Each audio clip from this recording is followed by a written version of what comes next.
Hello everyone, welcome to tonight's video on sleep theories, the channel where we delve into curious conspiracy theories and the unknown. Before we start, let us know in the comments where you're watching from and tell us how your day has been. Don't forget to hit that subscribe button so you never miss a new episode. Your support helps us keep the theories coming. Now, buckle up, because tonight we're taking you on a surreal journey you won't forget. Let's begin our descent into the endless corridors and flickering lights of the back rooms. Sam Whitaker felt the day's fatigue deep in his bones. At 46, the daily grind of commuting to an unremarkable office job had sapped a vigour he barely remembered having. Despite it all, Sam always told himself that another day meant another chance, a small mantra he repeated quietly over the hum of the overhead lights. Every little thing seemed designed to stress him out. The crowds on the bus, the never-ending digital notifications, the glare of computer monitors. The only reprieve came from late-night reading sessions where he'd let his mind wander into the pages of some second-hand novel. It was during one such late evening at the office, when the fluorescent tubes in the hallway hummed a bit louder than usual, that Sam noticed an odd corridor near the break room. The entire floor layout was typically so familiar that any variation stood out immediately. For years, the hallway led only to a supply closet, but tonight, it looked different. It seemed longer than usual, the far end swallowed by flickering shadows. He hesitated. Maybe it was the eye strain or the reflection of the lights playing tricks. Some part of him warned that this was odd enough to warrant caution. But he was exhausted and needed to drop off a stack of old reports in the closet. The corridor beckoned, the overhead fixtures buzzing steadily. As Sam walked down the hall, that peculiar hum grew uncomfortably loud. It drilled into his ears. Halfway to the closet, the lights flickered. One loud pop echoed behind him. He turned around quickly, perhaps a bulb had burned out, yet everything behind him was swallowed by a pale haze. The hallway felt endless now, an expanse of off-yellow wallpaper stretching back the way he'd come. He shook his head, blinked several times, even rubbed his eyes, but the reality refused to snap back. "This can't be right," Sam murmured, squinting at what should have been the door back to the main office. The crisp smell of stale carpet hit his nose, reminiscent of an old motel from decades past. The hum overhead was the only companion in sight. He doubled back, heart thumping. 10 steps, 20 steps. The corridor refused to end. Each corner revealed yet more of the same unwelcoming corridor. The overhead fluorescents flickered and buzzed in a dissonant pattern. How had he gotten so turned around so quickly? A low-level panic set in. Sam didn't want to panic yet. Panic leads to foolish decisions, an old co-worker had once told him. But his senses told him something was horribly wrong. The deeper he moved, the more the environment seemed to lose any logical sense of dimension. There were more corners than should exist in a standard office floor plan. More identical stretches of damp, dingy carpet and walls tinted the kind of yellow that reminded him of aged paper. He debated calling for help. His cell phone had zero signal, which made no sense for an office building in a metropolitan area. Then again, a moment ago, there had been an entire row of cubicles and a break room behind him. Now, there was just this. He took a turn and found what might have been a lounge area, only it was empty. No chairs, no decor. The hum from the ceiling felt as if it was getting inside his head, setting every nerve on edge. A bead of cold sweat trailed down his temple. Sam forced a deep breath. "Hello?" he called out, voice echoing strangely. No response. The silence, save for the buzzing lights, felt suffocating. He moved forward, found another corridor, and realised with dread that each hallway looked exactly like the last. The floor plan repeated ad nauseum, as though he were stuck in some poorly rendered video game environment. Anxiety gnawed at him. He considered turning around again, but which direction was that? He could try leaving chalk marks on the walls, but he didn't have any chalk. He paused to rummage through his pockets. He had a pen. He might attempt some kind of mark, but the wallpaper was too old and textured for the ink to take properly. Still, it might be worth trying. As he pressed his pen to the wall, an unexpected sound drew his attention. A distant scuttle, like something scraping against the carpet, far off yet distinct. The hair on his arm stood on end. No, he thought, it could just be his imagination, or maybe the building's ventilation. But part of him, deep down, knew something else was in here with him. Pushing down a flood of fear, Sam took a slow step toward the sound. The corridor stretched on, occasionally turning at sharp angles. Everywhere was that same lifeless colour, that same unwavering hum. He began to walk faster, hoping to find a corner or doorway that would lead him back to the real world. The scuttling sound faded, replaced again by endless white noise. The entire place felt like a stale trap designed to push a person to the brink of their sanity. Finally, after navigating what felt like half a mile of identical halls, Sam found a dead end. Littering the corner of the floor was a single piece of trash, an old wrinkled fast food napkin. That tiny scrap of normalcy startled him as much as any strange figure might have. It was proof that other people, or at least another presence, had been here once. The thought was both comforting and terrifying. Unsure of what else to do, Sam slumped against the wall, the harsh fluorescent glare settling onto his shoulders like a burden. There was no telling how or why he had arrived in this bizarre labyrinth, let alone how to escape. The only certainty was the monotony of the corridor, the old carpet smell, and that faint scuttling sound he might, or might not, have imagined. He reached back into his pocket and gripped his phone, though it showed no bars. Part of him wanted to record a message, in case the phone ever found a connection or someone discovered it. The effort felt futile, but in times of panic, small acts of normalcy can keep the mind tethered. He hadn't realised how dry his throat was until he tried speaking. If someone finds this," he whispered. "My name is Sam Whitaker. I'm lost. He stopped. The scuttling returned, louder and closer this time, echoing through the endless halls. Sam's heart pounded. Maybe there was something else wandering these corridors. Something not friendly. Something that noticed him just as he noticed it. Pushing to his feet, Sam took a long, shaking breath and began walking again, forcing himself to keep moving. If he remained still, that sound might get closer, and he definitely wasn't ready to find out what it was, at least not yet. Sam's footsteps felt heavier with every cautious step he took. Every corner he turned revealed more of the same. Bleak yellow hallways that offered no relief from the oppressive hum of the lights. Minutes, or hours, felt like they bled into each other. He was no longer certain how long he'd been wandering. Without a clock or even a working phone, time had lost its usual structure.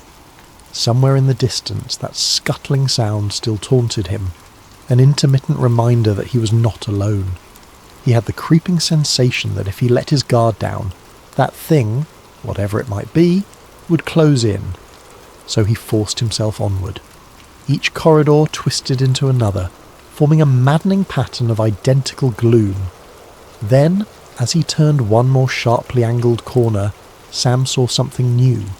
A series of faint marks near the floor's edge. Kneeling down, he squinted at what looked like chalk scribbles. The line was barely visible against the wallpaper. He followed the scrawl and realised it wrapped around the edge of the wall, as though whoever drew it had been in a rush. "Is anyone here?" Sam called out softly, trying not to let his voice echo too loudly. The corridor swallowed his words as though it were a living entity. Anxiety and relief fought for control within him. Chalk markings might mean there was another person wandering these halls, someone who might help him find a way out. Or it could be an ominous sign left by something else. Still, it was the first real clue he'd encountered. As he pressed on, he found more markings, each forming a kind of trail. Sometimes the lines dipped low or streaked higher, as if the chalk holder's hand had been unsteady. After a dozen or so steps, he heard something ahead, a faint shuffle. maybe footsteps. He held his breath, part of him terrified that the scuttling entity was waiting just around the corner. But then a voice, a human voice, low and tense, whispered, "No, no, don't do this to me again." Sam's heart leapt. He hurried forward, rounding a bend. There stood a woman, around his age, maybe a bit older, her hair pulled back in a messy braid. She held a small chunk of chalk in one trembling hand. She froze when she saw him. Her expression flickered between terror and guarded hope. "Oh God," she breathed. "You're real?" Sam raised both hands, palms out, as if to show he meant no harm. "I think so," he said, voice cracking from dryness and relief. "My name's Sam Whitaker. I'm stuck here. I don't know how I ended up in this place." She nodded, swallowing hard. "Grace came." Her voice was strained, as though she had spent days shouting or crying. "I've been here. I don't even know how long, but it feels like forever."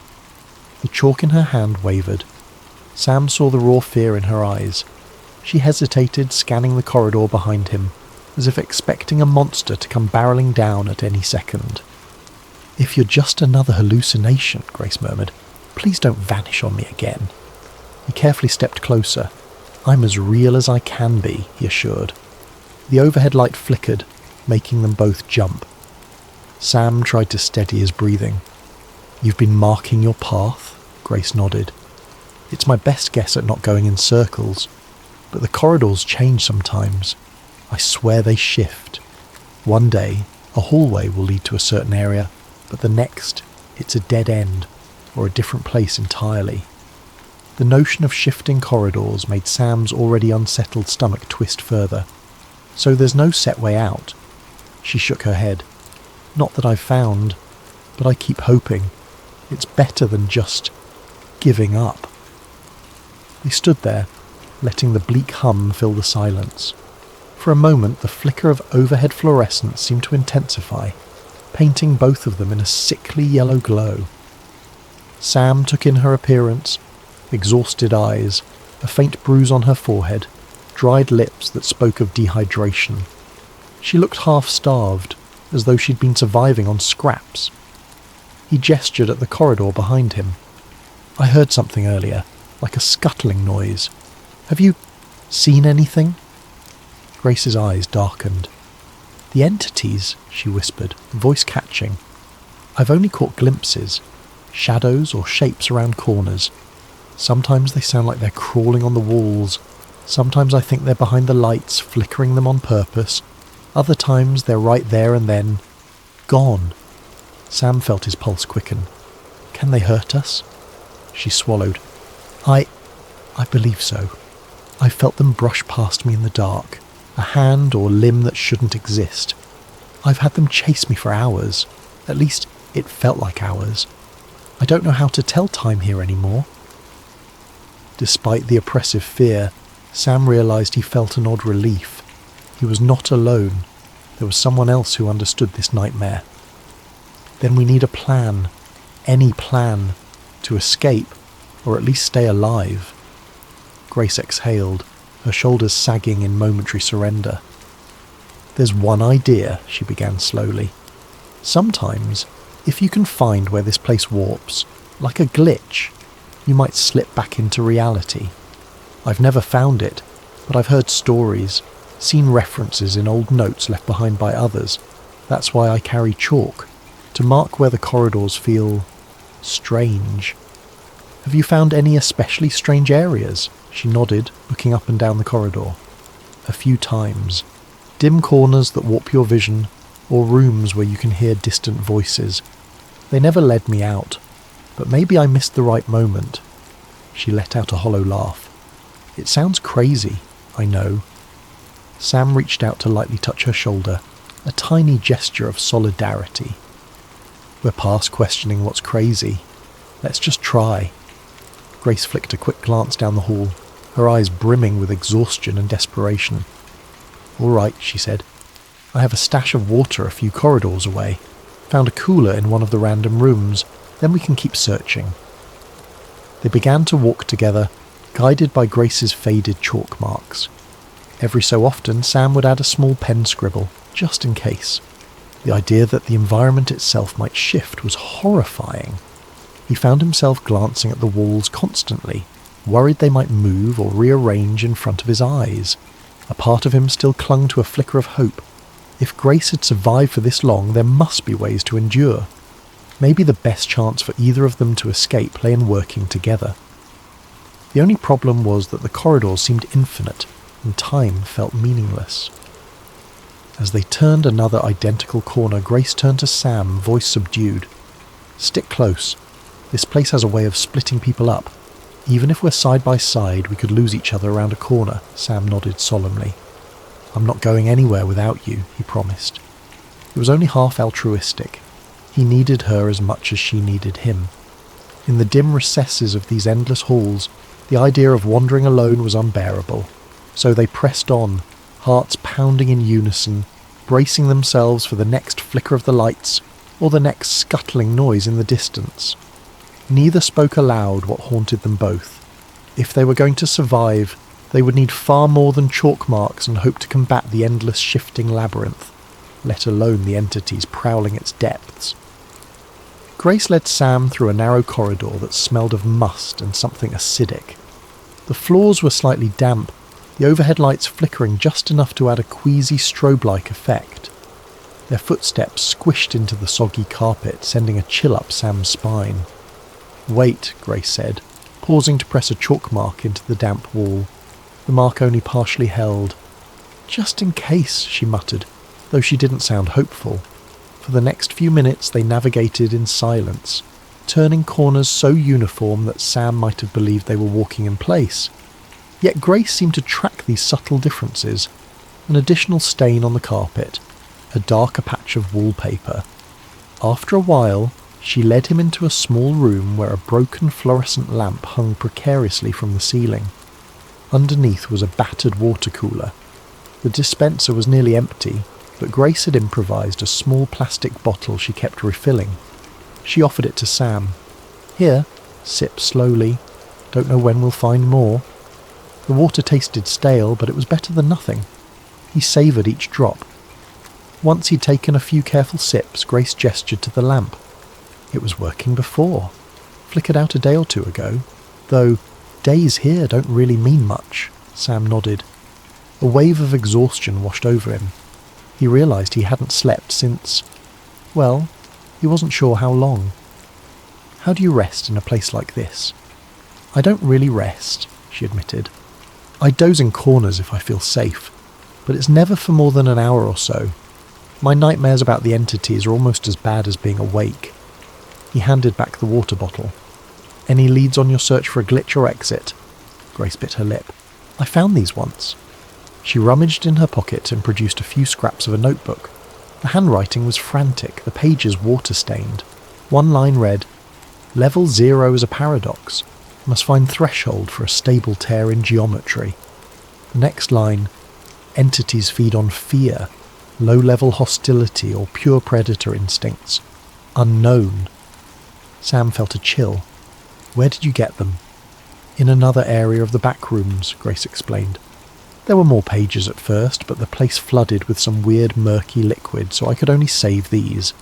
The name Dr. Avery Morrow is scrawled in the margins. I think whoever that is studied these corridors, maybe looking for a pattern or a way out. But I have no idea if they escaped, or became something else." Sam's eyes lingered on the half-legible scrawl. "They mentioned liminal physics, or something about reality collapsing." She nodded. "Sounds like a fancy way of saying this place isn't bound by normal laws, or maybe it's an in-between space that was never meant to be inhabited." She glanced around nervously, then added, "Sometimes I see glimpses of him. Dr. Morrow, I mean. A figure in a lab coat flickering like a bad reception. Could be an illusion, but it feels real sometimes." They took a moment to breathe. The oppressive hum was slightly quieter here, but it still vibrated in the background like a headache that refused to subside.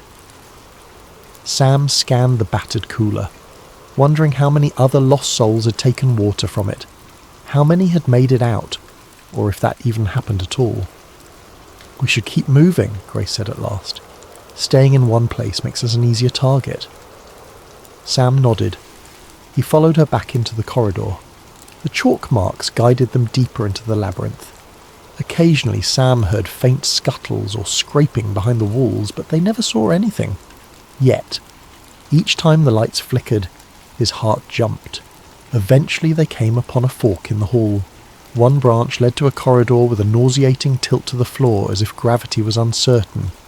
The other corridor seemed normal by comparison. "We've got to take the one that's weird," Grace whispered, "because weird might mean a glitch." They entered the tilted corridor.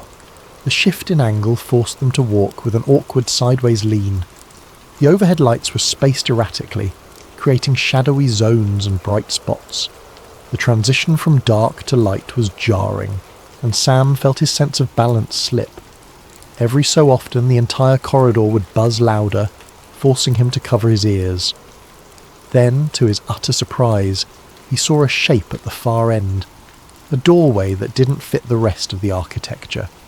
It stood half ajar, emitting a flickering glow. Grace signalled him to approach quietly. With each step, the hum in the air vibrated more aggressively, as though resisting their progress. When they reached the door, Sam peered inside. The room beyond looked like a small study, complete with a desk, chair, and bookshelves. The light source was a single lamp on the desk, flickering eerily. An opened journal lay there, the pages yellowed and covered with a scrawl of notes. Grace looked at Sam with wide eyes, and he could read the question in her gaze. "Do we go in?" He nodded, stepping cautiously through the threshold. The atmosphere inside the room felt thicker, as if the air were dense with static. Sam's eyes scanned the desk. The handwriting on the journal matched the scraps in Grace's pocket. A heading read, "Dr. A. Morrow's Field Study, Backrooms Anomaly." Fragments of the text jumped out. Experimentation with corridor alignment. Entities behave as guardians or parasites. Searching for the threshold. Grace ran her finger along the pages. So he was definitely researching this place, she murmured. Suddenly the lamp flickered violently, casting the room in near darkness. For a split second, Sam thought he saw a figure standing behind the desk. A man in a lab coat, face partially obscured by shadows. The figure mouthed something silently, an inaudible warning or plea, then evaporated as the light stabilized. Grace jerked back, nearly toppling the chair. "Did you see that?" Sam nodded, breathing fast. He was there. On the next page, scribbled in large letters, was a single phrase. Threshold, flux point. Observe flicker, align exit. It looked like the writing of a desperate mind, someone who had been close to a revelation but never fully grasped it. Grace frantically searched the drawers while Sam scanned the shelves. There were battered tomes, some in languages he couldn't identify. Others looked like incomplete references to architectural anomalies. Then, with a pop, the overhead corridor lights dimmed, and the hum rattled the desk lamp. A deep, resonant sound echoed from the hallway, an unearthly groan that made Sam's blood run cold. Grace froze, chalk piece in hand. "Entities," she whispered. "They heard us, or they sensed the flux." Sam grabbed a scrap of the notebook, any clue he could carry, and stuffed it into his pocket. "We need to move." "Wait," Grace said, scanning the final lines. "Level 0 is the simplest plane. Must descend to ascend." She shot Sam a bewildered look. "Descend? That means going deeper, to a lower level." Sam shivered, recollecting the water-stained lines referencing level 0. If this was truly the simplest plane, he dreaded what deeper levels looked like. But Dr. Morrow's cryptic clue seemed to suggest that escaping required going further in, not pulling away. Outside the door, the corridor lights flickered wildly now. A black shape darted across the far end, too quick to identify. Sam's heart hammered as adrenaline surged. "Grace, we have to decide. Do we push deeper, or try to find another route out?" She glanced at the note again. descend to ascend. Her voice shook, but a resolve flickered in her eyes. If Dr. Morrow was onto something, we can't just ignore it. Sam swallowed, acutely aware of the stuttering lamp, the buzzing hum, and the sense that something was creeping closer. Another guttural groan echoed, this time from somewhere to the left. It was too late for a calm debate. Any further hesitation could mean a face-to-face encounter with the entities. "Let's go," Sam agreed, voice taut with fear. Grace nodded, and they both bolted back into the corridor, leaving behind the flickering desk lamp and the lonely study. The wedge of knowledge they gained was minimal, but it was better than the total ignorance they'd endured until now. They raced down the sloping hallway, the environment warping oddly beneath their feet. Shadows loomed and vanished in the corners of Sam's vision. At one point, the corridor lights blinked out completely, plunging them into darkness for several seconds. He felt Grace's grip on his elbow tighten. He held his breath, expecting to feel a claw or a hand on his shoulder. Then the lights returned, revealing they were standing at a T-junction, both directions leading into deeper gloom. "Which way?" Sam asked, voice hushed. Grace bit her lip. "Down," she said, pointing to the left, where the floor dipped further still. She gave him a meaningful look that said, "We follow Morrow's clue." With that they descended, hearts pounding, uncertain whether their only chance at freedom lay deeper in the back rooms, or straight into the jaws of the entities lurking below. The narrow corridor gradually sloped downward, leading Sam and Grace into a layer that felt even more wrong than the last. The fluorescent hum pulsed at an almost deafening frequency, resonating through Sam's bones. Cold, stale air licked at their faces, carrying an odour reminiscent of damp concrete mixed with something metallic. They pressed on, the corridor's angle becoming steeper until they reached a broad flight of stairs that seemed out of place in the endless warren of hallways. With each step down, the overhead lights grew dimmer, flickering with greater frequency. Water dripped from unseen pipes, forming dark streaks on the walls. Once at the bottom, they found themselves in a maze of corridors that made level 0 look almost pleasant by comparison. The walls were covered in patches of black mould, and the carpeting was soaked, squishing underfoot. Grace gripped her piece of chalk as if it were a lifeline, making quick dashes on the walls every few feet. Sam followed, senses on high alert. Their footsteps seemed to echo louder here, amplifying the anxiety coiling in his gut. He kept imagining a scuttling shape darting out from the shadows. Every so often, a deeper, more resonant groan reverberated through the halls. It was closer now, undeniably so. Grace whispered, "We have to keep moving." They pushed into a corridor that felt elongated, the perspective stretching unnaturally. The overhead lights, spaced irregularly, created pockets of near darkness and sudden bursts of harsh illumination. Sam's mind played tricks on him. The walls looked like they were breathing, expanding and contracting with each flicker of light. Then the chase began. A screech tore through the corridor, freezing Sam in place. Behind them, a silhouette flickered around a distant corner. It looked twisted, a caricature of a human shape with limbs bending at wrong angles. "Run!" Grace's voice cracked. They sprinted. Sam's lungs burned as the corridor around them seemed to shift in real time. Corners led to new corners, forming a labyrinth within a labyrinth, and always behind them, that frantic screech, the unnatural pattering of limbs. The entities were no longer content to stay hidden. They were hunting. The overhead lights began strobing.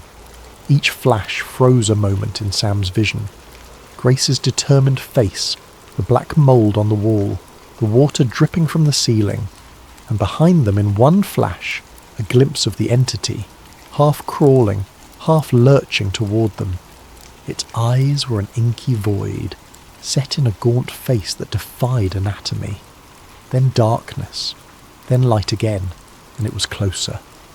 "This way!" Grace shouted, yanking Sam's arm and veering into a side hallway. They nearly slipped on the soaked carpet, hearts pounding like war drums. The corridor twisted into a set of steps leading further downward.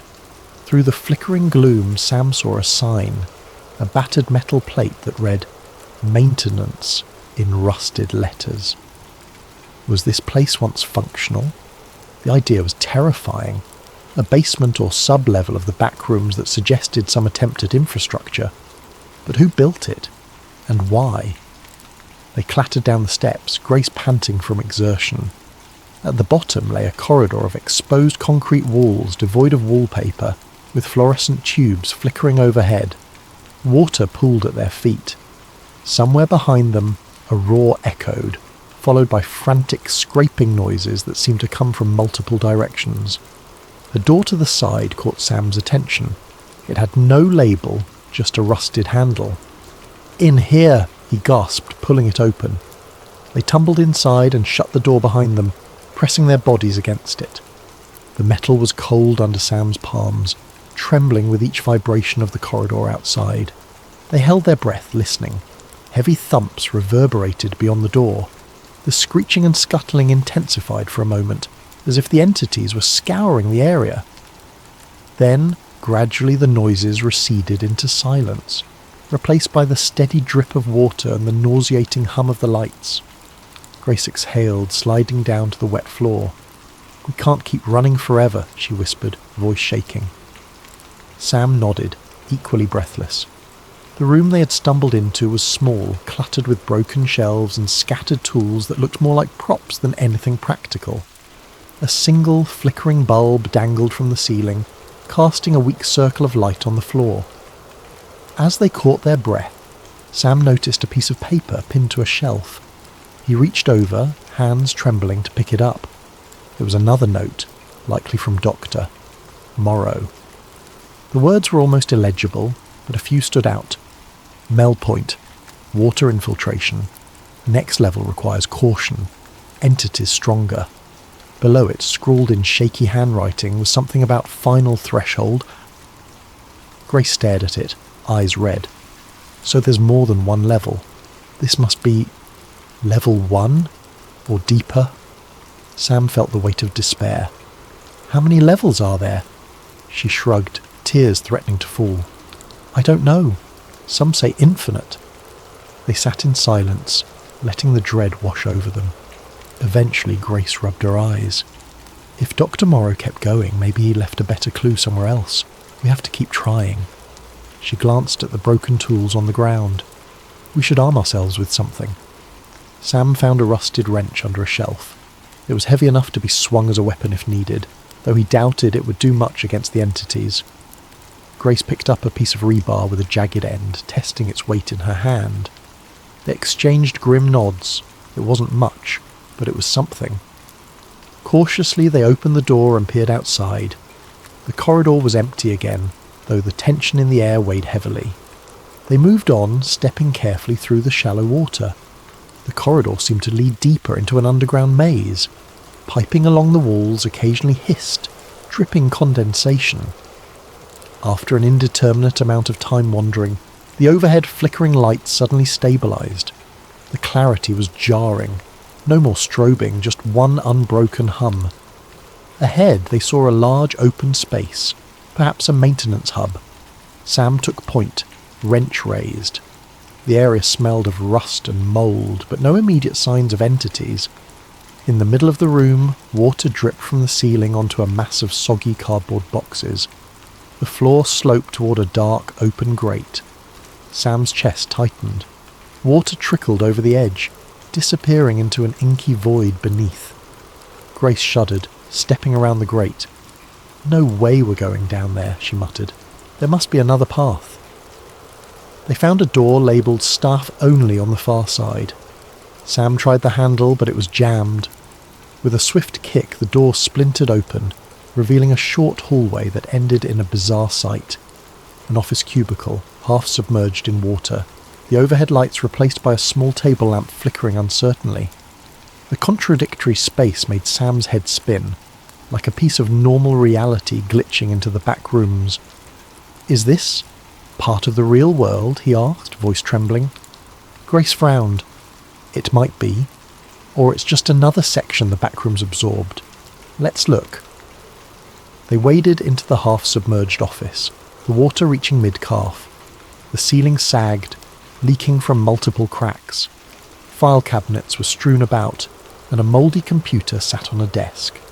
Sam noticed a single piece of paper pinned under a paperweight. Gateway experiment. Corridor realignment. Exit possible. The final lines cut off in a watery smear. Then the flickering table lamp dimmed, and Sam saw another ephemeral silhouette. Dr. Morrow. The figure seemed to mouth something like, "Threshold above." A wave of dizziness overcame Sam as the vision vanished. He turned to Grace, who had gone pale. "Did you see him?" he asked. Her lips parted. I think so." Before they could process it, a sudden roar echoed behind them. The entities had caught up. Sam heard pounding footsteps and the scraping of claws against concrete. His mind screamed. "They're here!" "Go!" Grace yelled, brandishing the rebar. They splashed through the water toward a broken window on the far side of the cubicle. It led to yet another corridor, this one lined with flickering red lights, a stark contrast to the usual sickly yellow.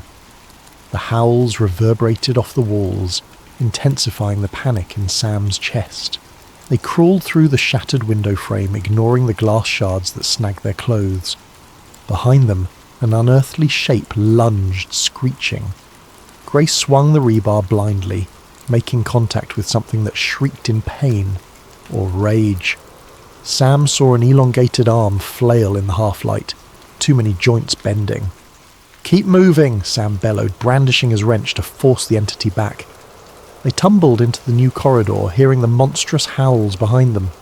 The red light strobed once, then stabilized, revealing a passage that sloped upward. It was an odd ascension, the floor angled in a steep incline toward what looked like a corridor junction. Reminded of Morrow's parted lips message, "Threshold above," Sam shouted, "This might be it. Let's go." Together they scrambled uphill, the entities giving chase, the monstrous echoes rolling through the labyrinth. Fear fueled every desperate step as they raced for a chance at an exit, or deeper condemnation. Neither could be certain. The corridor angled so steeply that Sam and Grace had to use their hands to steady themselves against the damp walls. The oppressive red lights overhead flickered in short, frantic bursts, casting elongated shadows that distorted their every movement.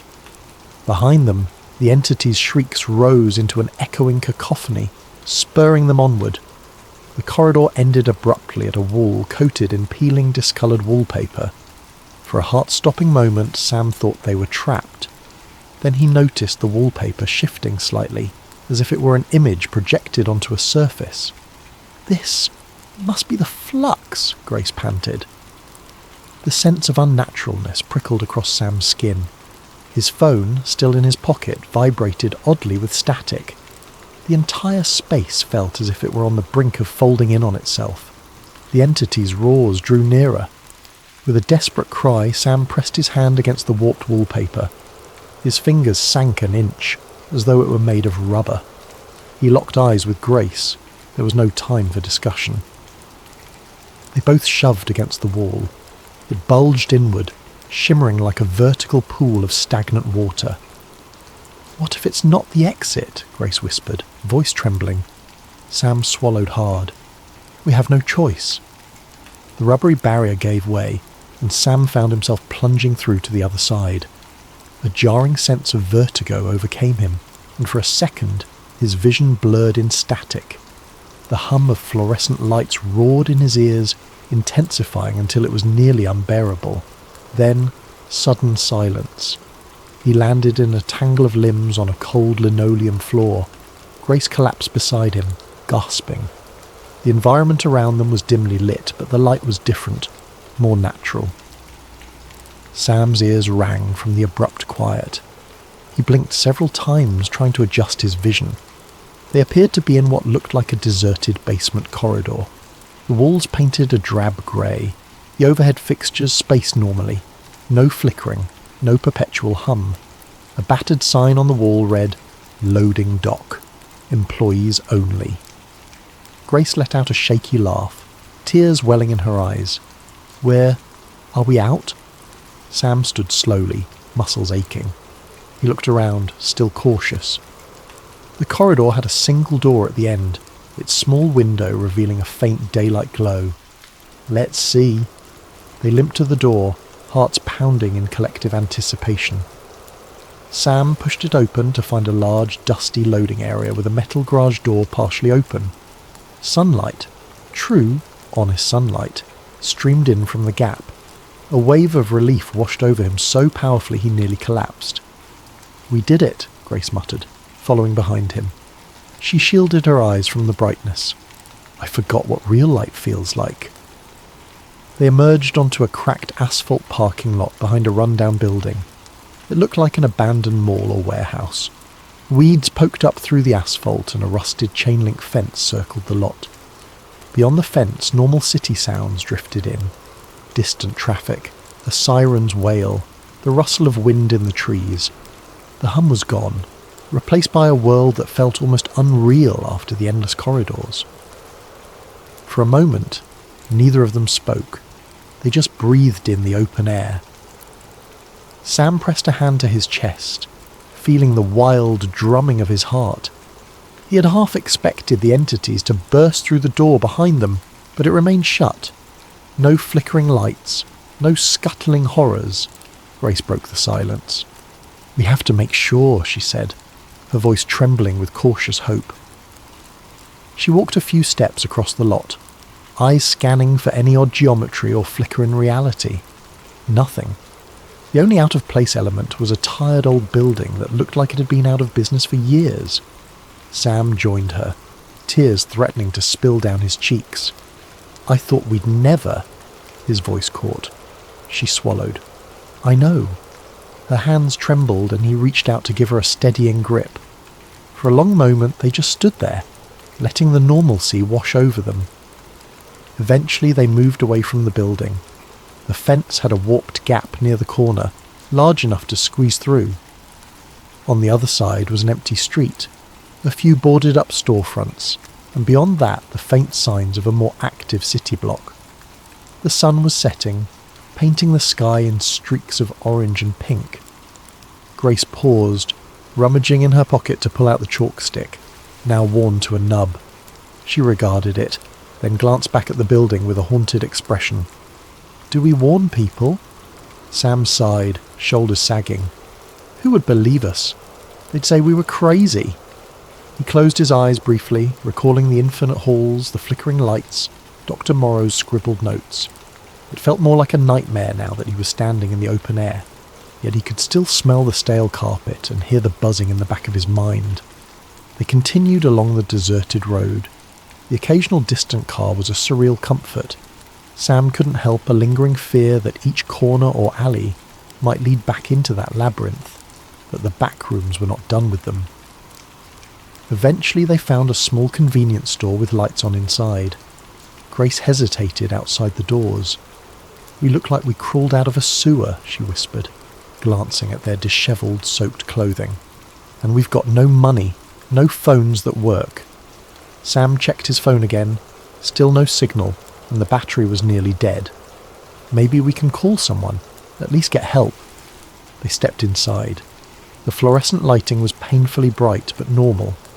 A bored-looking cashier glanced up, clearly unimpressed by their haggard appearance. Sam and Grace exchanged a silent look. There was no easy way to explain what had happened.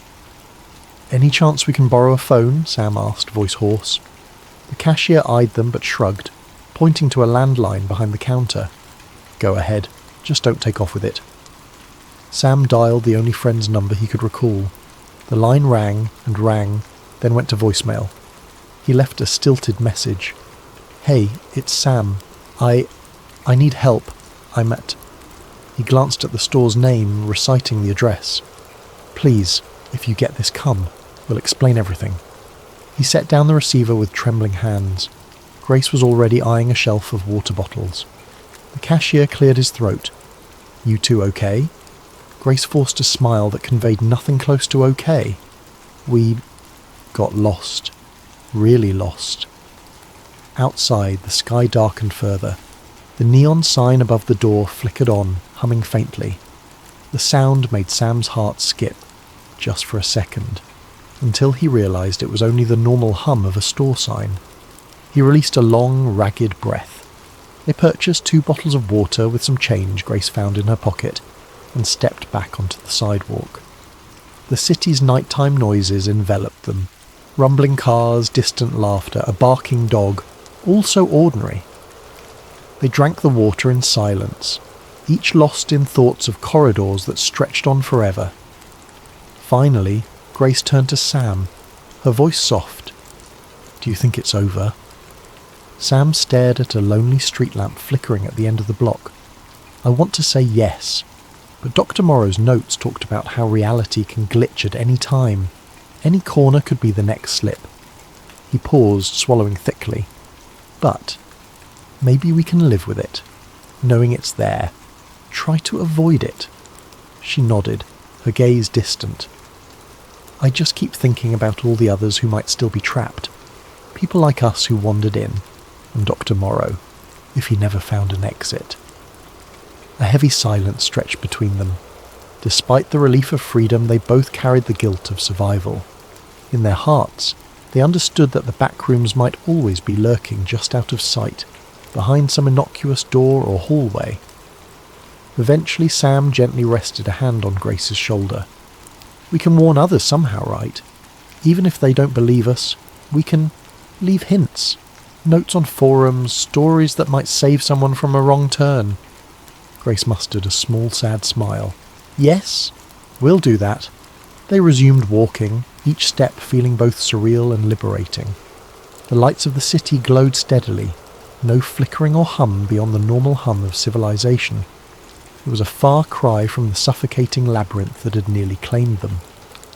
After a few blocks, a gentle drizzle of rain began. The droplets felt cleansing, washing away some of the stale grime from the back rooms. Grace raised her face to the sky, letting the rain fall over her. Sam followed suit, heart pounding with gratitude to be under an open sky again. Yet, despite their relief, an undercurrent of tension remained. Every time they passed a dark alley, a maintenance door or an oddly angled building corner, Sam's nerves sparked with anxiety. Grace's eyes would flicker to his, as if silently asking, "Do you feel it too?" They eventually turned onto a busier street, where headlights and neon signs offered normal, bustling life. People hurried along the sidewalks, umbrellas up against the drizzle. No one seemed to pay Sam or Grace any special attention, despite their bedraggled appearance. They were just 2 more strangers in a world that had no clue about the backroom's existence. As they paused at a crosswalk, Sam turned and saw a corner of a building with chipped paint. The angle looked a bit off. He felt a twist in his gut, the same dread as when he first slipped into that supply closet. But a passing car's headlights illuminated it, and the corner revealed itself to be perfectly mundane.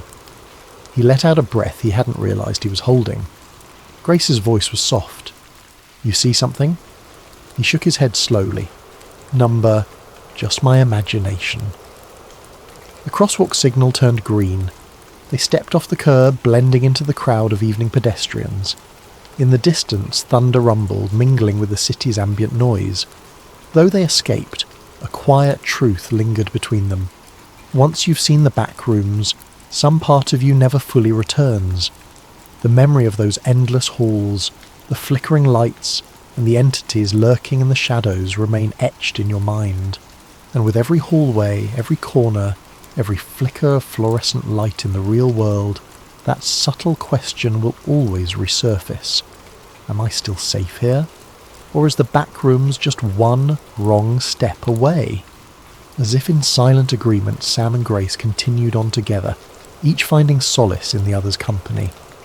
They were survivors now, keepers of a secret they never wished to uncover. Perhaps in time they would heal, or at least learn to live with the knowledge of what lay beyond ordinary reality's thin veneer. For tonight, the rain and the city lights would keep them company, warding off the hum of fluorescent corridors for just a little while longer. And in their quiet gratitude, they held on to each other's presence, knowing that the lines between safety and terror were thin, and that sometimes the difference was simply having someone to hold on to in the dark.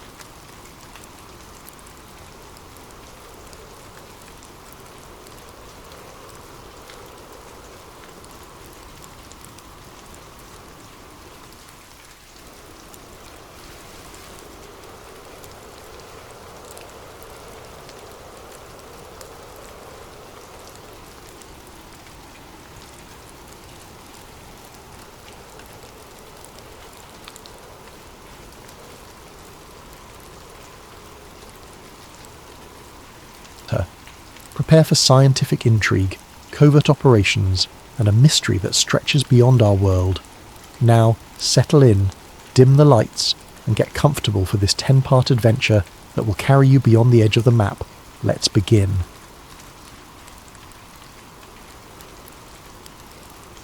The old radio crackled across the ship's bridge, drifting in and out of static. Lieutenant Harold Talbot gripped the microphone, his knuckles bone white. "This is USS Hawthorne," he repeated. "We have encountered an anomaly at—" His coordinates garbled in static. Others in the control room exchanged nervous glances. The compass spun wildly like it had lost all sense of direction. Through the porthole the sea churned with unnatural energy, and the horizon was black as if it had vanished into a void. Outside, the whine of the wind built to a roar. Then, cutting through the tumult, a startled voice shouted, "Lights! There, beneath the waves!" A half-dozen crewmen pressed to the windows.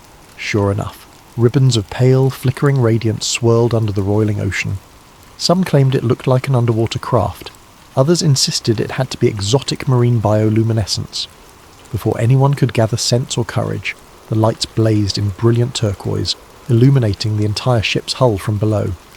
Talbot's last recorded words, barely audible over the crackle, were, We're being pulled in? God help." Then the broadcast ended. The USS Hawthorne vanished with eerie finality. When search teams arrived days later, no scrap of debris or shred of evidence floated on that calm expanse of ocean.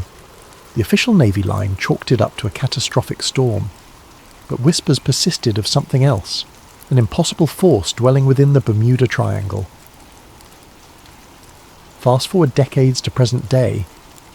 The small auditorium at the Miami Oceanographic Summit hummed with polite applause as Dr. Cassie Nolan concluded her presentation.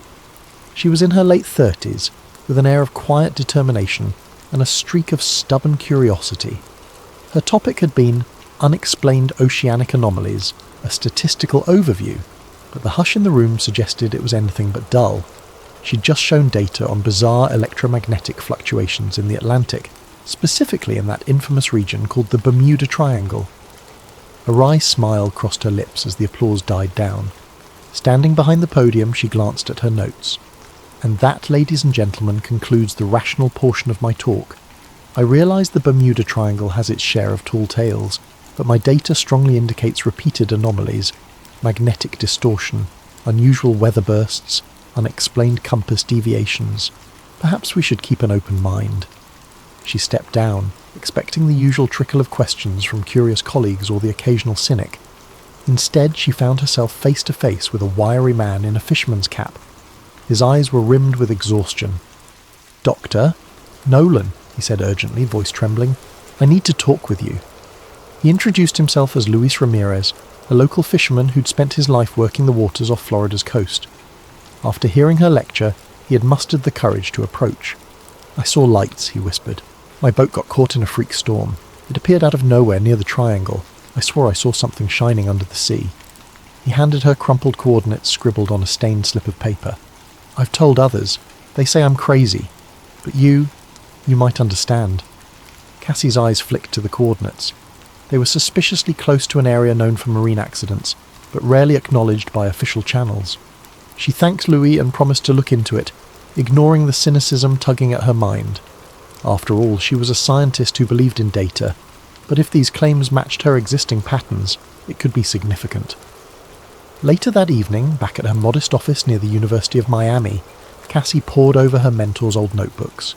Dr. Rourke, once a respected oceanographer, had vanished under bizarre circumstances years ago while researching the same region. He'd left behind cryptic remarks about a powerful electromagnetic phenomenon.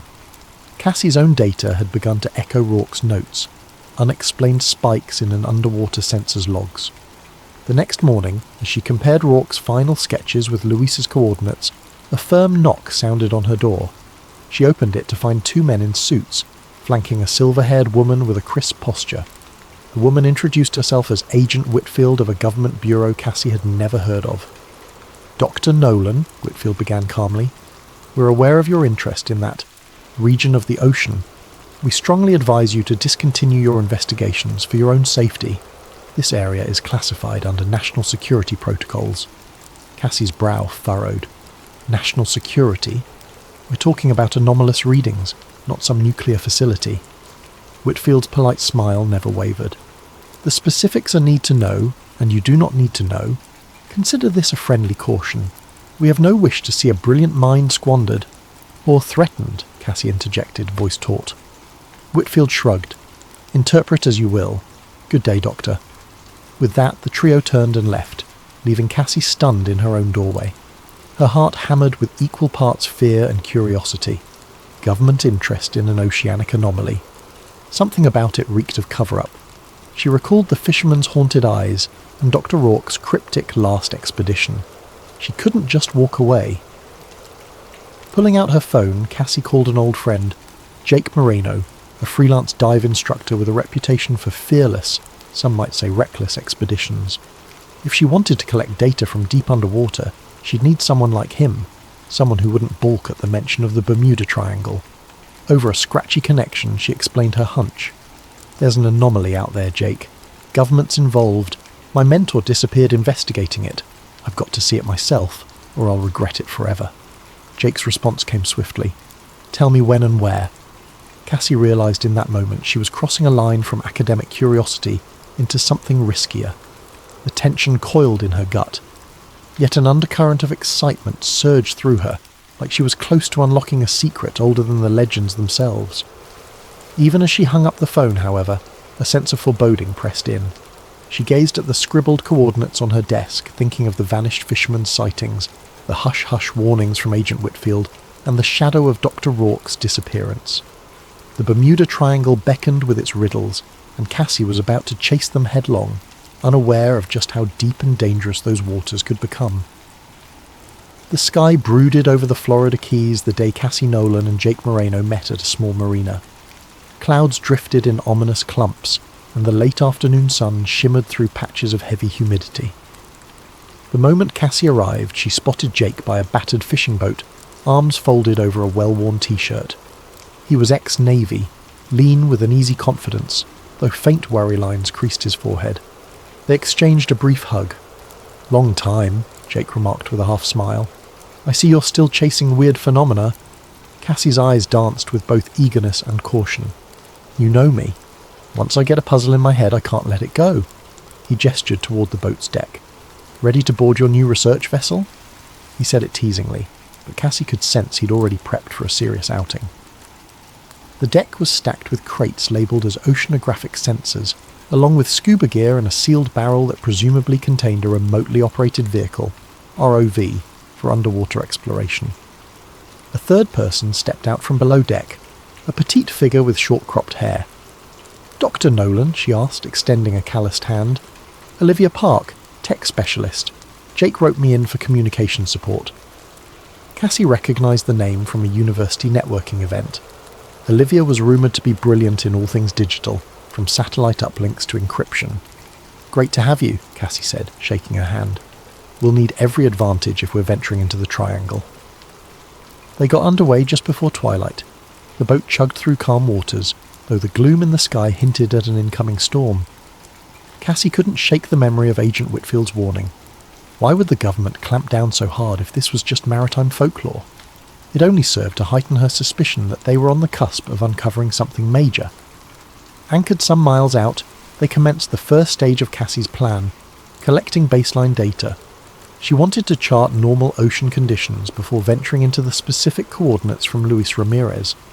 She and Olivia deployed a series of floating buoys equipped with sensors to track temperature, salinity, and electromagnetic variance. If anything was unusual, these devices would pick it up. Jake watched the horizon, arms resting on the wheel. "We need to move fast, Cass.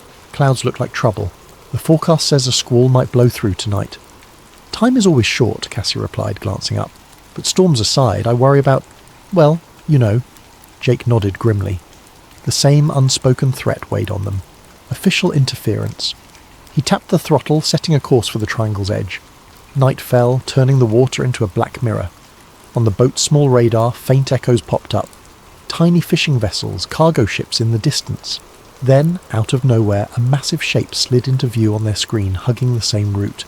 A much larger vessel, no transponder ID. Olivia frowned at the radar. Could be Coast Guard, or a private ship running dark. They exchanged uneasy glances. "We'll keep an eye on it," Jake said, turning off their own navigational lights. "No sense advertising we're out here." Around midnight, the ocean turned uneasy. A stiff wind ruffled the surface, building to choppy waves. Cassie huddled with Jake and Olivia over a chart in the cabin. "We're about an hour from Ramirez's coordinates," she said. "We'll do a quick pass, launch the ROV, gather data, and get out." Jake nodded. "Works for me. Let's just hope the squall holds off." Outside, the skies grumbled as if in protest. Suddenly a glare of white light blazed across them, accompanied by a droning roar. They rushed to the deck to see a helicopter overhead, searchlights cutting through the darkness. In the swirling beam, a voice boomed through a megaphone. "This is the US Coast Guard. Heave to. Prepare for inspection." Jake's grip tightened on the wheel. "We didn't request any assistance. This is suspicious." Cassie's heart pounded. "Agent Whitfield," she murmured. "They're trying to scare us off." A taut exchange followed over the radio. Jake insisted they were on a legitimate scientific survey. The Coast Guard repeated orders to halt. Over the speaker, new instructions came. "You must exit these waters. This area is restricted." Olivia typed furiously on her console, trying to get a fix on the Coast Guard's vessel. Instead, she found encrypted signals bouncing around. "They're not exactly standard," she whispered to Cassie. "Something about their communications is off." Sensing a standoff, Cassie decided to parley. She radioed back, voice steady. "Understood, but we have a valid research permit from the University of Miami. We'll comply. Just give us some time to retrieve sensors." A tense beat passed. Then the helicopter circled once more, searchlight scanning them. "You have 1 hour to vacate. If you remain, we will enforce maritime security protocols." The rotor wash receded as the chopper veered away, presumably to monitor from a distance. Jake exhaled, beads of sweat on his brow. "An hour. That's barely enough time." Cassie clenched her jaw. This had to be intimidation, yet she refused to be turned back so easily. "We do a quick survey, then get out. If they chase us, we'll handle it." So they pressed on, heartbeats hammering. The helicopter's lights winked in the distance, a reminder of watchful eyes. As soon as they reached Ramirez's coordinates, they hurriedly launched the ROV, diving it into the inky depths. Cassie guided the controls and a video feed flickered on. Greenish water, swirling particulates, no sign of a seabed at these depths yet. Then the ROV sensors pinged, a slight electromagnetic fluctuation. Cassie's excitement soared. "We're picking up something unusual. Jake, keep us steady."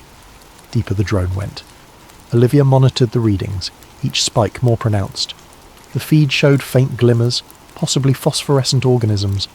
Suddenly the ROV camera caught a fleeting sparkle, a swirling pattern of lights, reminiscent of swirling plankton blooms but somehow structured. Cassie's breath caught. "Did you see that? Switch to high-resolution mode." Before they could, the ROV feed sputtered. A wave of static fuzzed the screen, then it went dark. Simultaneously, the boat's lights flickered. The engine coughed.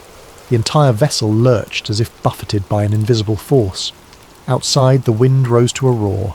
Jake cursed under his breath, wrestling with the controls. "We're losing power!"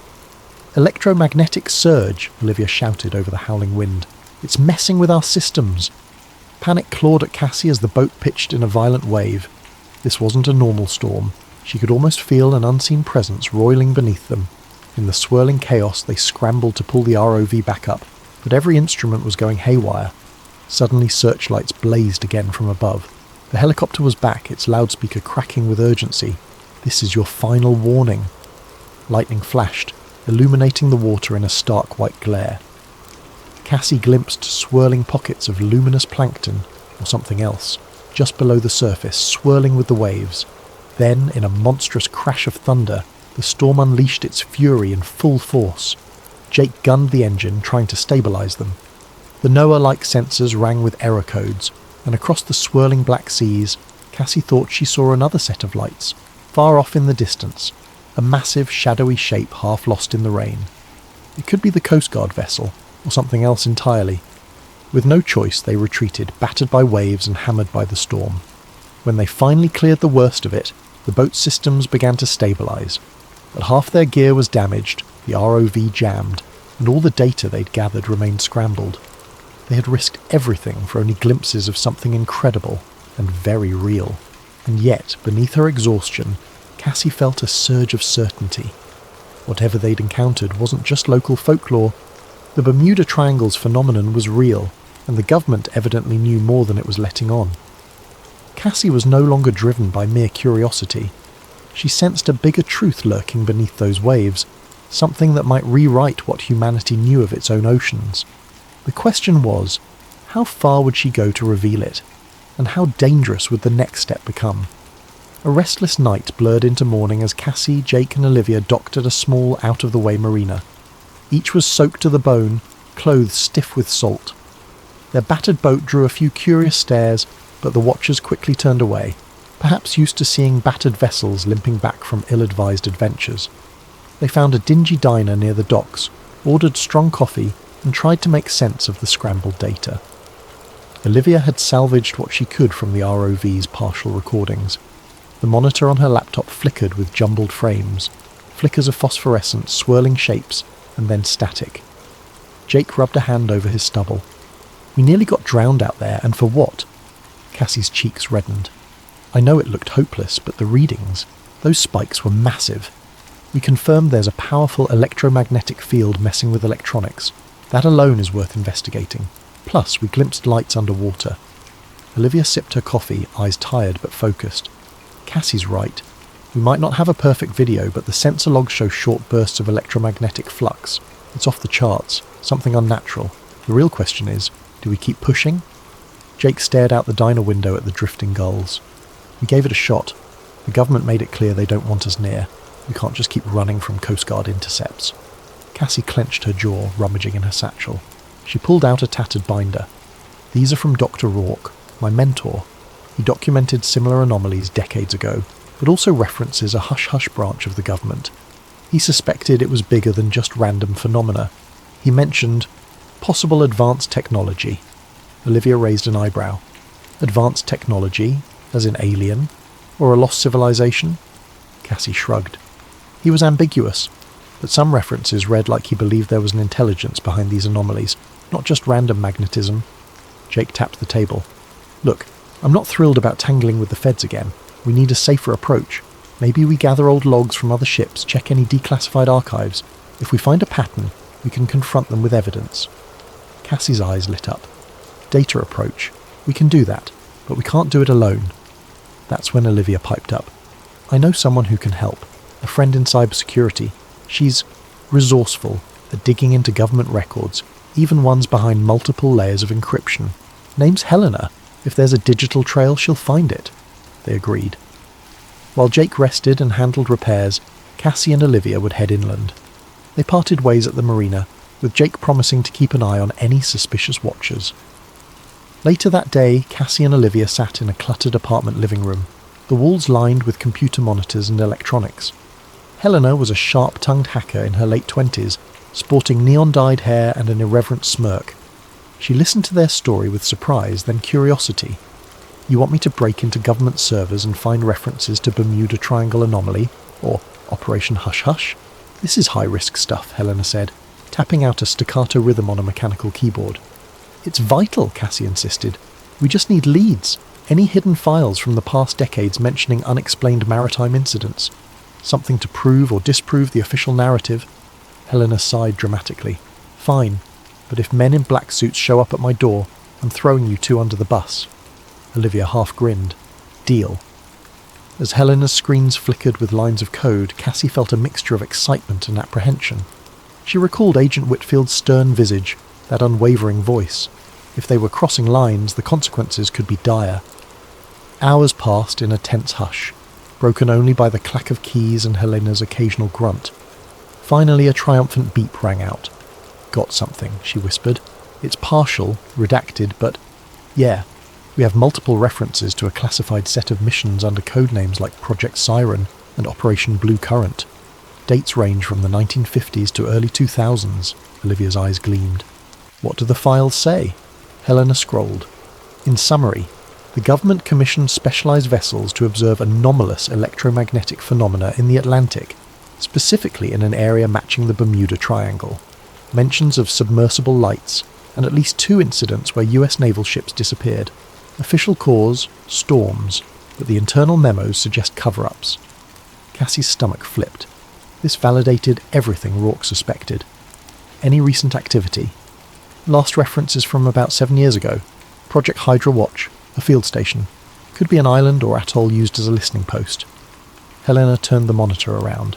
Coordinates are partially blacked out, but I have a general region. It's about 70 miles from where you folks were last night. Cassie and Olivia exchanged a charged glance.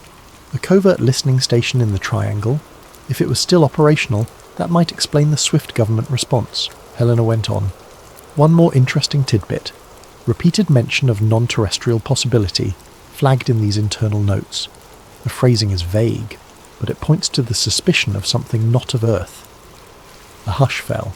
Cassie's breath caught. The government had considered the possibility that the anomalies were alien in origin.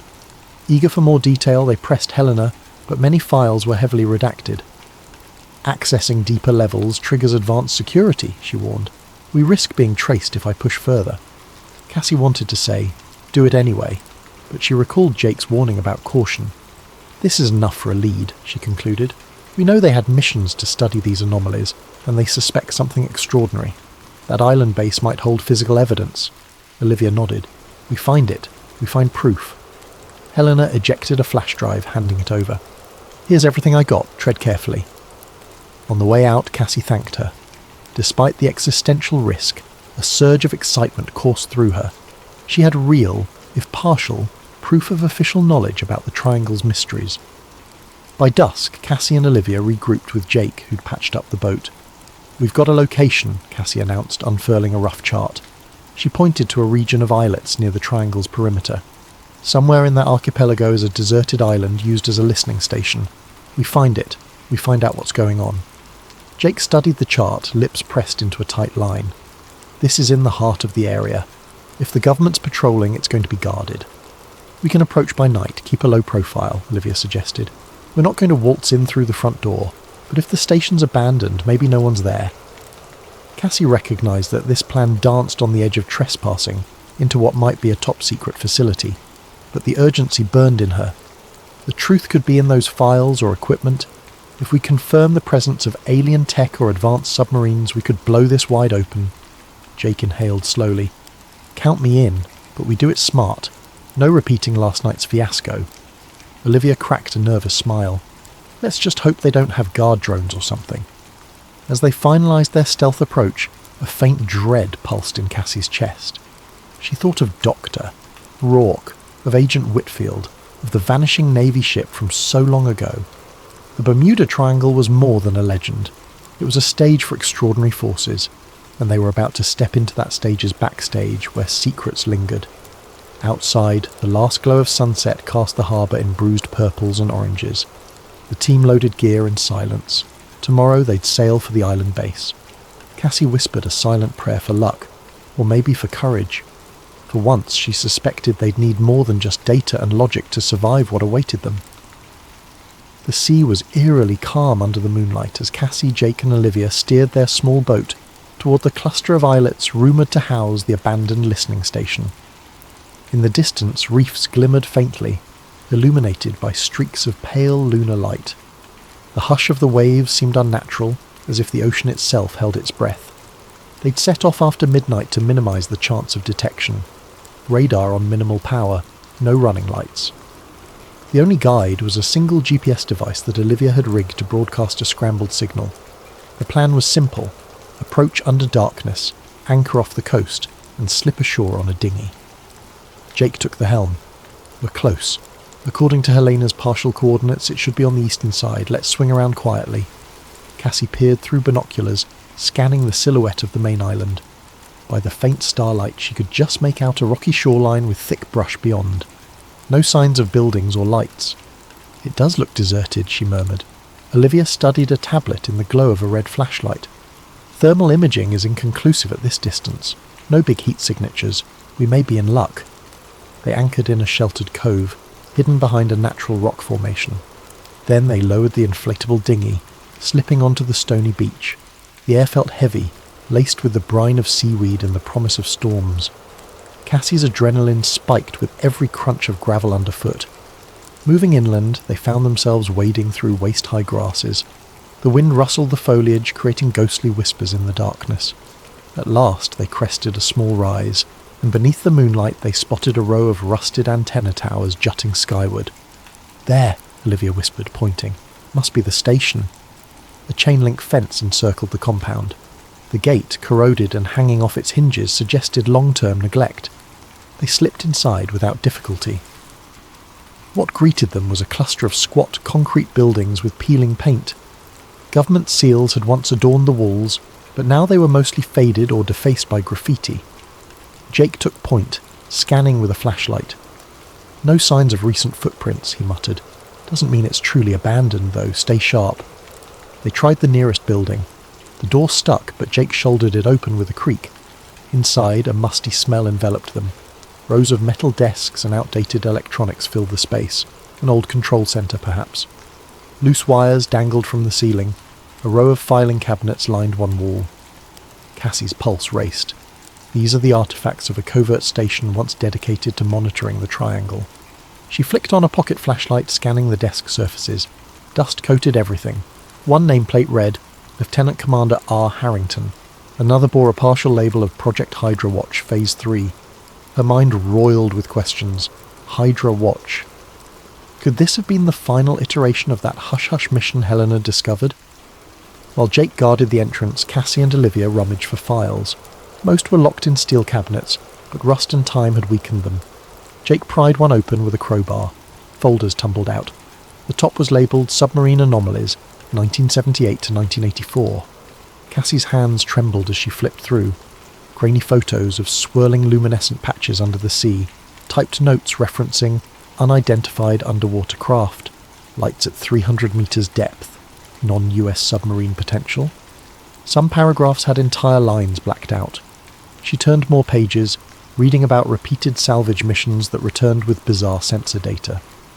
Olivia rummaged in a separate crate, unearthing reel-to-reel tapes labelled with dates. "These must be audio recordings," she whispered. "We should see if there's a playback machine." They carried the tapes to the battered control console in a corner. Miraculously, an old reel-to-reel player stood there. With some fiddling and a portable battery pack, Olivia managed to power it up. The spool began turning, producing a crackling hiss. A voice, faint and distorted, emerged. Base Echo calling HQ encountered strong readings at coordinates, larger than any submarine known. Non-human, repeat, non-her. The recording cut into static. Another snippet from a different tape. "We've lost contact with 2 dive teams. The lights are forming patterns, possibly an intelligence behind." Then more static. Cassie felt her throat tighten. This was it. Direct acknowledgement that the station had observed something decidedly not man-made. Agent Whitfield's warnings suddenly had sharper context. Suddenly a metallic clang echoed from outside. All 3 froze, hearts thudding. Jake signalled them to kill the lights. Through the dusty windows they glimpsed faint beams scanning the compound. Footsteps on gravel. Someone was here. They doused their flashlights, hugging the shadows. Cassie's mind raced. They'd been silent on approach. Who discovered them? Government contractors? Another faction? She recalled the fiasco with the Coast Guard helicopter. This time they might not be so polite. A rasping radio voice filtered through the gloom outside. 2 vehicles, east perimeter. Sweep the buildings. Jake gestured for them to move. They crept to the rear door, stepping out onto a narrow catwalk behind the building. The watchers outside fanned out. A quick glance told Cassie these weren't official military in standard uniforms, possibly private security with black ballistic vests armed. Olivia clutched the reel tapes. Cassie stuffed the key documents in her backpack. They had proof, but they also had to escape. The trio ducked behind crates and slunk between a gap in the fence. Each footstep felt like a thunderclap in Cassie's ears.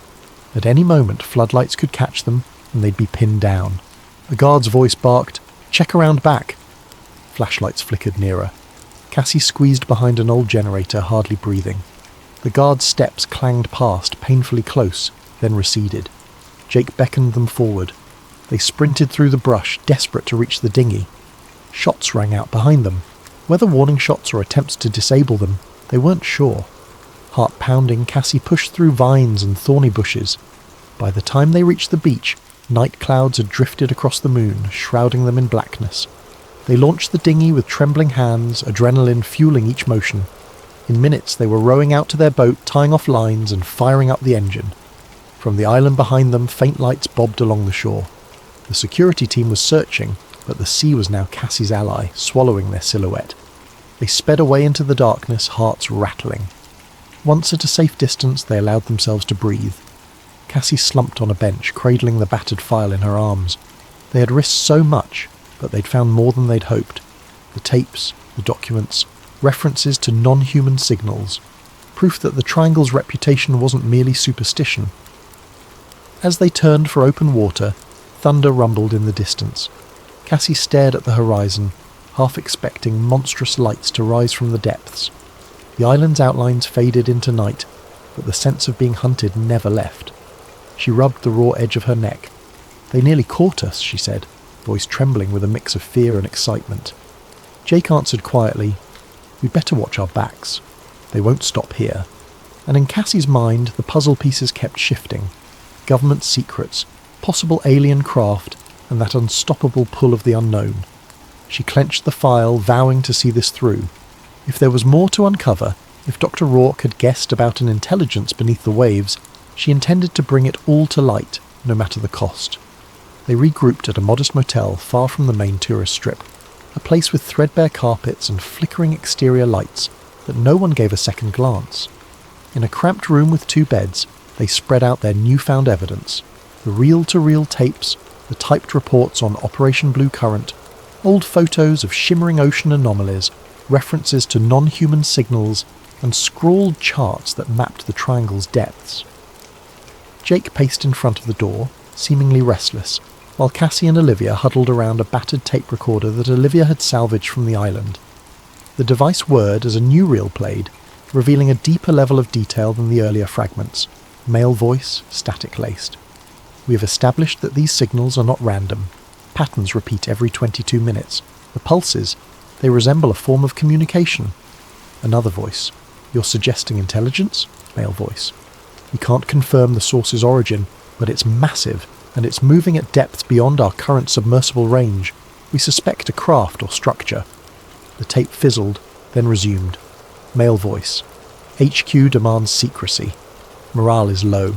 2 divers reported visions, lights forming geometric shapes, possibly attempts at contact. Then we lost them. No wreckage found."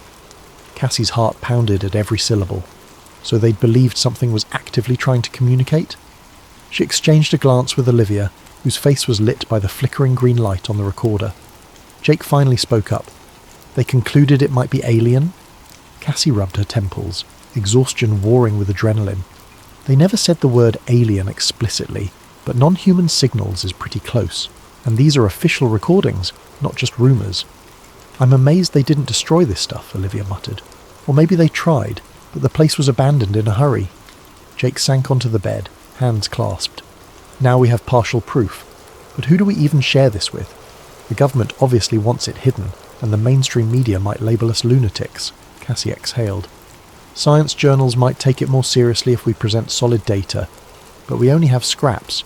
We need something that can't be dismissed. Hard evidence, something modern, undeniable, like actual footage of the phenomenon under the water or physical samples." Olivia nodded.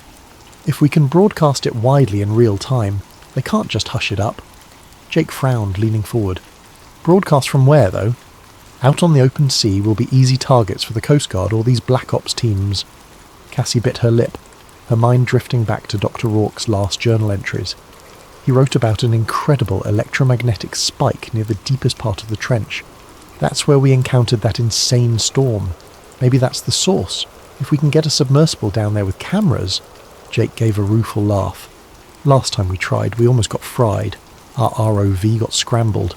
We'd need serious protection from electromagnetic interference. Olivia's eyes brightened. I might know a place. The university's Marine Tech Institute has a deep-sea submersible with specialised shielding. They were testing it for cosmic ray research. Problem is, it's locked behind bureaucratic fences. Cassie grinned. We have an ally there, Professor Leland. He might give us access if we phrase it right. Jake's brow creased. That's a huge risk, but it might be our best shot. They set about planning. While Cassie and Olivia hammered out how to approach Professor Leland, Jake insisted on reinforcing the boat's systems, improving the electromagnetic shielding, installing backup generators. If they had to coordinate a submersible dive in those waters, they needed top-notch gear to keep the mothership afloat. Days blurred as they worked covertly. Cassie visited Professor Leland on campus under the pretense of discussing a collaboration. With hushed urgency, she revealed partial truths. We've discovered extraordinary anomalies in the Atlantic that require advanced submersible exploration. I know you have the Aegis Sub-1 in development. We need to borrow it. Please, this is bigger than a research paper. The professor, a stout man with a genial smile, grew serious upon hearing about governmental interference. Though sceptical, he admired Cassie's drive and recalled Dr. Rourke's brilliance. Your mentor did hint at major discoveries, Leland mused. All right, I'll see if I can expedite some hush-hush loan of the sub, but the board can't know, and if anything goes wrong... Cassie gripped his hand, gratitude shining in her eyes. We'll handle it, I promise. Meanwhile, Jake and Olivia rummaged for high-tech solutions. Olivia used her cybersecurity know-how to procure a real-time satellite data link, so when they eventually dove, they could attempt a live broadcast. We'll store backups in multiple servers, she told Cassie. If the feds try to jam us, we can at least send fragments out. One evening, Cassie returned to the motel to find a battered envelope slipped under their door. Inside was a single photograph, a blurred snapshot of her meeting with Professor Leland on campus. No note, just the unmistakable threat that they were being watched. She felt a cold dread coil in her gut. They're on to us, she murmured to Jake. He cursed under his breath. We might not get another chance if they clamp down. Let's act soon. When the submersible was finally delivered to a secluded dock, thanks to a few discreet staffers loyal to Leland, Cassie stood in awe before the Aegis Sub-1. It was shaped like a sleek pod, gleaming with reinforced plating, designed to handle deep trench pressures and shield sensitive instruments from cosmic radiation. They'd repurposed that for the Triangle's electromagnetic onslaught. A day of frantic modifications followed. Jake integrated an extra battery bank. Olivia installed custom software to patch the sub's cameras directly to her mobile command unit on the boat. Cassie triple-checked every sensor, magnetometers, sonar, thermal imaging. Time was running short, though. Agent Whitfield and her shadowy cohorts could swoop in at any moment. Even the weather forecast predicted intensifying storms near the Triangle. Cassie had no illusions about the danger, and yet, the deeper the secrecy, the more determined she became. On a rainy afternoon, they loaded the last crate onto their boat, securing the submersible to the deck with heavy straps. As lightning flickered on the horizon, Cassie gazed at the surging waves. She thought about the tapes referencing alien signals, the old ship vanishings, Dr. Rourke's unyielding quest. Are we absolutely sure about this? Jake asked quietly, stepping up beside her. We might be unleashing something we can't handle. Cassie took a moment to answer, remembering the terror of the storms and the hush in the tape recordings. If it's something beyond Earth, or even if it's just advanced tech from who knows where, the world deserves to know. Rourke believed that. So do I. Jake nodded, resolved. Then let's do it. They planned to depart at dawn for one final approach into the Triangle. The storms had battered them once, but this time they'd be prepared, with a submersible that could theoretically withstand the electromagnetic chaos. Their objective was simple yet monumental: descend to the depths, capture definitive evidence, and broadcast it to the world before forces of secrecy could clamp down. In the motel that last night, Cassie barely slept. She lay awake imagining what might lurk beneath the ocean's surface, an alien craft slumbering in a watery tomb, or perhaps a living intelligence swirling in those hidden trenches. When slumber finally came, her dreams churned with phosphorescent shapes, ghostly transmissions, and the distant echo of voices trapped underwater. By morning, the horizon still seethed with storm clouds. It felt like an omen. Yet they set off, hearts pounding into the swirling seas, armed with technology, determination, and the unwavering belief that truth, even the strangest truth, must eventually surface. Grey clouds hung low over the Atlantic, the wind carrying a briny chill as Cassie's expedition boat cut through the waves. The Aegis Sub-1 sat on deck, lashed down, its sleek hull glistening under intermittent drizzles. Jake steered into open water, while Olivia double-checked the communications rig in a sheltered corner of the deck. Cassie stood near the bow, scanning the horizon. This region was the heart of the Bermuda Triangle, an area that had frustrated explorers and enthralled storytellers for generations. She felt a jolt of nerves recalling her near-disastrous attempt just days ago, but now they had more robust technology and an unwavering purpose. Once they reached the approximate coordinates gleaned from Dr. Rourke's notes and the old Project Hydra references, Cassie signalled for them to hold position.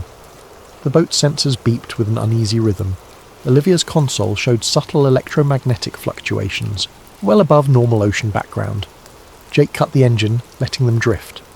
Wind's picking up, but not too bad yet, he observed, scanning the sky. Indeed, dark clouds scudded overhead, though the storm front seemed miles off. They wasted no time. Together they manoeuvred the submersible crane, lowering the Aegis Sub-1 into the water. The sub bobbed, tethered by a thick cable that connected to the boat's power lines and data. Once Cassie and Jake climbed inside its cramped cockpit, they sealed the hatch. Through a small viewport, the watery expanse beckoned, dark and infinite.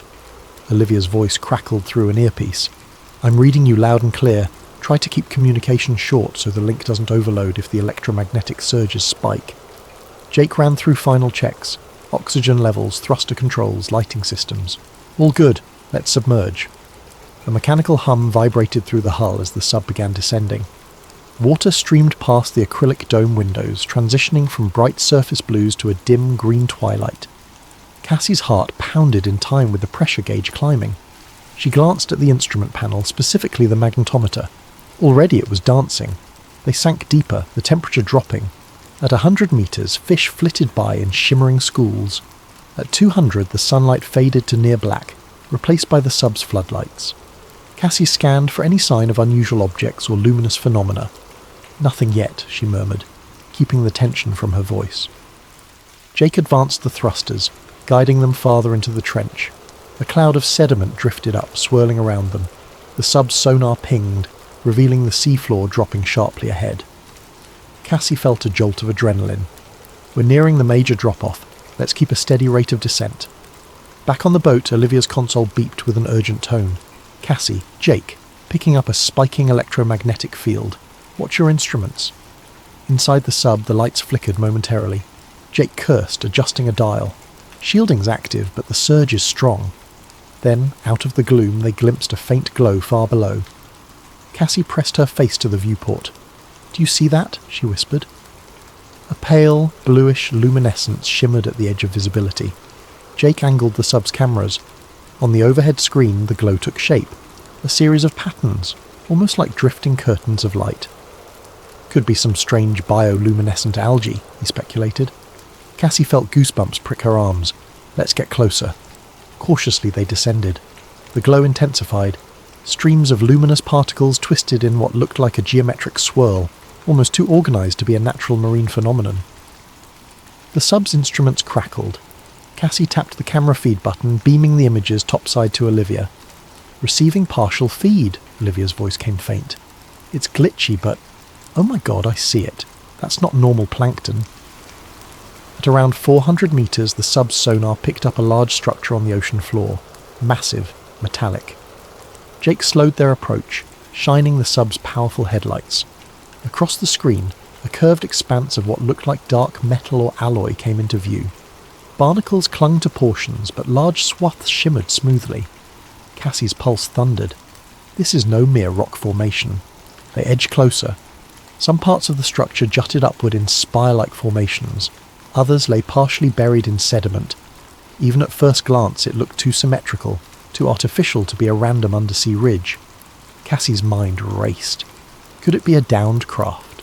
possibly an advanced submarine, or something far beyond known technology. Jake guided them around a protruding ridge, and they beheld a deep indentation, like an entrance or portal. A faint glow emanated from within, pulses of light that matched the swirling luminescent patterns outside. "We have to record this," Cassie breathed, activating high-resolution cameras. "Liv, are you getting this?" Static hissed in their earpieces. Olivia's response was broken. In and out. Massive data surge. Keep filming. Suddenly a wave of energy hit. The sub's power flickered. Instruments spiked red. Alarms blared and Cassie fought to steady the controls. Jake cursed, pushing the shield generator to maximum. The entire sub shuddered.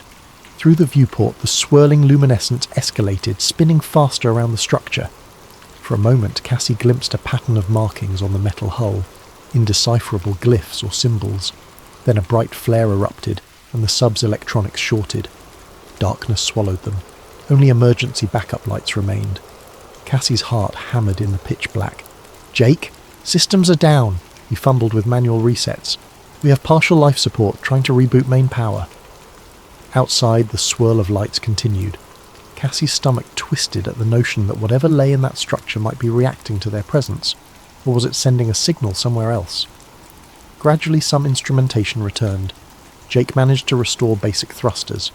The sub's external cameras flickered on momentarily. "We should ascend," he insisted. "We can't risk being stuck down here." Cassie yearned to explore further. The structure beckoned with unspoken secrets, but rationality won out. They had enough footage to prove something extraordinary. "Let's go," she agreed. They rose through the water column, battered by intermittent electromagnetic pulses that threatened to sabotage them at every turn. When they finally breached the surface, the sea greeted them with lashing rain and roiling waves. Above, thunderheads seethed, and lightning forked across the sky. Jake navigated the sub back to the mothership, where Olivia helped winch it aboard amidst the rising storm. The instant the hatch opened, Cassie sputtered out breathless words. "We found a craft, or structure. Definitely not natural. We have footage, though it's glitchy." Olivia's eyes were wild with excitement and worry.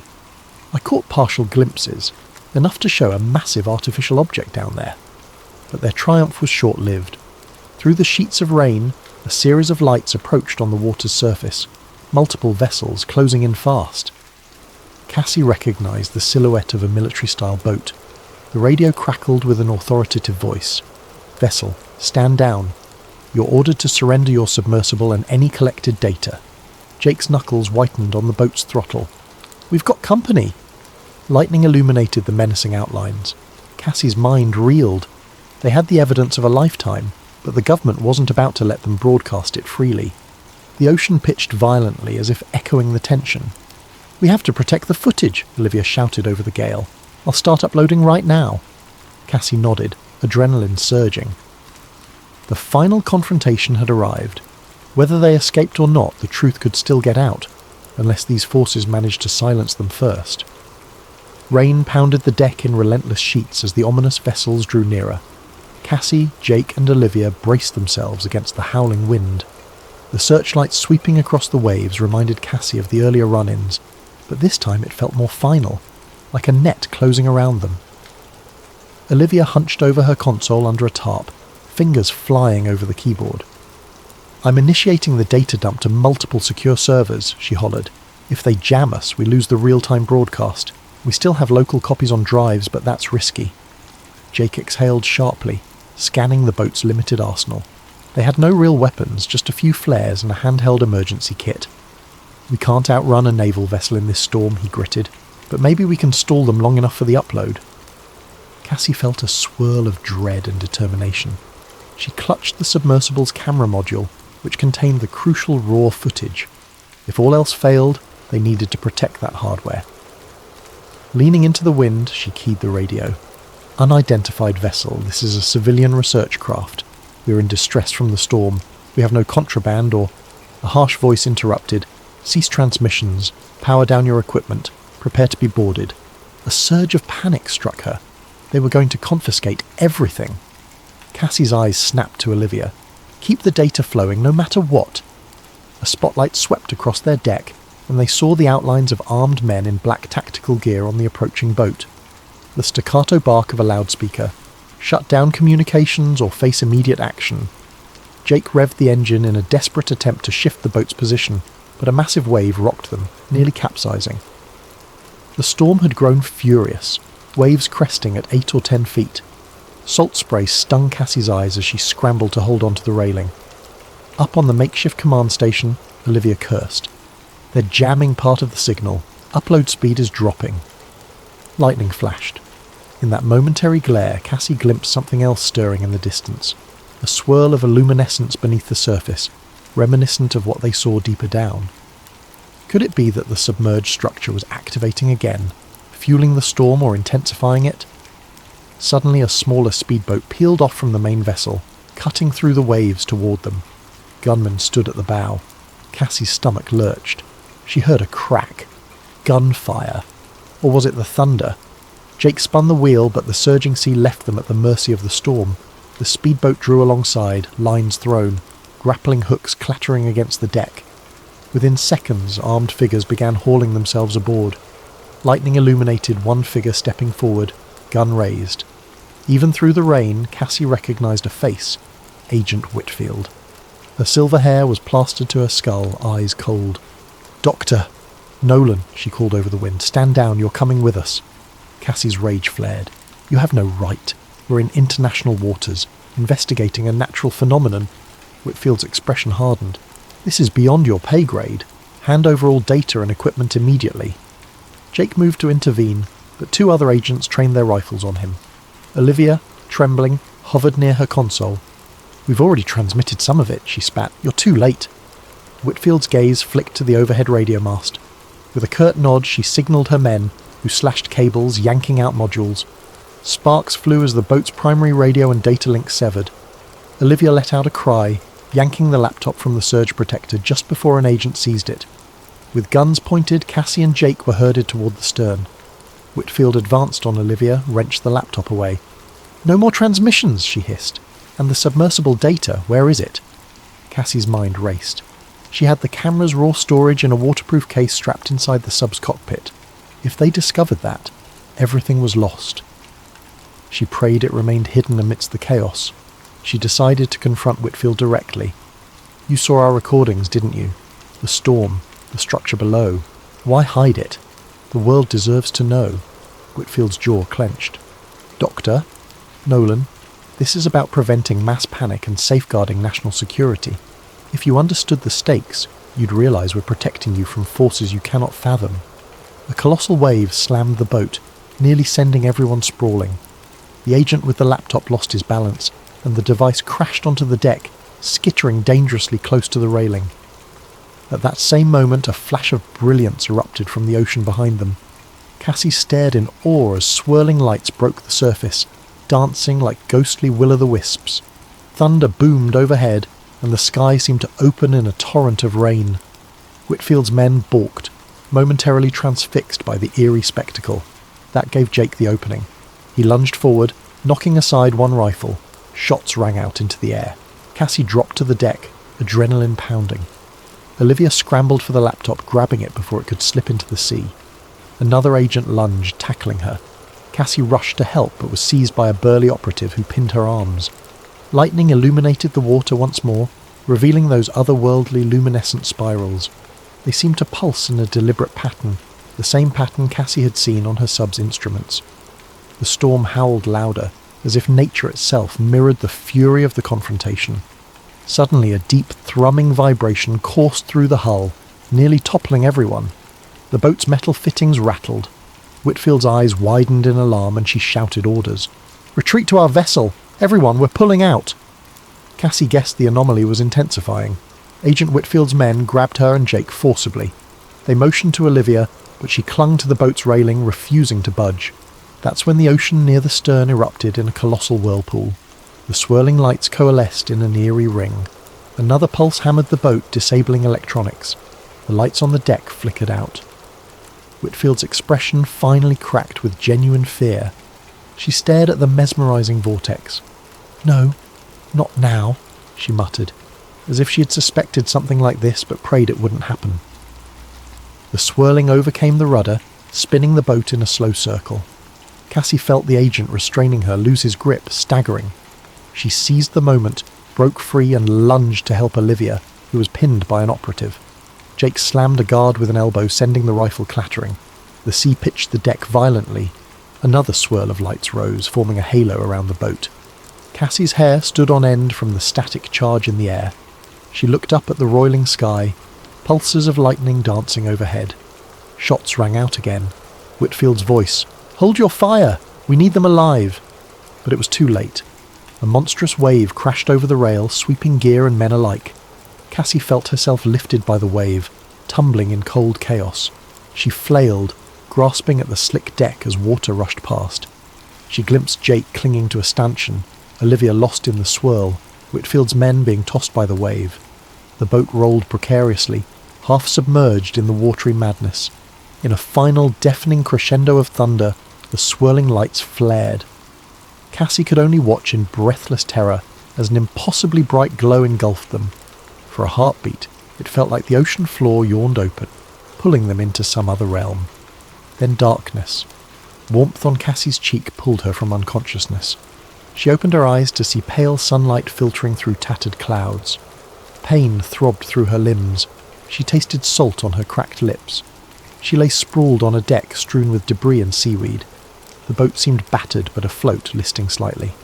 A groan from nearby. Jake lay under a broken crate, bruised and coughing.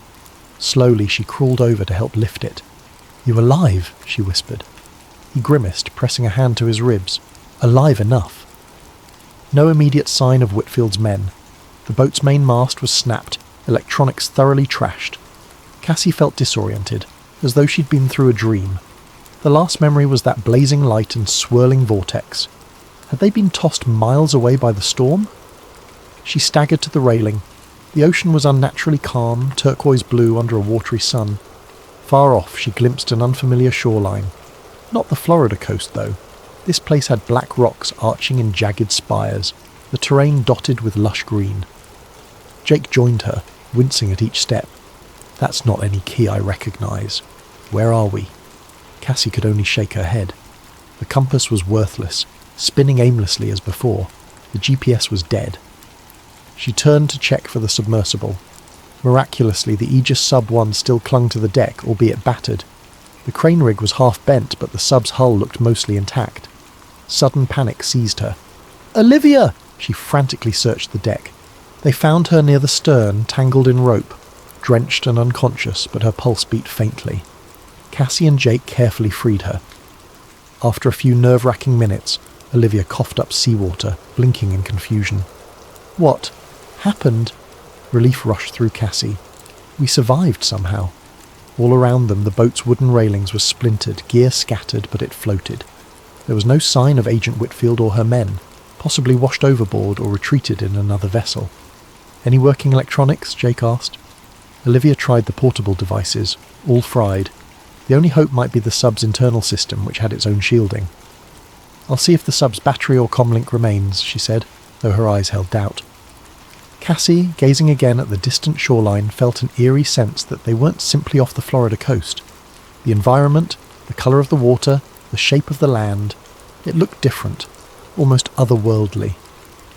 "Could we have drifted to an uncharted island?" she asked softly. Jake frowned. An uncharted island in these latitudes. Hard to believe in 2023, but the Triangle is known for messing with navigation. They spent the next hour mending themselves and rummaging for supplies. The fresh water stores survived. Some rations were soggy but edible. Cassie discovered a waterproof case lodged in a corner. Inside, the sub's camera memory unit. She hugged it to her chest, a flash of triumph.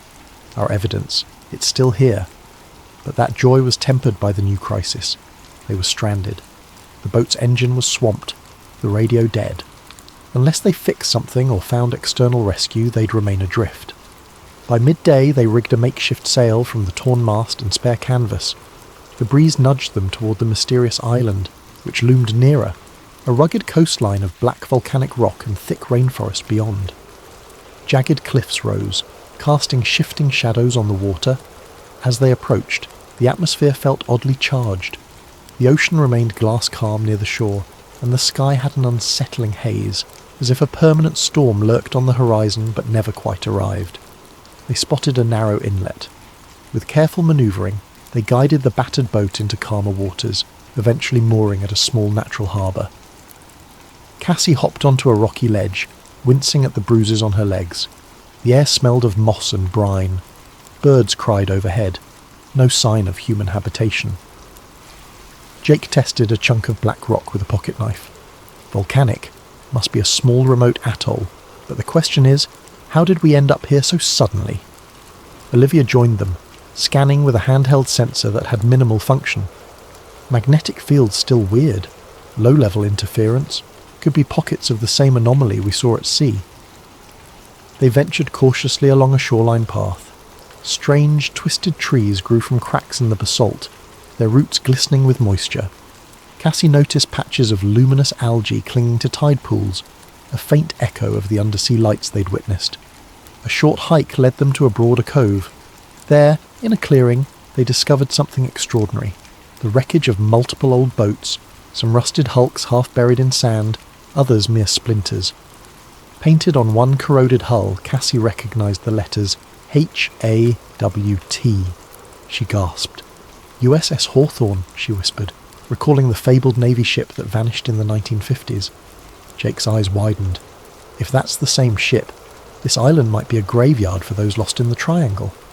They pressed on, stumbling upon more debris from different eras, a wooden mast with 19th century styling, plain fuselage fragments that looked World War II era, modern yacht remains. It was as if the island had magnetically drawn in vessels from across decades. Olivia's voice trembled. All those vanishings, they ended up here. Cassie knelt by a weathered nameplate from a cargo vessel reported missing in 1972. She felt a pang of sorrow, imagining the fates of countless sailors. No human remains in sight.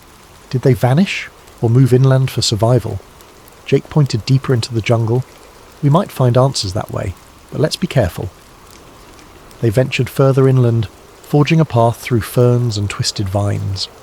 The air was muggy, insects buzzing in thick clouds. The vegetation seemed oddly vibrant, with flowers of unusual hues. Cassie suspected the same electromagnetic oddity that affected technology might also be fueling odd growth. Eventually they reached a clearing where massive stone pillars jutted from the ground, ancient and covered in alien glyphs, the same style of markings Cassie had glimpsed on the submerged structure. Her breath caught in wonder. This can't be a coincidence. Something or someone built these. Olivia ran her fingers over the carvings. This is beyond known history. Could it be a lost civilization, or something else? Jake scanned for footprints or signs of life. If castaways survived, maybe they found these ruins, but I see no fresh tracks. A hush fell over them. Cassie's mind whirled. The Bermuda Triangle had been rumoured to be cursed or supernatural, but these pillars hinted at advanced or ancient origins, possibly linked to the underwater craft. She pictured the swirling lights, the ephemeral storms. Maybe the ones who vanished are gone, Cassie said softly, heart heavy. Or maybe they left. In the distance, a rumble of thunder made them jump. The sky overhead churned with grey. Jake looked up warily. We should find shelter. This place doesn't feel safe. Indeed, an uneasy energy filled the clearing, as if unseen watchers lurked just beyond the tree line. Cassie felt her pulse quicken. They had stumbled onto the heart of the Triangle's secret, an island seemingly out of place and time, hosting remnants from countless lost expeditions and stone pillars older than any modern chart. With no immediate rescue in sight, they'd have to rely on their own resourcefulness, and the possibility that the submersible might help them solve the riddle of the island's bizarre magnetism. Cassie forced a steady breath. She might be trapped, but she wasn't giving up. The next step was to survive, unravel the enigma of these ruins, and hope that revealing the truth might set them free. Night fell quickly over the mysterious island, wrapping the jungle in a claustrophobic darkness. Cassie, Jake and Olivia had returned to their boat to gather supplies, flashlights, sleeping bags, rations. With no functional radio, they were effectively marooned. Lightning flashed on the horizon, revealing gnarled treetops swaying in the wind. They camped near the clearing of ancient pillars, choosing a spot beneath a leaning rock overhang for partial shelter. Cassie built a small fire using driftwood and scraps from the old wrecks. The flickering flames cast dancing shadows on the worn glyphs etched into the towering stones. As they huddled for warmth, the conversation inevitably drifted to the day's surreal discoveries. Olivia toyed with the battered remains of a handheld device. "I can't get a signal. There's no satellite coverage. Maybe the electromagnetic interference is blocking everything." Jake rubbed his chin, eyes on the monolithic pillars. Could these have something to do with the phenomenon we saw under the ocean? It's like they share the same design language. Cassie took out a sketchbook from her backpack. She started drawing the glyph patterns from memory, cross-referencing them with the shapes she'd glimpsed on the submerged structure. They appeared geometric, almost fractal, could be a written script, or even symbolic code. In the silence that followed, they listened to the distant crash of waves against the rocky shore. The hush felt eerie, as though the island itself was holding its breath. Something rustled in the underbrush, prompting them to snap on flashlights, but they found only wind-stirred leaves. As fatigue set in, they took turns at watch, each haunted by the knowledge that no rescue was forthcoming. Sometime after midnight, Cassie dozed off under the shimmering constellations, though the ghostly pillars loomed in her dreams. At dawn, they woke to a startling scene.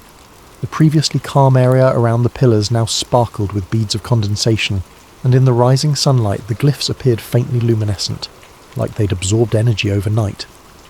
Cassie stepped closer, heart pounding. "They're glowing. This is new." Olivia snapped photos, though their cameras were reduced to near manual function. "Must be the humidity reacting with whatever the pillars are made of," she said, though she didn't sound convinced. Jake rubbed his temples. "I want to check the rest of the island. Maybe we'll find more structures, or survivors." They packed up their meagre camp and ventured deeper inland. The path meandered through dense foliage. Gnarled roots tripped them, and vines draped overhead. Occasionally they spotted remnants of old crates or scraps of cloth, evidence that castaways had once been here. Midday brought them to a steep ravine. A narrow footpath led downward. At the bottom, water trickled in a small stream. Crossing it, they found a hidden grotto. Within this natural amphitheatre of rock they encountered a startling sight, a mosaic of stones arranged in a spiral pattern, each etched with the same alien glyphs. At the centre stood a carved altar. Cassie's breath caught. This is no random ruin. Someone built a ceremonial site or something akin to it. Jake circled the altar. Who, though? Ancient civilization? Or maybe those who ended up stranded here tried to communicate with whatever's in the ocean. Olivia knelt, running her fingers along the spiral mosaic. It's meticulously done. Could these stranded sailors have deciphered the glyphs? A wave of dizziness hit Cassie as she stared at the altar, her mind conjuring an image of swirling lights beneath the waves. She recalled the old reel tapes describing signals and attempts at contact. Was it possible that across decades, castaways tried to replicate those signals here on land? Suddenly a crunch of footsteps behind them. They spun around to see a figure emerge from behind a boulder, Agent Whitfield, her uniform torn and hair matted, but her posture still rigid. She held a pistol, aimed warily at them. Jake tensed, stepping forward protectively. "You're alive." Whitfield's eyes flicked from Jake to Cassie. "Likewise. I suspected you'd head inland." Olivia glared. "Looking for something?" Whitfield lowered the pistol slightly, grimacing. "We got separated when the wave hit. My men. I lost track. I found one corpse on the beach, the rest scattered." Cassie's anger simmered. All this secrecy, and for what? Look at us now. Stranded. Tell us the truth. Whitfield hesitated, the lines in her face etched with fatigue. "You think it's simple? We've known about anomalies in the Triangle for decades, maybe centuries. Some in the government suspect extraterrestrial involvement. Others believe it's an unknown Earth-based phenomenon. Either way, it's considered too dangerous for public knowledge. We fear the panic, the exploitation, the potential conflict if foreign powers scramble here," Jake scoffed. "So you're willing to kill for it?" She clenched her jaw. "I follow orders. The directive is to contain the situation, but I never expected we'd end up here." Her gaze flicked to the spiral mosaic. "This island it's not on any map. My superiors only whispered rumours of a lost zone." Olivia folded her arms. "And now you see it's real. Will you keep trying to bury it?" Whitfield's shoulders slumped slightly, as if an internal struggle weighed on her. I have to protect national security, but this place defies everything. If we want to survive, maybe we do need to pool resources. Cassie sensed a shift, a glimmer of uneasy alliance forming. Truce then, she suggested quietly. We find a way off this island, or we uncover the key to why it exists. But no more guns and faces. After a tense pause, Whitfield nodded. She holstered her pistol. Truce, for now. They spent the next hour exploring the grotto together. Whitfield admitted she possessed partial knowledge of earlier secret missions that identified an interdimensional rift theory, though never confirmed. The intense electromagnetic surges might warp space-time in localized pockets, pulling vessels from various eras. Olivia found curious remains in a small alcove. Rusted personal items, scraps of journals, no bodies, possibly from castaways who died or vanished. One scribbled note read, "The lights call from beneath. We answer on land. The gate must open." Cassie's skin crawled. A gate? Could they have believed these pillars or altars were a means to connect with whatever is beneath the ocean? A distant rumble of thunder broke their musings. Whitfield frowned. Another storm's brewing. We can't linger. Returning to the boat, they decided to share supplies and watch each other's backs. Whitfield was grudgingly grateful for a place to rest. Under the watchful eye of the looming pillars, the odd alliance took shape. That evening the wind rose again, rattling the battered hull. As they huddled in the glow of a lantern, Cassie studied the camera unit from the submarine. The footage they captured might be the only real proof of that underwater structure. She glanced at Whitfield, who stared into the darkness with haunted eyes, likely torn between her duty and the unsettling reality they all faced. In her mind, Cassie kept returning to that cryptic note. The gate must open. Could the island's ruins serve as a beacon or a key? If so, a key to what? She recalled the swirling lights, the sense of intelligence behind them. Perhaps the next step lay not in merely escaping, but in comprehending the phenomenon, why it brought them here, and how it might let them go. Storm-laden clouds churned overhead at dawn, casting the island in shades of grey. Cassie, Jake, Olivia, and the reluctant, ally-turned-adversary agent Whitfield gathered near the ancient pillars. Despite the tension in the group, they'd agreed on a plan. Explore the possibility that these ruins interacted with the electromagnetic anomalies, perhaps opening a way to escape. Using sketches from the mosaic in the grotto and the glyph patterns on the pillars, Cassie attempted to piece together a cohesive design. The spiral in the grotto and the arrangement of these pillars, it might be some sort of symbolic representation of the ocean floor structure, she hypothesized. If the castaways tried to replicate signals from underwater, maybe they believed these pillars could resonate. Jake rubbed his sore shoulder. Resonate how? Like a giant antenna? Olivia nodded, following Cassie's logic. Yes, maybe. The electromagnetic surges might be triggered by a certain arrangement or activation. The question is, do we even want to activate them? Last time we faced an anomaly, it stranded us here, Whitfield frowned. But if we can harness the phenomenon, maybe we can open a path back, or at least send a powerful enough signal for rescue. She looked uneasy, admitting that a more extraordinary method might be needed. They spent the morning clearing debris from the clearing, uncovering additional stones that had fallen over time. With each revealed glyph, Cassie felt a thrill of discovery. She recognized patterns akin to waveforms or frequencies. If they matched the pulses recorded on the sub's instruments, they might replicate those pulses here on land. Jake rigged a makeshift generator from the boat's salvageable engine parts, hooking it to a coil of copper wire. We can create an electromagnetic field, direct it into these pillars, see if that does anything. Olivia set up the sub's sensor suite on shore, linking it to a small console. I'll monitor real-time feedback. If we get a spike like we did out at sea, we'll know. Whitfield kept watch, pistol at her side. Although an uneasy truce still hung over them, her sense of mission remained. She occasionally asked Cassie pointed questions. If you manage to open some sort of rift, do you realise the risk? Something else might come through. Cassie paused in her wiring.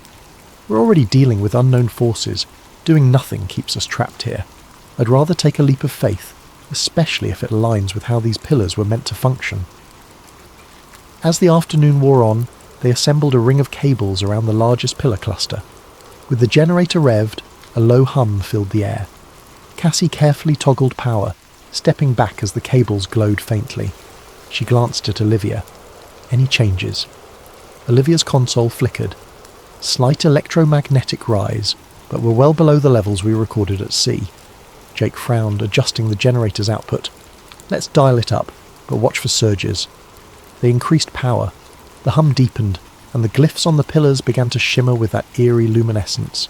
The ground beneath them vibrated softly. A sudden swirl of wind whipped the clearing, scattering leaves in a spiral. Cassie's hair stood on end. "That's more than just a breeze," she muttered. Olivia's eyes widened at her console. "We're hitting a spike, like a resonance frequency." Whitfield took a step back, eyes darting around. "Is the storm reacting?"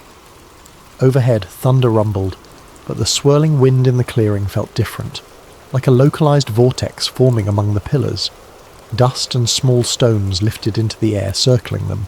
The glyphs glowed brighter, each symbol pulsing in sequence. Jake called out, "Shut it down if it gets too big." Before they could, a column of light shot up from the centre of the pillars, piercing the low-hanging clouds. Cassie shielded her eyes as the brilliance reflected off the basalt. The ground shook harder, a quake rattling teeth. A roar of static filled their ears. Cassie's mind flashed to the sub's dive, the swirling lights beneath the ocean. Could she be bridging a link between the underwater craft and this island? The air crackled with electricity, arcs snapping between the pillars. Then, as swiftly as it began, the vortex expanded outward with a deafening crack. A wave of force knocked them all off their feet. The generator shorted in a burst of sparks. The blinding light receded to a faint glow. When Cassie scrambled up, dizzy, she realized something had changed. The sky overhead was no longer thick with storm clouds. Instead, it was a placid grey, the sort of day one might see on a calm morning back in Florida. She blinked, heart pounding, scanning the horizon beyond the pillars. Jake helped Olivia to her feet. Whitfield stumbled against a stone, thoroughly rattled. Olivia squinted at her console. "We've got location data, somehow. GPS is flickering back. Signal partial, but we're near Bimini.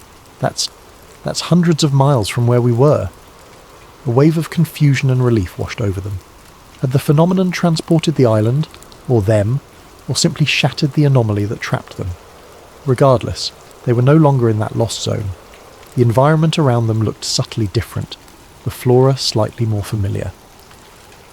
They rushed back toward the shore, hoping to see if the battered boat had also jumped. Sure enough, anchored in calmer waters, the boat remained, bobbing gently. But the black volcanic coastline was gone, replaced by coral sand typical of the Bahamas. The island they were on now seemed smaller, more in line with known geography. Cassie's mind reeled. They had escaped the lost zone. The swirling, ephemeral realm that had captured so many vessels was behind them. Some kind of electromagnetic or dimensional event reversed by powering the pillars.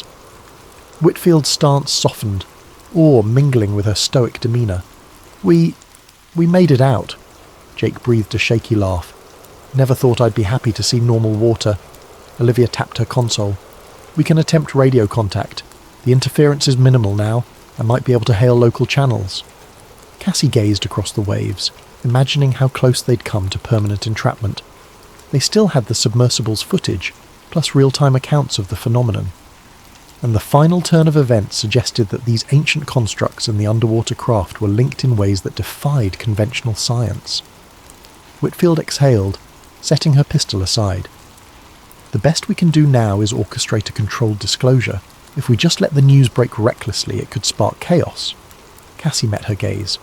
"People deserve to know, but yes, we must do it responsibly, step by step, with facts, not sensationalism." Jake stepped in, resting a hand on Cassie's shoulder. "First, let's get off this new island, fix that boat, and get medical care.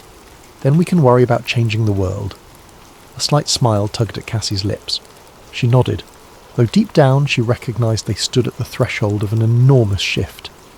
The Bermuda Triangle mystery might never be fully solved, yet they had glimpsed enough to reshape humanity's understanding of what lurked in the ocean's depths. As they gathered themselves, Olivia managed to get a faint radio signal. A crackling voice responded in English. Cassie felt tears well in her eyes. They were truly back within a known reality, carrying knowledge of an unknown one. Whitfield, listening quietly, seemed oddly humbled. "I'll contact my superiors. Perhaps for once we can do the right thing." Cassie left the pillars behind, stepping onto the sand with an unsteady but resolute stride. The camera module pressed to her chest, the cryptic glyphs etched in her memory. An unspoken vow formed. She would devote her life to responsibly unveiling this truth, whatever it meant for science, for humanity, for the grand tapestry of the ocean's secrets. In the distance, the low hum of an approaching plane or helicopter carried across the wind. Rescue? Military? Perhaps both. The final chapter of their wild journey was about to begin, but the greater story, how the world would react to the revelation of ancient, possibly alien influences in the Bermuda Triangle, was only at its dawn. Thank you so much for joining us on this journey into the Bermuda Triangle's hidden depths. If you enjoyed this conspiracy-laced adventure, let us know where you're watching from in the comments below and what time it is for you right now. Don't forget to subscribe to Sleep Theories to ensure you never miss a story like this, one that pushes the boundaries of the unknown and encourages us to keep questioning the secrets of our extraordinary world. Sleep well and stay curious.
Hello everyone, and welcome to another late-night edition of Sleep Theories.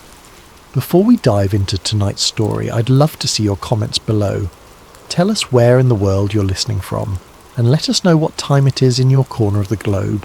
Whether you're burning the midnight oil in Brooklyn or waking up at sunrise in Sydney, we're thrilled to have you here.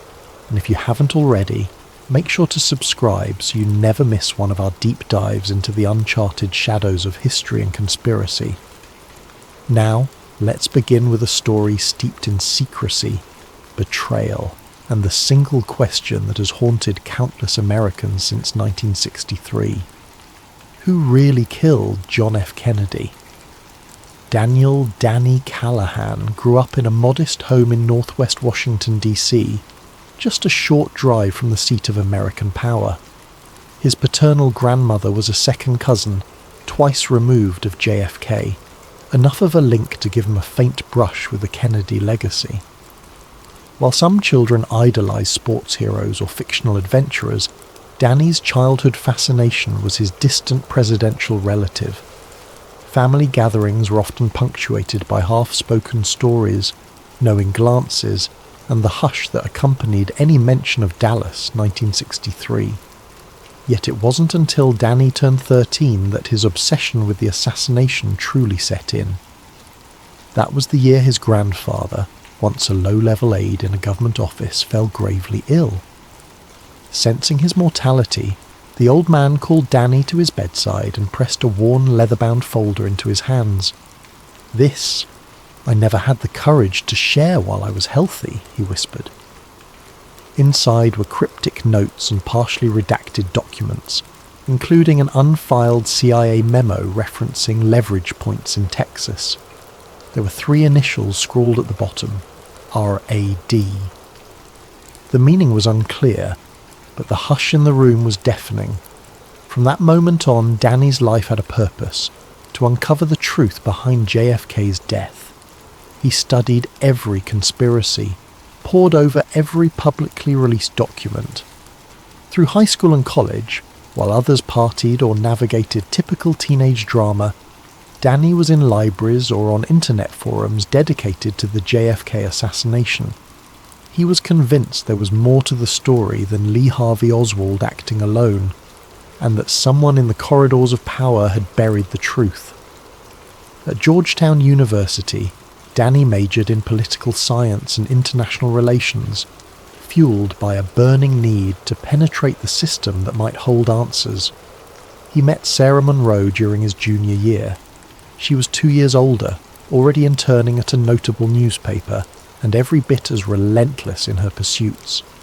They bonded over a stack of declassified CIA briefs. Danny had been hogging the library microfilm machine, scrolling through old national security transcripts. Sarah confronted him, half joking, "You're not the only conspiracy nut in town, you know." From that day on, they became friends, and often partners in sifting through the labyrinth of half-truths and speculation that surrounded Dallas, 1963. Sarah, with her piercing hazel eyes and tendency to scribble notes on anything within reach, was a rising star in investigative journalism. She was dogged, often ignoring editorial suggestions that she'd tone it down. She had a habit of dropping quotes from real whistleblowers into everyday conversation, referencing sources from older CIA leak cases. Though her style clashed with many seasoned reporters, it meshed perfectly with Danny's unyielding hunger for secrets. Armed with a shiny new degree and a stack of recommendations, Danny landed an entry-level position at a lesser-known government agency, an obscure division connected to intelligence analysis. It wasn't the CIA or the FBI, but it was a place to start. If he played his cards right, he would glean insight into the halls of the intelligence community, building connections that could eventually grant him access to vaults of classified files. At the same time, Sarah was piecing together a special series on political cover-ups for her paper. She was particularly drawn to the JFK cold case, a colloquial term she coined for her multi-article deep dive into conflicting testimonies and unsealed documents. Danny, though restricted by clearance protocols, often fed her stray leads that he picked up through casual chatter at the office, discussions about old files, or references to managers who'd been around since the 1960s. They became a formidable team, even if they had to operate carefully. Word travelled fast in government circles, and Danny knew he had to keep his personal inquiries discreet. More than once he felt eyes on him in the hallway, or sensed that certain colleagues stopped talking the moment he entered a room. But he chalked it up to nerves. He was a new hire after all. Why should they trust him? One evening, after a day spent combing old microfilm, Danny found a cryptic reference in an ancient budget ledger. Project Gold Crown, authorized expenditures November 1963. Gold Crown. He'd never heard the term. He flagged it for later, quietly making a note in a private journal. When he casually asked a superior about it, the man's face blanched. "Never heard of it," he said, before swiftly changing the topic. From that point, Danny's suspicion only grew. Yet for the next couple of years, progress stalled. Danny moved from desk to desk, gleaning small bits of knowledge, nothing conclusive but enough to stir the pot. As time went on, Sarah's investigative column gained traction, putting them both under a more critical spotlight. She wrote scathing pieces about how the Warren Commission failed to address key inconsistencies, how the House Select Committee on Assassinations had left critical leads unresolved, and the systematic destruction of evidence. Predictably, this drew some negative heat from certain corners of the intelligence world. Midway through his second year at the agency, Danny was invited to a private lunch by one of his supervisors, a man named Clay Finch, who specialized in document classification. Finch offered a wide smile over a sandwich in the cafeteria. "You've been busy, Danny," he said in a tone that was borderline accusatory. "Interested in historical records, are we?" "Just want to learn," Danny replied calmly, aware that each word needed to be measured. Finch leaned closer. "History's a funny thing. A lot of it is better left behind. The official record stands for a reason. You wouldn't want to disrupt that, would you?" There was an ominous note to Finch's voice, but his eyes were maddeningly unreadable. That moment marked a shift for Danny, a realization that everything he was doing, every digital search, every phone call with Sarah, every request for older files, was being tracked. And behind Finch's sly smile, Danny sensed a message. "We know what you're up to. Tread carefully." A week later, Sarah told Danny she'd received an anonymous tip from a caller who claimed to have inside information from the 1960s intelligence community. The caller insisted the truth behind JFK's murder was deeper than any single branch, pointing to a hidden web of power brokers.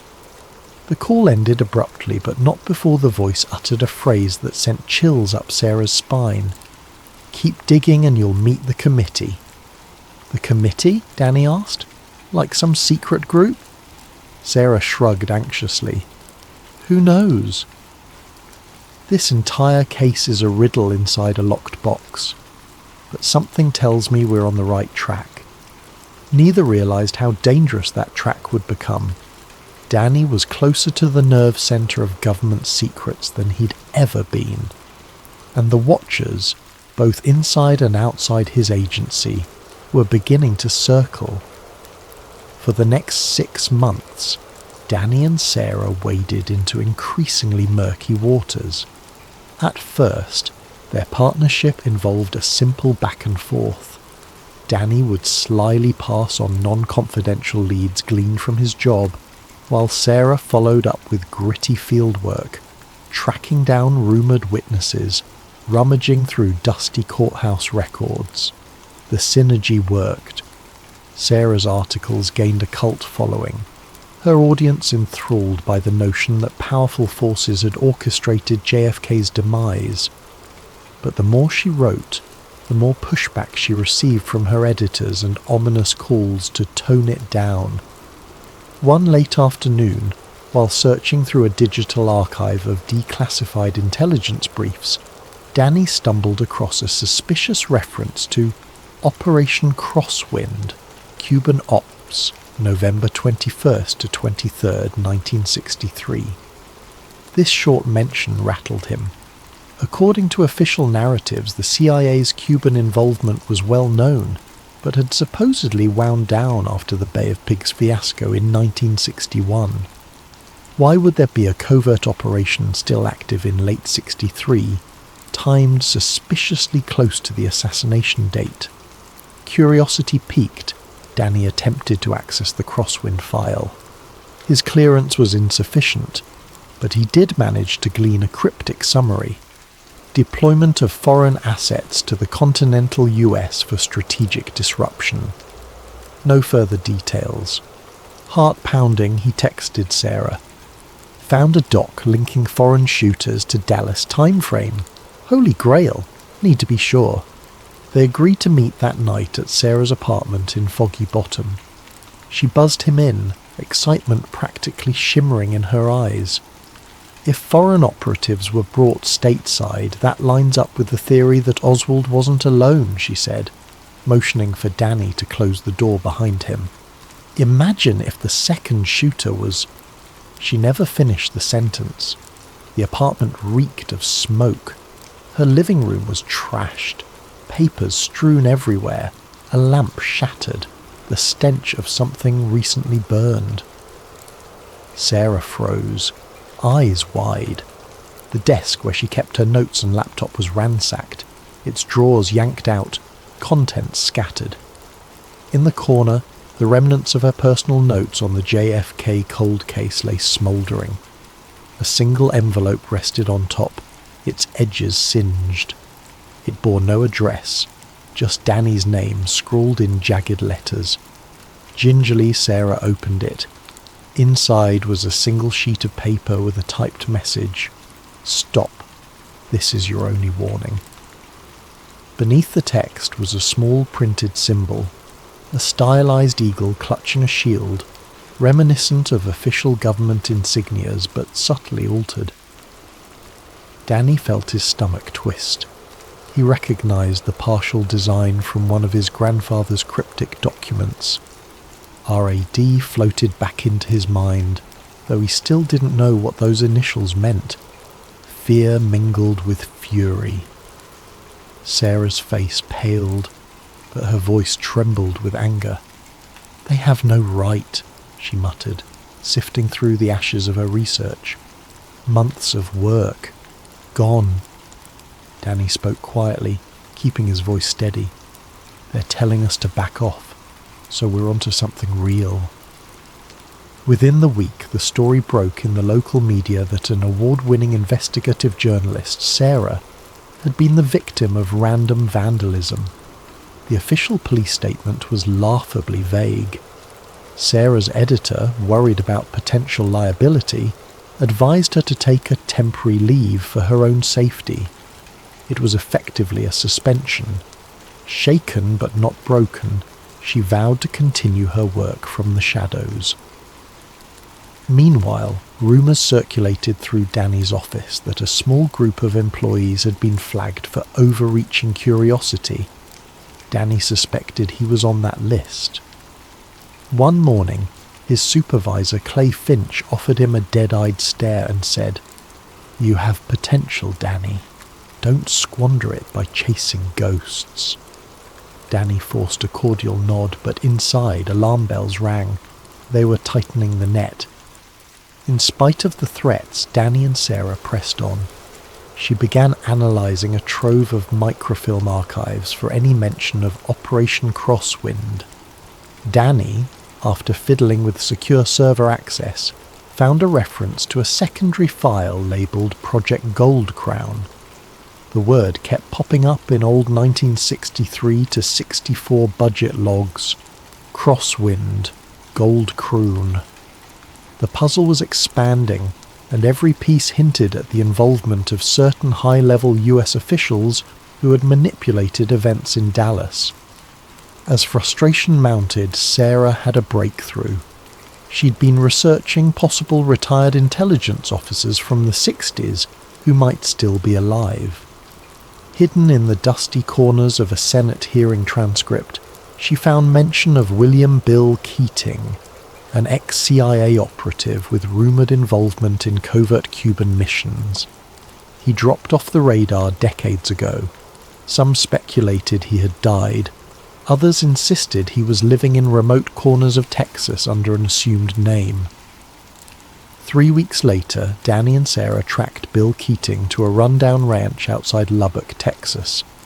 He was old, late 70s at least, skin leathery from the sun and gaze haunted by secrets. They knocked on his door, uncertain if he would even speak to them. Keating first tried to slam the door in their faces, but Sarah had a journalist's persistence, and Danny wielded the documents his grandfather had left behind. They caught Keating's attention just enough to wedge a foot in the door. "I'm done with that life," Keating growled. "You have no clue what you're digging into." But his eyes flicked to the unfiled CIA memo that Danny held. In the corner, those same initials, RAD, glinted in faint ink. He exhaled shakily, letting them inside. Over stale coffee and the hum of a dusty ceiling fan, they listened as Keating spoke haltingly about the old days. "Oswald, he was a pawn, sure, but not the only piece on the board," he muttered. "There were bigger fish behind it. Names you'd never guess. Some in the White House at the time, some hidden in intelligence. They used Cuban tension as cover. 2 shooters, not just one. Probably more. And the cover-up? It was top down." He spat the words, as though they tasted foul. "The committee oversaw everything." Sarah pressed gently, voice trembling with excitement. "Who is the committee?" Keating's gaze flickered with fear. He rubbed his temples, muttering, "You want me to sign my death warrant?" At their insistence, he revealed partial details. The committee wasn't an official agency.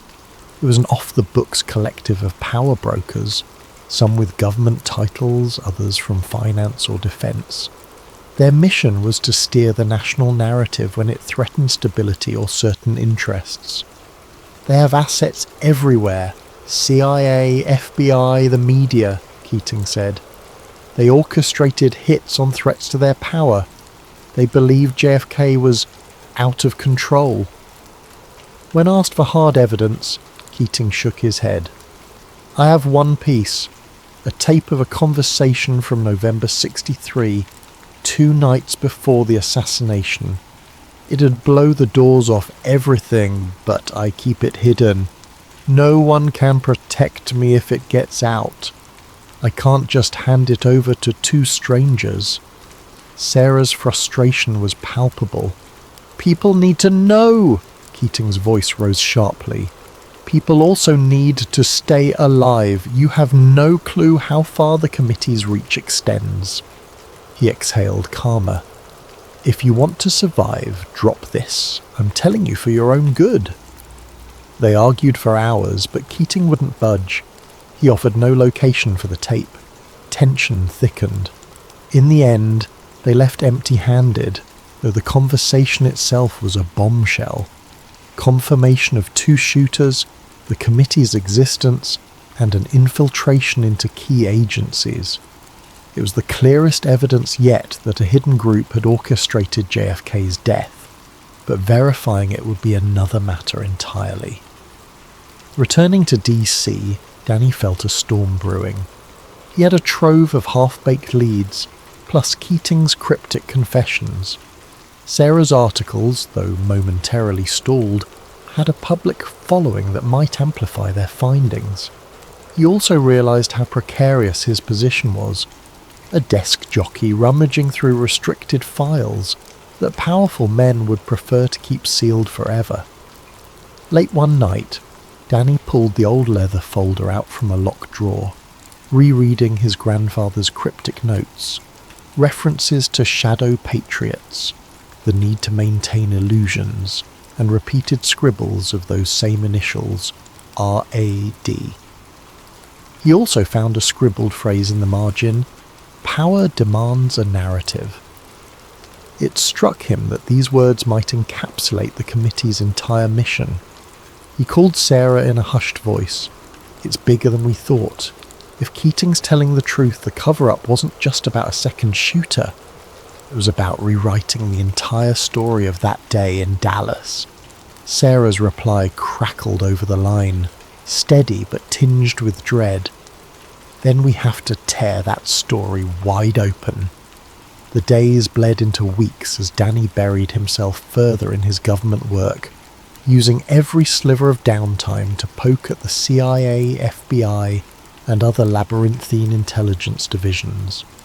His relentless curiosity didn't go unnoticed.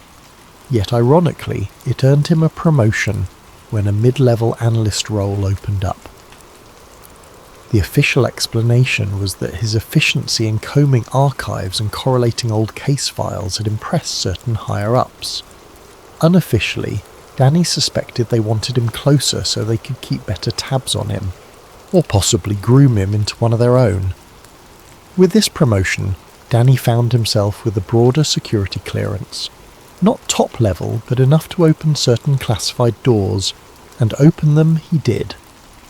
Late nights in a dimly lit government reading room, scanning files stamped with warnings, eyes only, restricted, national security. He discovered more references to Crosswind, Gold Crown, even cryptic mentions of a cipher dog operation. Many were wholly unrelated or redacted beyond comprehension, but patterns emerged. He saw too many converging threads timed around November 22nd, 1963, to call it coincidence. One file stood out, a CIA internal message log from the week of the assassination. Half of it was blacked out, but on one line Danny read, "Confirming arrival of redacted in Dallas. Rendezvous with local asset. Full operational oversight under Gold Crown." The timestamp was November the 22nd, 1963, just one day before JFK was shot. His breath caught in his throat. If this was real, it confirmed an active CIA operation in Dallas separate from Oswald, perhaps orchestrating the second shooter. It was the kind of smoking gun conspiracy buffs had speculated about for decades. Rather than rejoice, Danny's stomach knotted with anxiety. He knew these revelations placed him in serious danger. Every keystroke he made in the system could be tracked, but the desire for truth was stronger than fear. He copied the relevant lines onto a small notepad, carefully shielding himself from the security camera overhead. The next morning he found his desk drawer had been rifled through. Someone was searching for evidence that he'd gone rogue. That same afternoon, Bill Keating's name surfaced on local news. The retired CIA officer had been found dead in his Texas ranch, apparently of a self-inflicted gunshot. The reporter framed it as a tragic suicide of an elderly recluse. But Danny's gut turned ice cold. Keating, who had secrets that could topple institutions, gone. It was too neat, too convenient. A phone call to the local sheriff's office revealed minimal details. The last person known to visit was some out-of-towners, presumably Danny and Sarah. The officer on the other line, in a clipped tone, asked if Danny had any involvement. Danny gave a tight-lipped denial and hung up, dread pooling in his stomach. News of Keating's death rocked Sarah. She was convinced the committee, or some arm of it, had tied up a loose end. "He told us too much. Now he's gone," she seethed during a tense phone call, her voice shaking with anger. "We have to find that tape he mentioned. It could prove everything." But the tape's location remained a mystery. With Keating dead, any trail was likely cold. Late that night, Danny revisited his grandfather's old documents, hoping for some clue to Keating's hidden stash. Nothing, just cryptic references, repeated phrases about the second gunman, the illusions, and the ominous presence of RAD. That night, Danny slept fitfully, haunted by the notion that he'd inadvertently caused Keating's demise. To make matters worse, Sarah caught word that major players at her old newspaper were pressuring her to abandon the JFK cold case series if she wanted her job back. She refused. Her reputation, however, was taking hits. Online trolls labelled her a crackpot conspiracy theorist. and certain mainstream voices mocked her for refusing to let the 60s rest in peace. She pressed onward, determined to prove them wrong. One quiet morning, Danny arrived at work to find a sealed envelope on his desk. Inside was a single photograph, grainy and obviously old. It showed a man on a grassy area, rifle poised. The vantage point resembled the infamous grassy knoll in Dealey Plaza. A scrawled note on the back read, "2 shooters, 1 official, 1 ghost. Don't trust the watchers." Danny's spine prickled. Was this a threat? A clue? Or both? Over the next week he dug deeper into the agency's older records, but found more locked doors than open ones. Senior colleagues gave him polite smiles paired with veiled warnings. "Young man, you're about to learn how the real world works," one said, as if delivering fatherly advice. Another cornered him by the coffee machine, voice low. "This is bigger than your curiosity, Callahan. Don't let your fascination blind you to consequences." Sarah, working from her makeshift home office, connected another dot. She discovered the name Conrad Hastings, repeated in old intelligence rosters. Hastings had since risen to become an influential director within a hush-hush government branch. If Gold Crown was real, he might have been involved from the start, or inherited guardianship of its secrets. She confronted Danny with the name. He recognized it. Hastings was a powerful figure, rumoured to be second in line for a top intelligence post. If he was part of a cover-up, their adversaries ran very high indeed. Anxiety piled up for Danny. His phone line crackled with interference. Strange cars idled near his apartment at odd hours. He found himself looking over his shoulder, suspecting every shadow, every co-worker. Sarah was equally on edge. Twice, she spotted black SUVs tailing her. They were deep in enemy territory, chasing an explosive truth that could cost them their lives. One evening, when the city's lights shimmered off the Potomac River, Danny took a secret meeting with Sarah in an abandoned parking garage. He showed her the partial logs referencing a covert assassination squad deployed to Dallas. She reciprocated by handing over her own findings on Hastings, plus a newly uncovered piece of archival testimony from a retired FBI agent who had once claimed there was a deep apparatus controlling the official narrative, like a puppet master behind the stage. Their conversation was hushed but urgent. If Hastings is part of this, we're looking at someone with the power to bury us, Sarah said, brow furrowed. We need something definitive, an undeniable piece of evidence that they can't just spin away. Danny nodded, voice tight. We find the final log, the real data behind Gold Crown. There has to be a paper trail in the classified archives. If we get that, maybe we can blow the lid open, but we'll have to do it carefully. Let's not end up like Keating. They parted ways, determined but terrified. Danny realized that all his years of searching had led him here, a precarious dance with a hidden fortress of power. The drive to expose the conspiracy clashed with the grim knowledge that the committee, whoever they truly were, had disposed of threats before. They could do it again, with lethal precision. The next morning, Danny received a summons to Director Conrad Hastings' office. The short note read, "We need to discuss your future with the agency." The sense of dread in Danny's chest was almost suffocating, but he composed himself and prepared for the meeting. If Hastings was indeed an architect of the cover-up, this confrontation could either open doors or slam them shut forever. Director Conrad Hastings' office bore all the hallmarks of power. Mahogany desk, thick carpet, a portrait of a smiling president on the wall. Hastings himself was in his early 60s, with iron grey hair and a practiced, cool demeanour. He greeted Danny with courteous detachment, offering neither handshake nor smile. The door clicked shut behind them. "I've had my eye on you, Mr. Callahan," Hastings began, glancing at a file on his desk. "You've demonstrated an impressive aptitude for archival work and analysis." Danny forced a neutral expression. "Thank you, sir."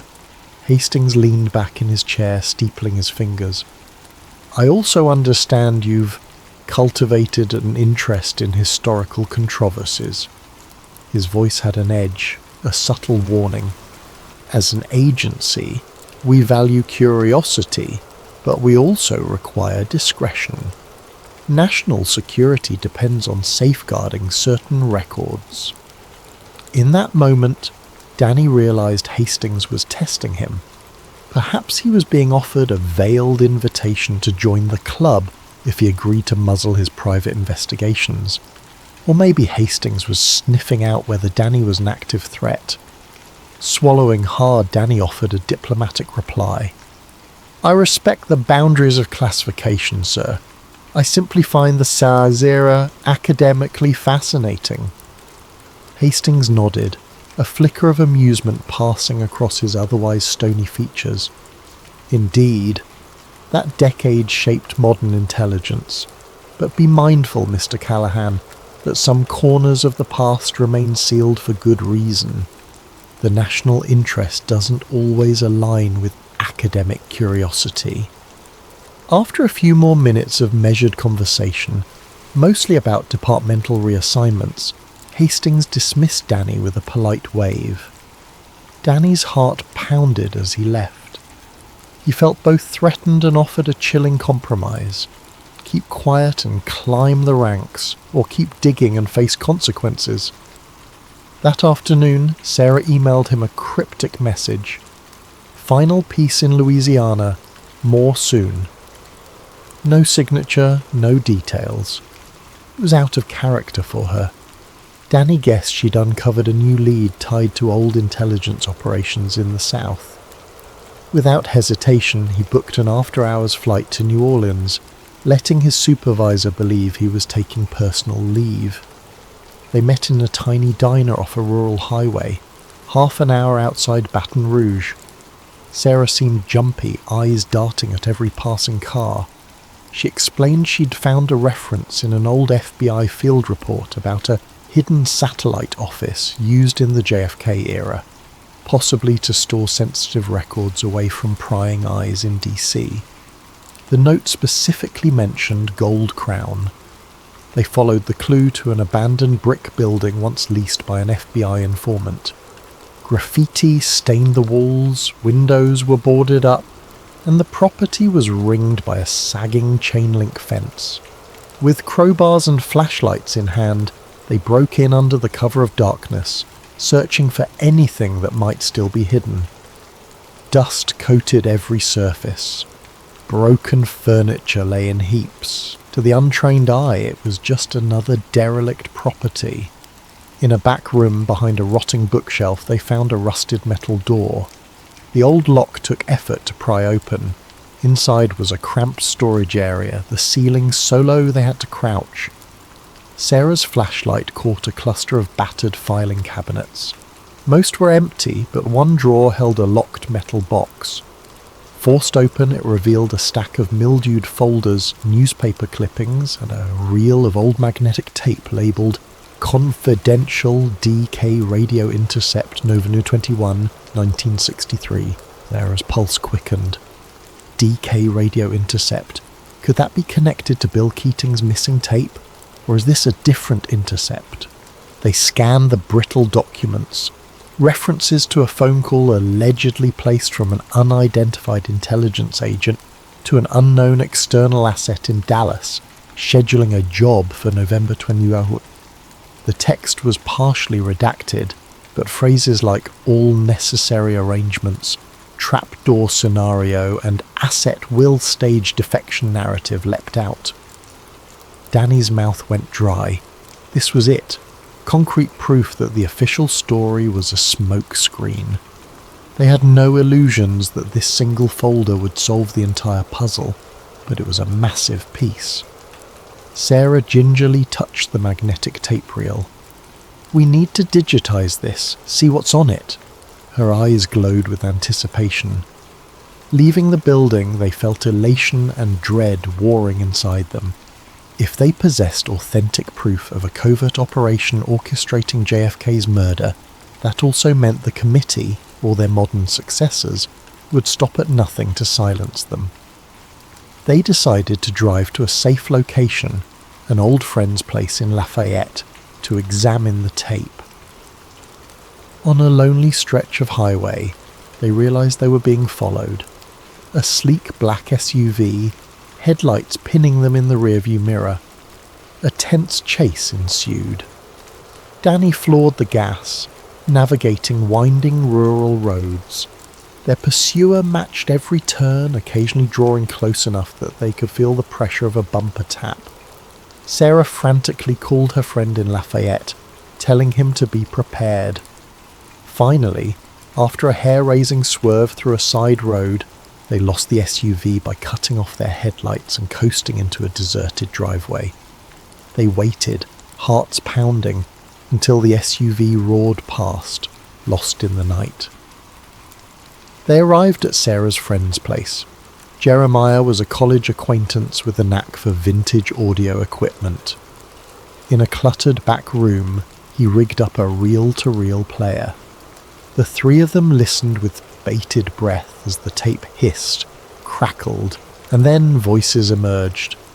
The audio quality was poor but distinct enough. Voice 1. Confirm you are in position. The route is locked. Take the shot. He'll be slowed at the turn. Voice 2. Roger. Our decoy is set. The defector story. You're sure it covers us? Voice 1. Guaranteed. This ties up with Oswald. Remember, the corridor must be clear. No mistakes, or the big man will bury us. Static washed over the reel, then resumed. Voice 2. Understood. Rendezvous at the safe house after the event? Voice 1. Yes. Then proceed with the fallback narrative. Sarah paused the tape, tears in her eyes. Danny felt nauseated. They had just heard direct evidence that a second shooter using a decoy plan pinned on Oswald was orchestrated by some high-level figure. This wasn't vague speculation. These were men calmly planning an assassination. The hair on the back of Danny's neck stood up at the mention of the big man, presumably a reference to someone above them, perhaps a powerful official or the committee itself. Jeremiah, stunned, asked, "This is from the day before JFK was shot?" Sarah nodded numbly. "Sounds like it. This is dynamite. They made duplicates. Digital backups, multiple flash drives, knowing one master copy wouldn't be safe." Sarah stashed a drive in her luggage. Danny hid another in his shoe. They agreed to part ways early next morning. Sarah would drive back to DC with the documents, while Danny would fly. The plan was to release this bombshell simultaneously through Sarah's journalistic channels and Danny's quiet leaks to certain allies in government who still believed in transparency. But they never got the chance to execute that plan smoothly. Before dawn, Jeremiah woke them, voice shaking. "Somebody's banging on the front door." Armed men, likely mercenaries or black ops, poured inside. The ensuing chaos was a blur. Danny and Sarah scrambled out a side window, clutching the stolen evidence. Gunfire erupted behind them, shattering windows and sending the front door splintering off its hinges. With hearts pounding, they sprinted into the night. They were outnumbered, outgunned, but they had what might be the final piece that could prove a conspiracy. All that remained was to survive, and to ensure the truth saw daylight. Adrenaline surged as Danny and Sarah navigated the pre-dawn darkness. The stolen evidence pressed tight against their bodies. The quiet Louisiana air bristled with danger. Their car was parked behind Jeremiah's house, out of sight. With no time to check if Jeremiah made it out safely, they could only pray he'd found cover. Sarah gripped the steering wheel, knuckles white as they sped away. Danny fumbled for his phone, trying to call 911, but the line crackled with static. No help was coming from official channels. They both knew they'd likely been pegged as intruders or fugitives. They decided to split up. Sarah would go directly to a secure contact in DC, who owed her favours, an editor with a strong track record of protecting whistleblowers. Danny would make a desperate move on his end, try to access a top-level federal archive in Washington. If he could cross-reference the voice on that tape with any known high-ranking official from the 1960s, they might finally name names. As Sarah dropped Danny at the Baton Rouge airport, they shared a brief, intense embrace, fear etched in both faces. "Stay alive," she whispered. Back in DC, Danny barely paused to catch his breath. He snuck into his apartment to grab a change of clothes and discovered his front door's lock had been tampered with. Paranoia spiked. He left immediately, not daring to stay. Using an old pass for after-hours building access, he entered the labyrinthine warren of government offices. His new clearance might help him get into the deeper archives, though he wasn't sure if it was enough to waltz in unchallenged. Under flickering fluorescent lights, Danny navigated to a sub-level reading room. He found a sealed compartment that required biometric authorization. Boldly, he pressed his fingerprint to the scanner. Miraculously, it granted access. Perhaps a glitch or an oversight, or maybe Hastings had left the door open to test him. Within the corridor, rows of locked file cabinets stood behind tinted glass. Above them hung a sign. Archival Vault, Classified Histories. Danny scanned labels. Cuban Ops in 63-65, Domestic Counterintelligence in 60-64, Project Gold Crown. His heart pounded. There it was, Gold Crown. He approached, checking over his shoulder. No security detail in sight, but his nerves screamed. He used a small hacking device that Andrew, a tech-savvy colleague from years back, had once given him, hoping it might override the cabinet's digital lock. A beep, a click, and the cabinet slid open. Inside, manila folders bristled with old memos, cables, and dispatch logs. Many were heavily redacted, entire pages black with marker.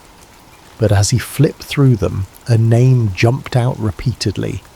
Director Conrad Hastings. At the time, a young intelligence operative attached to clandestine operations. Danny's eyes widened. Hastings had clearly been involved in Gold Crown from the start.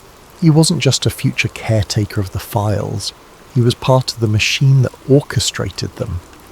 He snapped pictures with his phone. One memo dated November 25th, 1963 read, "Post-event. Ensure Oswald narrative remains primary. Assets must confirm no second shooter. Cooperate with Warren Commission. If infiltration or leaks occur, activate Project RAD." That acronym again, RAD. This time beneath it, a signature scrawled in black ink. Hastings. A floorboard creaked behind him. Danny whipped around to see Hastings himself standing in the corridor. He was alone, no guards in sight, but his posture radiated quiet menace. "I see you've let your curiosity lead you down the rabbit hole," Hastings said, voice echoing. Danny's blood ran cold, but he raised his chin defiantly. "It's all here. Proof you were complicit in orchestrating the Dallas operation. The memo about controlling the narrative, about Oswald being a scapegoat." Hastings stared at him with an expression of weary condescension. "You think you're the first crusader to come down this hallway, rummaging for the truth? How naive. Even if you make it out of here with those files, the public won't believe you.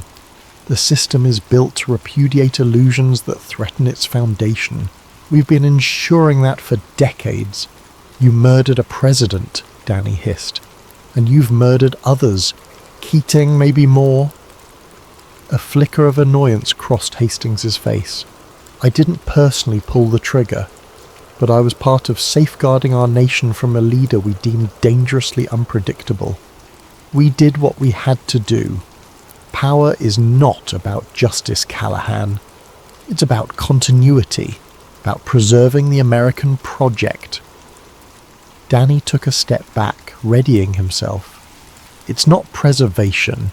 It's an execution of democracy itself. You're no patriot." Hastings let out a bitter laugh. "Patriotism is a mask we wear for the masses.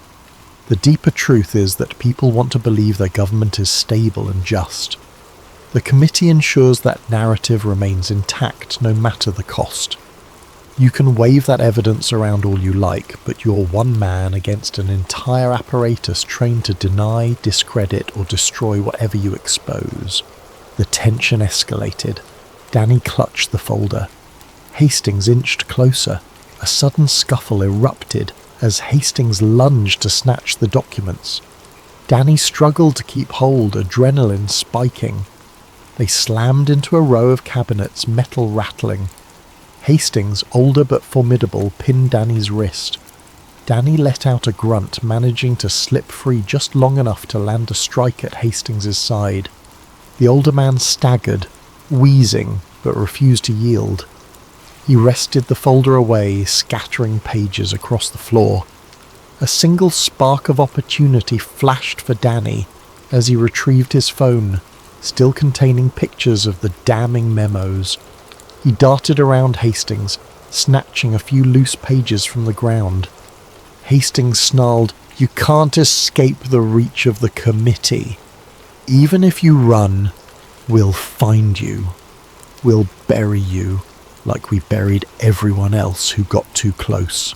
Danny's heart hammered, but fear morphed into righteous fury. He feinted left, then barged past Hastings, sprinting down the corridor. In the distance, alarm sirens began wailing. Security was on its way. As he reached the door, Hastings's final words echoed. "Even if you expose us, history remains ours to shape." Danny didn't look back. By nightfall, Danny was holed up in a dilapidated motel on the outskirts of DC. He'd swapped out phones, changed clothes, used cash to avoid a digital trail. There he received a frantic call from Sarah. She had made it safely to a rendezvous with her contact, but the response so far was lukewarm. "They're worried this story's too radioactive," she said in frustration. "My editor's terrified of a government backlash. Some are claiming the tape might be a forgery." Danny exhaled. "We still have your tape, my phone pictures, and a few original documents from Gold Crown. That might be enough to push it over the edge. Let's release it online, wide. Conspiracy sites, independent news, social media, everything at once. They can't shut it all down." So they did. In a single coordinated push, Sarah uploaded the tape's audio across multiple platforms, while Danny shared the scanned documents, some with C. Hastings clearly visible. They also posted partial transcripts from the sub-level archives, referencing Oswald's setup and the second shooter. The avalanche of information ignited the internet. Within hours, thousands of users were dissecting the data, cross-referencing older conspiracies and reposting the files. The mainstream media initially dismissed it as a hoax, deepfake audio, some claimed. Government representatives offered bland statements of denial, refusing to comment on unsubstantiated historical speculation. But a portion of the public was electrified. Forums erupted. Protests formed in front of the Capitol building, demanding a new investigation. Others ridiculed the revelations as more tinfoil hat nonsense. The swirl of disinformation was as thick as the truth. It was exactly as Hastings had predicted. The committee's modern allies unleashed a flood of debunkings, false experts, and contradictory evidence. Confusion reigned. Days turned into weeks. Sarah's life was turned upside down. She was doxxed, her phone bombarded by anonymous threats. Danny found his name blacklisted in government circles, and a quiet rumour circulated that an arrest warrant might be issued for him on charges of espionage or theft of classified property. Realising the noose was tightening, he fled DC, disappearing into a web of sympathetic contacts who believed in his cause. In the months that followed, a swirl of partial truths lived on in the digital sphere. Some believed the revelations wholeheartedly, proclaiming, "We told you so. JFK was taken out by a shadowy cabal." Others scoffed. Director Hastings, named personally in the leaks, retired abruptly, citing health issues. No official inquiry ever gained traction. Politicians and networks pivoted to other headlines. The public's attention span wavered. Sarah soldiered on, giving interviews to alternative media outlets. She championed the authenticity of the tape and the documents, but mainstream acceptance never materialized. Each time a fire of belief spread online, it was quickly doused by the new controversies or distractions. Years passed. Sarah Monroe found some semblance of normalcy, though her career remained stunted by the controversy.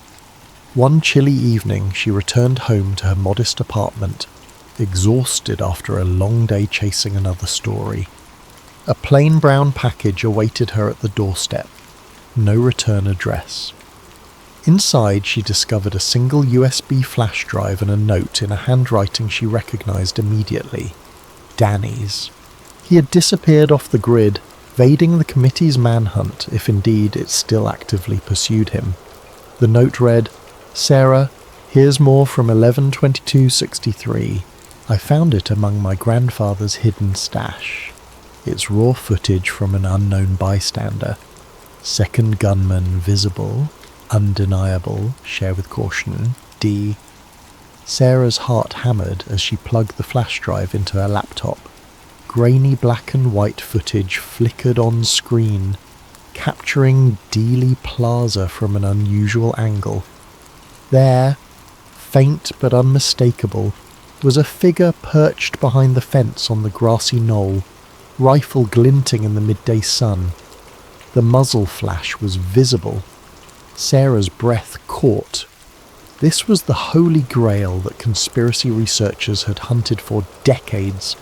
Visual proof that couldn't be explained away as lens flare or trick lighting. Her phone rang, interrupting her shock. She picked up and a calm, anonymous voice said, "That's enough, Ms. Monroe. Let the past die." The line went dead, leaving only a dial tone. Sarah stared at her reflection in the dark laptop screen. The second gunman's image burned into her mind, an indelible testimony that the official narrative was a carefully constructed lie. But she also sensed the silent threat behind that phone call, the ever-present committee, or whatever name they operated under now. She closed her eyes, mustering courage. "Let the past die?" she murmured, gripping the flash drive. "Never." Yet even as she prepared to release this final smoking gun, doubt whispered in her mind. Would it truly change anything? Or would the machine churn on, rewriting the narrative, discrediting the footage as yet another hoax? The precarious line between truth and conspiracy wavered. But for Sarah, and for Danny, wherever he was hiding, the mission would never end. Even if the world refused to believe, they would keep seeking, keep fighting, because some truths demand to be told, and some secrets refuse to stay buried.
Emily Brooks was not the kind of journalist to wait for official sources to hand her a story. She was the type who, at 12 years old, camped in her parents' backyard hoping to catch a glimpse of extraterrestrial lights. And if you asked her colleagues, they'd say she never outgrew that fascination. The perpetual night owl, Emily had recently started a small podcast called Midnight Frequencies, uploaded under the umbrella theme of sleep theories to reach an audience equally fascinated by the weird, the unexplained and the downright bizarre. Sure, some called her a conspiracy nut, but in a small, quiet town on the outskirts of suburban America, she was one of the few people with enough curiosity, or audacity, to go chasing after lights in the sky. That very sky had erupted in rumours over the last few weeks, rumours of bright, sudden flashes at odd hours, flickering across farmland and forest. So, Emily decided to do what any dedicated, starry-eyed investigator would. She grabbed a camera, a high-powered microphone, her beloved night vision binoculars, and headed out into the fields just before midnight. There, the tall grass swayed under a thin moon. Emily had done her usual check. Fresh batteries, backup memory cards, all set. She was talking into her phone's microphone, live streaming to about a dozen dedicated watchers. Her voice was hushed but electric. "It's about 11:47 p.m. local time, folks. We've had an upswing in UFO sighting reports over the past 6 nights. I'm out here in... well, I'll keep the exact location to myself for now. But suffice it to say, the conditions are perfect. Let's see what we can capture." She waded deeper into the field, scanning the horizon. Occasional crickets broke the silence. Suddenly a brilliant white flash lit the sky, so bright it momentarily drowned out the moon. Emily gasped, fumbling with the camera to pivot it upward. Her phone's feed blurred with static as something zipped across the darkness, leaving a faint phosphorescent trail. Then, just as abruptly as it appeared, the light vanished. Silence. Emily's phone screen flickered, the connection faltering, and for a moment all she heard was the rapid thud of her own heart. That was unusual.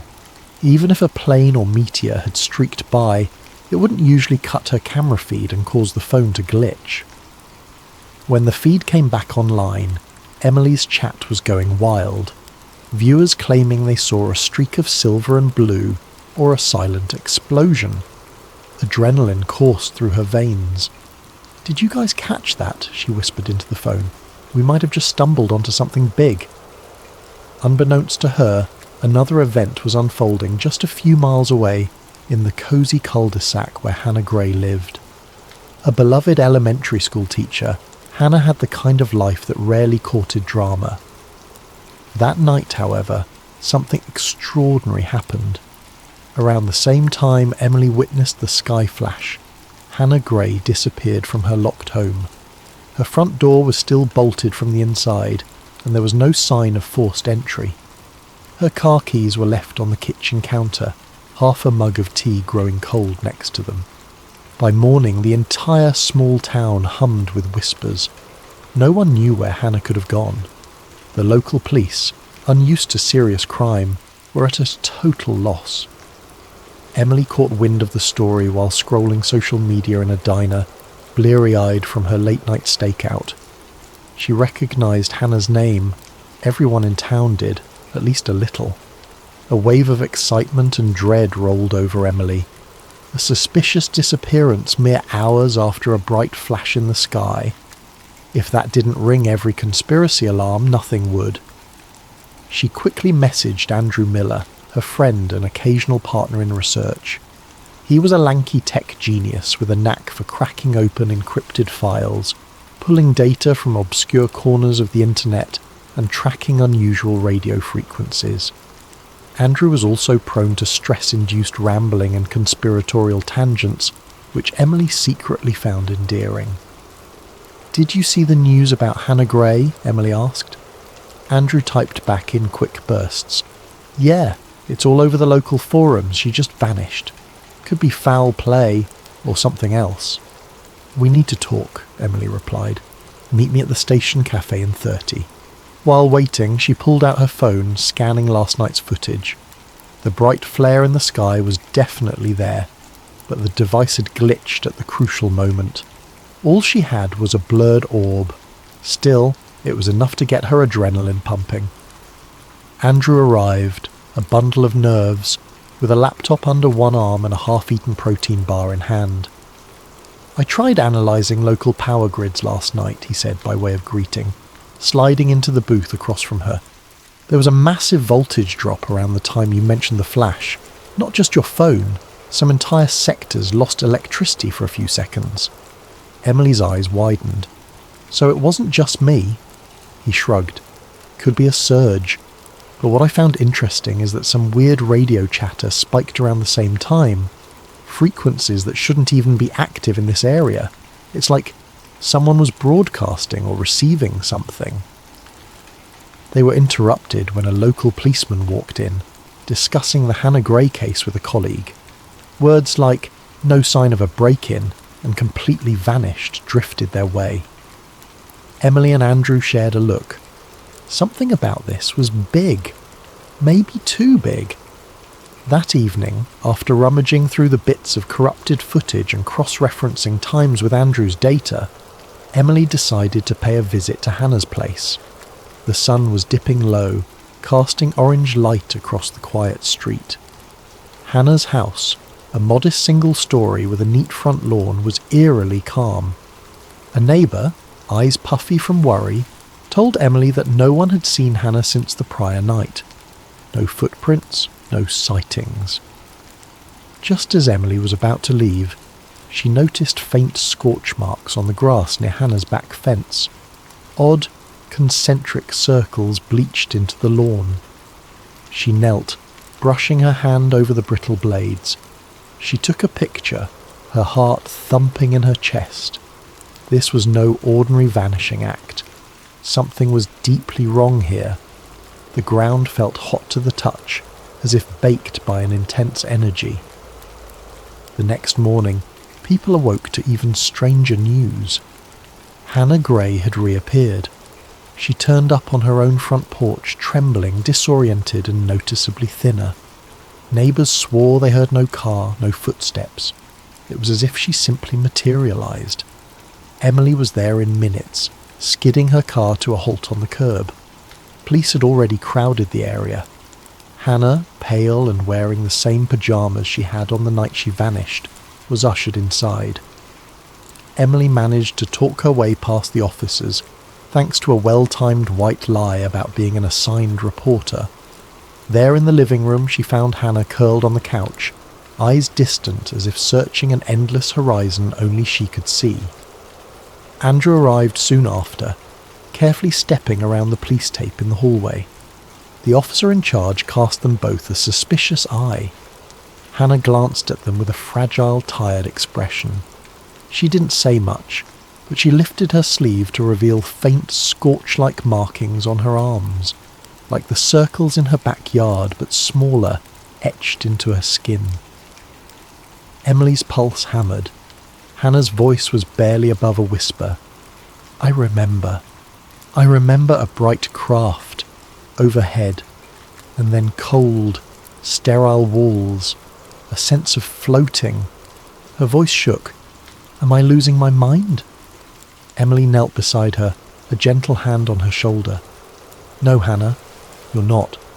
There's something going on here, and we're going to find out what it is. Yet as determined as she was, Emily had no idea how deep the rabbit hole would go, or how dangerous it would be to pull back the curtain on this unfolding nightmare. It didn't take long for Michael Reed to show up. Tall, suit pressed to perfection, and eyes that seemed to size up everyone he met in a single glance, Reed introduced himself as a liaison from a special department concerned with national security. He had the practiced smile of a bureaucrat, but there was something slightly off-putting about him, like a coiled snake playing at politeness. Michael Reed informed Hannah's small cluster of friends, relatives, and curious onlookers that she had experienced an acute stress episode. He claimed to represent a government health initiative that specialised in mental health crises. But Emily wasn't buying it for a second. While local cops seemed convinced, or at least too intimidated to question him, she recognised a cover story when she heard one. Moments after finishing his official spiel, Reed cornered Emily outside Hannah's living room. "Miss Brooks," he began, his voice low, measured, "I understand you're a journalist. I'm sure you can appreciate the importance of not spreading panic." Emily forced a smile. Panic about what exactly? He returned her smile with something close to a smirk. "It's best if you keep certain rumours, UFO sightings, alleged abductions, out of the public eye, for Hannah's sake as well as the community's." There was a flash in his gaze that brooked no argument. "You have no idea what you might be meddling with." She felt a chill but refused to back down. "I'm just trying to get to the truth." "Truth?" he echoed, chuckling softly. "Truth is slippery, Miss Brooks.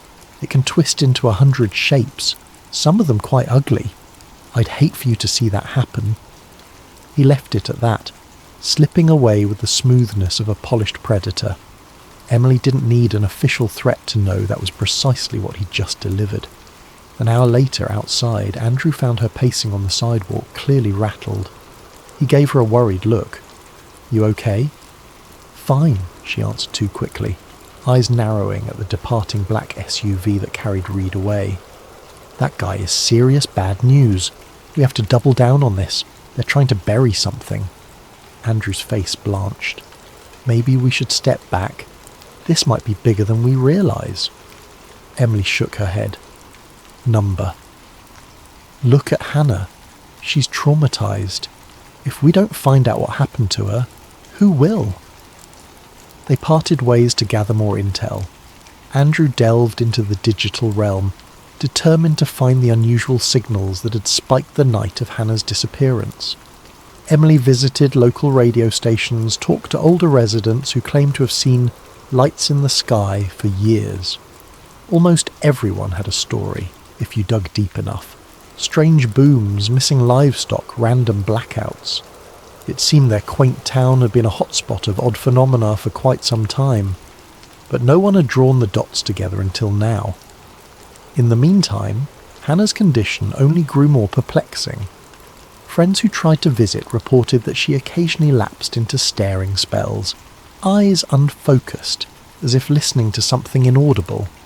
On 2 separate occasions, she collapsed momentarily, then got back up with no memory of it.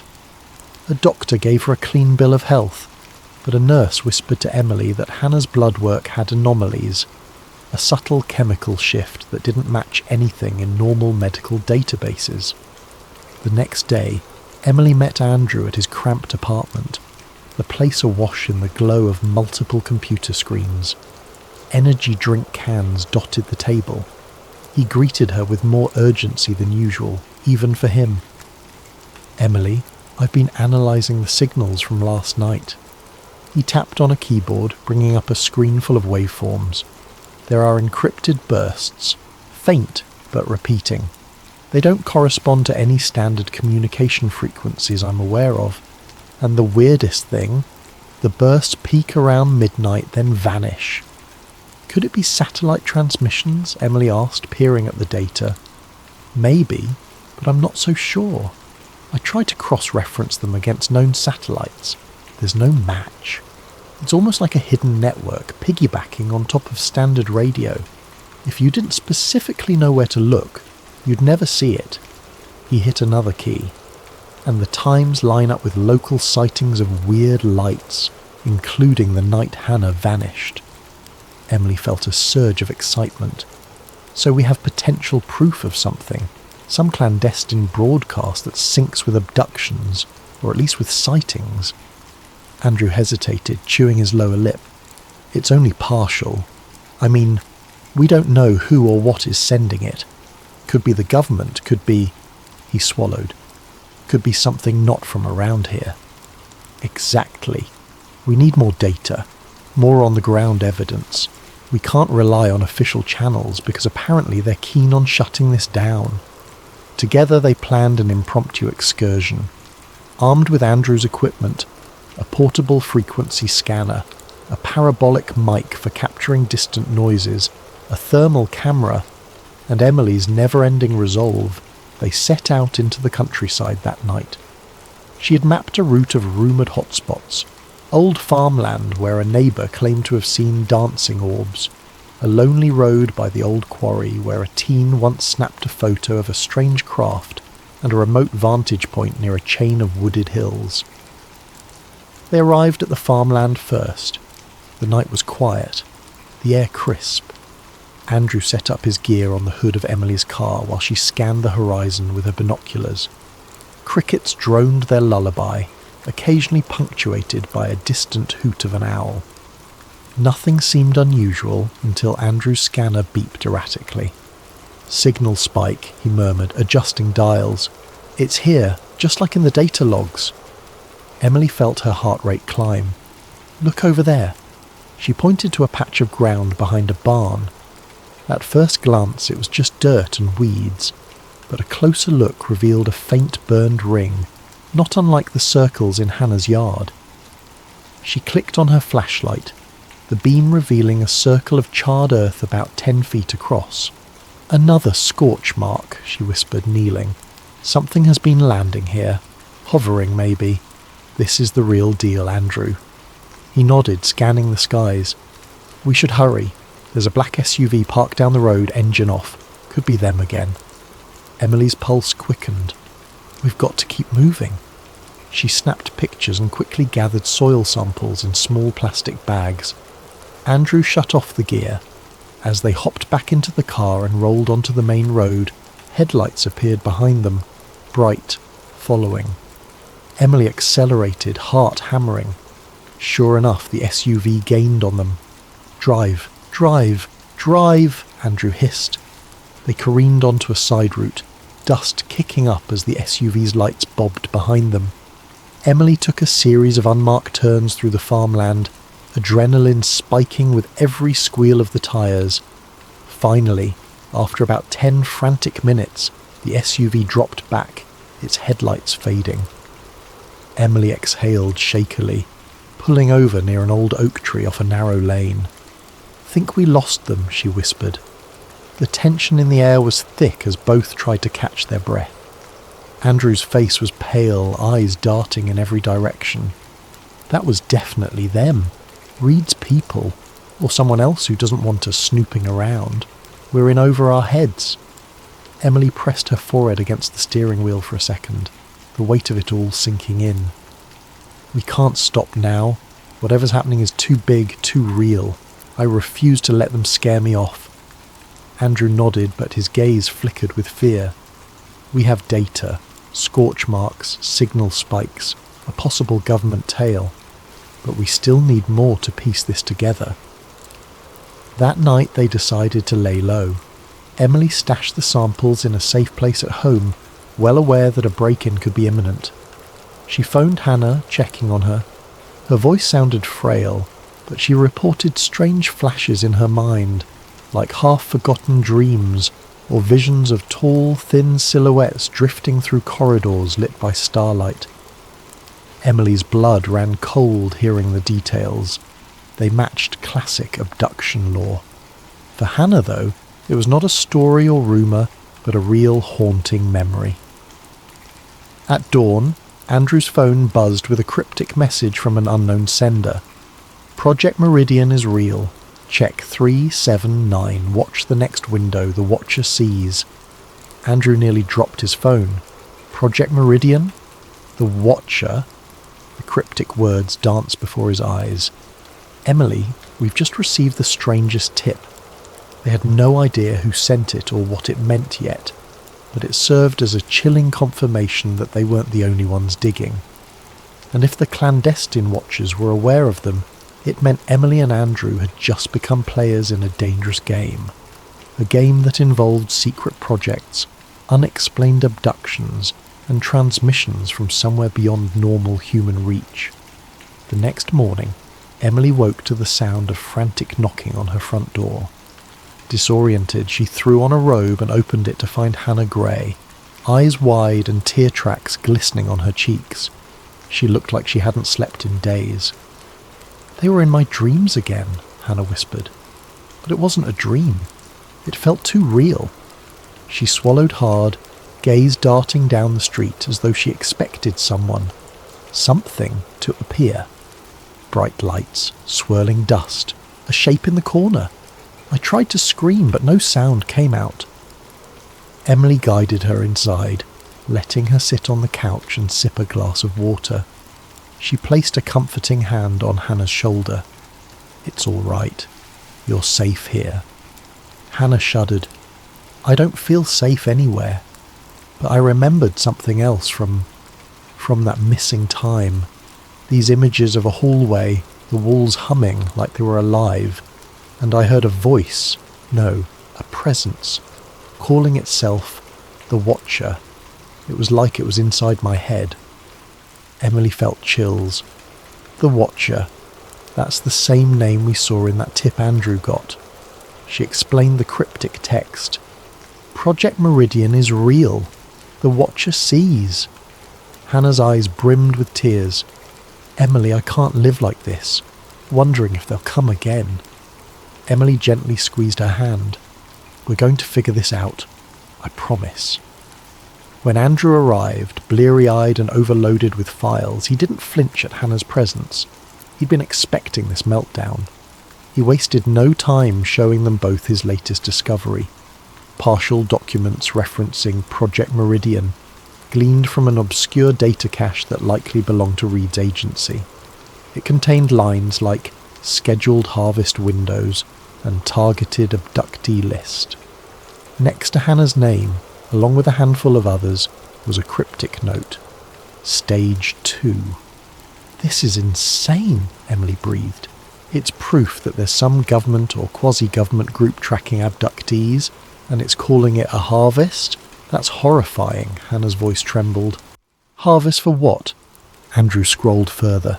"It's incomplete. Someone's systematically removing sections, but I see references to potential extraterrestrial liaison and a codename the Watcher. It reads like the government is either cooperating with or studying an alien presence. They even mentioned sedation chemicals for transport." The weight of it sank in. They had partial proof of something big, a program that likely spanned beyond their little town. Emily's heart pounded.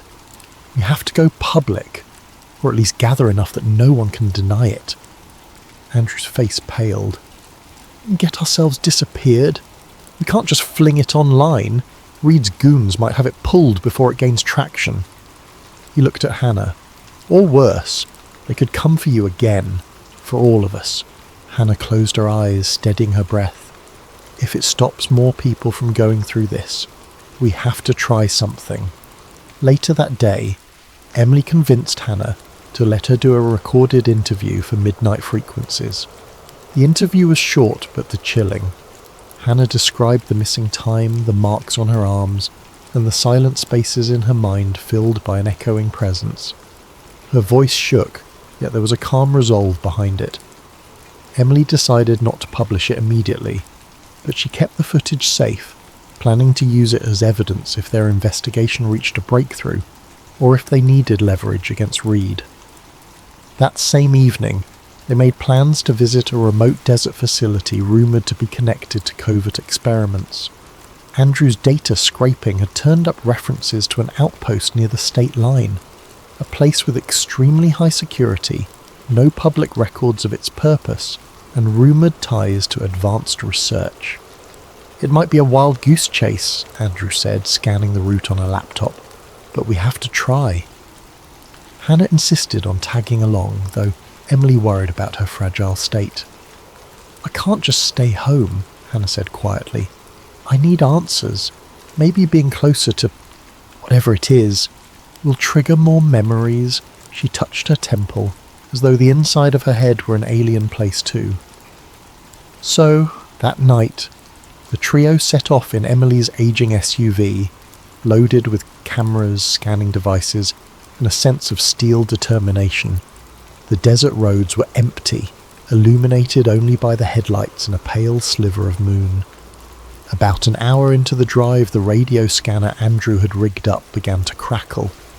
The odd frequencies he'd detected before started pinging, intensifying as they neared the facility's coordinates. Then, out of nowhere, the wind picked up, swirling dust across the road in a sudden, blinding gust. Emily slowed to a crawl. Andrew tapped at the scanner.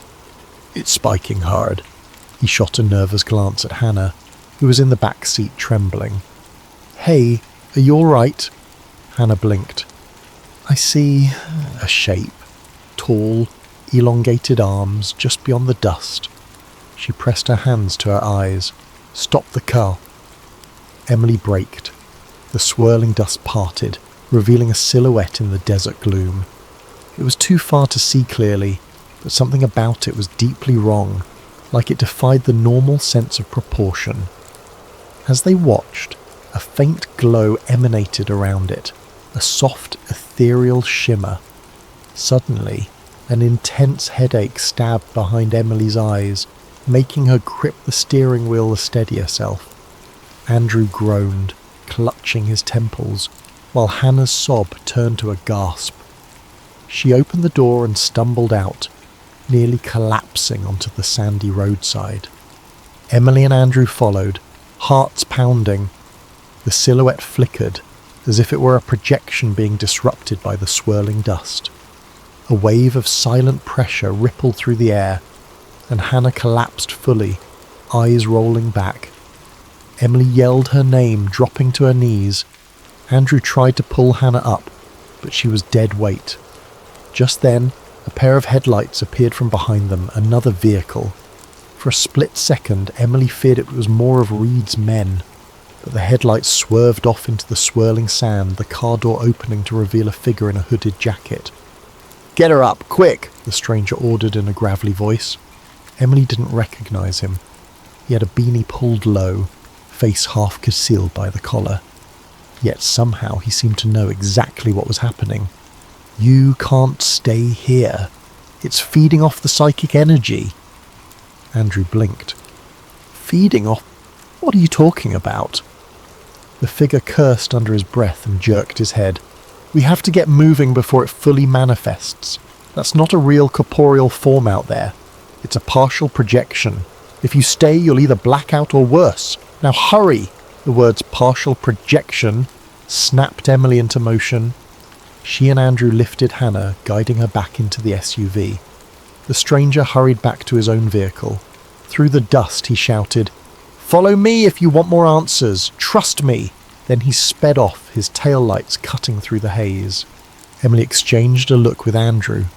They didn't know this person, but it was either that or linger under the ominous silhouette. She turned the key, and the SUV roared to life. They tore off after the stranger, the swirling dust forming a tunnel around their headlights. The beep of the scanner was near deafening, as if the broadcast was in meltdown.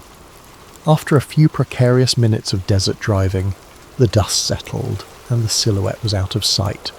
The stranger led them to a rocky outcropping hidden by boulders.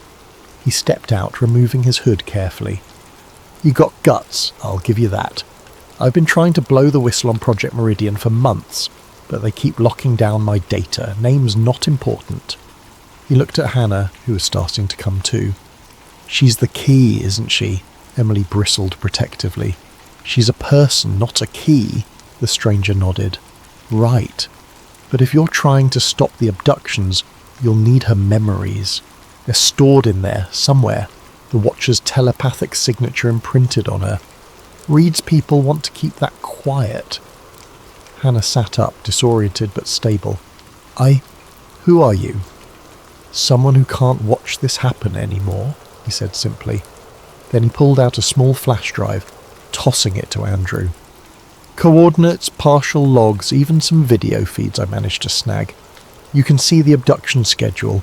They call it a harvest because these beings harvest genetic samples or psychic potential from humans. The government looks the other way.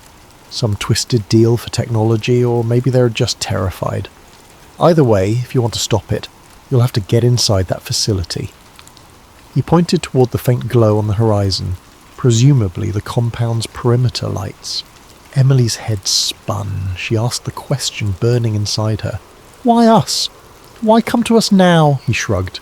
Because you're stubborn enough not to quit and naive enough to think you can survive this. With a wry smile, he added, that might give us a fighting chance. Before they could press him further, the faint rumble of engines echoed. The stranger flinched, scanning the dark. We've been followed. Stay off the main roads. I'll contact you when it's safe. Then he hopped back into his car, disappearing into the desert with practiced skill. Andrew stared after him. That was intense and unbelievably sketchy. Emily nodded, turning to Hannah, who rubbed her temples as if they ached. You okay? She nodded unsteadily, eyes filled with worry. This is so unreal. But it's happening, Emily said softly, and we're not backing down now. In the distance, the swirling dust had calmed, but an unsettling hush had fallen over the desert. Emily felt that hush wrapping around them like a warning, as if the watcher's gaze was locked onto them wherever they went. 2 days later, they finally discovered the location they'd only heard about in rumours. A hidden complex, miles away from any paved highway, accessible by a single unmarked dirt road that wove through rocky hills. Its perimeter was ringed by tall fencing topped with barbed wire, and floodlights swept the barren surroundings. The facility blended into the desert so well that it looked like part of the landscape. Grey concrete walls half buried in sand. Over the gate a tiny sign read, "No trespassing, government property," but there were no official insignias. Emily, Andrew and Hannah arrived just after dusk, leaving their vehicle concealed behind a cluster of boulders. They'd spent the previous day poring over the files on the flash drive the stranger had given them. The puzzle pieces formed a grim picture, an underground site with advanced labs, holding cells and specialised containment pods for abductees. The log spoke of a harvest window approaching, a date correlated with an upcoming celestial alignment that, according to scattered notes, amplified the Watcher's abilities. As they crouched behind the fence, Hannah's nerves flared. What if we can't get in, or if we do get in and can't get out? Her voice quavered. Emily tried to keep her own fear in check. We'll find a way. We need proof. Real, indefutable proof. Andrew fiddled with a small hacking device he'd cobbled together. There should be a side maintenance gate with an electronic lock. If I can patch into it, I might override the system. Quick in and out. Easier said than done. As they sneaked around to the far side, the desert wind kicked up dust. Andrew located the small console for the electronic gate and hooked his device to it. Tense minutes passed, each second elongated by the pounding of their hearts. Finally, with a muted click, the gate's lock hissed open. They slipped inside, scurrying along the side of a concrete wall. The place loomed in silent menace. No sign of guards patrolling, but bright floodlights and security cameras dotted the perimeter.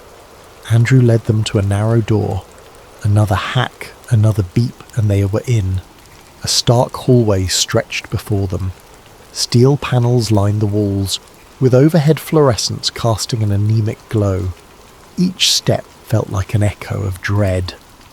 Emily's phone was rolling video as they went, determined to capture every detail. Moments later they heard footsteps echoing. The trio ducked into a side nook. 2 uniformed guards strode past, discussing a transfer scheduled for midnight. "The sedation trucks arrive in 2 hours, one guard said. They want them in holding bay 3. The mention made Hannah swallow hard. Sedation trucks for the next wave of abductees. Once the guards were out of earshot, Emily, Andrew and Hannah crept deeper into the labyrinth of corridors. Andrew found a control room with large monitors flickering, each showing different angles of stark medical bays and empty, sterile hallways. He swiftly plugged his flash drive into a console, hands trembling. "Cover me," he whispered, tapping at the keyboard. Lines of code scrolled by on the screen.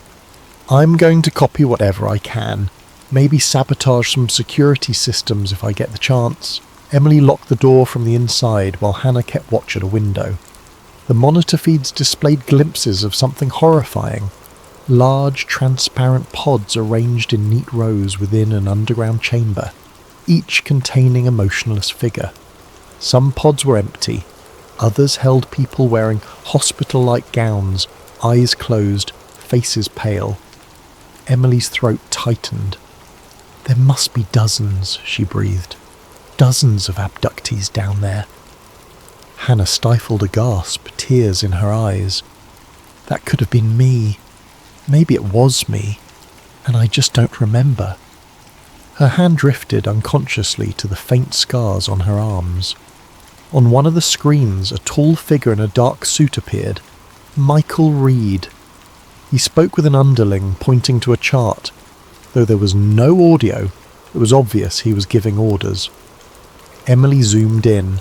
The chart he held had a date circled in red. Tomorrow's date. The harvest window. Andrew hissed softly in frustration. They've layered encryption all over the internal network. I can't get everything, but I'm snagging partial files. He paused, glancing at a separate control panel. I see an internal security measure for something called Containment Vault, Level B. Might house the more sensitive subjects. Possibly the Watcher? Emily's heart hammered. We need physical evidence from the pods. Let's see if we can get down there. We can't free everyone by ourselves, but at least we can document it. They carefully left the control room, heading toward a stairwell that descended 2 levels below ground. The deeper they went, the colder and more sterile it became. Medical trolleys lined the halls, stocked with ominous syringes and strange equipment. Faint overhead announcements crackled.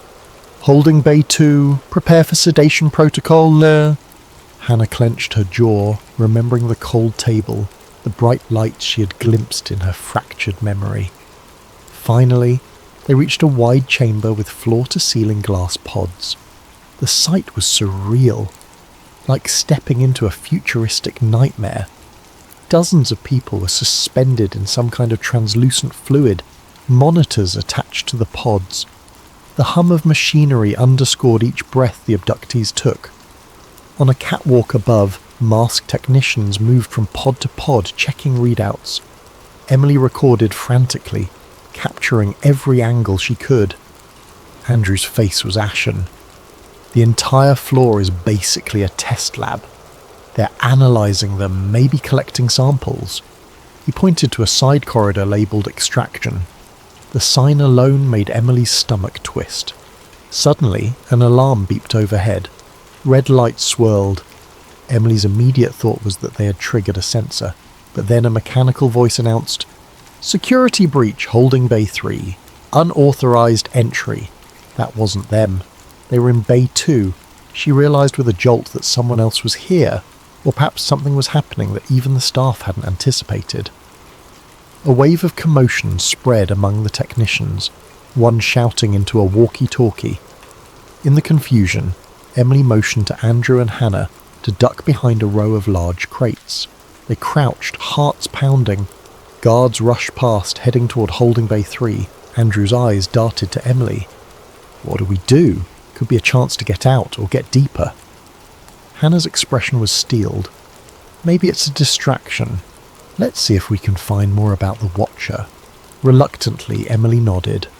They slipped across the chamber, hugging the wall to avoid cameras. At the far end, a secure metal door bore the label Restricted, Authorised Personnel Only. Andrew had to hack a keypad again, sweat beading on his forehead as the alarm klaxons continued. With trembling fingers he succeeded, and the heavy door slid open. The corridor beyond led to a smaller, dimly lit annex. Lining the walls were what looked like steel freezers or vaults. Each had a biometric lock. At the far end stood a reinforced glass partition, behind which something flickered like a faint glow. Emily approached, pressing her face close. On the other side was a sealed room maybe 20 feet wide. The interior was dark, but she could make out a tall cylindrical container in the centre, cables snaking from it. A dull luminescence pulsed inside like a heartbeat of light, As they watched, the luminous shape within shifted. For a split second, Emily swore she saw an elongated limb press against the container's surface. She swallowed hard. Could that be the Watcher? Hannah's eyes fluttered. She stepped closer as if drawn by some invisible tether. Suddenly, she gasped, tears springing to her eyes. "I can feel it in my head," she whimpered. "It's the same presence from before." Andrew's device beeped. "This door's on a more advanced system. I'm not sure I can crack it without setting off another alarm." Before Emily could respond, a voice spoke behind them. "I wouldn't advise it." They spun around to see Michael Reed flanked by 2 armed guards, their guns trained. Reed's cool expression held triumph. "You've gone far enough." Emily's pulse thundered. "You're detaining us illegally. We have evidence." She brandished her phone, still recording.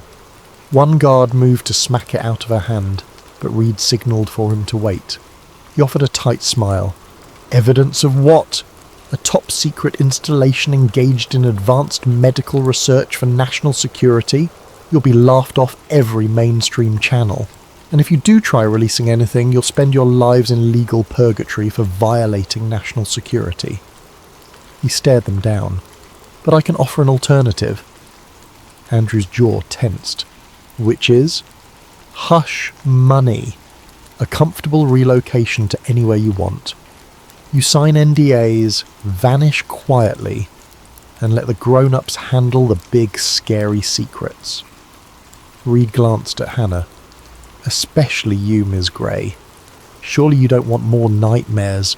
Let us handle your condition. We can help." Anger boiled in Emily. "Help! You're the ones who took her!" Reed's gaze flicked to the Watcher's container.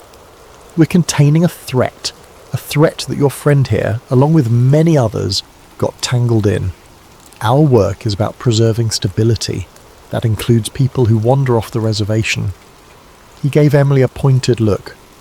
"You might think you're saving the world, but trust me, you have no idea how dangerous this entity is, or the ramifications of exposure." Hannah trembled. "You'd keep abducting people, letting that thing feed on them?" Reed exhaled, feigning patience. "It's complicated. We have certain understandings with the entity. In exchange for certain allowances, we glean scientific breakthroughs. Our adversaries would love to get their hands on it. The world is better off if we remain in control." Emily saw red. "You're letting people suffer for your own ends." "National ends," he corrected, stepping forward. The guards parted slightly, but their weapons remained level. "I'm offering you a choice. Walk away now, or face the consequences." At that moment, Hannah let out a sudden gasp, eyes rolling back. The air grew electric. The lights in the corridor flickered. Within the sealed containment, the luminescence surged. A shape pressed forcefully against the glass. Alarms blared anew, mixing with the tension in the air. The Watcher, it seemed, was reacting to Hannah's proximity, or to her emotional state. One of the guards stepped back, rattled. "Sir, containment is destabilizing." The glass partition shook. A hairline crack appeared. Reed's confidence wavered. Panic edged his features. Emily saw her chance. She pushed Andrew behind some equipment crates. Hannah, eyes glazed, stumbled after them. The guards turned to secure the containment vault, momentarily distracted. Reed cursed and yelled, "Don't let them get away!" But the trio darted down a side corridor. Behind them, the Watcher's prison groaned ominously, a splintering shriek that echoed. Pandemonium erupted. They sprinted, hearts hammering. Andrew led them toward an exit sign. "You have to get out before the Watcher breaks free, or they seal the place shut." They had the proof they'd come for, but also a terrifying new realization. If the Watcher escaped, it might not only be the facility that paid the price, it could be the entire surrounding town or beyond. Intervals sealing sections of the facility. Emily, Andrew and Hannah barely slipped under one shutter in time. before it crashed to the floor with a resounding clang. They burst into a wide loading area stacked with crates of supplies, likely sedation chemicals. Several large trucks were lined up, engines idling, presumably preparing for a midnight transfer. Sirens blended into the roar of alarms, creating a frenzied chaos. Technicians ran in all directions, some barking into radios, others wheeling carts full of sedation syringes. Andrew quickly ducked behind a forklift, scanning for a safe route. Hannah, still pale from the psychic assault, gripped Emily's arm for support. "We have to warn those people," Hannah said, voice wavering as she gestured to the trucks. "They are shipping more victims tonight." Emily nodded, swallowing her own terror. "We can't free everyone on our own, but maybe we can sabotage the trucks so they can't transport them." Andrew eyed a control panel near the bay doors. "I could disable the loading ramp, jam the engines, something like that. It'll at least slow them down." They crept forward, only to have an armed guard appear from behind a crate. He raised his weapon. Instinct kicked in. Emily grabbed a stray metal rod and swung. She was hardly a trained fighter, but adrenaline can do wonders. The rod clanged against the guard's wrist, sending his aim wide. He stumbled, and Andrew tackled him to the floor, wresting the gun away. Hannah pulled Andrew back, breath coming in gasps. They hurried on as the guard groaned behind them. Andrew reached the control panel, frantically typing commands. Sparks flew from the console as he jammed some kind of override. The massive bay doors jerked partway closed, then locked in place with a screech. The trucks revved, drivers desperately trying to maneuver out, but the doors trapped them. A loudspeaker crackled. "Critical malfunction in loading bay. All personnel evacuate." Meanwhile, the Watcher's presence pressed into Hannah's mind like a vice. She staggered, feeling telepathic waves ripple through the facility. With each passing second, it grew stronger. In her mind's eye, she saw flickers of the entity floating through corridors, doors buckling under an unseen force. They found an emergency staircase leading upward. On the next level, subdued lights flickered as the alarms continued.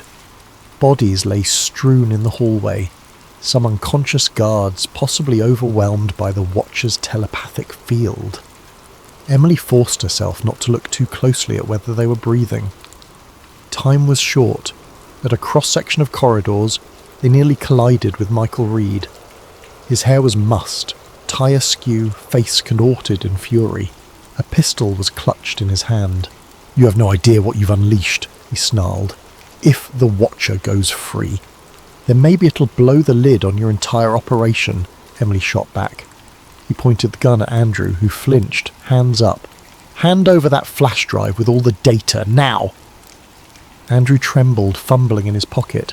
You can't keep this hidden forever," Reed's nostrils flared. "Watch me!" A deep vibration rocked the corridor. Metal doors rattled.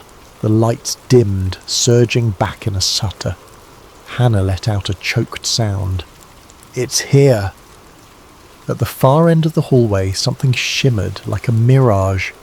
Then it solidified into a tall, spindly figure, vaguely humanoid but unsettlingly elongated. Its skin, or surface, seemed a pale, pearlescent grey, with eyes that glowed faintly with an otherworldly light. It radiated a sense of immense, implacable intelligence. The Watcher. Even Reed seemed taken aback, stepping back warily, though he kept his weapon trained on Andrew. The Watcher tilted its head, an unreadable motion. Emily felt a tidal wave of pressure inside her skull, as if those glowing eyes were peering directly into her mind. She sensed a mix of curiosity and cold detachment, as though humans were mere specimens. Hannah doubled over, hands on her temples. The Watcher took a step closer, and doors in the corridor swung open as though willed by a telekinetic push. Reed fired a shot at the alien, but the bullet pinged off the wall, deflected by some unseen force. The Watcher's gaze pinned Reed in place, a wave of telepathic energy knocking him back. He slammed into a wall, the pistol skittering across the floor. Emily inched forward, phone still recording. Fear warred with her journalistic instinct, but the camera was her only weapon to expose the truth. The watcher's attention shifted to Hannah. It reached out.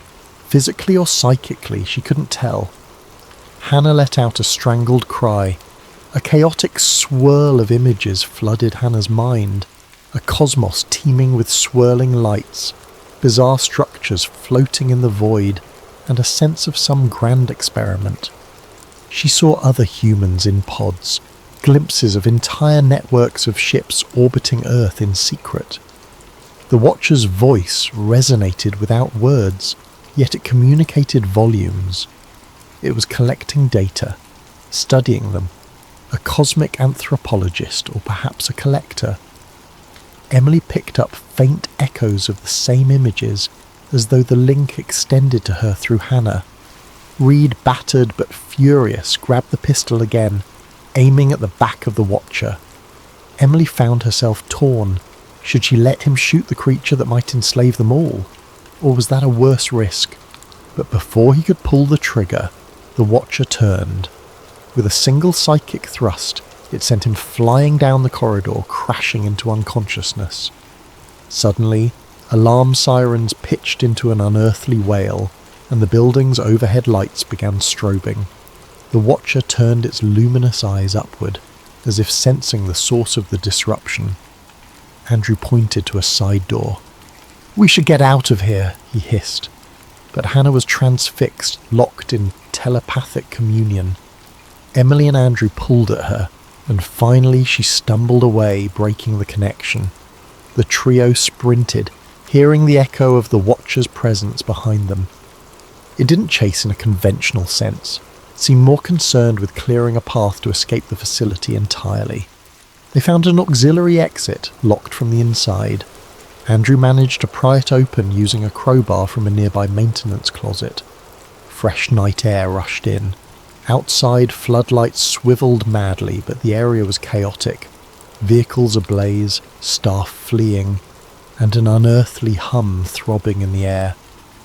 In the distance, a shimmering vortex of light flickered across the desert sky. It looked like a tear in the night, swirling with the same colour as the Watcher's glow. Hannah clutched Emily's sleeve, panting. "That's how it's leaving. We're calling in reinforcements." Andrew scanned frantically for their own SUV. It was still hidden behind the boulders. They dashed across open ground, hearts pounding. Over their shoulders, the complex erupted with scenes and sporadic gunfire. Inside that swirling vortex, they glimpsed the Watcher's silhouette rising, drifting upward in defiance of gravity. Bolts of energy danced around it. Suddenly, Hannah cried out, doubling over. Emily skidded to a stop. "Hannah!" She was experiencing a final psychic barrage. Disjointed images of Earth from orbit. Hundreds, maybe thousands of other Watchers, each assigned to different regions of the planet. Some alliance with governments worldwide. The horrifying scale of it slammed into Hannah's consciousness, a revelation she could scarcely handle. A surge of raw mental force burst from her, a reflexive scream that tore through the night. It was as though she'd formed a telepathic feedback loop with the Watcher. For a brief moment, the Watcher wavered in mid-air, its body convulsing. The vortex crackled with unstable energy. Emily shielded her eyes from the blinding flashes. Andrew grabbed Hannah to steady her.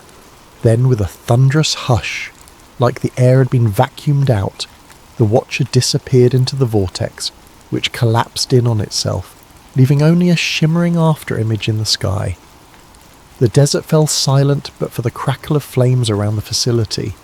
The abduction operation was in ruins. At least for now. They found their SUV and sped away.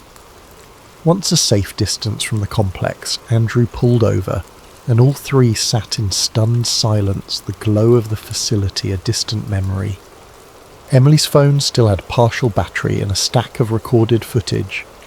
She could barely process it. She had filmed the Watcher, the pods, the weird telekinetic standoff. Now she held evidence that could unravel a global conspiracy, or be dismissed as a hoax, depending on the audience. "Are you okay?" Emily asked Hannah, gently placing a hand on her shoulder. Hannah trembled. I feel empty, like it took something from me when it left, or I took something from it. I'm not sure which."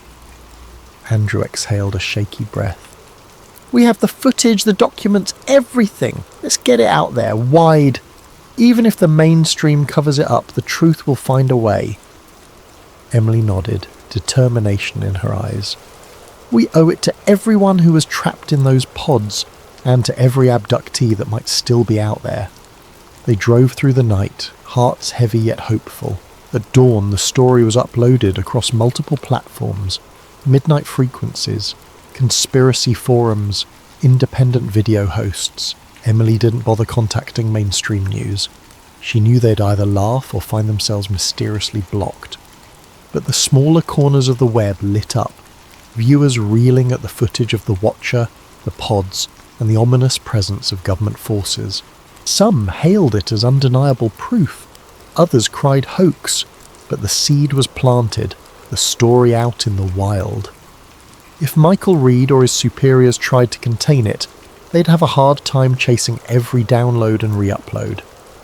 In the weeks that followed, rumours abounded that the facility had been sanitised, that Michael Reed had vanished, or that he'd been reassigned to an even more clandestine role.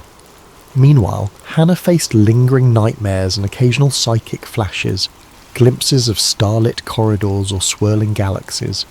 She was slowly healing, but the scars were not just physical. Andrew used his tech skills to stay ahead of any attempts at legal retaliation, employing encryption and backups to keep their evidence safe. Emily's viewership soared among those predisposed to believe. Critics labelled her a sensationalist, but she pressed on. Late one night, as she wrapped up a new podcast episode, she saw a single faint, shimmering light flicker across the sky above her home. It was gone in an instant, leaving her with a familiar swirl of dread and wonder. Switching off the microphone, Emily whispered, "They're still out there. Maybe they always will be." She glanced at her phone, which had begun vibrating with the new tips and sightings from around the globe. In her mind, she heard an echo of the Watcher's presence, something that felt like a cautionary farewell or perhaps a promise. Far away, in the hush of small-town streets, life went on. Children attended school, families gathered for barbecues. The local news played soft features about local sports, but in the margins, a different reality glowed. One where cosmic beings surveyed humanity like experimental subjects. And people like Emily Brooks, Andrew Miller, and Hannah Gray stood at the threshold, determined to keep watch on the Watchers. Their fight for disclosure had only just begun.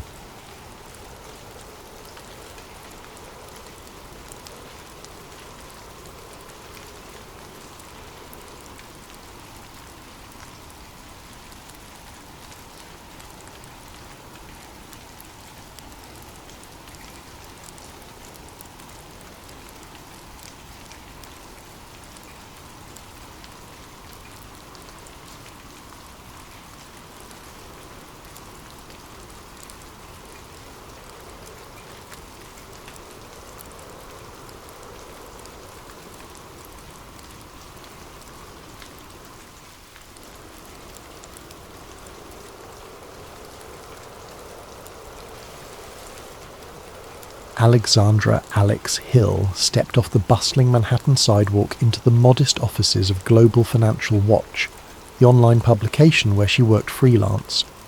The day's assignment seemed straightforward. Investigate odd currency fluctuations and rumours of a manipulated market crash. Nothing unusual in a world where financial markets soared or dipped daily. Alex, in her late 20s, had cut her journalistic teeth exposing minor corporate fraud, never imagining she might stumble on something with implications beyond a few shady execs. She settled into a cramped corner desk, flipping through reports about last week's currency swings.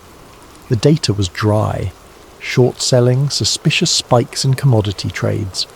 Something about the pattern nagged her. She'd handled mundane finance stories before, but a random tipster had emailed a cryptic note. These trades aren't random. The puppet strings lead to bigger hands. The sender's address was scrambled. No clue who it might be. She considered ignoring it. Anonymous tips often proved baseless. Yet a voice inside her itched to dig deeper. At day's end, she found herself in the building's cafeteria with her laptop, cross-referencing data. She noticed certain corporations had made fortunes from the abrupt currency slump. Behind them lay shell companies traced back to holding firms in places like Luxembourg and the Cayman Islands. Typical corporate secrecy. But the speed and precision of their trade suggested foreknowledge. She typed frantic notes. Inside info. Coordinated manipulation. Late that evening, her phone buzzed with a withheld number. She hesitated, then answered. Static hissed before a distorted voice said, "Look up Phoenix Council or New Dawn Initiative. These are not random. If you want proof, check the leaked doc I sent." Alex's eyes widened. "Who are you?" she demanded, but the line went dead. Checking her email spam folder, she indeed found an attachment labelled projectphoenix.xlz. Some sort of encrypted file. Anxiety prickled. This was no ordinary lead. Her heart thumped as she realised she might be stepping into something well beyond a typical financial scandal. The next day, uncertain how to handle the suspicious file, Alex reached out to Julian Park, a freelance tech wizard she'd known from earlier investigations. They'd parted ways after a minor story about data breaches, but she trusted his encryption skills. She arranged to meet him in a dingy coffee shop across town. Julian, tall and wiry, wore a hoodie and the air of a man who valued anonymity. He frowned at her screen, muttering, "This is advanced encryption. Definitely beyond standard corporate emails." He mentioned glimpsing references to ARC hush codes in the metadata, a sign of top-tier hush systems used by intelligence agencies. While Julian tinkered with the file, Alex explained how she'd come across it, describing the weird tipster call and the name Phoenix Council, or New Dawn. Julian's expression grew serious. Online conspiracy circles have rumoured for years about a new world order, or secret councils shaping world events. Usually fringe talk, but if these references are real, we're talking about people so high up that governments might just be fronts for their agenda. The notion felt outlandish to Alex. She'd never been a big conspiracy believer, preferring facts. But the puzzle pieces unsettled her. "Let's see if the data reveals anything," she said. "If it's nonsense, we drop it." Julian nodded, stashing the file. He promised to attempt decryption from his safe rig at home. That evening, as Alex walked home on quiet city streets, she felt an odd presence, like someone tracking her. She glanced back, saw no one, possibly paranoia. But her phone beeped, displaying another unknown text. "You're prying open a door. Stop now for your own good." She swallowed, tension rising. She typed back, "Who are you?" No reply. A tremor of fear told her this was bigger than just a financial tip. The next morning the phone beeped again. A cryptic, "We see you." She reported the harassment to her editor, who shrugged, cautioning her not to chase tin-foil hat stuff.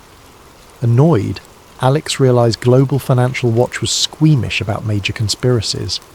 Her editor insisted they had no budget for a deep dive on wild leads, especially if it risked lawsuits from powerful firms. "Keep the story in normal scope," he said. She bit her lip. Part of her wanted to drop it. Another part, that sense of a real story in the making, refused to let go. Days later, Julian summoned her to his cluttered studio apartment. She arrived to find him bleary-eyed, having spent nights on the encryption. He'd partially cracked it. The doc references council summits, media infiltration strategies, and a plan labelled Project Crosswinds. Also mentions direct control of some central bank decisions. The language implies a global group, not just a random hedge fund. Alex's pulse raced. Could a clandestine organisation hold sway over entire economies and central banks? They pored over lines referencing notifying top-level council operatives in government before orchestrating a market crash that served a strategic restructuring agenda. The doc ended with a phrase, "All must serve the new dawn." The references to puppet governments, colluding financiers, even manipulative media infiltration pointed to a hidden network shaping world events. This was beyond typical corruption, a broad, coordinated conspiracy that the mainstream might label New World Order. Torn between excitement and dread, Alex recognised that if these files were genuine, she'd stumbled upon a massive story. On the other hand, exposing it could endanger her career and safety. She asked Julian if he had more to confirm authenticity. He smirked wryly. Partial digital signatures match certain intelligence crypt stamps used by major agencies. This is real, and if it is, they will come for us. Hard. Their conversation was cut short by a noise outside, someone jiggling the doorknob. Julian peered through the peephole, a figure in a suit scanning the hallway. They froze in tense silence, hearts pounding. After a minute, the figure moved on, but the message was clear. They were being watched. Julian exhaled. "We're in deep now." At that moment, Alex's phone buzzed with a new text. "Walk away. You can't stop the new dawn." The timing was too precise for coincidence. She glanced at Julian. "We can't just walk away. If we do, who'll expose them?" He nodded, though fear flickered in his eyes. The next step was to find additional leads, confirm the doc's claims, and see if there were other whistleblowers or relevant events indicating a covert plan. They had no illusions this would be easy or safe. But something about the scale of the conspiracy steeled their resolve. Thus, the illusions of a routine financial piece had shattered, replaced by a grim sense that the world's big financial shifts might be orchestrated by hidden elites. Alex realised the journey ahead demanded cunning, nerve, and alliances. A single mistake could cost her life.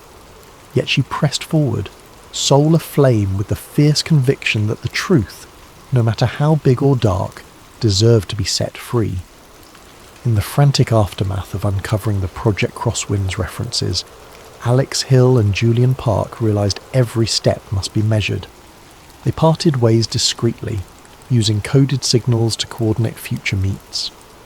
Alex returned to her day job at Global Financial Watch, feigning normalcy, while inside she felt a swirl of dread and determination. Even the mild hum of the office printers or casual chatter from co-workers seemed sinister, as if any colleague might be an informant for the hidden elite. She suspected paranoia was creeping in, but she couldn't dismiss the danger. Late one night, she received an encrypted email from a new contact calling themselves Nova. The message read, "Heard you want to confirm the NWO lead. I have partial evidence from inside a central bank. We must meet." The signature was a code referencing public cryptographic keys. Initially, Alex doubted its legitimacy. Could be a trap or just a scam. But curiosity overcame fear, and she reached out. The next morning, Nova replied with a location. A public library in Brussels near the EU's financial district. They insisted Alex come alone, though the distance was formidable. She discussed it with Julian, who recommended caution but offered remote surveillance if needed. Within days, Alex found herself flying to Brussels under the guise of covering a European finance summit. She forced a polite smile in front of fellow journalists, but her real motive was to meet Nova. She parted from the official itinerary, venturing to a modest library in a side street. At a back table, reading a thick economics journal, sat a woman in her late 20s with short dark hair. She locked eyes with Alex, gave a slight nod. Introducing herself as Naomi Flores, she said softly, "I'm the Nova you corresponded with. I'm also a junior economist at a major global institution, but I can't reveal which. The shadows we're dealing with can destroy careers or lives." Naomi explained how she'd encountered suspicious anomalies in currency interventions. There's a pattern. Always the same unnamed special committee instructing abrupt policy shifts, benefiting a small circle of unknown beneficiaries, It's not official channels, it's an invisible hand. My attempts to question it were met with silence or subtle intimidation. She slid a thumb drive to Alex containing datasets and internal memos.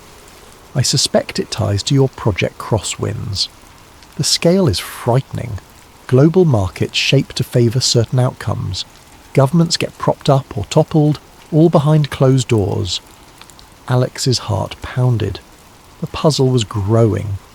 If these manipulations extended to central banks and global institutions, then the rumoured New Dawn or Phoenix Council might truly be an orchestrated coalition.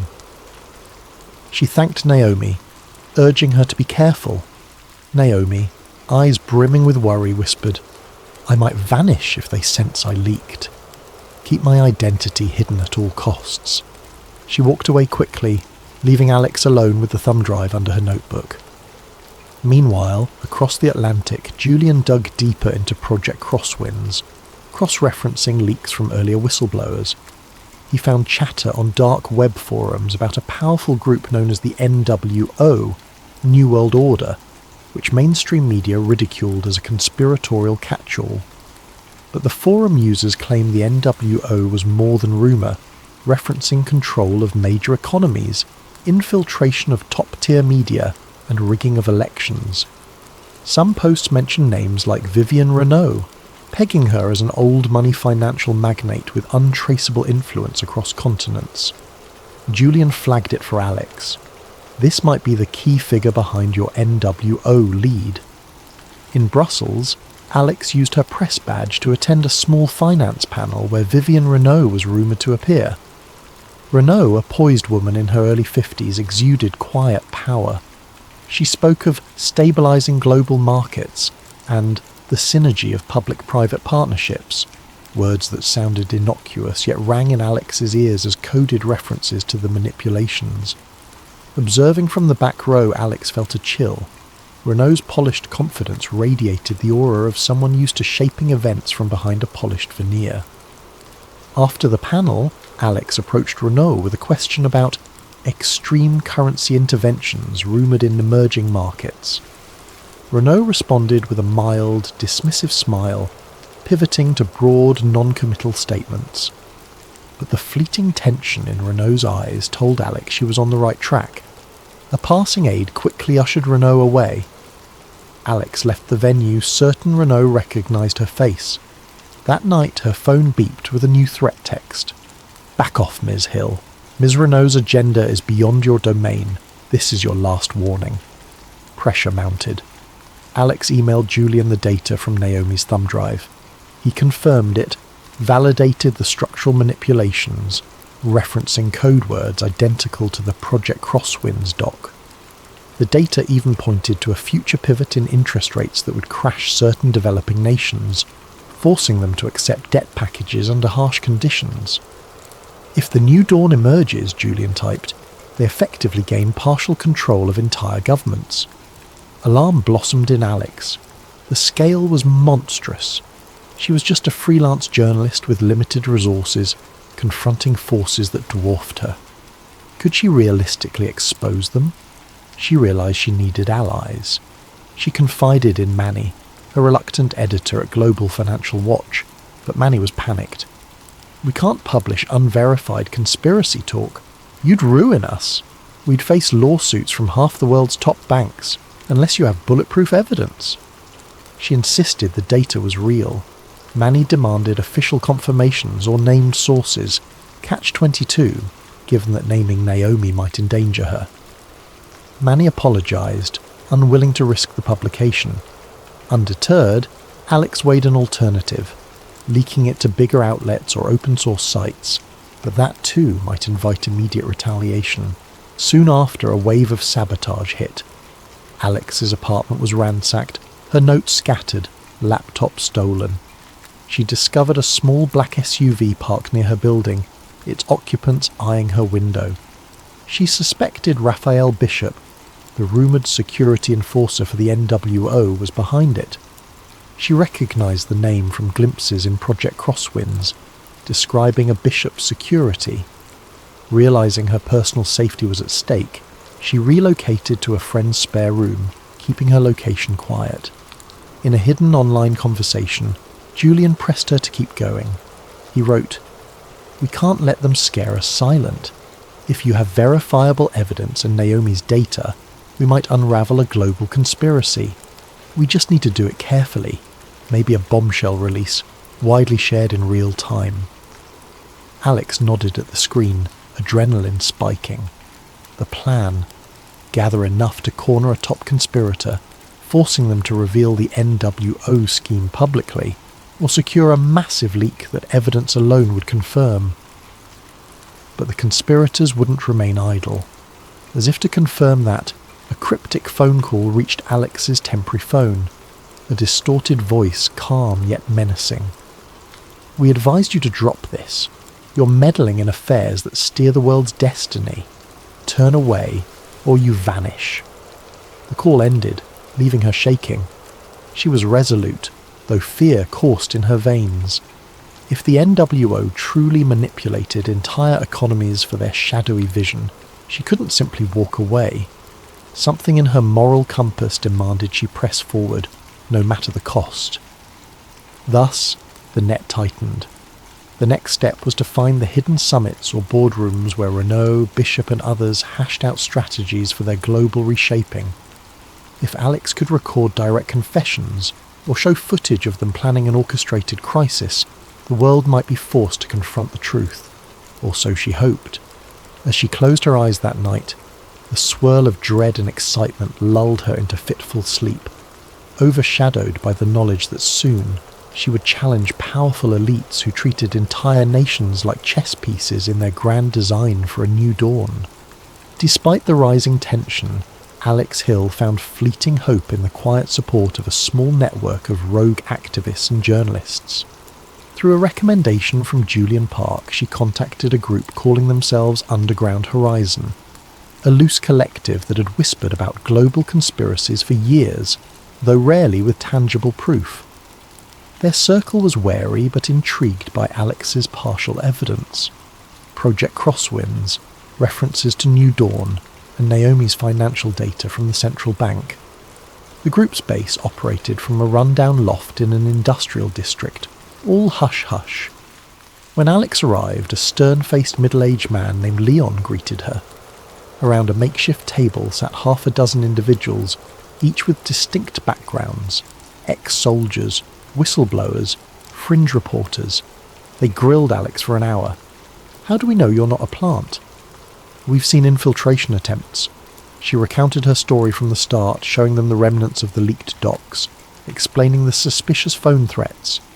Finally, a stocky woman named Sasha eased up, saying, "All right, you're either genuine or a very good actress. We believe you." With that, they shared their own tales. Over the years, they'd heard rumours of a NWO pulling strings behind the scenes, but never pinned down direct leads. Now, Alex's intel might be the key to exposing them. Meanwhile, across the city, Julian's hacking efforts uncovered a startling find: an upcoming private forum in a luxurious resort outside Brussels, featuring major corporate and political figures. The forum was nominally a global finance retreat, but private emails indicated it was a front for top-tier power brokers. Possibly the place where Vivienne Renault and her associates would discuss the next phase of their New Dawn plan. This might be the best chance to capture them in the act. Yet infiltration would be risky. Security would be tight, potentially run by Raphael Bishop's firm. Naomi Flores, still trembling from the weight of her involvement, debated fleeing the continent. She confided in Alex via a secure call, voice shaking. "I see men tailing me near my office. My superiors are asking about missing files. If they discover I leaked anything, I'm done." Alex pleaded with her to hold on a bit longer, insisting the upcoming infiltration could break everything wide open.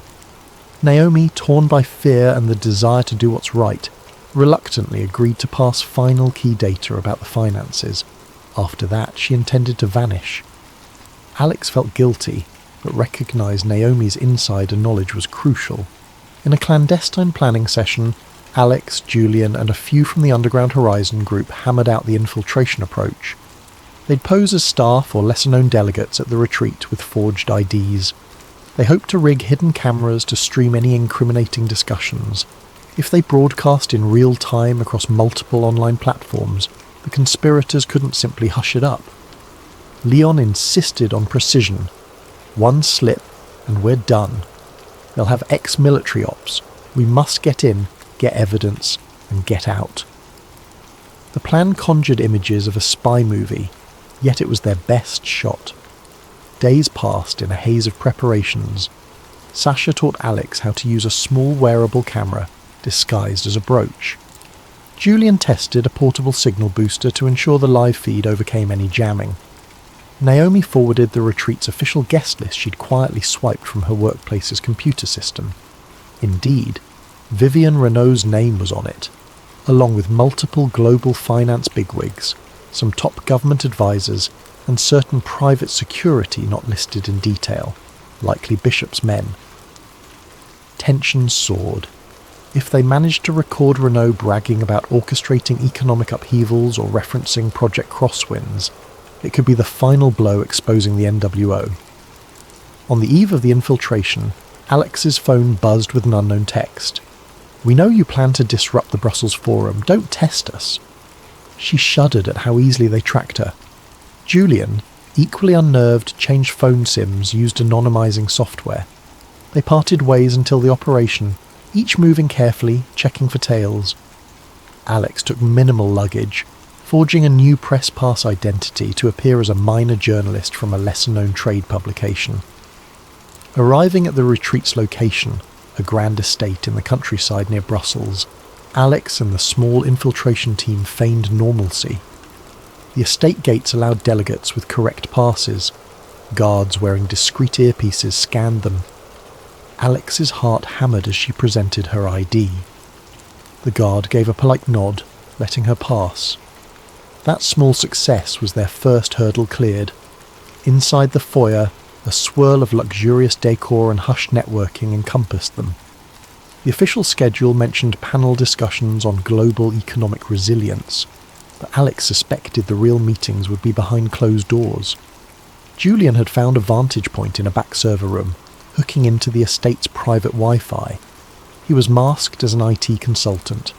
If all went well, once Alex activated her hidden camera, he'd broadcast the feed to multiple secure streaming sites. The rest of the infiltration group spaced themselves around the estate, some as waitstaff, others as low-level PR reps, ready to spring into action if needed. Eventually Alex spied Vivian Renault ascending a stairway toward a restricted conference room. Renault moved with poised confidence, flanked by men in sharp suits. Alex quietly followed at a distance. On the second floor she caught a glimpse of name plaques outside a closed door. Council Roundtable, private. 2 imposing guards stood watch. She needed a different approach. She ducked into an adjacent hallway that seemed to lead behind the conference area. In the corridor's hush, she overheard faint voices from the next room, someone referencing the final stage of Crosswinds, compliance from certain heads of state, and how a unified front would ensure the new dawn overcame political friction. The words quickened her pulse. This was it. She carefully placed a small listening device near an air vent, linking it to Julian's laptop. Over the earpiece, she heard snatches of conversation. "This meltdown will finalise our hold on X nation. We'll push new trade rules that lock them into indefinite debt, all in line with the Council's directive." Alex trembled at the brazen talk. No illusions here. These elites openly plan to shape entire nations' futures. Moments later, footsteps approached from behind. She turned to see a suited man, cold-eyed, approaching fast, Raphael Bishop. He recognised her from earlier research? Possibly. His face twisted with an angry sneer. "You? I warned you!" He lunged, grabbing for her. She managed to slip from his grip, but he shoved her harshly against the wall. Her heart thundered. The plan was unravelling. She had to get away, get to Julian's vantage point, or at least get the livestream started. At that precise instant, the faint hum from her earpiece signalled that Julian had begun streaming. She heard him whisper, "We're live." If you can get them to admit the agenda on camera, do it. The feed is rolling, but we need them on visuals. Summoning courage, Alex twisted away from Bishop, shouting, "You can't hide this! We have your entire plan on record." He advanced menacingly, but from behind him, a swirl of confusion erupted. Members of the infiltration team had triggered a distraction alarm. Bishop turned briefly, and Alex darted forward, slipping into the conference room's door just as it opened. Inside, a cluster of stunned delegates and Renault herself whirled to see who barged in. The next few seconds would decide everything.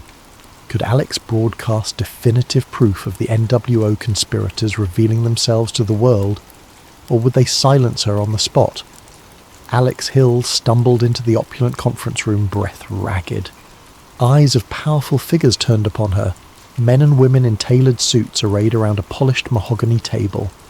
At the head sat Vivienne Renault, her expression shifting from polite shock to an icy fury. Bodyguards near the wall started to move. The hush became electric, a tension thick enough to choke on. Alex forced herself to stand tall, heart galloping, reminding herself that Julian was streaming everything live. If the camera pinned to her jacket was still intact. A moment of indecision froze the group. Some delegates recognized Alex from small finance press coverage. Renault's face darkened with immediate recognition of the threat she posed. Raphael Bishop stormed in moments later, posture coiled like a predator.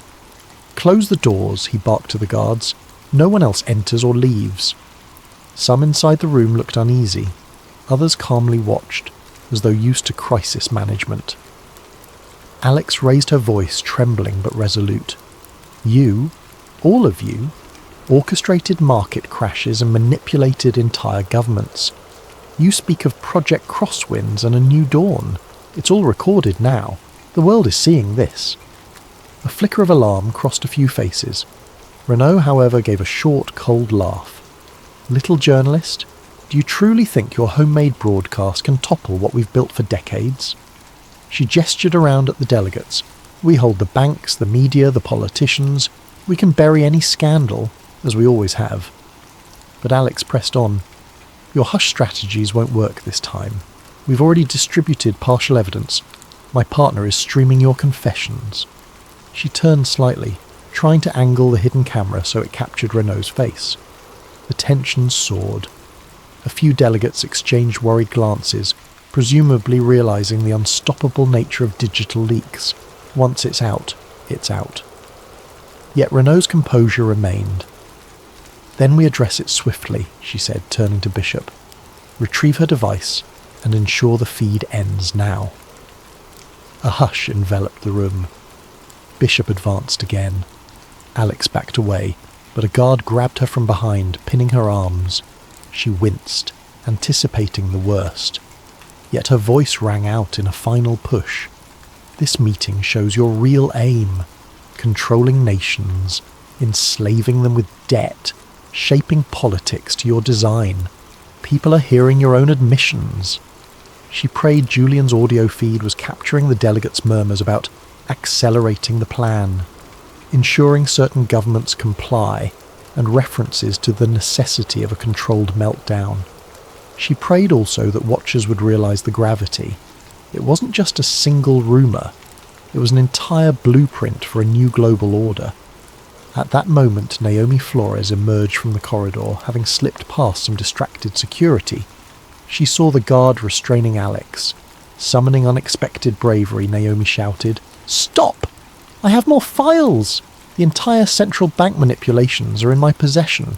If you harm her, the entire data dump goes public." In her hand, she brandished a small flash drive, as though it held the power to unmask them all. Renault scowled. Some delegates stood abruptly, tension fracturing the group. A few tried to calm the situation, advisors murmuring that violence wouldn't help if they were live on camera. Chaos escalated. A scuffle broke out near the door as infiltration team members from Underground Horizon tried to hold off more security reinforcements. Scenes of pushing and shouting ensued. Renault, however, remained stone-faced, lifting a phone to her ear. presumably calling for a forced media blackout. "We'll jam the feed," she hissed. "Wipe every record." But outside, Julian Park had rigged multiple secure channels, ensuring at least partial streaming continued. The delegates began to realise they might be truly compromised. Desperate, Bishop tore Alex's jacket pocket open, prying free the small camera. He crushed it underfoot. But the damage was done. Some footage, possibly partial, might already be out.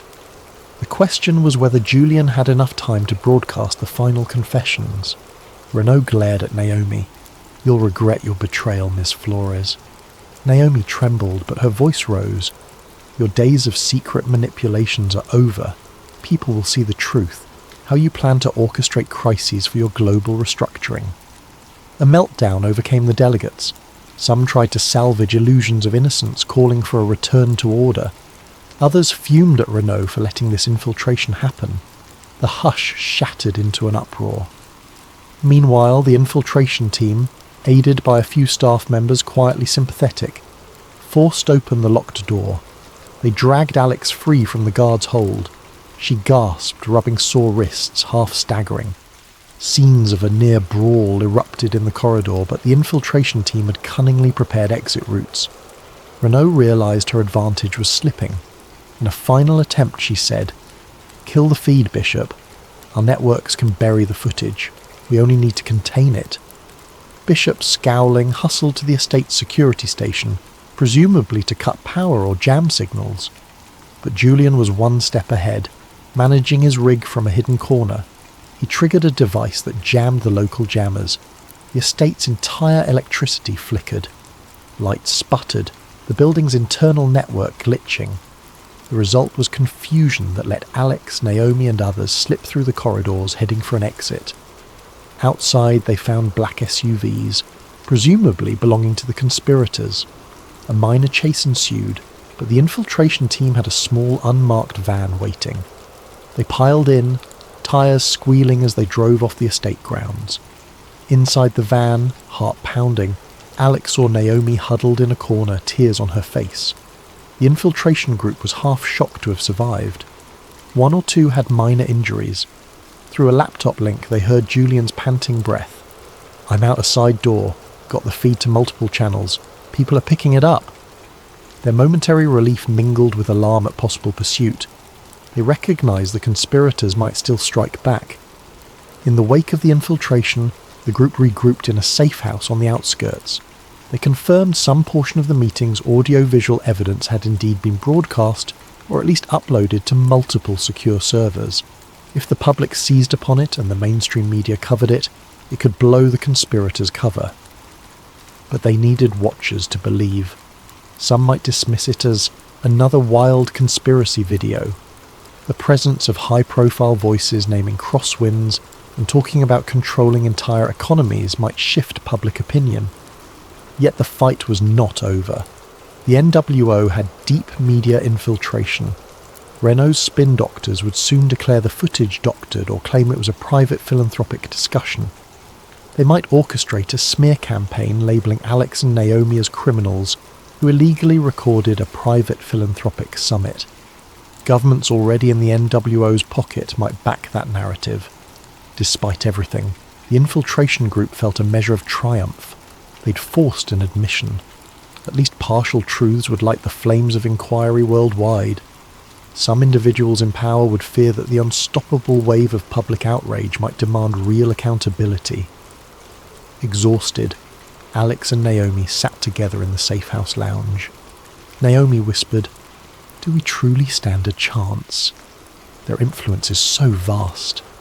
Alex, eyes still burning with adrenaline, responded, "We stand a chance because the truth is out there now. We just have to keep it from being buried."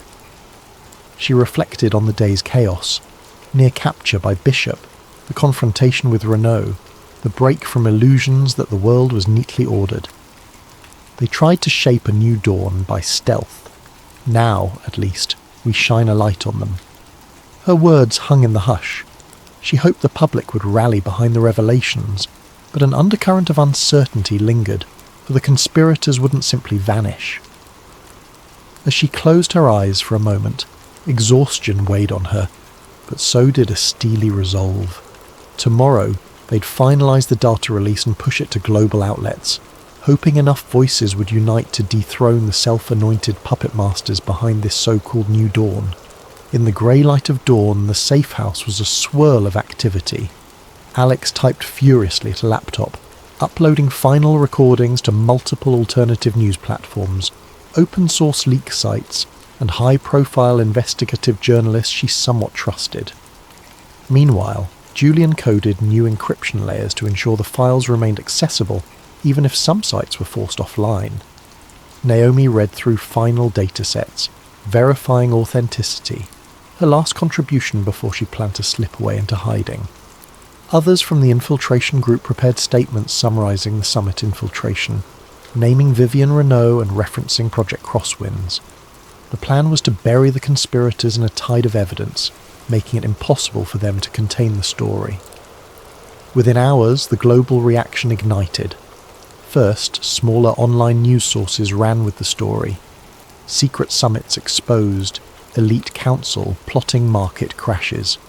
Social media lit up with clips from the infiltration's hidden camera, capturing Renault and others speaking about our final steps to ensure compliance. Hashtags soared, outraged commentators demanding answers. At the same time, more established outlets hesitated, uncertain whether the footage was genuine. Some anchors declared it an elaborate hoax, yet the raw data and partial confessions from known corporate heads carried weight. The conspirators' crisis response flickered across live feeds, official statements calling the infiltration illegal espionage, labelling the group dangerous agitators. Tension soared. Naomi watched the headlines swirl, fear battling relief. It's out. I just hope people believe it, she murmured. Alex assured her that the material was too detailed, too specific for easy dismissal. The public was already seeing mention of real code words matching financial anomalies. Even certain mid-level officials began stepping forward, acknowledging strange top-down directives in the last year. A few brave whistleblowers confirmed changes forced upon their agencies.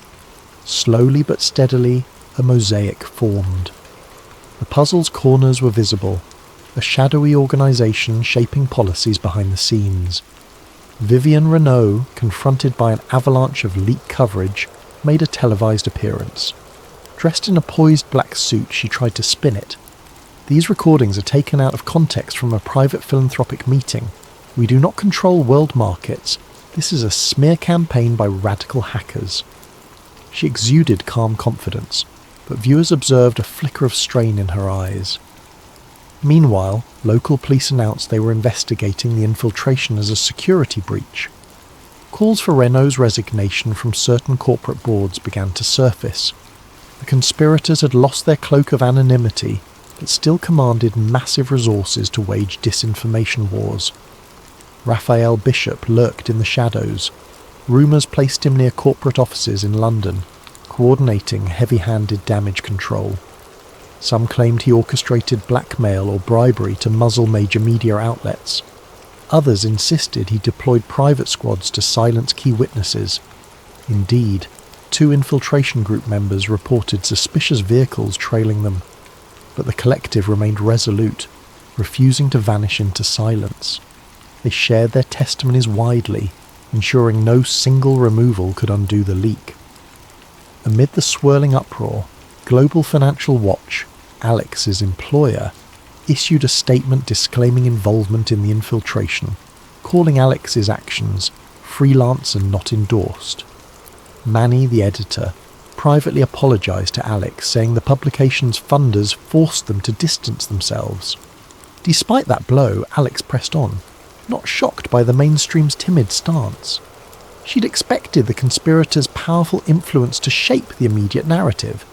Freed from institutional constraints, she joined the infiltration group's online streams, giving multiple interviews to alternative journalists, describing every detail of the infiltration, the hush-hush meeting, Renault's references to controlling entire countries, the jarring cameo of New Dawn ideology. Public sentiment split widely. Many regular citizens, jaded by years of lesser conspiracies, seized this moment, demanding political upheaval. Protests erupted outside financial districts in New York, London, Brussels, demanding transparency, investigating the named officials. Yet a portion of the population labelled it fake news, unwilling to believe a single infiltration video. Governments of various stripes scrambled. Some officials used the crisis to distance themselves from possibly compromised superiors. Others tried to downplay or disclaim. Tensions ran high, with talk of extraordinary parliamentary sessions or congressional hearings. Naomi parted from the group soon after, an emotional farewell.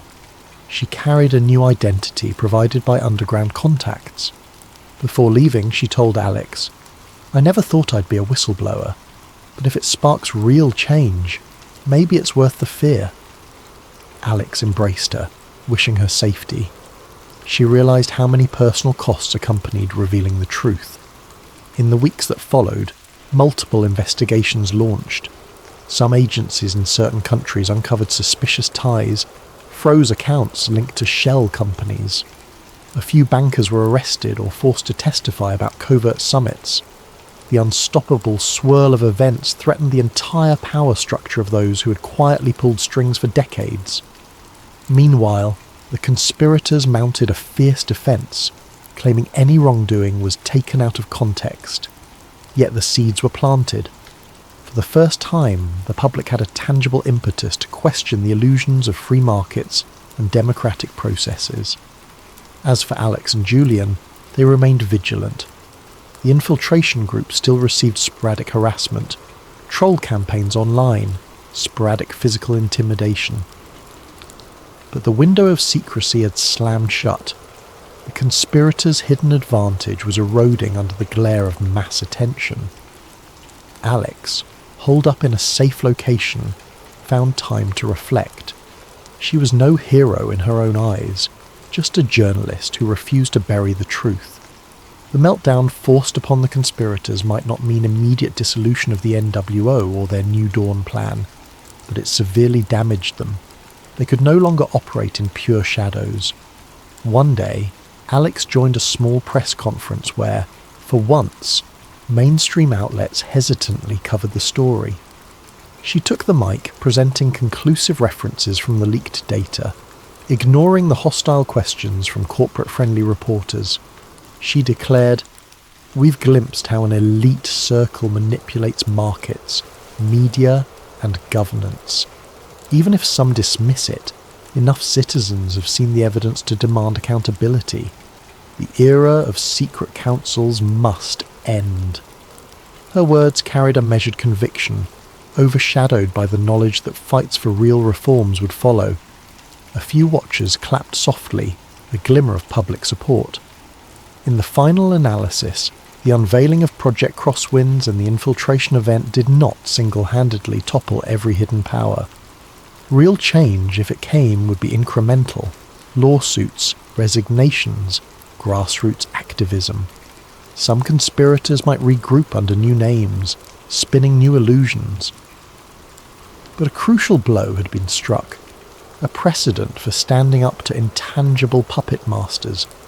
People worldwide, or at least a significant portion, awakened to the possibility that lines on a ledger could be orchestrated by a dark handful pulling puppet strings. Alex ended her days in a swirl of cautious optimism. She still looked over her shoulder, mindful that men like Bishop lurked, but she pressed forward, forging alliances with honest reporters and reformed institutions. Even Manny came around, quietly praising her courage. Julian, largely behind the scenes, continued releasing periodic data dumps to keep momentum alive. The ephemeral dream of a new dawn that Renault championed had been partially exposed for what it was, a quest for centralised power cloaked in talk of stability. The public narrative might shift, inch by inch, toward genuine transparency.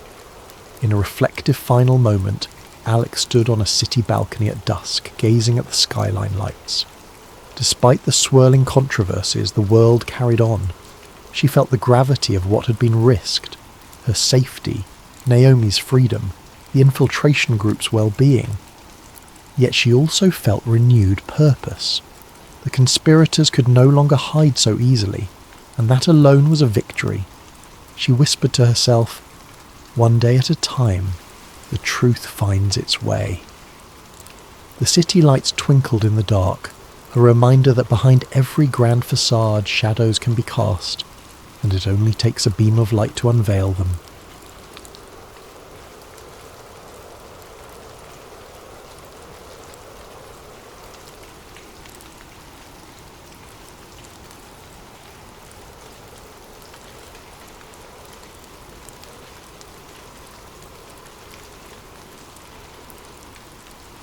Avery Barnes carefully navigated the bustling terminal of Denver International Airport, clutching a small digital recorder in one hand and a tangle of press passes in the other. She had come ostensibly to cover a routine story about passenger satisfaction and the airport's new automated train system. But her real reason for being here was an itch in the back of her mind, a swirl of rumours, from suspicious murals depicting apocalyptic scenes to talk of hidden bunkers. She'd glimpsed swirling claims online about the DIA being a front for a New World Order base, replete with deep subterranean facilities. Most mainstream outlets dismiss such chatter as nonsense, but Avery was determined to see if there was anything more than smoke. As she walked, the overhead announcements droned about flights departing for Los Angeles or Chicago. In her line of sight, families lugged suitcases, business travellers strode with purposeful steps, and the background hum of rolling luggage formed a mild soundtrack. Overlooking it all was the airport's distinctive peaked roof, reminiscent of the Rocky Mountains. The modern architecture gave DIA an airy feel, but Avery noticed how even the bright lights and open spaces couldn't quell the sense of something off. Maybe it was the hush of security cameras overhead, or the sheer sprawl of the place, with corridors that seemed to lead nowhere. Her contact, Miguel Varela, had sent her a cryptic message the previous week. "If you want real evidence, come to DIA. I'll show you some locked-up expansions." She hoped he'd appear. She had zero illusions about how risky it might be for him, a long-time maintenance worker going on record about unusual construction sites. While waiting, she meandered toward the iconic murals near the baggage claim. She'd read about them. Online conspiracies pointed to their alleged portrayal of global catastrophe, secret symbols, even cryptic references to Freemasonry. At first glance, they looked vibrant and whimsical, depicting scenes of children, doves, and strangely martial figures in others. Hardly definitive proof of a hidden agenda, but Avery felt a small chill. Something about the art was too surreal for an airport. A tap on her shoulder startled her. A young man in a plain uniform whispered, "Ms. Barnes." She turned, meeting Miguel Varela's anxious gaze. He beckoned her to follow him away from the main corridor. They ducked into a side hallway seldom used by passengers. The overhead fluorescent lights cast a sterile glow on the beige walls, the hum of an HVAC system echoing faintly. Leaning close, Miguel explained in a low voice, "We keep building expansions that go nowhere. Sealed corridors, huge subterranean sections not on official maps. Management is hush-hush. They tell us not to question, but it's bigger than standard baggage systems." Avery's pulse quickened. She asked for specifics. Miguel described how, during overnight shifts, entire shipments of unmarked crates arrived at restricted docks. He'd also found references to level -4 in some internal documents, yet the official blueprint only listed 2 basement levels. Rumours among staff suggested a labyrinth of bunkers or secure facilities. Some say it's for a catastrophic event. Others blame a secret organisation, Miguel said with a dry chuckle. But the fear in his eyes was real. As Avery scribbled notes, a sudden hush fell when a security guard rounded the corner. They both fell silent, feigning normal conversation. The guard passed by with only a nod, presumably noticing nothing amiss. After that brief scare, Miguel said he had a break in about an hour. He'd try to slip her into a maintenance corridor that might reveal part of the subterranean expansions. She agreed to meet him near a staff cafeteria, mind bristling with curiosity. With that, they parted. Needing more background, Avery strolled to an out-of-the-way lounge where she set up her laptop to browse additional leads. She found references to the infamous Blue Mustang statue outside. Locals nicknamed it Blucifer after an accident that cost its sculptor's life.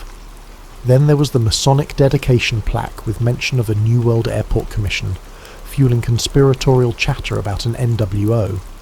Every piece fit the mosaic of hush-hush expansions and weird symbols. Her email pinged. A note from an art historian doctor, Valerie Ung, responding to Avery's inquiry about the airport's mural designs. She offered to meet soon to discuss the symbolic iconography. Good. Another puzzle piece in place. Time passed, and Avery made her way to the staff cafeteria.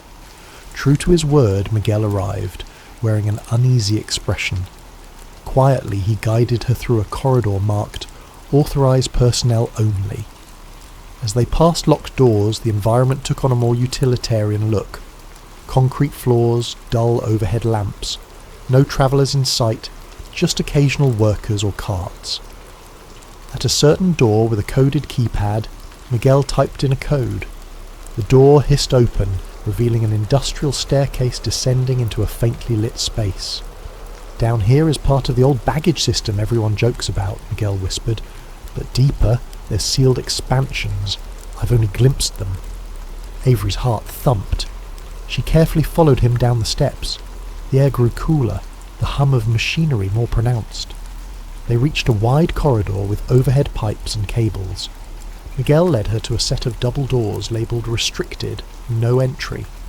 He pressed his ear to it, then motioned for Avery to do the same.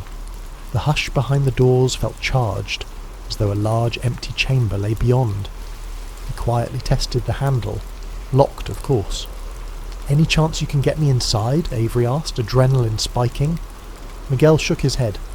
"Not without triggering alarms. But I saw large shipments vanish behind these doors at night." Avery snapped discreet photos, her camera's flash turned off. She noticed a small symbol etched near the door's corner, a stylized pyramid with a single eye. It was no official airport mark. Her breath caught. Could this be evidence of a bigger conspiracy? She put a gentle hand on the door, imagining the subterranean space behind it. "I suspect deeper passageways lead from here," Miguel said softly. "Word is, staff used to joke about bunkers for VIPs during Doomsday, but management calls them nonsense." Their covert exploration ended abruptly when footsteps echoed from further down the corridor. Startled, they retreated, hurrying back up the stairs. At the top, Miguel parted with a whispered, "Be careful." They watch everything. Then he slipped away, presumably returning to his normal tasks, leaving Avery with her mind racing. She quickly made her way to a more public area, melding with the crowd of passengers to avoid suspicion. That evening, Avery sat in a corner of the airport's main concourse, reviewing her notes. 1,000 questions whirled in her mind. She typed a quick message to Dr. Valerie Ung, setting up a meeting for the next day to examine the mural's hidden or symbolic references. Meanwhile, she planned to request official comment from the airport's PR manager, Rosalind Carter, though she suspected only corporate spin in response. As she gazed at the busy travellers rushing to gates, she felt a swirl of paranoia. Who else might have noticed her wandering? Could there be watchers behind those tinted windows of the security offices? One thing was clear. Denver International Airport's rumoured mysteries weren't mere online jokes. Something truly lay beneath the terminal floors, something so guarded that even staff like Miguel only gleaned glimpses. Avery intended to find out precisely what. She could feel the tension, an unstoppable curiosity colliding with an institutional desire to keep it all under wraps. Folding her laptop, she steeled herself for the next day's challenges, half excited, half uneasy about what further secrets she might unearth in those labyrinthine corridors. Early the next morning, Avery Barnes prepared herself to meet Rosalind Carter. the Denver International Airport's senior public relations manager. She had arranged an official request for comment about new expansions, though her real goal was to see how Carter responded to inquiries about suspicious underground projects. The appointed time was just after 9 a.m.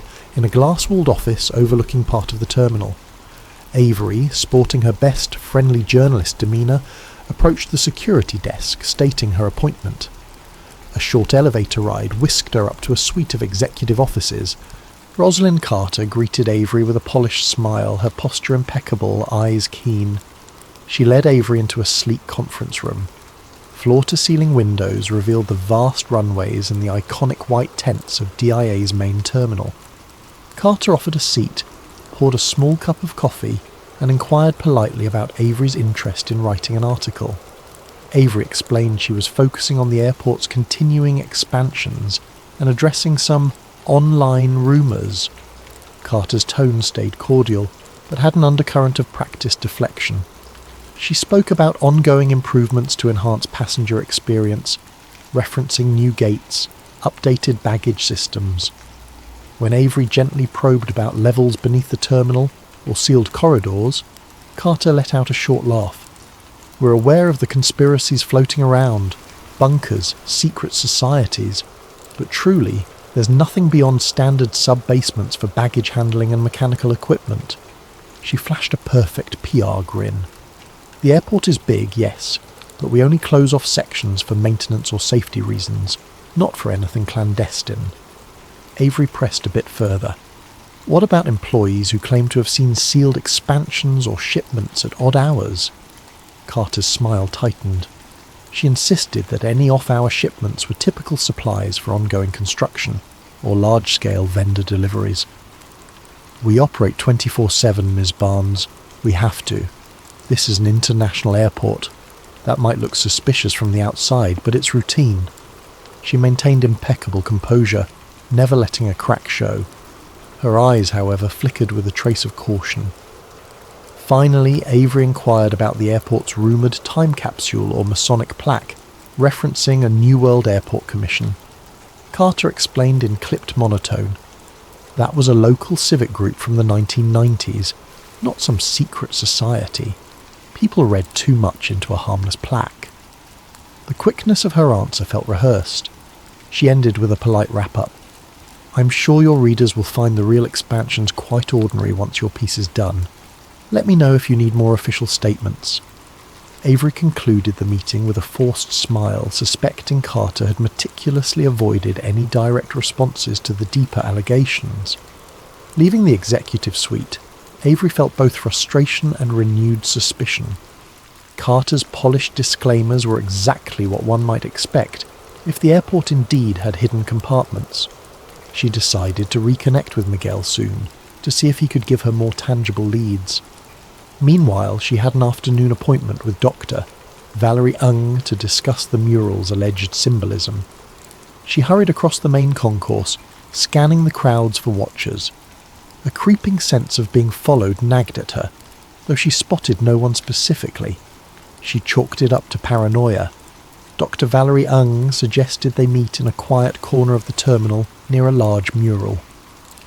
With lines of travellers passing by, Avery found the professor, a petite woman wearing glasses, flipping through a folder of reference images. Dr. Ung greeted Avery with a handshake and wasted no time in pointing out certain details in the largest mural. Bold, dreamlike images of children from various cultures, a figure that seemed to represent war or destruction, arcs of colour signifying peace overshadowing conflict. Many interpret these as allegories for global unity after strife, Dr. Ung said, but some see coded references to a new world order rising from chaos. The painter's intention is ambiguous. He did talk about bridging differences, yet conspiracists fixate on the militant shapes or the anguished faces in the background. Avery studied the artwork's corners, noticing images of extinct animals, weeping mothers, and a menacing figure in a gas mask. It does look unnerving in parts, more intense than typical airport art. Dr. Ung nodded. Yes, a strange choice for a public terminal. Possibly the airport's commissioning board wanted to provoke thought, but I do see curious symbols. A stylized letter resembling the Freemason square and compass, hidden within a swirl, subtle enough to be unconfirmed. Some lines do read as coded messages if you look from certain angles. They stepped to the next mural, which depicted a peaceful scene of children celebrating around a blossoming tree. Dr. Ung pointed at a portion of the painting's corner. Here, the initials N-A. Officially, it stands for the artist's note referencing native Western art or something, but conspiracy folks tie it to the New World Airport Commission. Avery's mind churned.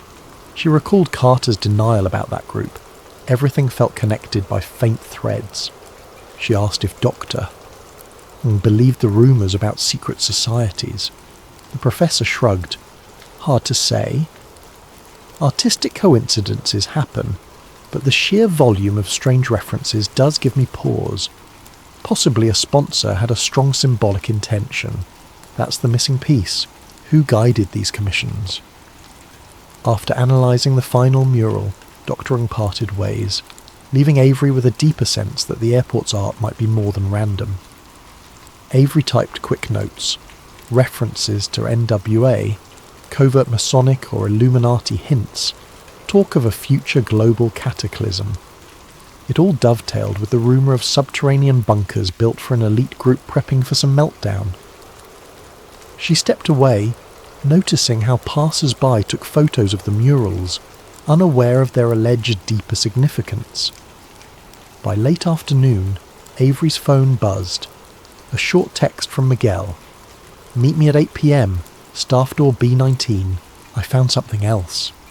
She felt a thrill of anticipation. Possibly new evidence about the sealed expansions. But caution soared too. She suspected Carter or some higher power might be vigilant. Already she'd glimpsed a uniformed guard following her for a moment earlier, though it might have been routine. She mentally prepared to keep a low profile. Before the evening meet, Avery decided to do more reconnaissance. She strolled near the iconic giant horse statue. Blue Mustang, infamous for its glowing red eyes. People joked it was cursed or ominous. Up close, the statue's size and intense gaze were disconcerting. She circled it, half hoping to find a hidden panel or code. Nothing stood out, but she couldn't shake the feeling that even that sculpture was part of a bigger tapestry, an attempt to signal something deeper about the airport's underlying purpose.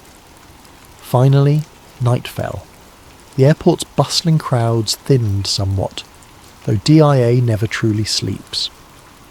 Avery found her way to staff door B19, a poorly lit area near a lesser-used terminal hallway. Checking no one was around, she loitered casually, phone in hand. Right on time, Miguel slipped from the shadows, motioning her inside. Fear prickled in Avery's stomach. This was stepping over a line.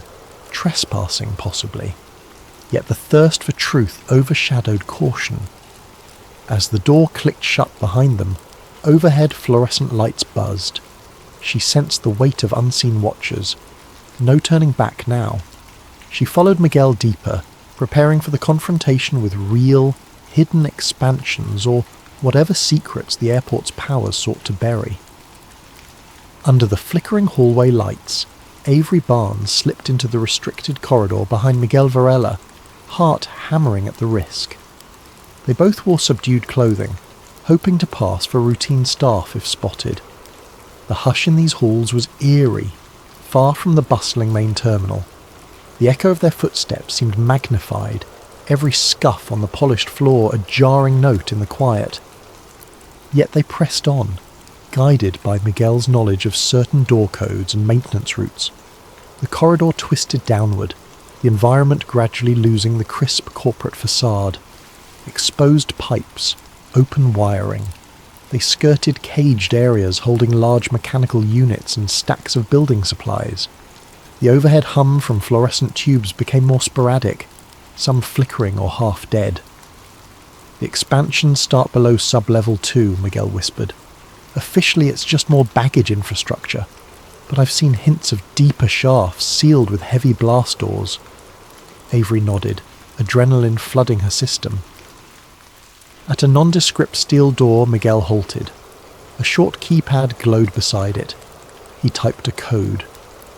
To Avery's relief, the light clicked green, and the door slid open with a mechanical hiss.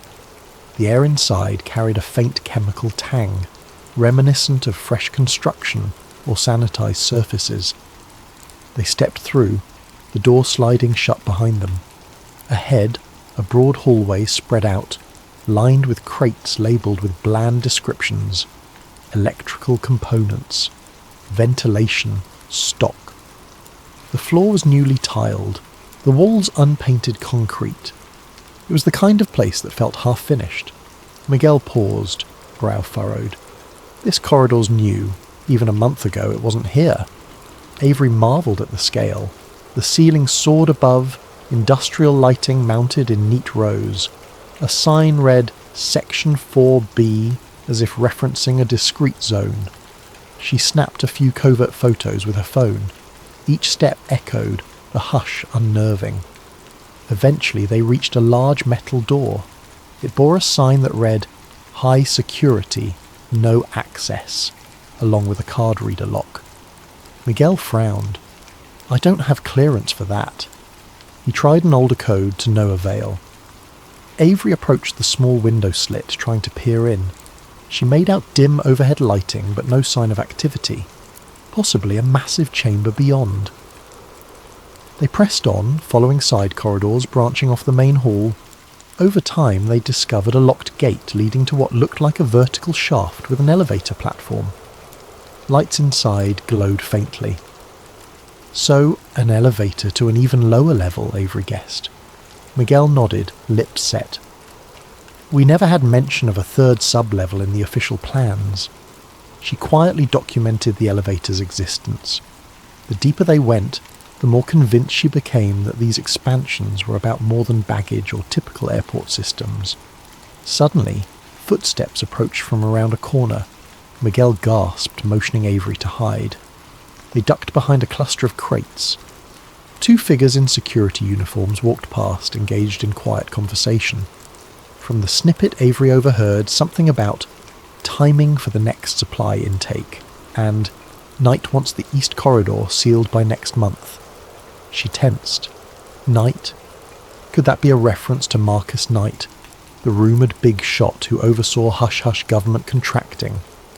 She wanted to follow them, but the risk was too high. After they moved on, Miguel released a breath. They must be top-level security. Regular staff rarely come down here. They resumed exploring, quickly but carefully. Avery found doorways labelled storage, ventilation control, server node.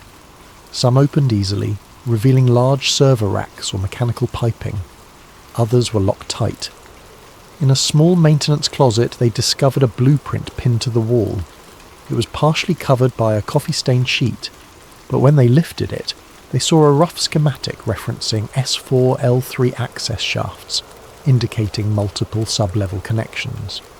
The blueprint extended beyond the known basement levels, indicating large open areas labelled reserved. Avery's heart pounded.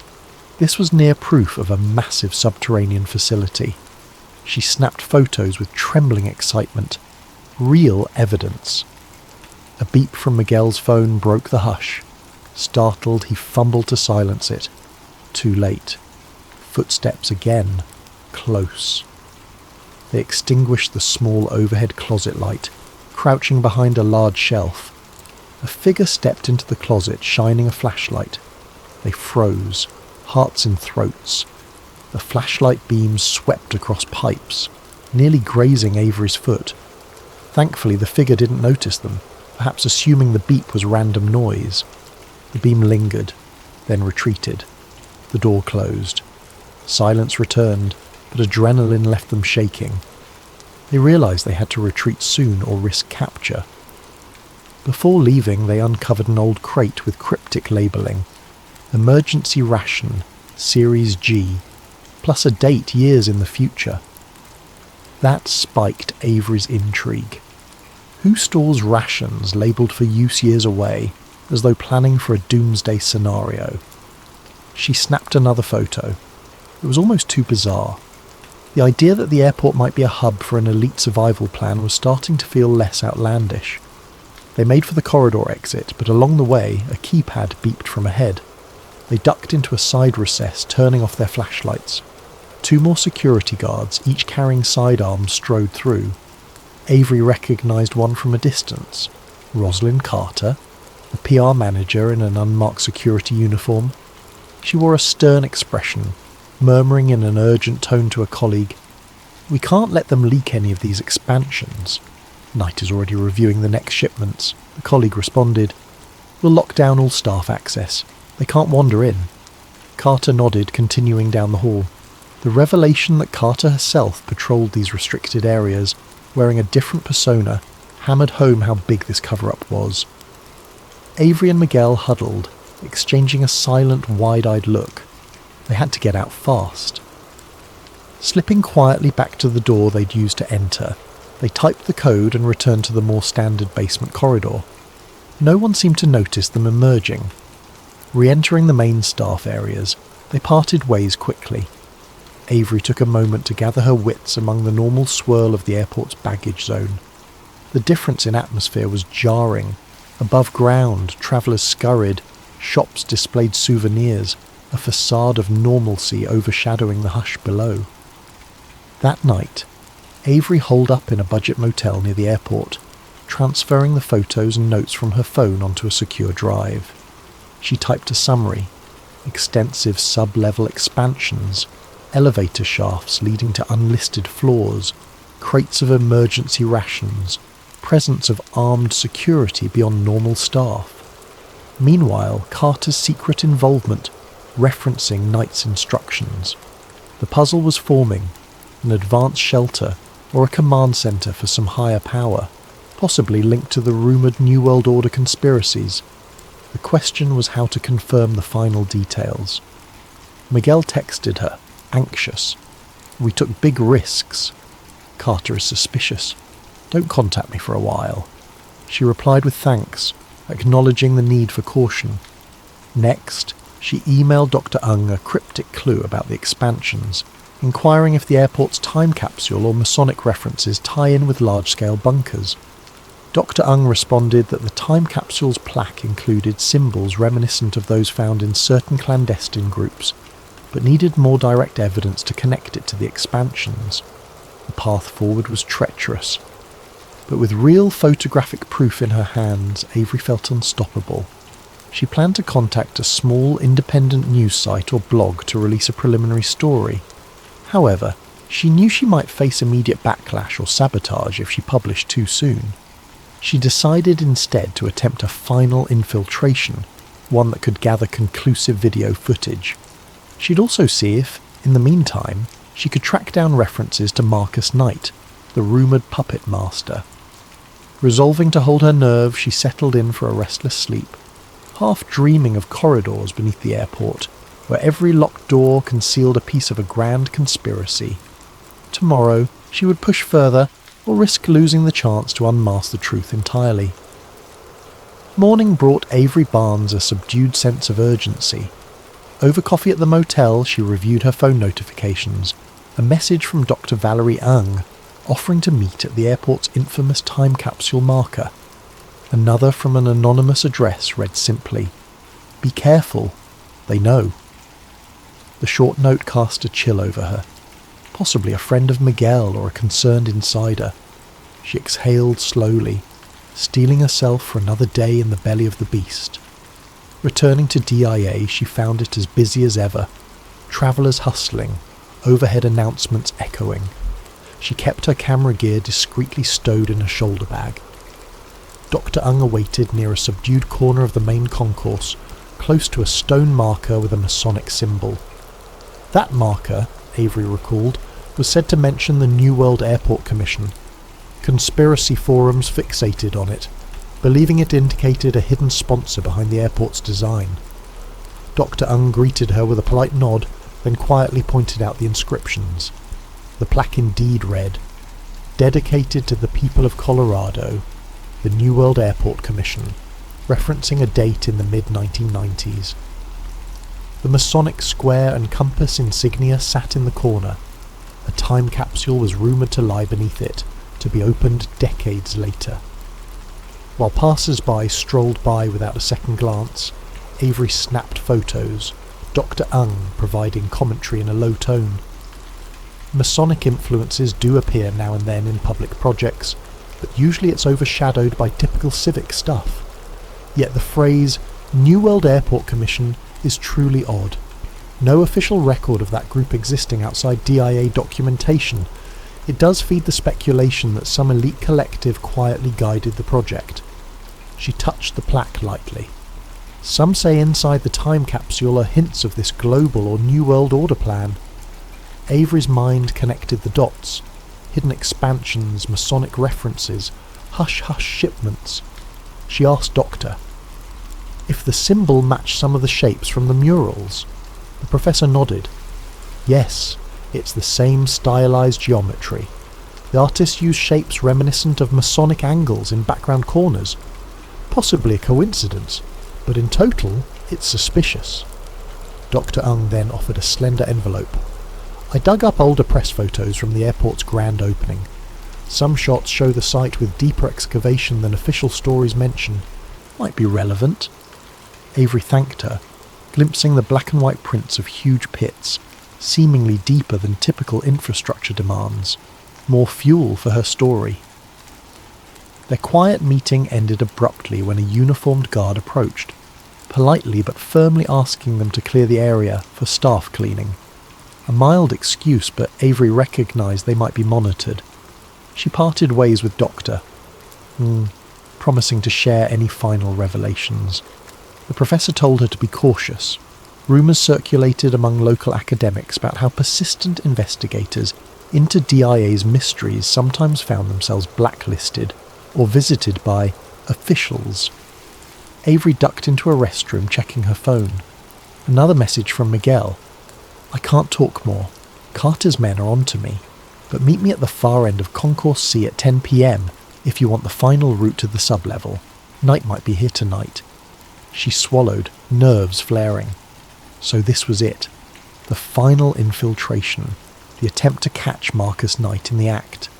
She suspected the conspirators were stepping up security. If she got caught, it could be catastrophic. Her heart pounded, but if she truly wanted to blow the lid off the subterranean expansions, she needed that conclusive footage or direct confrontation. Throughout the afternoon, she prepared quietly, clearing memory space on her camera, backing up her existing photos to a remote cloud, drafting a short article skeleton in case she had to publish quickly. She arranged for a trusted blogger contact to receive her evidence if she went offline. The sense of a final stand weighed on her.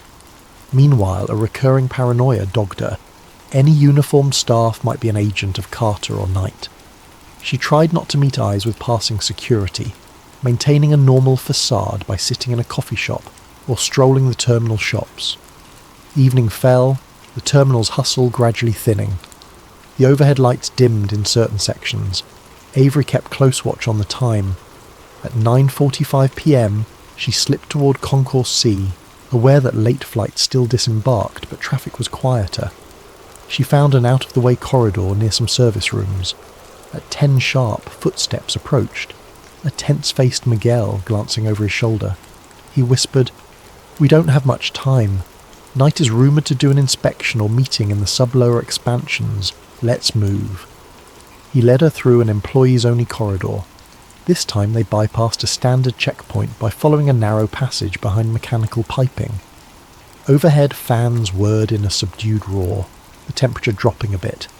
They surfaced at a security door with a numeric keypad. Miguel typed in new codes, presumably gleaned from some updated staff log. The door beeped. They slipped in. Darkness reigned, lit only by an emergency bulb.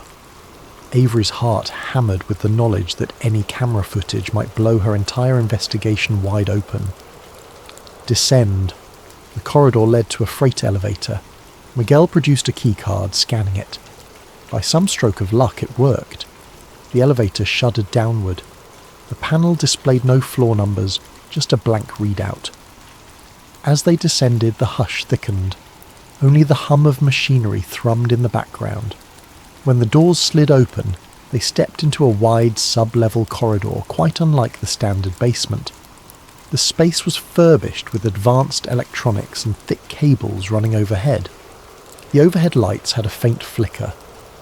Avery quietly turned on her camera, hoping to capture raw footage. Miguel pointed to a far corner with large metallic doors. That's a main security checkpoint deeper in. Knight might be inside. He motioned her to keep quiet. They advanced slowly, each step almost painfully loud. The corridor branched. They glimpsed crates labelled sustainment stock stacked high. Another sign read, "Personnel lockers, restricted." A series of tinted windows faced an interior chamber, dimly lit, where a handful of black uniformed guards conversed. Among them, Avery recognised the silhouette of Rosalind Carter. She was in heated discussion with a tall man in a sharp suit, Marcus Knight. Though she'd never seen him in person, his posture radiated authority. He tapped a folder on a table. The pair looked tense. Miguel and Avery hid behind a partially open door, camera angled to record. Over the quiet hum they caught fragments. "We need to expedite Phase 2. We can't risk further leaks." Knight's voice was low, commanding. Carter responded, "We're sealing all sub-level access soon. That meddling journalist is here, but we'll intercept if necessary." The mention of journalist pinned Avery's heart with dread. They definitely knew about her. She kept filming, controlling her breathing. Then a beep and footsteps. The guard approached from behind, having spotted or sensed movement. Avery and Miguel froze, adrenaline spiking. The guard barked, "Hey!" In the split second of panic, Miguel hissed, "Run!" Avery clutched her camera, pivoting down a side corridor. The guard gave chase. Miguel tried to block him, pushing a rolling cart into his path. The guard stumbled, cursing. More voices shouted. Carter and Knight might have heard the commotion. Alarms beeped, a swirling red light illuminating the corridor. Avery found a door half ajar, darted inside. Another hallway, possibly an emergency exit route, leading to a flight of metal stairs. Behind her, footsteps pounded. She glimpsed a second guard, weapon drawn. The hush now overshadowed by harsh warnings. She took the stairs, hearing shouts to stop. Ears pounding, she pressed the camera to her chest, determined to keep the footage safe. The staircase wound up. She prayed it led to an exit, or at least an unguarded zone in the standard basement. She heard no sign of Miguel behind her. Fear clenched her stomach. He'd likely drawn the security away. She had to trust he'd find a way out. At last, she emerged into a smaller mechanical room. The door from there to the main baggage level was locked from the outside. She rummaged quickly, found a crowbar near a tool rack. Jamming it into the door's edge, she pried it open with a grunt. The metal screeched. She darted through, slamming it behind her, then found herself in the standard baggage zone. Workers there stared in confusion. She dashed into the open corridor, blending with a small crowd of late-shift staff. Her breath came in ragged gasps, but none recognised her as an intruder. She slowed to a brisk walk, heart in her throat. The alarm behind her soon died away. With surprising ease, she reached the passenger area. She discovered a cluster of travellers milling around a late flight. Security apparently hadn't locked down the entire airport yet. She took advantage, calmly heading to an exit, camera hidden under a jacket. Night air greeted her outside. She hopped into a taxi, telling the driver to step on it. Her entire body trembled from adrenaline. She had video footage, recordings of Knight's words, glimpses of the sub-level expansions. Possibly more than enough to confirm a major cover-up. But the cost was high. Miguel's fate worried her, and the conspirators might attempt a full meltdown to kill the story. In the midnight hush, Avery Barnes sat in her cheap motel room, laptop open, camera cable snaking from it. Her pulse still hammered from the infiltration. Shakily, she reviewed the footage. Shaky images of the corridor expansions, the crates labelled sustainment stock. and the glimpse of Rosalind Carter with a commanding figure, likely Marcus Knight, discussing Phase 2 and leaks. Despite the frantic camera movements, the content was unmistakable. This was real, tangible evidence that the Denver International Airport had advanced subterranean expansions well beyond typical infrastructure. The references to Phase 2 implied something deeper, some looming next step. She typed up a summary, carefully stringing the data together with pictures from earlier infiltration attempts, plus the blueprint she photographed. On a second phone, she tried calling Miguel. No response. Fear gnawed at her.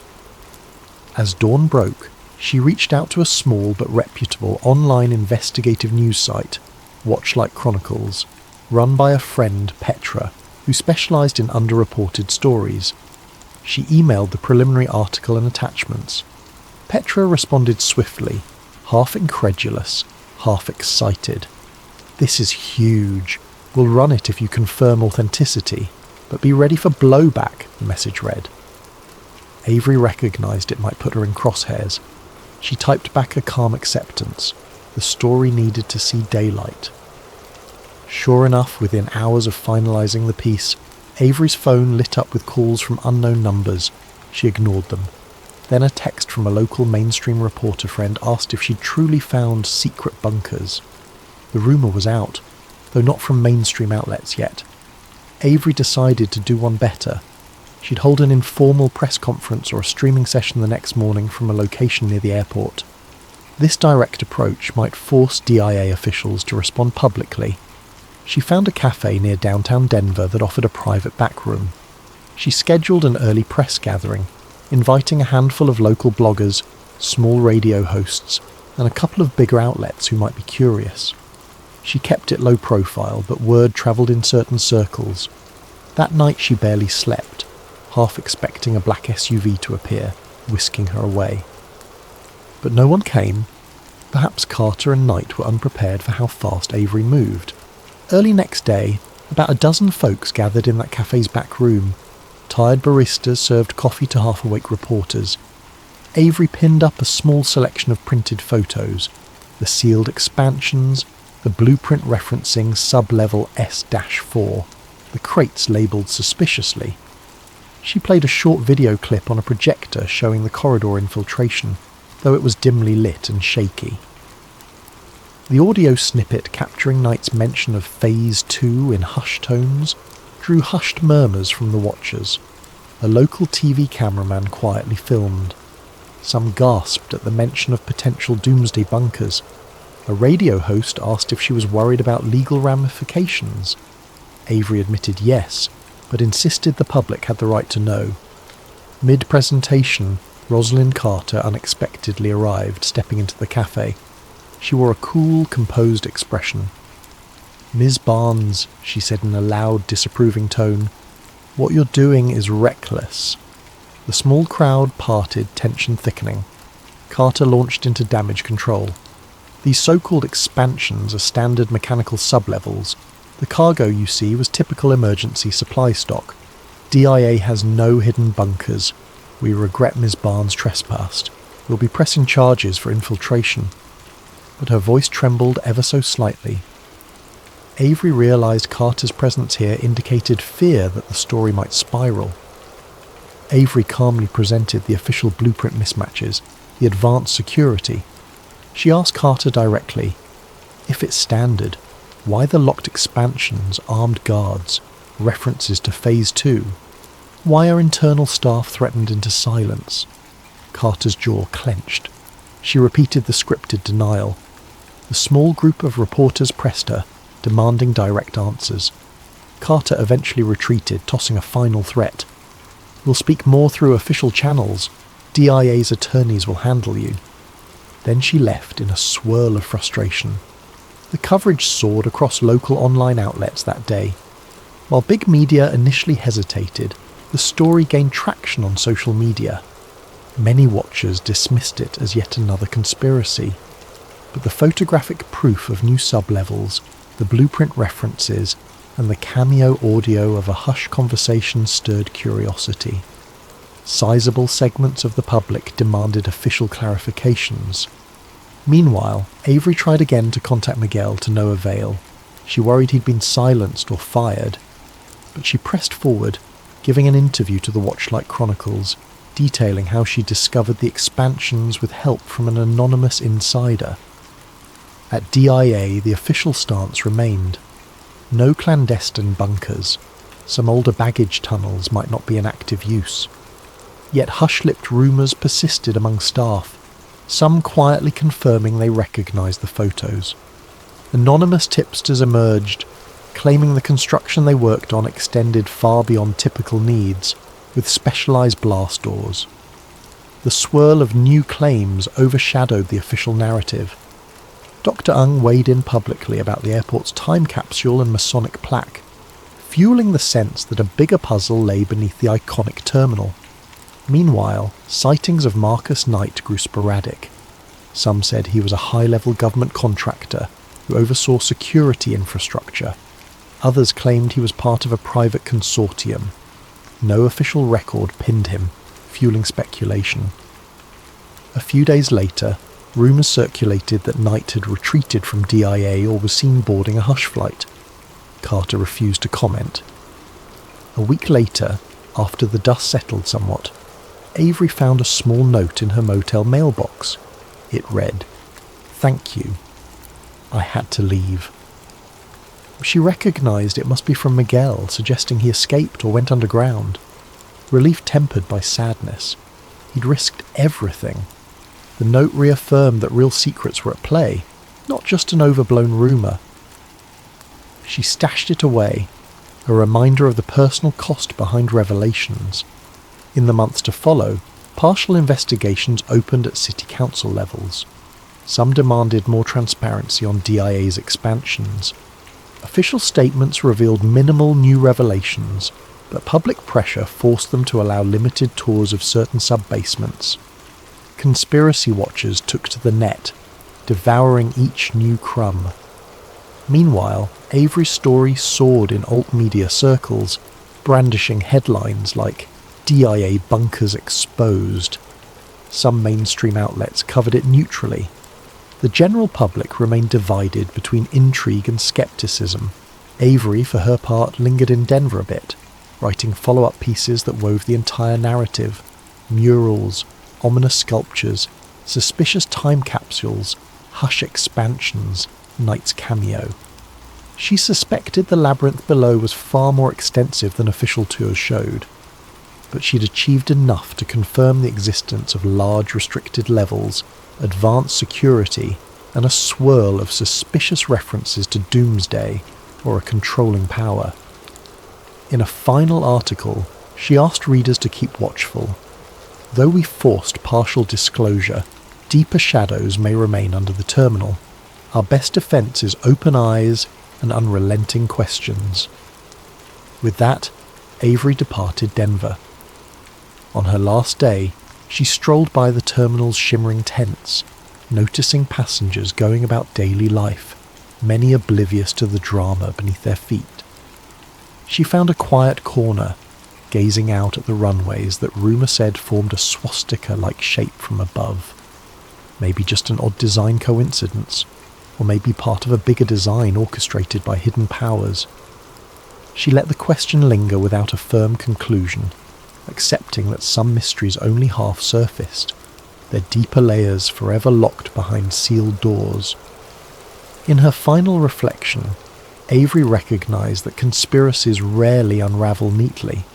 Some watchers might brand her revelations half-baked or sensational, yet she had done her due diligence, shining a spotlight on real expansions, forced official disclaimers, and unsettled powerful figures. That alone was a small victory. Leaning against a railing, she took a calming breath of the crisp Colorado air. The sun glinted on the distant snow-peaked mountains, a stark contrast to the labyrinth of secrets below. She whispered a silent thanks for not losing herself to the hush of intimidation. Then she grabbed her bag, heading for the main exit, leaving Denver International Airport behind, yet carrying forward the memory of corridors in the deep, flickering fluorescent lights. and a truth so big it rattled the complacent narrative. The horizon beckoned her next scoop, but this one would linger in her mind for a long while. The day she glimpsed the shadows under the terminal and dared to bring them into the light.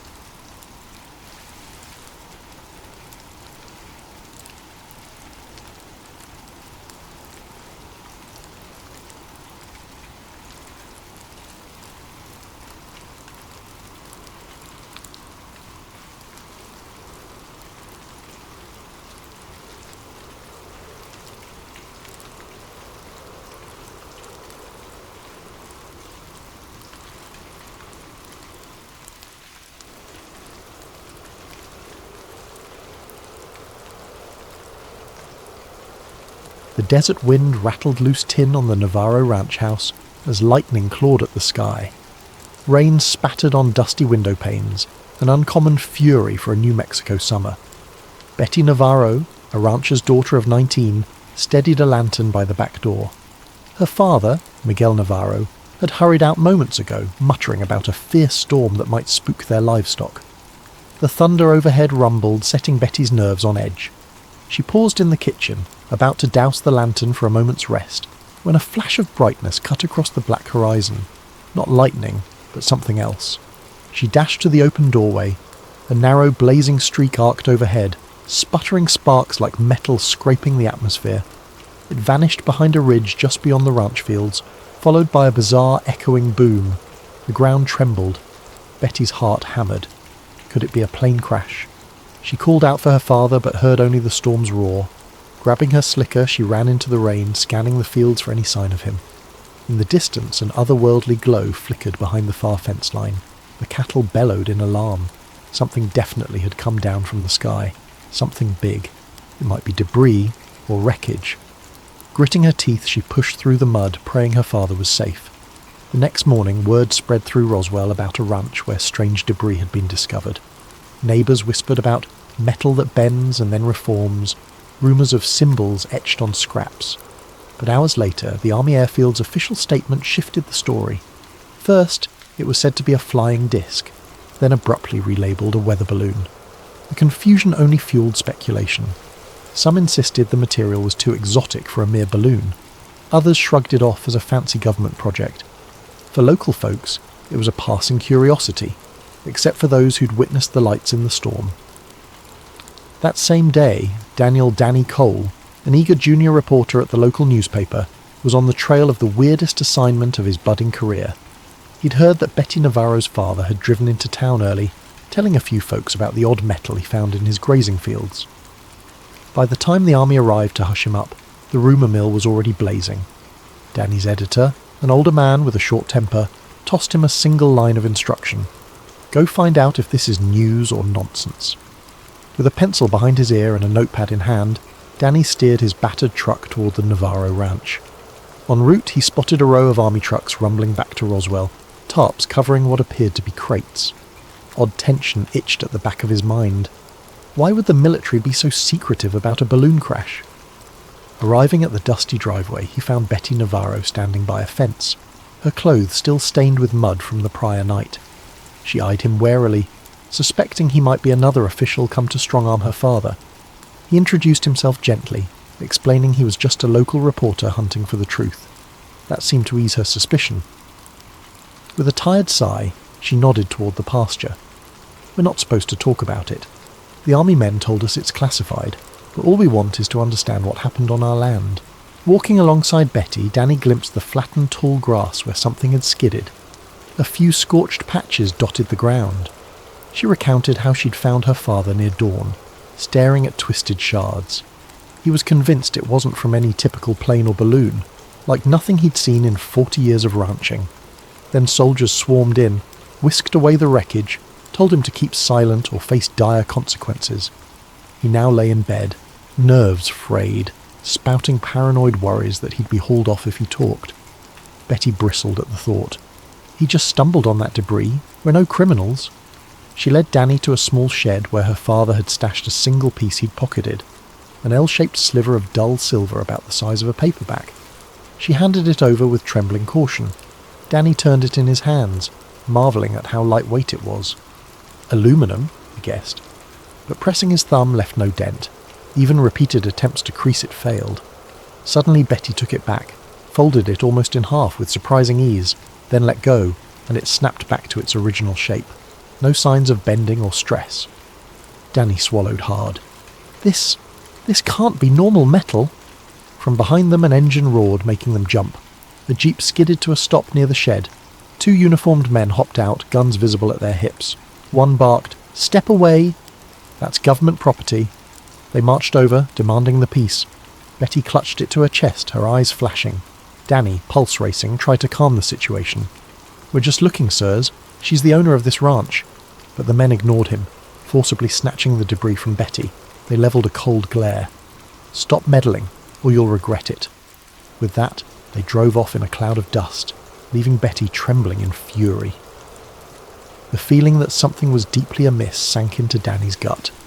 That afternoon, a press release from the Army airfield stated unequivocally that the recovered wreckage was a weather balloon. The local sheriff's office parroted the same line. Meanwhile, half the town whispered about flying discs, UFOs, or secret weapon prototypes. The radio crackled with crackpot call-ins. Danny's editor, spooked by the Army's sudden interest, told him to drop the story. "No sense stirring trouble, kid." But Danny's curiosity burned. The conflicting accounts, plus the bizarre behaviour of those soldiers, hinted at something bigger. This was no ordinary crash. Back in his small apartment, Danny typed out notes about Betty's testimonies, the odd metal fragment, the ominous warnings. He had no illusions that printing any of it in next morning's edition would be easy. Yet the sense that Roswell was at the centre of a swirling conspiracy made him determined. He needed more angles, more proof. The next step, find out if anyone else had glimpsed the lights or had scraps of wreckage. But as he mulled over names to contact, a knock hammered on his door. Peering through the peephole, he saw 2 strangers in plain suits. He opened the door a crack. One man hissed, "Cole? We know you've been snooping at Navarro's place. Let it go." The second man stepped forward, voice low and menacing. "You didn't see anything unusual. Remember that." Then they left, footsteps echoing in the hallway. Danny's pulse thundered. In one day he'd witnessed a crashed object of unknown origin, encountered bullying soldiers, and now faced intimidation at his own doorstep. He realised that whatever fell in Roswell wasn't just scraps of metal. It might be the key to a story that could upend everything the public had been told. The question was, how far were these unseen forces willing to go to keep a lid on it? And was Danny, a fledgling reporter, brave or foolish enough to push onward? Clutching his notes, he sat on the edge of his bed, mind racing. Something extraordinary had shattered that New Mexico sky last night, and the shadowy efforts to hide it were as real as the desert thunder still rattling in his memory. He decided, I won't be scared off. Tomorrow, he'd dig deeper, step by step, determined to uncover the truth.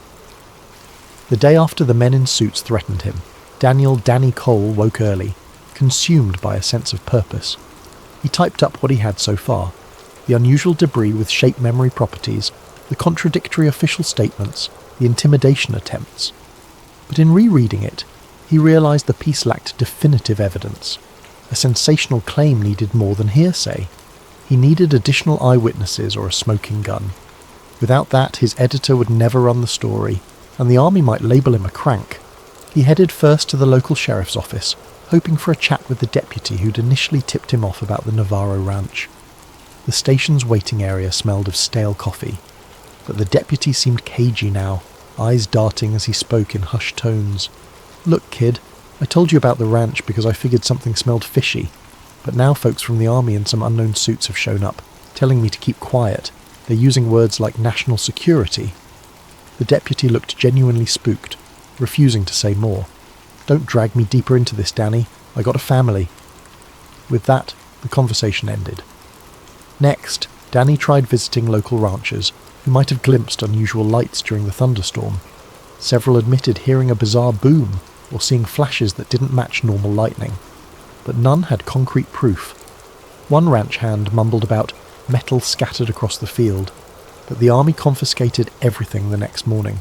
Another said she saw Army trucks hauling large tarps. Still, speculation remained rumour level. Despite the swirl of talk, there was no tangible artefact to show. The net apparently had been cast wide. The army seemed determined to erase all physical traces of the crash. As Danny walked down Roswell's main street late that afternoon, a voice hissed from an alley, "Psst, Cole!" He glanced over, startled, to see a tall, lanky figure beckoning. Oliver Grayson, a local recluse known for odd theories about secret government tests. He wore rumpled clothes and clutched a rolled-up sheet of paper. "I have something you'll want to see," he whispered. Danny approached warily. Oliver's eyes darted left and right, as though expecting watchers. Oliver led him to a dingy back room behind a boarded-up photography studio. There, he unrolled the sheet. It was a large negative from a camera, apparently capturing streaks of light in the sky. "Took this the night of the storm," Oliver said, voice trembling with excitement. The negative showed multiple lines, perhaps meteor-like trails, except one line curved oddly, as if under controlled flight. "I was out trying to snap lightning shots. Then I saw these lights. They moved too intelligently to be random." Danny squinted. The negative quality made it difficult to interpret, but it definitely looked peculiar. If real, it might bolster the claim that something extraordinary flew overhead that night. "Why not show the police? Or the paper?" Oliver snorted. "They'd call me a crank.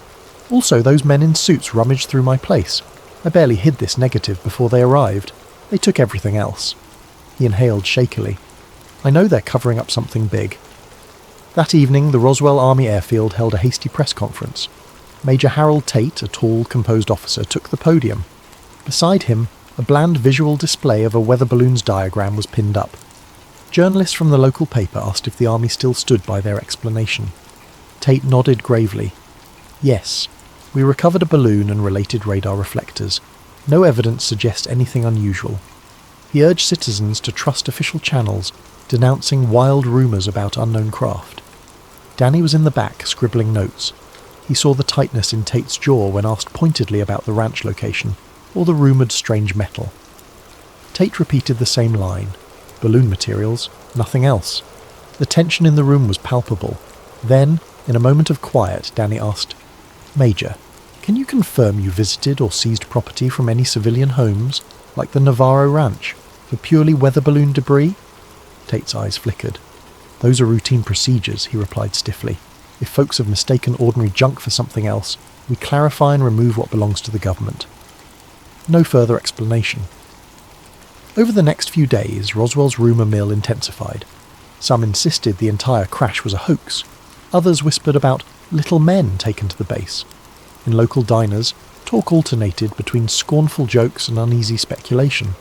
Meanwhile, the army presence around the outskirts grew. Patrols began restricting access to remote desert roads, claiming it was for safety. They're systematically shutting down the story, Danny thought.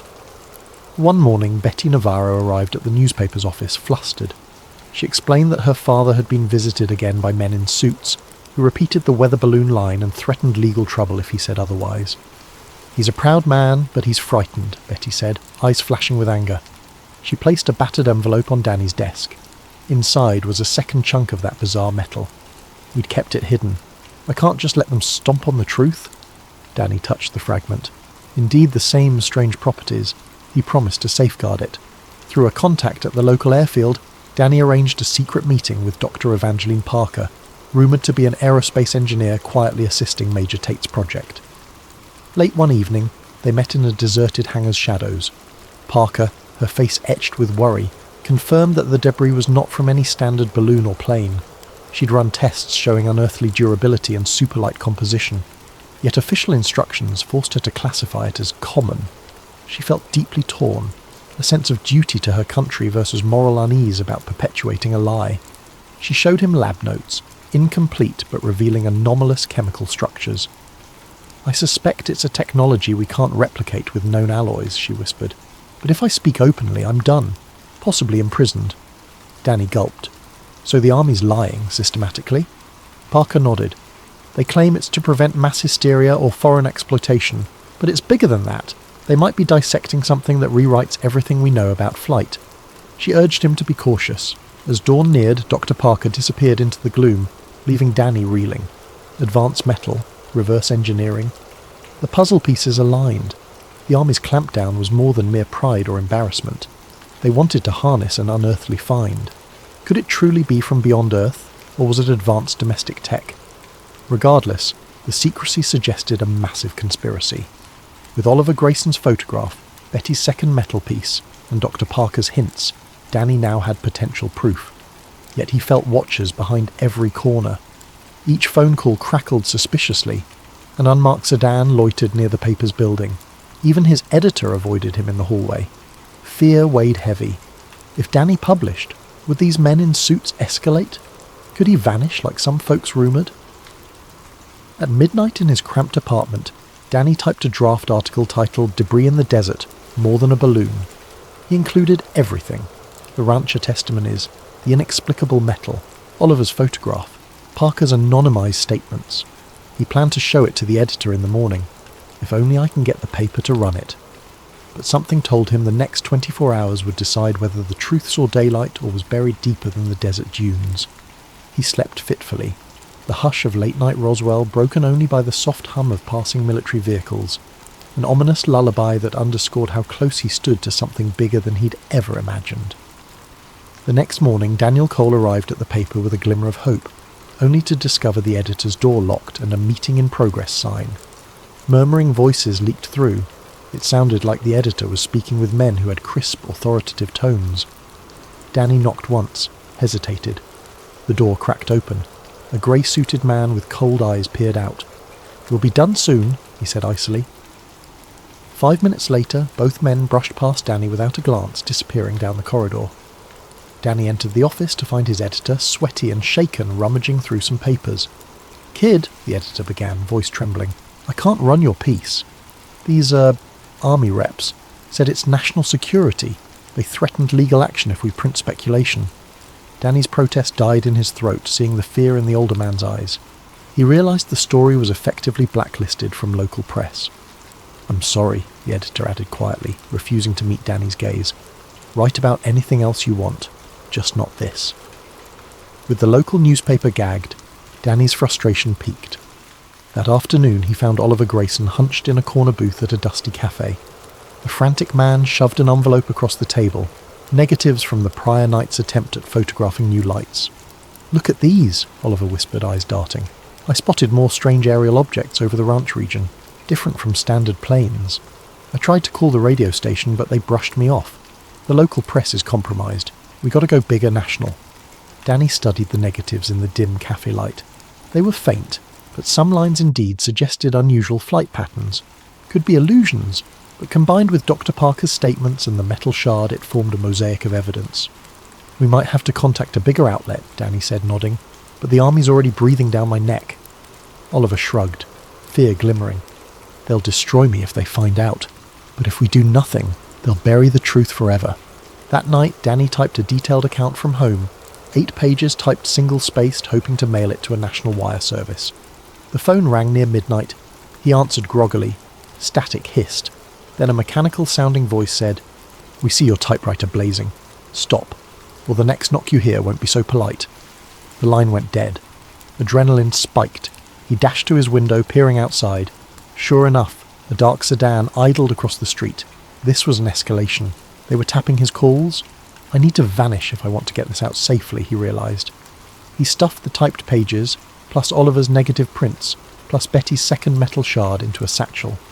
Then he wrote a quick note to Betty, telling her to meet him at a deserted gas station near the highway at dawn. After a sleepless night, he quietly slipped out before sunrise. The sedan was still there, but the occupant apparently dozed off, or so Danny hoped. He guided his battered truck onto the dusty roads, heart pounding. At the designated spot, Betty arrived in her father's old pickup. She looked anxious, hair tied back. They compared notes. She'd had more visits from stoic men claiming the family best remain silent. They demanded the last piece of debris. She'd feigned ignorance. "We have to get this to someone who'll help," she said. "But who?" Danny decided to contact Dr. Evangeline Parker again. Maybe she had scientific colleagues outside the region who'd verify the artifact's authenticity. Betty agreed. They set out to find Parker at a secret location, a friend of a friend's empty barn on the outskirts, where Parker occasionally retreated for privacy. The drive felt surreal, desert wind whistling past. Both half expected a military checkpoint at any moment. They found Parker waiting in the barn's shadowy interior, eyes shadowed with fatigue. She had news. The base was intensifying its security. Major Tate was rumoured to have formed a special unit to track subversive elements in Roswell. She also claimed she'd seen glimpses of a second site where more debris had been stored, and possibly biological materials. She refused to elaborate, but her haunted expression said it all. "I'm done playing along," Parker murmured, scanning the artifact shard Betty extended. "We need to publish proof, or history might rewrite itself as a trivial balloon incident." Just then, a booming voice rang out. "Freeze!" A group of uniformed soldiers, led by none other than Major Harold Tate himself, emerged from behind bales of hay, their rifles aimed unwaveringly. The trio, Danny, Betty, Parker, raised their hands in alarm. Tate's eyes glinted with cold triumph. "Breaking onto private property, conspiring to steal government assets, you're all in serious trouble." He nodded at a subordinate who grabbed the metal shard from Parker's hands, sealed it in a pouch. Danny's breath caught. "We're simply verifying the truth, Major. You have no right." Tate cut him off with a sneer. "I have every right. This is a matter of national security. You meddle beyond your depth. People who push too far in matters like these often vanish." Betty bristled, fists clenched, but a soldier pointed a gun barrel her way. She glared silently. Tate motioned for them to be bound with zip ties. Another soldier rummaged through Danny's satchel, extracting the typed documents and Oliver's negatives. Tate eyed them, mouth twisting in disgust. "You journalists think you can decide what's best for the public. Sometimes they must be protected from truths that sow panic." He gestured for a nearby soldier to confiscate everything. As Danny was shoved to the ground, he glimpsed Parker trying to maintain composure. She locked eyes with him. Some quiet signal passed between them. Then, unexpectedly, an old caretaker from the barn area stepped in, feigning confusion, stumbling with a lantern that spilled oil, igniting a small flame on the dusty floor. Soldiers panicked, distracted by the sudden smoke and possible barn fire. In the chaos, Parker lunged, snatching a single negative from the soldier's hand. She tucked it into her coat. Another swirl of dust, and the caretaker yanked a side door open, beckoning the captives to flee. Disoriented, Tate barked orders to secure the perimeter, but the smoke gave Danny, Betty and Parker precious seconds. They scrambled out the side door, stumbling across the yard to Betty's truck. Shots rang out, bullets whining overhead. Parker slid into the back, Danny hopped in the passenger seat. Betty gunned the engine, tyres spewing gravel as they roared away. Soldiers tried to chase them on foot, but the swirling desert dust obscured the pursuit. In the rearview mirror, Danny saw Tate's furious silhouette receding into the haze. Once they were miles away, hearts pounding, they pulled the truck onto a sidetrack. Parker breathlessly produced that single negative she'd saved. It's not everything, but it's something. She rummaged in her pocket, revealing a crumpled note she'd scribbled about the chain of custody for this exotic metal. A hush fell. They'd lost most of their evidence, again, but they still had enough for a partial exposé, especially with Parker's direct testimony. "We have to leave Roswell," Parker said quietly. "Tate will lock the town down searching for us. The only way is to get these documents to an outside journalist or radio station that's not under their thumb." Betty swallowed, gazing at the desert horizon. "If we vanish, who takes care of my father? The ranch?" Danny placed a reassuring hand on her shoulder. "We'll come back once this is out in the open, but right now, we either reveal it or watch it get buried." Parker nodded resolutely, glancing at the negative. "Let's drive. I know a contact in Santa Fe who might help." And so they set off, headlights cutting through the twilight. The net around them had never been tighter, but they still had one path forward.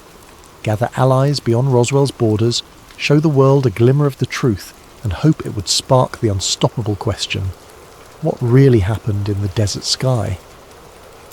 Night fell across the high desert as the battered pickup rumbled northward, carrying Danny Cole, Betty Navarro and Dr. Evangeline Parker. They kept to back roads, skirting major highways where military checkpoints might lurk. The hush was broken only by the whir of the engine and the trio's tense whispers about next steps. Parker clutched the negative and her partial notes like lifelines, conscious that each piece of evidence could vanish with one ill-timed ambush. They arrived in Santa Fe near midnight, parking behind a nondescript boarding house. Dr. Parker led them to a second-floor room lit dimly by a single lamp. Inside waited Hank Beringer, an ex-war correspondent turned freelance journalist known for publishing controversial exposés. Parker had met him briefly at a scientific conference and knew he had a penchant for stirring trouble. He listened wide-eyed as they recounted the Navarro's ranch debris, the Army's hush campaign, Oliver Grayson's photo negatives, and the persistent threats from Major Tate. Hank rubbed his stubble, glancing through the negative. "You sure about the unearthly angle?" he asked, sceptical. Parker offered a battered envelope containing her scribbled analysis of the debris' extraordinary properties. "I can't claim it's alien," she clarified, "but the composition defies known alloys. We suspect the official line is a cover for advanced tech. Possibly foreign, possibly beyond anything we've seen." Hank's eyes flickered. He sensed a goldmine of a story, yet fear tempered his excitement. "This is bigger than a typical scoop. You realise the consequences if they've decided this is top secret." Betty exhaled. "We do, but we can't let them intimidate the entire region. My father's ill, my ranch is crawling with men who bark classified at every turn. People deserve the truth." Hank suggested an immediate plan. Broadcast a shortwave radio bulletin at dawn to a friendly station, then telegram certain national newspapers. "I know some folks in Chicago who might run it if I vouch for authenticity," he mused. That way, the story would break faster than the Army could muzzle it. But the group also realised that if the Army got wind of their location, they might be raided any moment. They set watch shifts, snatching brief hours of restless sleep. At dawn, the group used Hank's radio set to contact a small independent station on the west coast. Parker spoke carefully, summarising, "Unidentified debris, not consistent with weather balloons, suppressed by local authorities, eyewitness intimidation."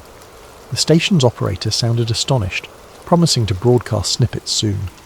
Meanwhile, Hank drafted a telegram to a Chicago desk editor, hinting at Roswell fiasco unravelling, unearthly materials confirmed. He left out direct mention of aliens to keep it credible. Then, the group braced themselves. If the cavalry was coming, it'd be soon. They didn't wait long. Mid-morning, a knock rattled the boarding house door, tension spiked. But when Betty cracked it open, it was Oliver Grayson, dusty and dishevelled.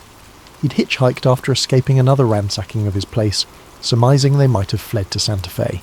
In his satchel was a battered film canister. "A second set of the best negatives," he wheezed, chest-heaving. "I stashed them in an abandoned well. Good thing, because men came at dawn, turning my place upside down." Oliver's images depicted not just the original streaking lights, but subsequent late-night captures of more patrol flights. Possibly the Army searching or retrieving more fragments. "This is proof they're conducting operations out there," Oliver insisted. Hank carefully examined the negatives, nodding. "We can incorporate these into the telegram, combine them with Parker's data to form a cohesive angle. The Army found advanced debris, is conducting covert retrieval, lying about it." Before they could finalise the story, Parker's face fell.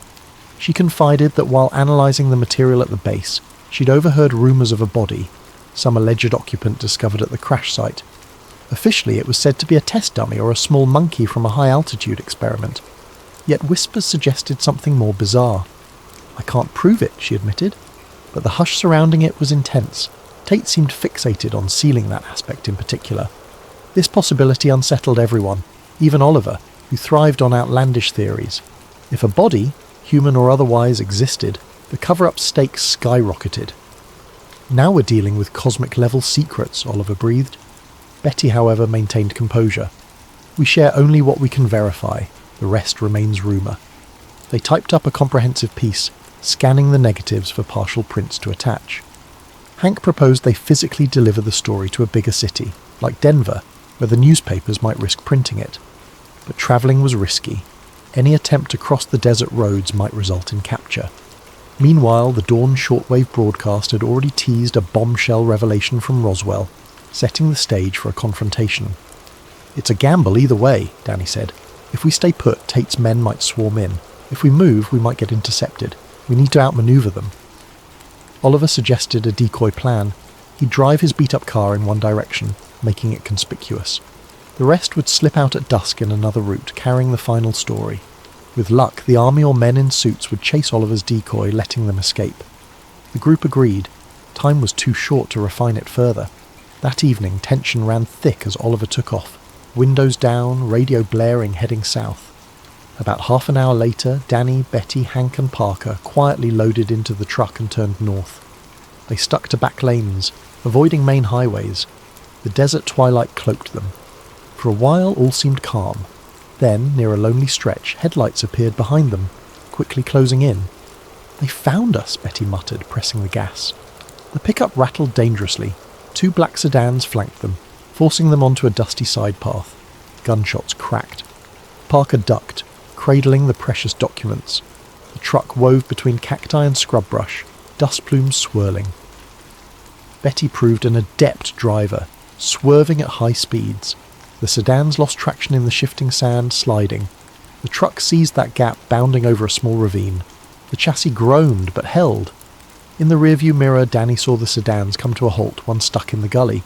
The men leaped out, shouting, but the truck kept rolling away. Through it all, Hank clutched the seat, white-knuckled, muttering curses under his breath.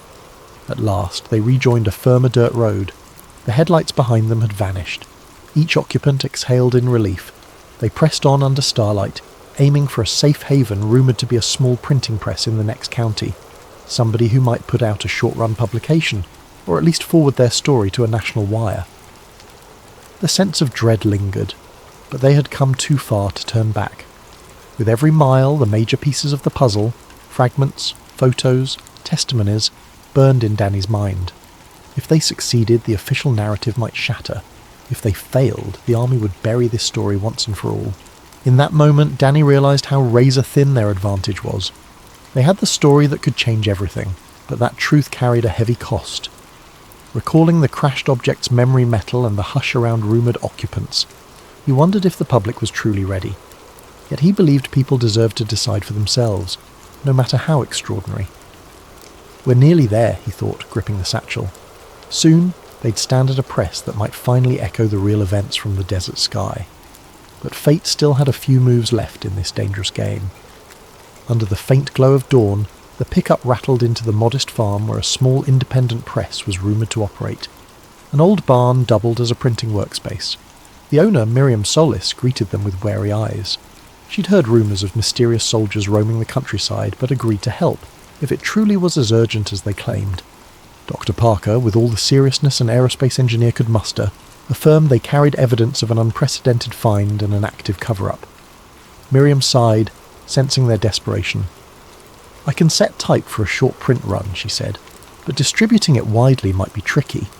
They hauled in the battered documents and the partial negatives. Hank began writing a final introduction that framed the story for an outsider. He avoided hyperbole, sticking to verifiable points: ranch debris, memory metal, army intimidation, Parker's partial lab results, contradictory official statements, Oliver's photos. Meanwhile, Betty hovered near the door, scanning the horizon for any sign of approaching vehicles. Each time a dust swirl appeared, her heart kicked up a notch. Midway through typesetting, tyres crunched outside. Everyone froze. Betty peered through a crack in the barn door. A single black sedan parked in the yard. Out stepped Major Harold Tate, alone. He raised his hands as if to show no immediate threat, calling out calmly, "I know you're in there." Danny stepped out, jaw tight. The group formed a semicircle behind him: Betty, Parker, Hank and Miriam. Tate's eyes flicked over them, landing on Parker. "Doctor, I'd hoped you'd see reason. Your brilliance is wasted in these theatrics," she glared. "I've seen enough twisted orders. I won't be your pawn." The Major exhaled, then turned to Danny. "You're about to put the entire region at risk. Our country is not ready for this. Our enemies might exploit the technology." Tate's voice softened. "This crash, whatever it is, should remain under top security. Why feed the public hysteria? Why give foreign powers an edge?" Danny clenched his fists. "Because the truth belongs to everyone, not just the army. People have died for lesser secrets, and your men threatened innocent ranchers who stumbled on it. That's not how we do things in a free country." Tate's mask of composure cracked slightly. "You think it's that simple? The moment this story goes out, we lose control. We can't control who else might come sniffing around, maybe sabotage or weaponize the find. Sometimes deception is the only shield." Parker stepped forward, eyes fierce. "What if the technology you're shielding has moral or cosmic ramifications? Should a handful of men decide for the entire planet?" A tense silence fell. Tate drew a deep breath. "I can't let you publish this." but I respect your convictions. If you step away, I'll ensure no harm befalls you or your families." He glanced at Betty, offering a glimmer of sympathy. "That includes your father, Ms. Navarro." The threat was implicit. Defy him, and all bets are off. The group exchanged grim looks. A wave of doubt flickered in Danny's mind. Was the truth worth the potential blowback? But then Betty's voice, quavering but resolute, broke the hush. "We've seen how your men bullied an old rancher. We know you confiscated the debris. If you hush us now, what about tomorrow or next year? This story is bigger than any one of us." Parker lifted the manila envelope containing the last negative. "Major, we're not traitors. We love this country. But burying this secret fosters paranoia and control. People deserve transparency. Maybe it fosters more caution. Perhaps it spurs unity if it's truly otherworldly." Tate's expression hardened. The conflict was ideological, irreconcilable. He extended a hand. "Give me the envelope. Walk away from all this." Time felt suspended. Danny recalled how he started this as a fresh reporter, stumbling onto an odd debris story. Now he stood on the brink of shaping national headlines with revelations that could alter how humans view their place under the sky. Could he trust that the Army's paternalism was right? Or was it a smokescreen for consolidating power? The moment weighed heavily. He sensed the ghosts of the thunderstorm's illusions, the memory metal glinting, the hush in the desert that seemed to hold its breath. He turned to the press owner, Miriam Solis, who was trembling but determined. She whispered, "If we do this, we do it now." Hank took the typed copy to the press machine. With a screech of hinges, he began inking plates. Parker clutched the negative. Tate stepped forward, voice raised. "Stop! I won't let you do this. You'll regret." But he paused as Parker pointed out how many copies they could churn out in an hour. Even if Tate destroyed the press now, some copies might slip out, or the negative might be mailed. The cat was out of the bag. Suddenly another vehicle rumbled in, kicking up dust. Out leapt Oliver Grayson, wearing an exuberant grin. "I led more army men on a wild goose chase, circled around to help." He toted a spare camera, battered but functional, possibly for capturing any final confrontation. Major Tate, pinned between them, realized his position. Physically outnumbered, his backup misled. He glared, fists clenched, but couldn't forcibly stop the printing. He might shoot, but that would cause a scandal. The standoff ended with Tate stepping back, face pale with anger. "You're making a mistake, but I won't kill you over it. When chaos breaks from your revelations, remember this moment." In the tension-laden barn, the press whirred. Sheets came out bearing headlines: "Unexplained debris," "Scientists denounce balloon claims." The story included Parker's partial analysis, Oliver's photo of strange lights, Betty's testimony about the ranch, Danny's chronicle of intimidation. Only a small local print run, but enough copies to mail to key radio stations, newspapers or allies. The group, fueled by relief and adrenaline, prepped envelopes. They distribute them discreetly, ensuring the news spread beyond Roswell's sphere of control.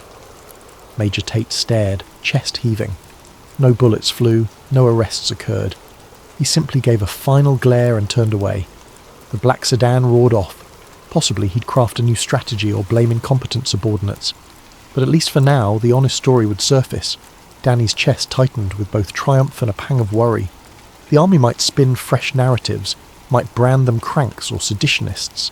Still, if the seeds of doubt were planted, public scrutiny might keep the Army from fully smothering the truth.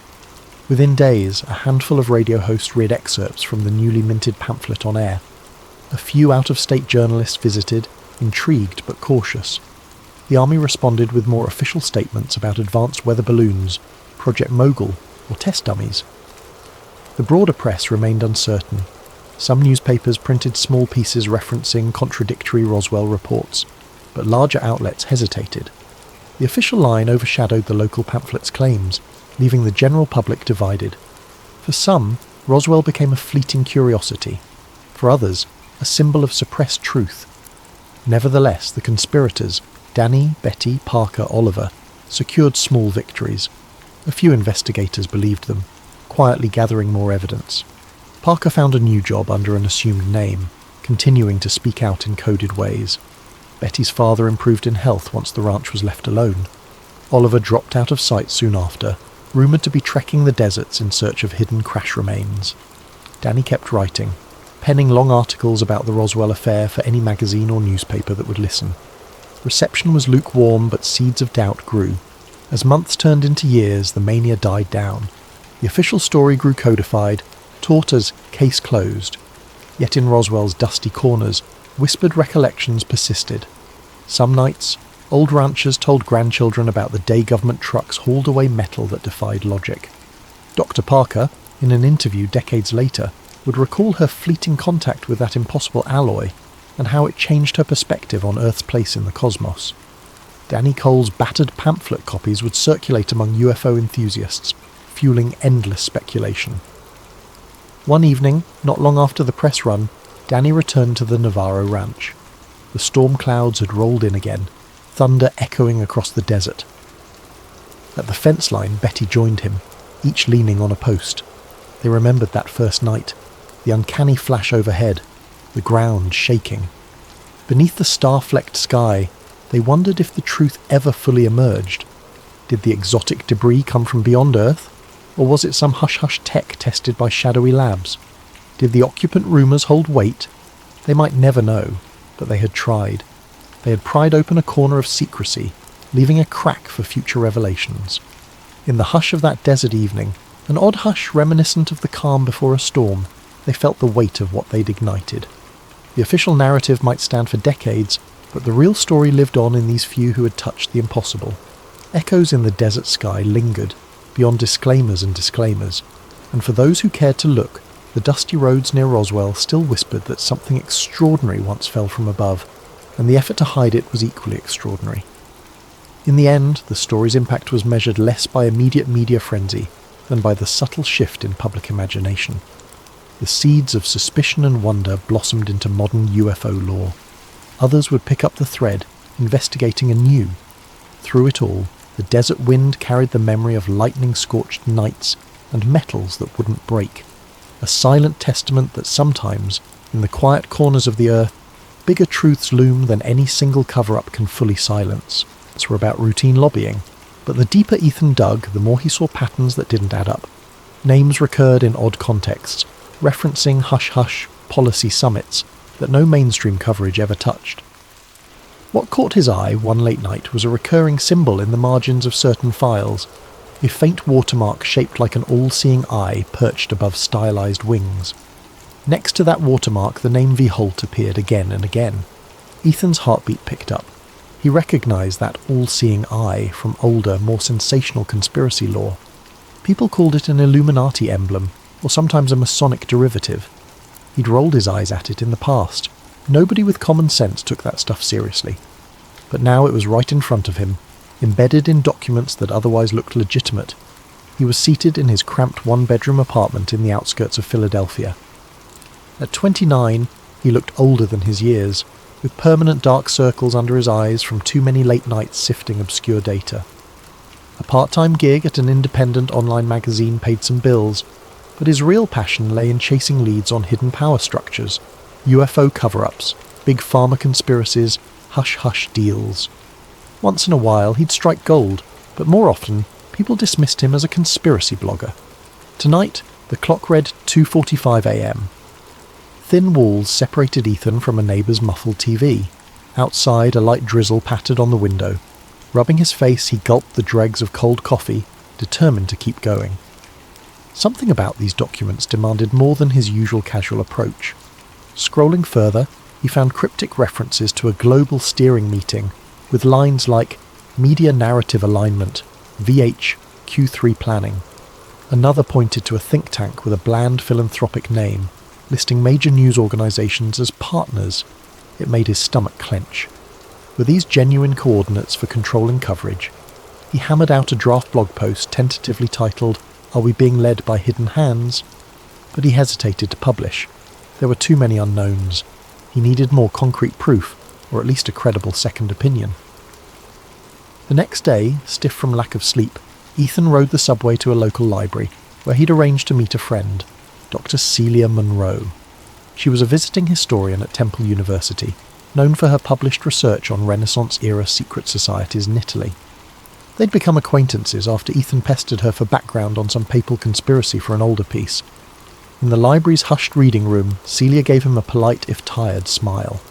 She was in her early 40s, with curly dark hair pinned back, wearing business casual attire that suggested she'd come straight from teaching. "I hope this is important," she whispered, setting her coffee thermos aside. "I'm behind on grading." Ethan pulled out printouts of the suspicious documents, flipping to pages with the winged eye watermark. "Have you ever seen this symbol in your research?" She squinted at it. "Sure, an eye in a pyramid or an eye in various forms is common in esoteric traditions. The wings add a twist. Doesn't necessarily prove anything by itself." He nodded, leaning in. "What about the name Veronica Holt?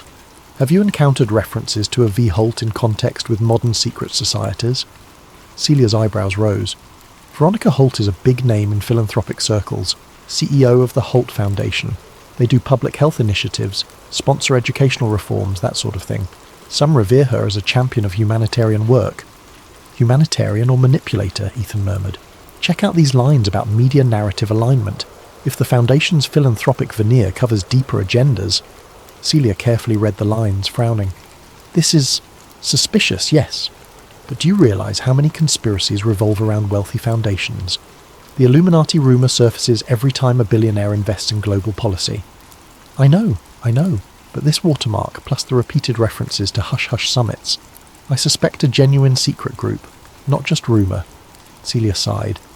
"If you're hinting at the actual Illuminati, historically they were an 18th century Bavarian society suppressed by the government. Some conspiracists claim they never really went away, that they morphed into a global puppet master. But mainstream academics dismiss that." Ethan's voice hushed. "Could the mainstream be ignoring something real? Maybe they exist under different names, controlling philanthropic organisations to shape world events."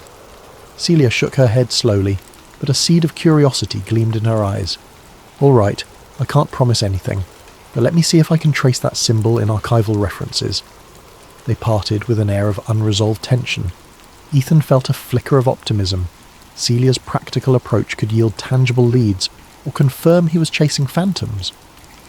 Back in the city, Ethan tried to pitch a follow-up article to his editor at the small news site he freelanced for. The editor, a jaded man in his 50s named Carl, frowned at the Illuminati angle. "I like conspiracies that bring clicks, but come on, Ethan, this is ancient territory. We need fresh angles, not rehashes of centuries-old boogeymen. But the philanthropic tie, the modern front, there's something huge here," Ethan pressed. Carl shook his head.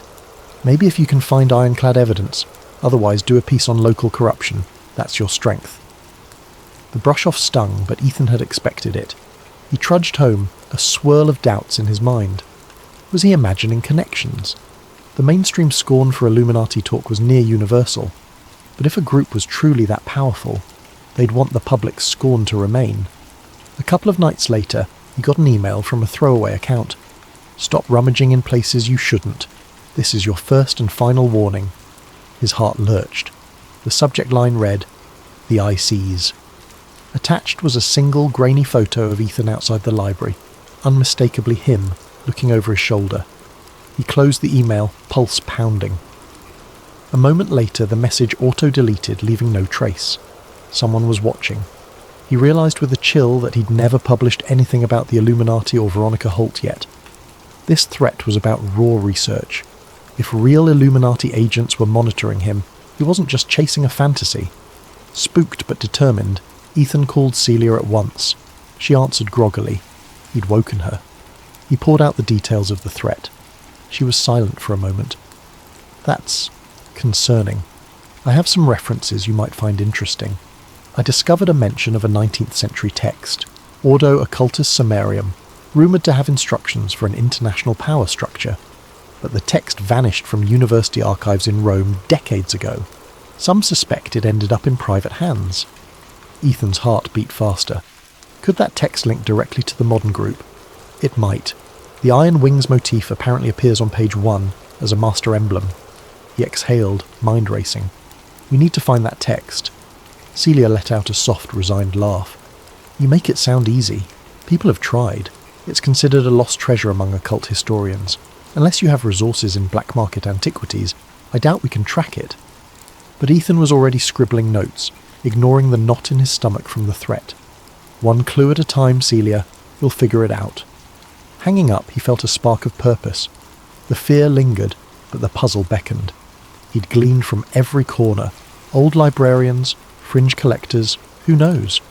If the real Illuminati existed, they might have left a paper trail once upon a time, and Ordo Occultus Sumerium could confirm it. That same week, Ethan posted a short cryptic teaser on his personal blog. The Eye in the Wing, corruption at the highest levels. He withheld details, but implied a major exposé was coming.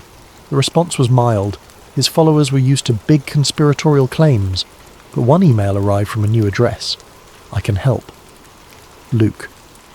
At first, Ethan assumed spam, but the message read simply, "We share a common interest. I once walked among them. They are real, but you must be cautious. They watch everything." Attaching a phone number, the email vanished from his inbox soon after, as though it self-destructed. Ethan's skin prickled. A self-professed insider? He dialed. A male voice answered, taut with nerves. "So, you're the blogger stirring up illusions about the Illuminati." "Not illusions, evidence," Ethan retorted, a dry chuckle. "Evidence. If only you knew how deep it goes. I used to be close with them, or at least a branch of them. We parted ways. I want to help, but not over the phone. Meet me in DC?" Ethan's anxiety soared. This could be a trap, but if the man was legitimate... "Fine," Ethan forced calm. "A public place. Send me details." Luke murmured agreement and hung up abruptly. Ethan sank onto his couch, mind spinning. In 1 week he'd gone from chasing symbolic scraps to clandestine phone calls and threats. If these forces were real, his life was about to get complicated. He remembered reading about journalists who claimed to expose major conspiracies, only to be discredited, financially ruined, or worse. He glanced at a framed photo of his sister and niece smiling at a family barbecue. He felt a pang.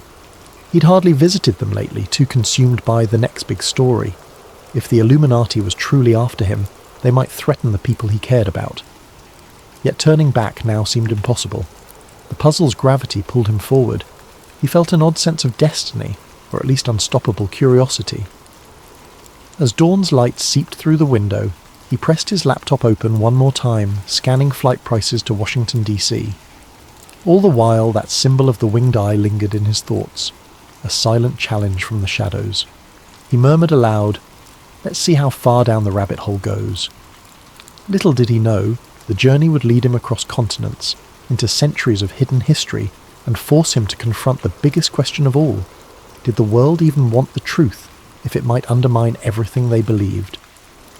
Ethan arrived in Washington, D.C. on a dreary afternoon. The sky brooded with grey clouds that matched the city's austere architecture. He trudged off a budget bus that smelled of stale coffee, shoulders tense.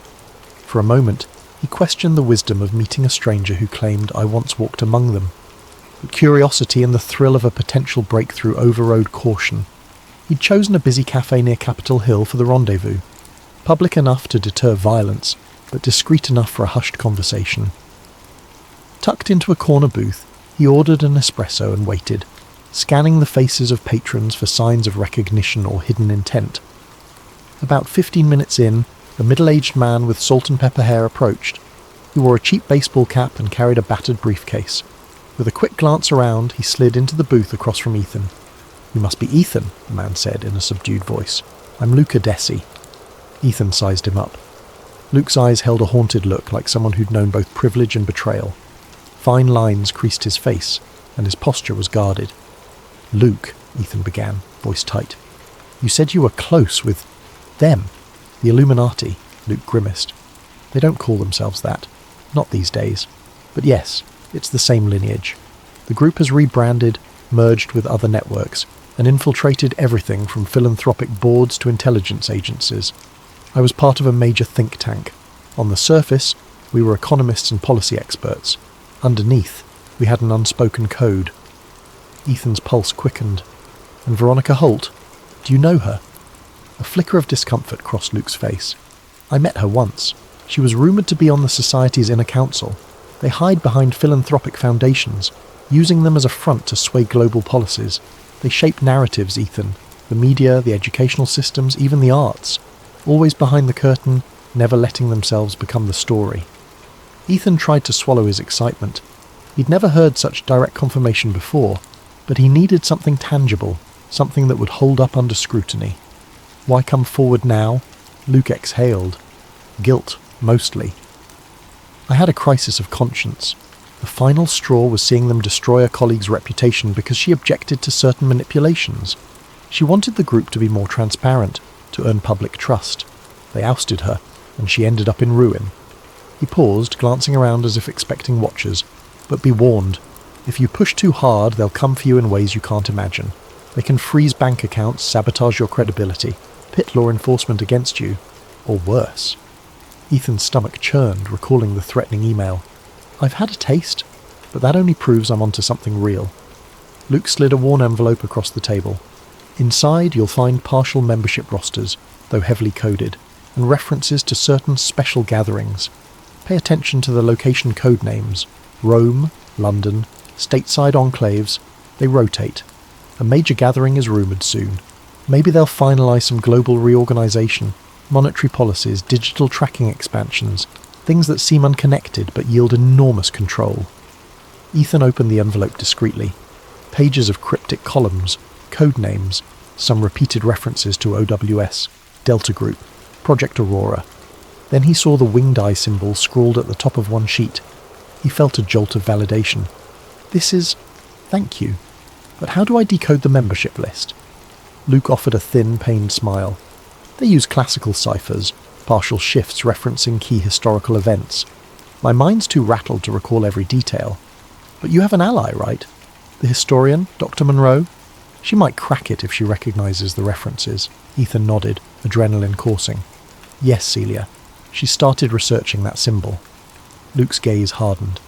Ethan, they won't let you waltz away with this knowledge. If you plan to expose them, be prepared for personal ruin. They truly believe society can't handle full disclosure. The masses would tear civilization apart if left to their own devices, they say. Ethan's voice was a near whisper. I can't let fear stifle the truth. Luke studied him for a moment, seeming to weigh sincerity. Then watch your back, he rose. I'll be in touch if I survive. He left money for coffee and slipped out. Ethan stared after him, a swirl of exhilaration and dread. The envelope felt heavier than mere paper. Outside, the city's hustle pressed in. Politicians, lobbyists, tourists scurried around Capitol Hill. Ethan slipped into anonymity among them, but a seed of paranoia grew in his mind. Anyone could be an operative. Any camera could be feeding watchers. He wasted no time returning to Philadelphia, stashing copies of Luke's documents in multiple secure cloud drives. Then he called Celia Monroe. She answered after a few rings, sounding distracted. Celia, I have something big. Membership rosters, coded references to gatherings. We need to decipher them. She inhaled sharply. All right, come by my office tomorrow, but Ethan, are you sure about this? You're messing with forces that might be unstoppable. His throat tightened. All the more reason to keep going. The next morning, Celia's office in Temple University's history department was a cramped space lined with books on medieval and Renaissance secret societies. Ethan arrived early, locking the door behind him. He spread out Luke's cryptic pages on her desk. Celia donned reading glasses, scanning the coded lines. These references: Alpha 19, Beta 23, Ecliptic, Aeneas. Possibly classical allusions. Aeneas might refer to Virgil's Aeneid, used as a key text for some shift cipher, or it could be code for an upcoming event in Rome, since the story is deeply tied to Rome's mythical foundation. Ethan's pulse quickened. Luke hinted they hold a major gathering in Rome. Could that be next on the calendar? Celia flipped another page. Look here, September. 15. Apparatus Mundi initiation, 66.6%. The date is coming up in 2 months. Apparatus Mundi might be a cryptic name for their overarching plan. 66.6% could imply 2/3 completion of something. He scratched his chin. Wait, do you recall any historical references to an Apparatus Mundi from older texts? Celia typed rapidly on her laptop, cross-referencing digital archives. Yes, there's a 17th century treatise rumoured to describe a method of controlling social frameworks, economics, religion, media. Though of course, 17th century media was more like pamphlets and sermons. Some scholars connected it to a proto-Illuminati group. If these modern conspirators adopted that same name, it could be symbolic. Ethan's mind whirled. So they're 66.6% done with a plan to unify global systems under their apparatus mundi? That's downright apocalyptic. Celia rubbed her temples. If they truly believe in a top-down system for world stability, they might see themselves as benevolent shepherds, or they might just crave total power. He frowned. Luke mentioned a major monetary shift, maybe digital currency infiltration, or a global financial reset. If I can confirm it, maybe I can blow this wide open. But skepticism nagged at him. Were these cryptic lines proof enough, or could they be misinterpretations? Celia noticed his doubt. We need more than code words. We need real names, real events. Ethan nodded. Luke said there's a big meeting soon, possibly in Rome. If we can find the exact date, location, maybe I can gather photographic or recorded evidence, Celia inhaled sharply. You'd risk travelling abroad, sneaking into a secret summit of global elites. That's near suicide. He gave a wry smile.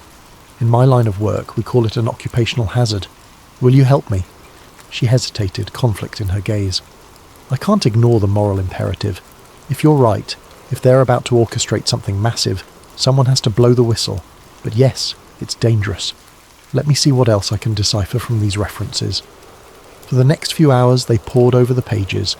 Celia identified classical ciphers referencing Dante's Inferno, linking numeric codes to lines from the text. The numbers matched partial times, 9:30, 2000 or so forth. They gleaned a possible date, September 15th, the same date from the Apparatus Mundi initiation.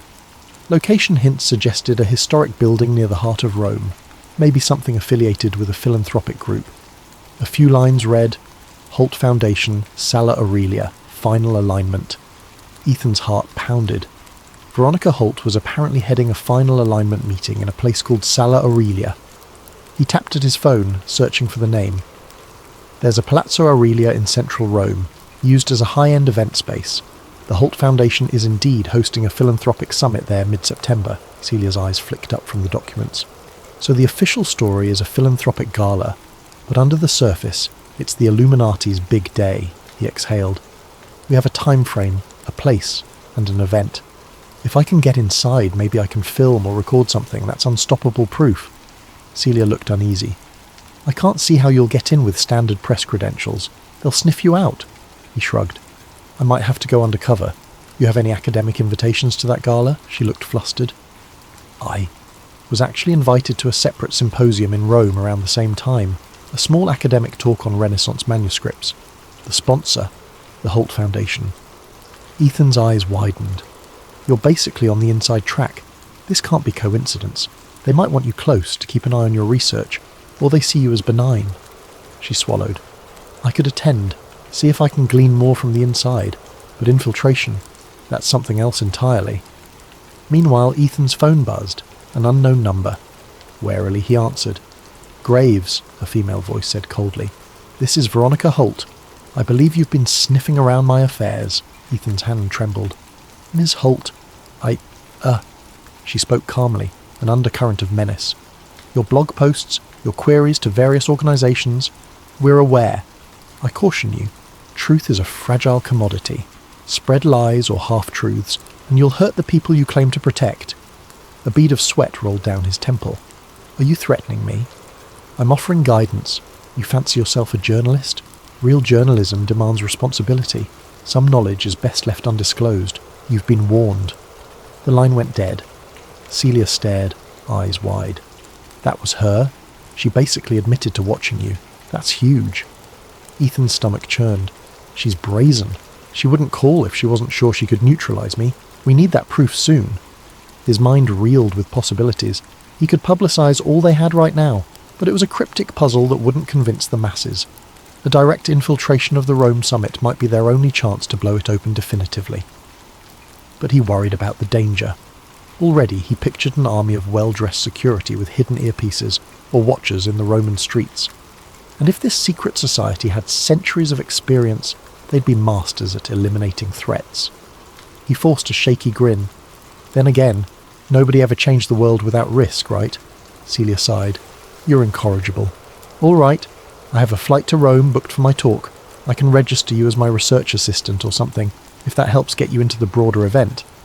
Relief flooded him. That'd be perfect. She rose from her chair, collecting the coded docs. I'll see if I can interpret more of these references. But Ethan, brace yourself. If everything you suspect is real, we're about to confront a global machine, and it might not crumble easily. He nodded, a grim set to his jaw. I've always known the truth is costly. Guess I'm about to pay in full. They parted, each weighed down by the magnitude of what lay ahead. That evening, Ethan cancelled a dinner with family. He told them he was travelling for a big story. They expressed worry, but he offered scant details, not wanting to endanger them. Lying in bed, he stared at the ceiling, mind swirling. The next stage of his life would revolve around exposing an alleged Illuminati plot. If he succeeded, he'd be either a hero or a marked man, possibly both. He felt the flutter of fear, but also an undercurrent of excitement. After all these years of chasing hints and half-truths, he was about to square off with the most iconic conspiracy in human history. Before sleep claimed him, he checked his phone one last time. Another anonymous text had arrived. Beware false allies. The eye has many watchers. He set the phone aside, heart pounding. False allies, indeed. Could Luke betray him? Could Celia or someone else be compromised? The only certainty was that trust would be a scarce resource in the looming confrontation, and so he drifted off, uncertain whether morning would bring new revelations or fresh threats, or both. One thing was sure, the unstoppable march toward Rome had begun. When Ethan and Celia landed at Rome's Fiumicino airport, the Mediterranean sun greeted them with a warm glow that almost dispelled the tension swirling within. They trudged through the arrivals hall with minimal luggage. Ethan had insisted on travelling light to avoid suspicion. Rome, Celia mused, taking in the bustle of tourists. City of echoes, so many layers of history and secrets. Ethan forced a half smile, scanning the crowd for any watchers. I have a feeling we're about to discover some of those secrets firsthand. They flagged a taxi to their modest hotel near the city centre. En route, Celia quietly pointed out landmarks. The Colosseum's ancient arches, the grand Vittorio Emanuele monument, winding cobblestone streets brimming with life. Ethan, usually enthralled by such surroundings, felt only a faint stirring of awe. His mind remained fixed on the looming philanthropic gala at Palazzo Aurelia. At the hotel, they were greeted by an envelope at the front desk.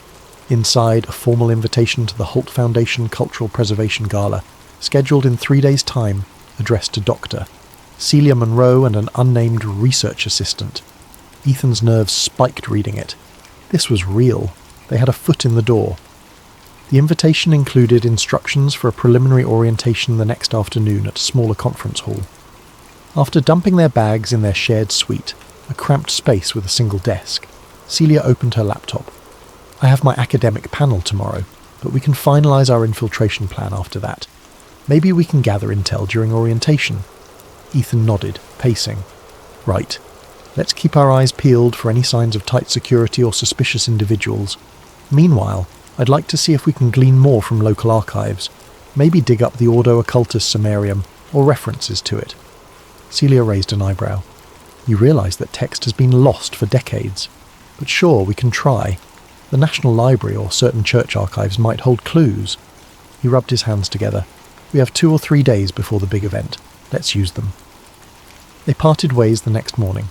Celia headed to her academic talk, while Ethan visited the Biblioteca Nazionale. The library's grand halls smelled of old books and polished wood. Despite the presence of digital catalogues, many rare collections were off limits to the general public. At a desk labelled Special Collections, Ethan politely requested access to manuscripts referencing the rumoured text. The librarian, a stern older woman, shook her head.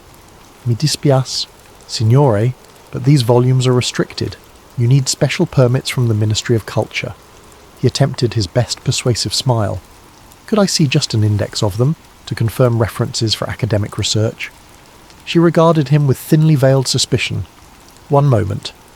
Leaving him alone briefly, she returned with a battered index book. These records are incomplete. You have 15 minutes. Ethan scanned the entries, heart pounding. He found a listing from 1865. Ordo Occultus Summarium, rumoured donation, never confirmed. Beside it, a note read, relocated to private estate, no official record. He jotted it down. Private estate. Where? Another line referenced a partial translation done by an Italian scholar in 1902 stored in the library's archives, Shelf M21, but a subsequent note read, M21 missing since 1937. He sighed. The text had apparently eluded countless seekers. This was a dead end for now. Still, he left with renewed conviction. So many references to this text. If the Illuminati had it, they were guarding it fiercely. Maybe he'd find out more at the gala. That afternoon, Celia texted him from the orientation site. "You have to see this. Security is intense. I told them you're my assistant. No issues yet, but they're scanning IDs, taking photos, possibly facial recognition. Careful." Ethan hurried to join her, arriving at a stately conference hall near the Tiber River. The place was swarming with staff wearing Holt Foundation badges, some in suits with earpieces. A suspiciously high ratio of them moved with practiced vigilance. He stepped inside a mosaic-floored foyer, greeted by Celia, who handed him a visitor's pass. She leaned close, whispering, "They've got uniformed guards, plus hidden muscle. I recognized at least 3 men who looked like ex-military, possibly private security."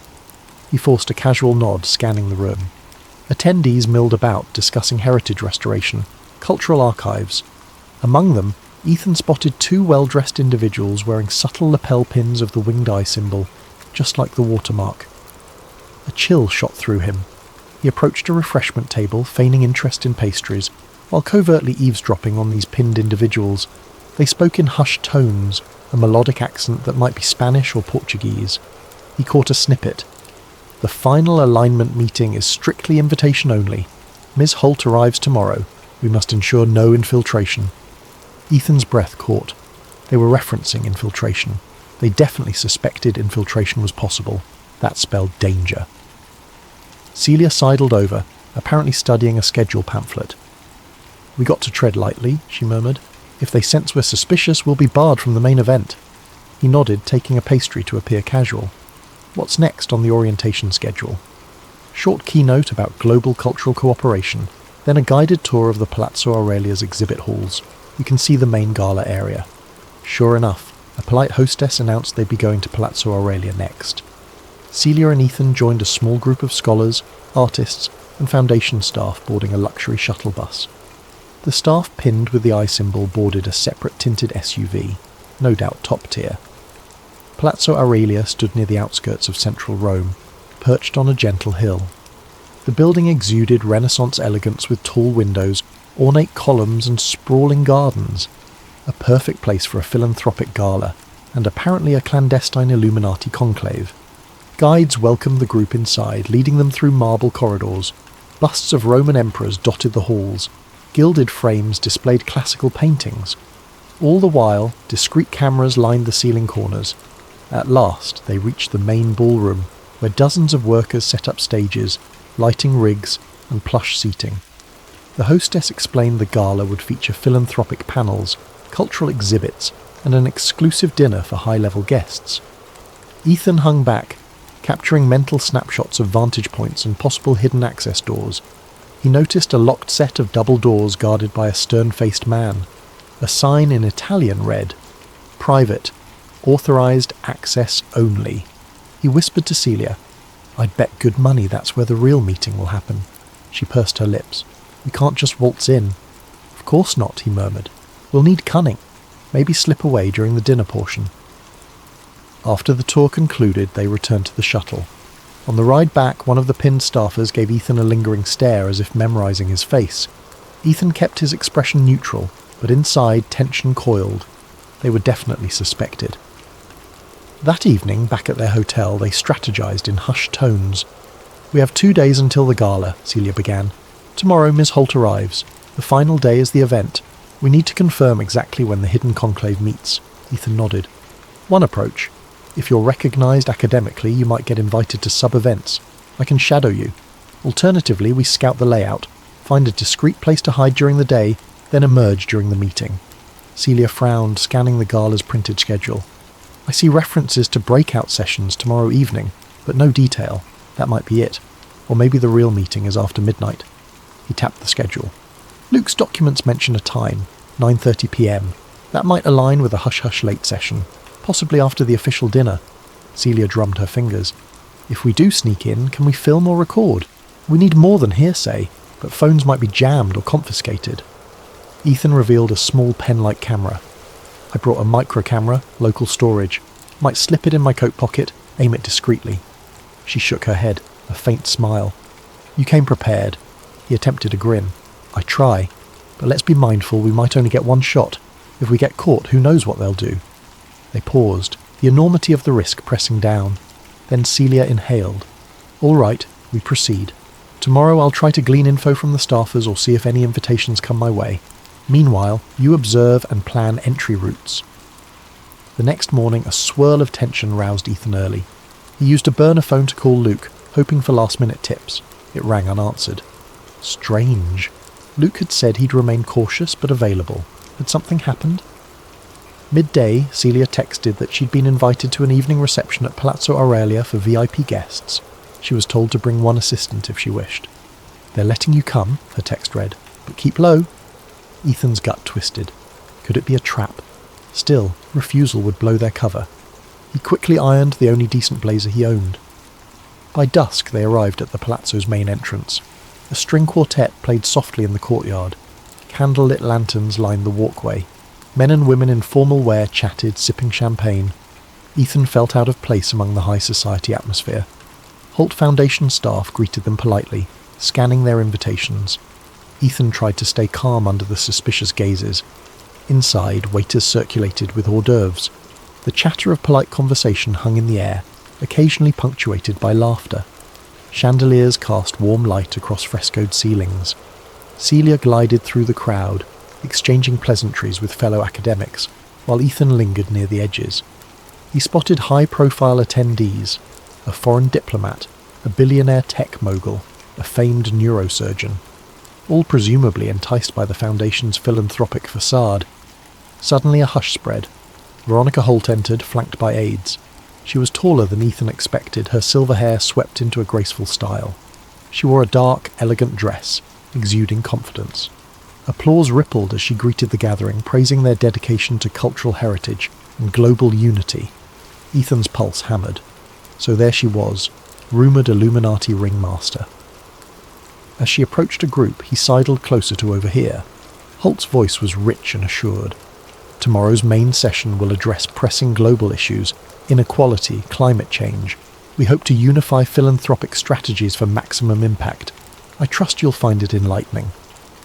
Enlightening indeed, Ethan thought. He felt a trickle of fear and excitement. Her speech was so polished, so genuine on the surface. Yet according to Luke, she was a puppet master behind the scenes.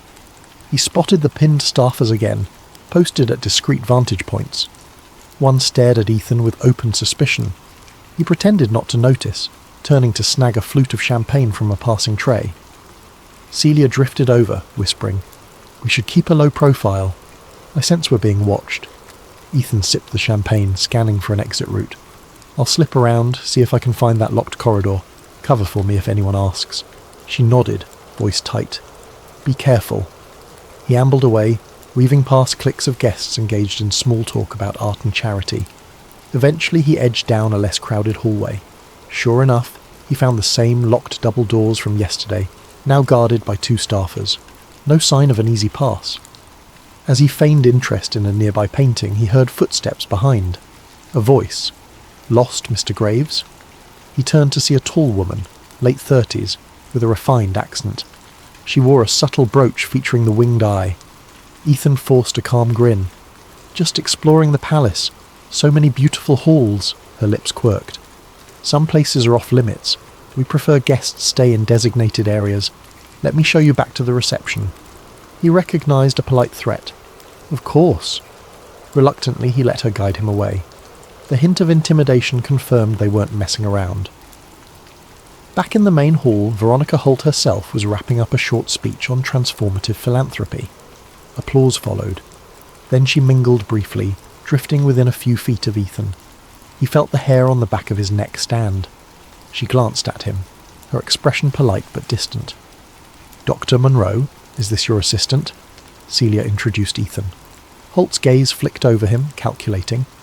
"I hope you enjoy tomorrow's sessions, Mr. Graves. were keen to show the world how collaborative effort can truly shape the future. Her handshake was cool, her smile unwavering. Ethan managed a polite nod, hiding the swirl of tension. This was the woman who'd threatened him on the phone. Face to face, she seemed flawlessly charming, but he sensed the steel beneath. Soon after, the event wound down. As the last guests filtered out, Ethan and Celia exchanged glances. Tomorrow would bring the official gala, and presumably the covert final alignment behind closed doors. They had to be ready. Outside, night had fallen over Rome's ancient streets. They caught a taxi, neither speaking much. The magnitude of the next day pressed upon them. Somewhere behind Palazzo Aurelia's locked doors, a centuries-old society would gather to finalise a plan that could reshape global power.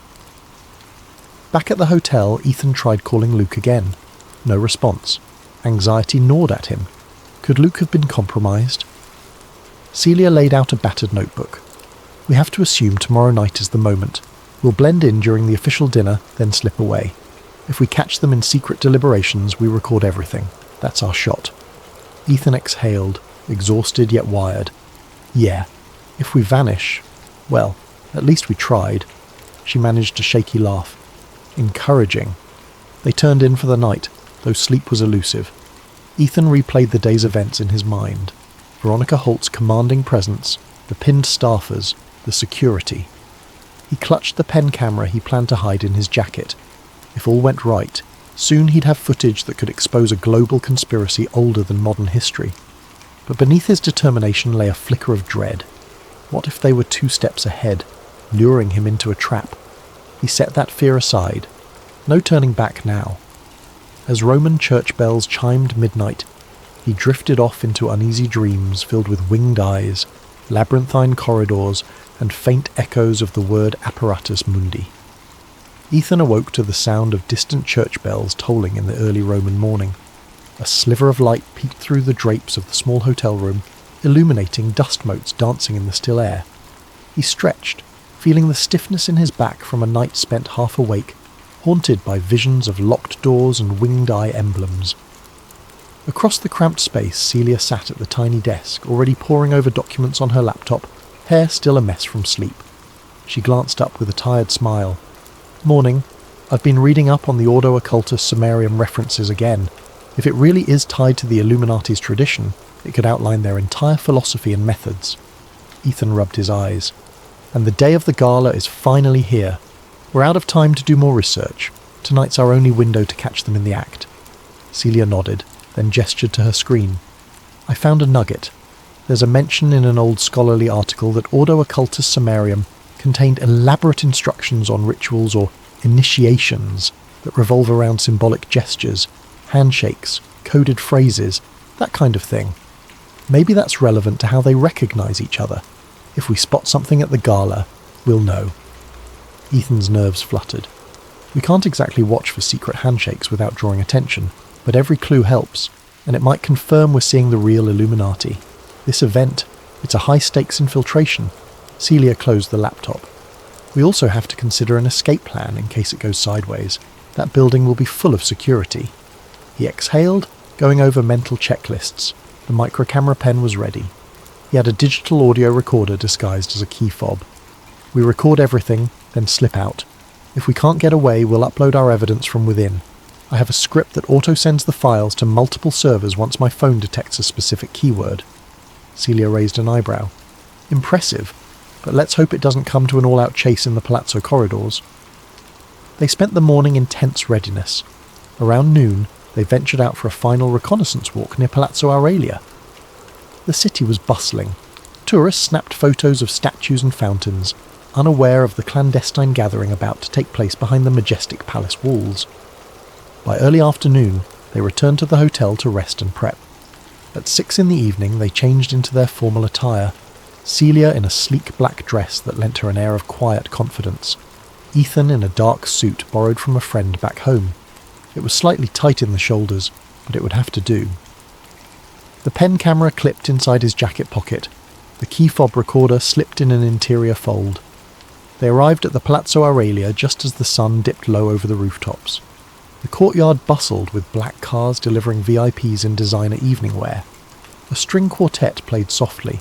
Staffers scanned invitations under golden lights. The main gates were decorated with lush floral arrangements, giving the entire scene a veneer of opulence and warmth. But Ethan's unease only grew as he recognised some of the security personnel from the orientation, unsmiling men with watchful eyes. Celia gripped his arm lightly.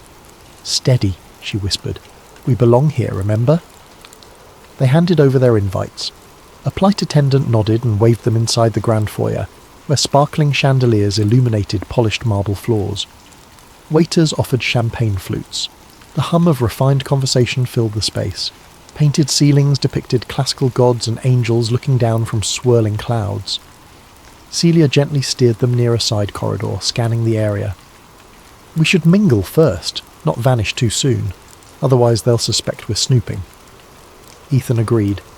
As they meandered among the crowd, they spotted familiar faces, philanthropic leaders, university deans, ambassadors. Veronica Holt stood near the centre, engaged in lively conversation with a small group of dignitaries.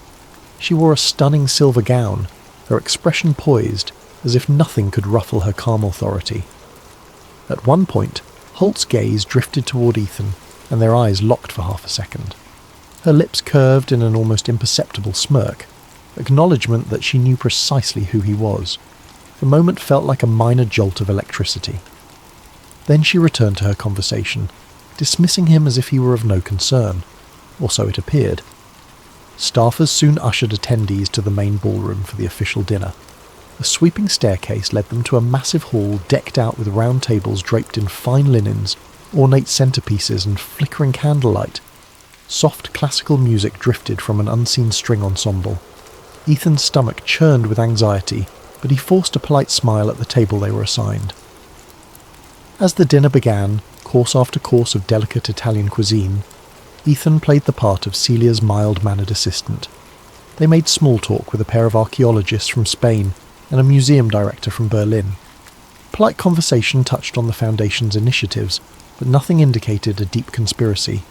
Meanwhile, Ethan discreetly studied the corners of the room, identifying potential side doors and exit routes. Partway through the main course, the hush fell as Veronica Holt took the small stage to address the gathering. She spoke of bridging cultural divides, the power of heritage to inspire unity. The crowd applauded at measured intervals. Ethan had to admit she possessed a persuasive charisma that could sway hearts if not minds. But her polished speech offered no hint of any clandestine plan. Yet he sensed that behind the rhetorical flourishes lay a carefully orchestrated front.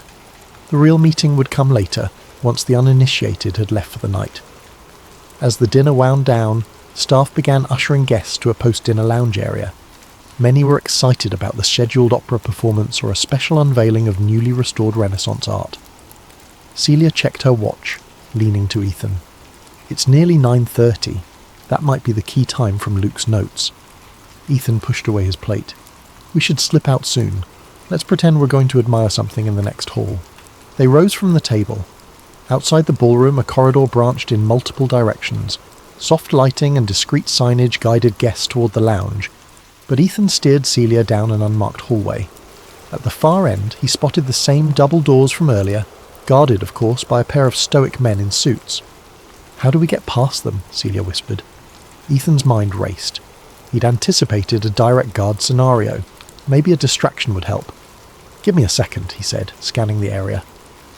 There was a side door leading to a service corridor. If they could slip in and circle around, they might find another entrance. They ducked into the service corridor, ignoring the questionable glances from a staff member carrying a tray of dishes. Winding through the back passages, they found an old wooden door that might connect to the restricted area. Locked. Ethan fished out a small pry tool, a relic from his investigative escapades, and worked at the lock, heart hammering. Celia kept watch, hearing the faint echo of footsteps. "Hurry!" she hissed. Finally the lock gave. They slipped inside, emerging into a dimly lit antechamber. The hush was profound here, the air thick with the sense of something clandestine. Faint voices drifted from a corridor to the left. They crept forward, passing ornate wooden panelling and oil paintings that felt more like relics than decor. The corridor curved. At its end, a set of tall double doors stood slightly ajar, no guards in sight from this angle. Voices rose, muffled, as though a meeting were in session. Ethan's pulse thudded. "We found them," he mouthed, pointing at the door. Celia nodded, face tense. Carefully they inched closer. Through the gap they glimpsed a smaller but opulent chamber, a long table flanked by men and women in formal attire. The winged eye symbol was visible on the wall above, rendered in subtle gold relief. Veronica Holt presided at the head of the table. At her side, a man read from typed documents, perhaps a deputy or ally. Ethan activated his pen camera, angling it so it could capture what was happening. Celia pressed an ear to the gap, trying to catch the words. "The final alignment is nearly complete," Veronica Holt was saying in a low, resonant voice. "We have confirmation from key financial institutions that the digital transition can proceed. By next quarter, we'll have enough leverage to nudge public sentiment under the guise of a global stability measure." An older gentleman spoke next, accent vaguely German. "And if the public resists a mandatory digital currency shift?" Veronica smiled coolly. "We'll stage the narrative. Our philanthropic arms, along with allied media, will highlight economic emergencies. People respond to fear, and from fear emerges acquiescence. This is the stepping stone to further integration under Apparatus Mundi." At that phrase, Ethan felt a jolt. Apparatus Mundi. The conspiracy was real, and they were discussing it openly, here, behind a locked door. Another woman spoke. "So the timeline remains. Incremental crises, step-by-step acceptance, all culminating in the announcement by year's end." "Yes," Holt replied. "The Council can reconvene in London afterward to finalise expansions into integrated ID systems. Then we'll address the next phase. Substantial population influence is not an easy goal, but we have centuries of experience in subtle persuasion." Celia's eyes widened, her breathing shallow. They were hearing the literal blueprint for a global manipulation campaign, anchored by false crises and controlling finances. She glanced at Ethan, who was capturing it on video. This was beyond what they'd hoped for. Actual, undeniable proof that a powerful group, presumably the Illuminati, was orchestrating world events. But then, footsteps in the corridor behind them made them freeze. A security guard, perhaps investigating a noise. They flattened themselves against the wall. An authoritative voice barked softly, "Chicheli!" "Who's there?" A flashlight beam cut across the hall. In a split-second decision, Ethan grabbed Celia's hand and slipped through the door they'd opened behind them, stepping into an even darker side chamber. They pressed themselves behind a heavy curtain. The guard's footsteps approached, paused, then retreated. The hush returned. Heart racing, Ethan motioned for Celia to remain still. They could still hear the meeting inside the chamber. Another male voice complained about certain political leaders being slow to align. Veronica answered, "They'll fall into place, or be replaced. We have no illusions about loyalty, only compliance." Celia's face paled. They were talking about forcibly removing political figures. The entire weight of this operation was monstrous. Ethan carefully nudged the pen camera forward, capturing the full audio and partial visuals through the door gap. They had what they came for, and more. He signalled to Celia that they should leave before the guard returned or the meeting ended. Yet part of him yearned to keep recording. The revelations were staggering. A staged economic crisis, mandatory digital currency, orchestrated fear campaigns. But staying longer might mean capture. With a reluctant heart, he began to pull away, ensuring the pen camera faced the meeting for a last few seconds. As they retreated down the corridor, every step felt like an echoing betrayal of their presence. They found the service door again, slipping back into the staff corridors. The sense of relief at escaping unseen warred with the terror that at any moment an alarm or pursuit might erupt. Only once they'd returned to the main gala area, where lounge music tinkled and guests chattered, did they allow themselves to breathe. The official dinner was ending.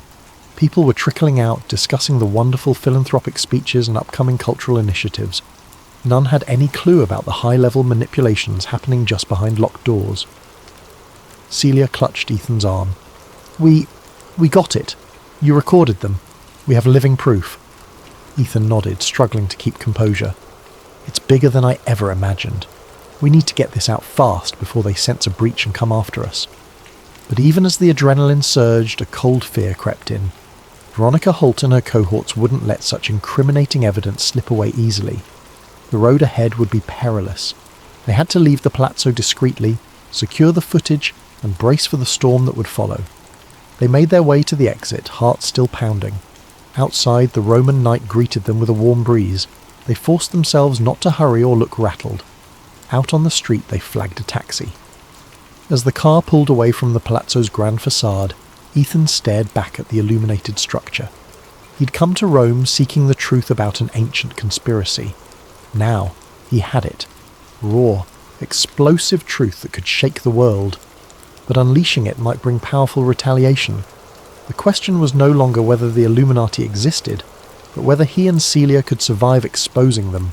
For now, though, he clutched the micro-camera pen in his pocket like a talisman of hope.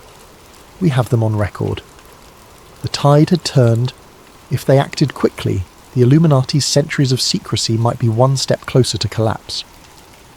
They arrived at the hotel after midnight, the adrenaline still coursing through their veins. Ethan practically sprinted to their room, Celia close behind, each scanning the hallway for suspicious figures. Once inside, they locked the door, shoved a chair under the handle and turned on the lone desk lamp. Ethan pulled out the pen camera, carefully ejecting its micro SD card. His fingers trembled as he slotted it into a small USB reader attached to his laptop. Celia hovered anxiously. Seconds ticked by, the computer reading the data. Then a folder of video files appeared. The largest one was time-stamped just minutes earlier, labelled by the device's default naming system. He double-clicked it. Grainy footage, partially off-angle, showed a portion of the table, silhouettes of seated figures, and a decent shot of Veronica Holt at the head. The audio was faint but discernible. Ethan scrubbed through. Yes, there was the portion about controlling finances, about using fear to drive acceptance of a new system. Their voices were distinct, naming Apparatus Mundi and referencing a council meeting in London. Celia placed a hand to her mouth. This is everything. Actual conspirators, in their own words. Ethan's heart hammered in triumph and dread. We need multiple backups now. If they trace us, they'll try to wipe it out. They methodically copied the video to various encrypted cloud accounts, sending links to each other's private email addresses. Ethan also uploaded it to a hidden server he'd rented under an alias, just in case everything else was compromised. The process took half an hour, each minute feeling like an eternity. At last they sat back, exhausted but relieved. The precious evidence was safe, at least digitally. Celia let out a shaky exhale.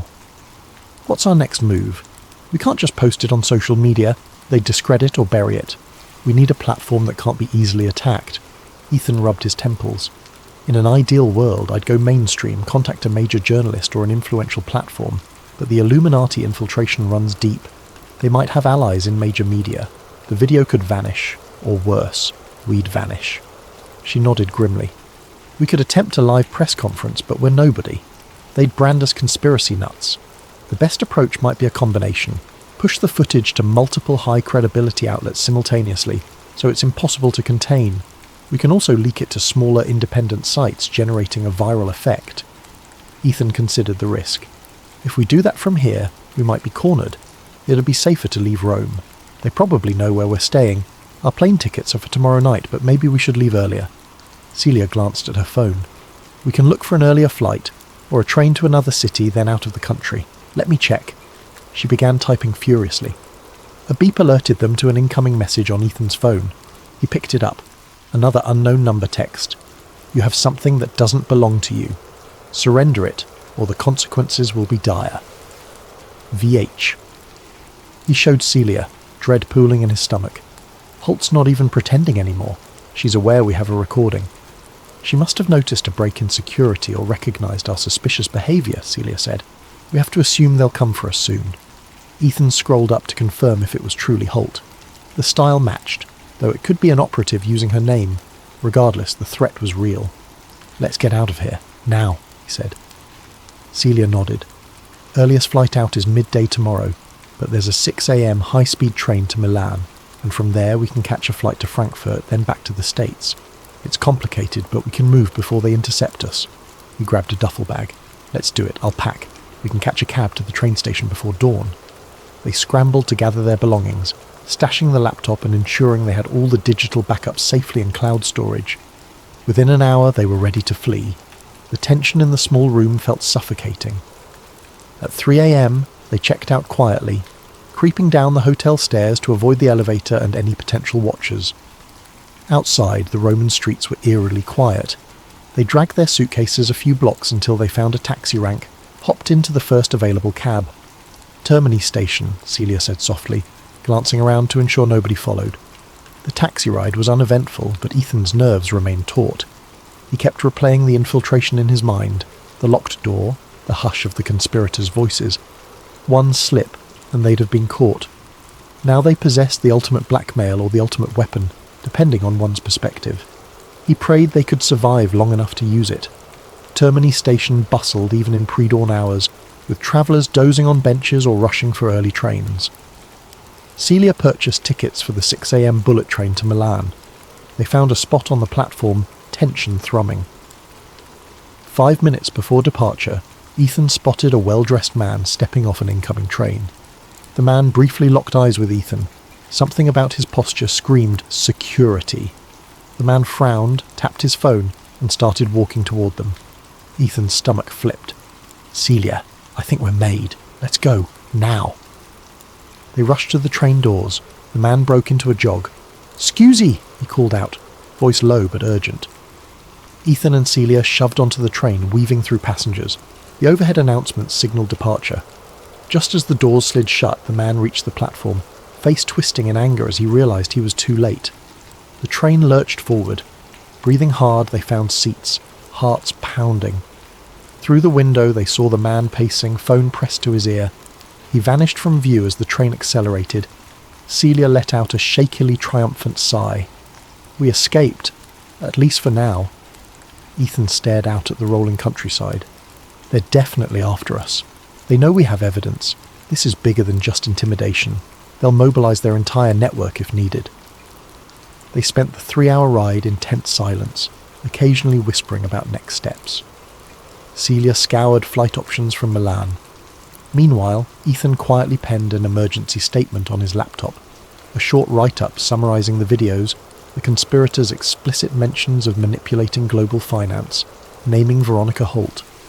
If anything happened to them, he planned to auto-publish it to his blog and email a few trusted contacts.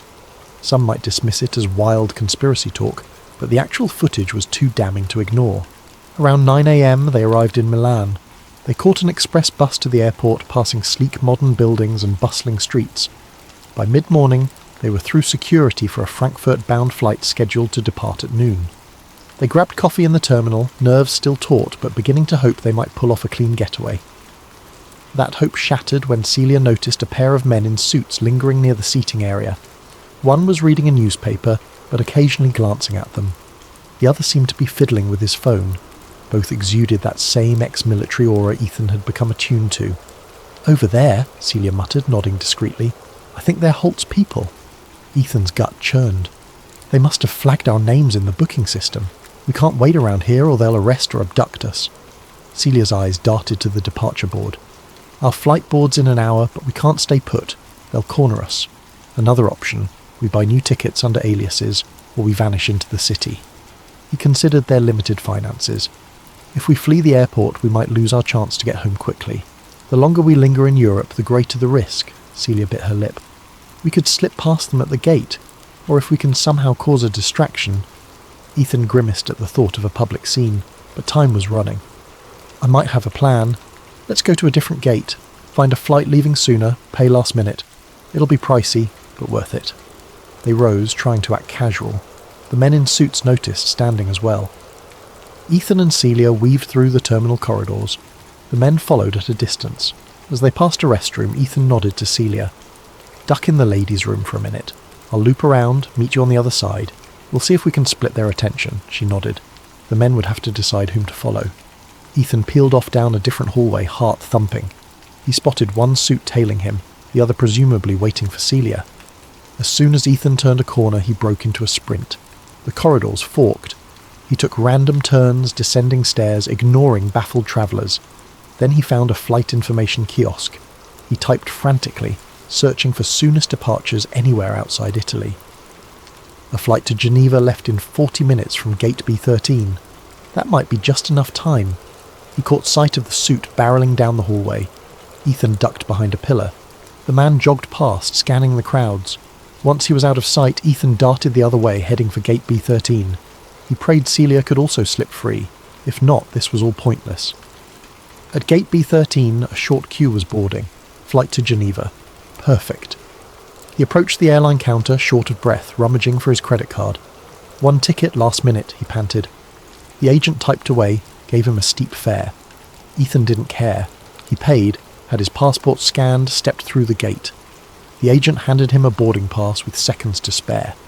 His heart hammered as he boarded the plane. He sank into a seat near the back, scanning every passenger who walked by. No Celia. No sign of the suits. Anxiety twisted in his gut. He didn't want to leave Celia behind, but staying put might have doomed them both. A flight attendant announced final boarding. The jetway door closed. Ethan closed his eyes, dread creeping in. Did Celia make it out somehow? He prayed so. The plane pushed back, engines spooling up. Soon they were airborne, leaving Milan behind. Up in the clouds, he felt a mix of guilt and relief. He texted Celia with a cryptic message. Took an earlier flight. Message me if safe. I'll wait in Geneva. The phone showed no immediate reply. Gritting his teeth, he turned it to airplane mode, focusing on the next step. In Geneva, maybe he could regroup, see if Celia contacted him, and figure out how to release the footage in a way the Illuminati couldn't squash. The plane landed smoothly. Ethan stepped into Geneva's modern airport, scanning for any sign of watchers. None so far. He found a secluded bench, turning his phone back on. No messages from Celia. His heart sank. He typed a frantic follow-up. Where are you? Are you okay? Then he waited in agony, checking news sites to see if any incident had occurred in Milan's airport. Nothing reported yet. Minutes crawled by. Then a text arrived from an unknown number. Your companion is with us. Cooperate, or she will suffer. Attached was a blurred photo of Celia, looking terrified, with arms pinned behind her back. Ethan's vision dimmed with panic. They had Celia. The Illuminati or its operatives had moved swiftly. Now they threatened her life if he didn't hand over the evidence. He typed a furious reply.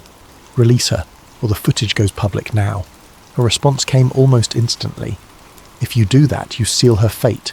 We can always spin or bury your evidence. Return to Italy. Come alone. Ethan's hands shook, rage boiling in him. They had Celia, the friend who'd risked everything to help him.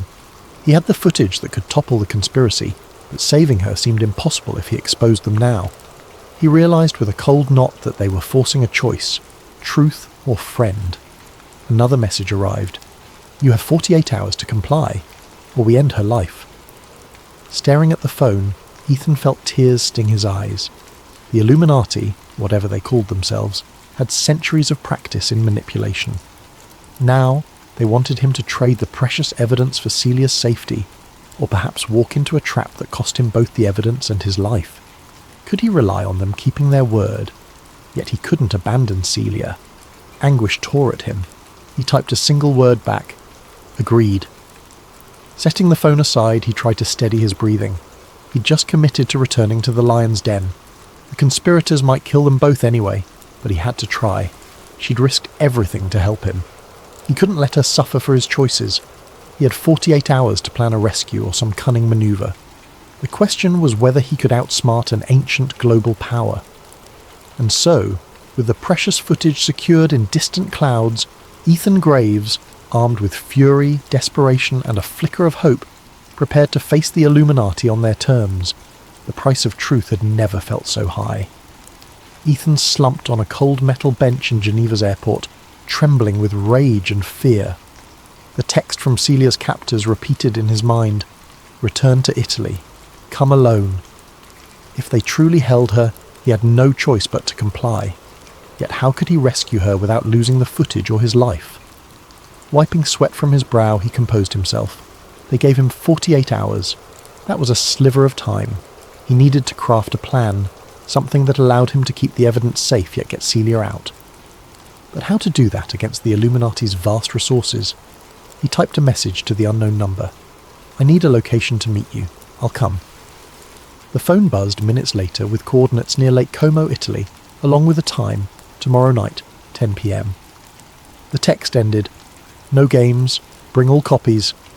Ethan swallowed thickly. They wanted the footage. Of course they did. He jammed his phone into his pocket, considering his options.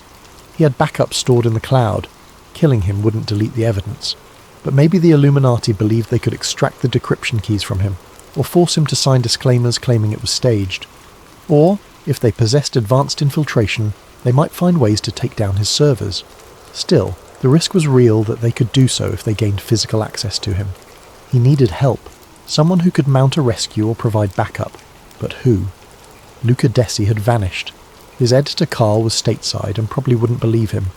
The only other ally that came to mind was Officer Angela Ross, a detective from back in Philadelphia who'd once assisted him on a local corruption case. She was honest, but this was international territory, out of her jurisdiction. Reaching out might be pointless, yet he had to try. He found a quiet corner, dialed Angela's number. After a few rings, she answered, groggy from the time difference. Ross speaking. Ethan spoke in a hushed rush. Angela, it's me, Ethan. I'm in deep trouble, like conspiracy-level trouble. People are abducted. I have evidence of global manipulation. I can't explain it all, but I need any contact or tip on how to handle a hostage situation overseas. Silence, then a sigh. Ethan, you always manage to land in the worst tangles. This is no joke? Deadly serious. My colleague is kidnapped. The group behind it is unbelievably powerful. I can't go to local police. They might be compromised or outgunned. I need a strategy, or a referral to an international agency you trust. Angela's tone turned grim. Official channels might be slow or compromised, but let me see. I have a friend at Interpol. No promises they'll act swiftly. They need evidence and time to coordinate with local authorities. Ethan realised time wasn't a luxury he had. Thanks, but I'm on a 48-hour clock. Could you at least feed them the location? I got coordinates near Lake Como. Might help if they could be on standby or do a quiet stakeout. Angela hesitated. All right, I'll pass it along, off the record. But watch your back. This group, whoever they are, won't hesitate to remove obstacles. He thanked her, heart pounding with a glimmer of hope. Interpol might or might not show up, but it was something. Next, he set up an encrypted message on his laptop. If I don't check in within 72 hours, auto-send the footage to a curated list of journalists, including some left-leaning, right-leaning, independent and international outlets. That might create unstoppable coverage. The Illuminati thrived in shadows. A worldwide public leak would be catastrophic for them. He typed a last command. Use location triggers. If my phone remains in the same spot for more than 24 hours, or if it crosses certain borders, push the info out. He hoped that would force the conspirators to keep him alive and moving if they wanted to avoid the doomsday scenario. Finally, he bought a one-way ticket back to Milan that departed early morning. All that done, he found a cheap airport hotel for the night. Sleep eluded him. His mind whirred with rescue fantasies. He pictured Celia locked in some basement, terrified. The guilt pressed like a stone on his chest. She was roped into my mission. I have to get her out. At dawn, he boarded a short flight to Milan, arriving midday. He had nearly 10 hours until the scheduled meet. The day dragged in excruciating tension. He roamed public areas, glancing over his shoulder for watchers. He found a coffee shop to sit and revise his plan, approach the coordinates, pretend to offer the data, hope Interpol might show up. But Interpol's involvement was a long shot. He needed a more direct angle. He recalled Luca Desi's warnings about the group's ruthlessness. If they suspected he was playing them, they'd kill Celia. That fear overshadowed everything. Yet handing them the actual encryption keys for the footage was unthinkable. He decided on a compromise. Show them a partial link or partial key, enough to prove authenticity, but keep the final piece hidden. Maybe that would buy them time or leverage.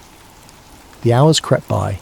Dusk settled over northern Italy, painting the sky in shades of purple and orange. Ethan rented a car at the Milan airport, driving north toward Lake Como. As the roads wound through scenic mountainsides, he could hardly appreciate the view. His stomach churned with dread. He arrived near the coordinates around 9 p.m.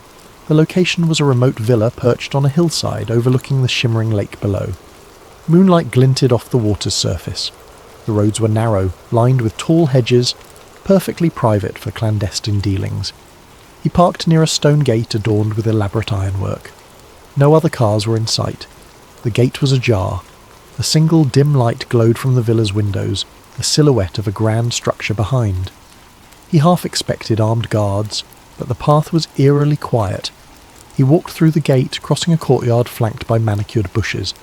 At the heavy wooden entrance door he paused, heart thundering. Then it swung open from inside, revealing a tall figure in a tailored suit. The man silently beckoned Ethan in. They led him down a dim corridor with tiled floors echoing every footstep. At last he reached a candlelit room that resembled an old-world parlour. High ceilings, antique furniture, a crackling fireplace. There, perched on a velvet chair, was Veronica Holt, wearing a black evening dress. 2 men stood behind her, arms folded. Another man was in the corner, cradling a submachine gun. Tension hung thick in the air. Ethan's gaze darted around. No sign of Celia.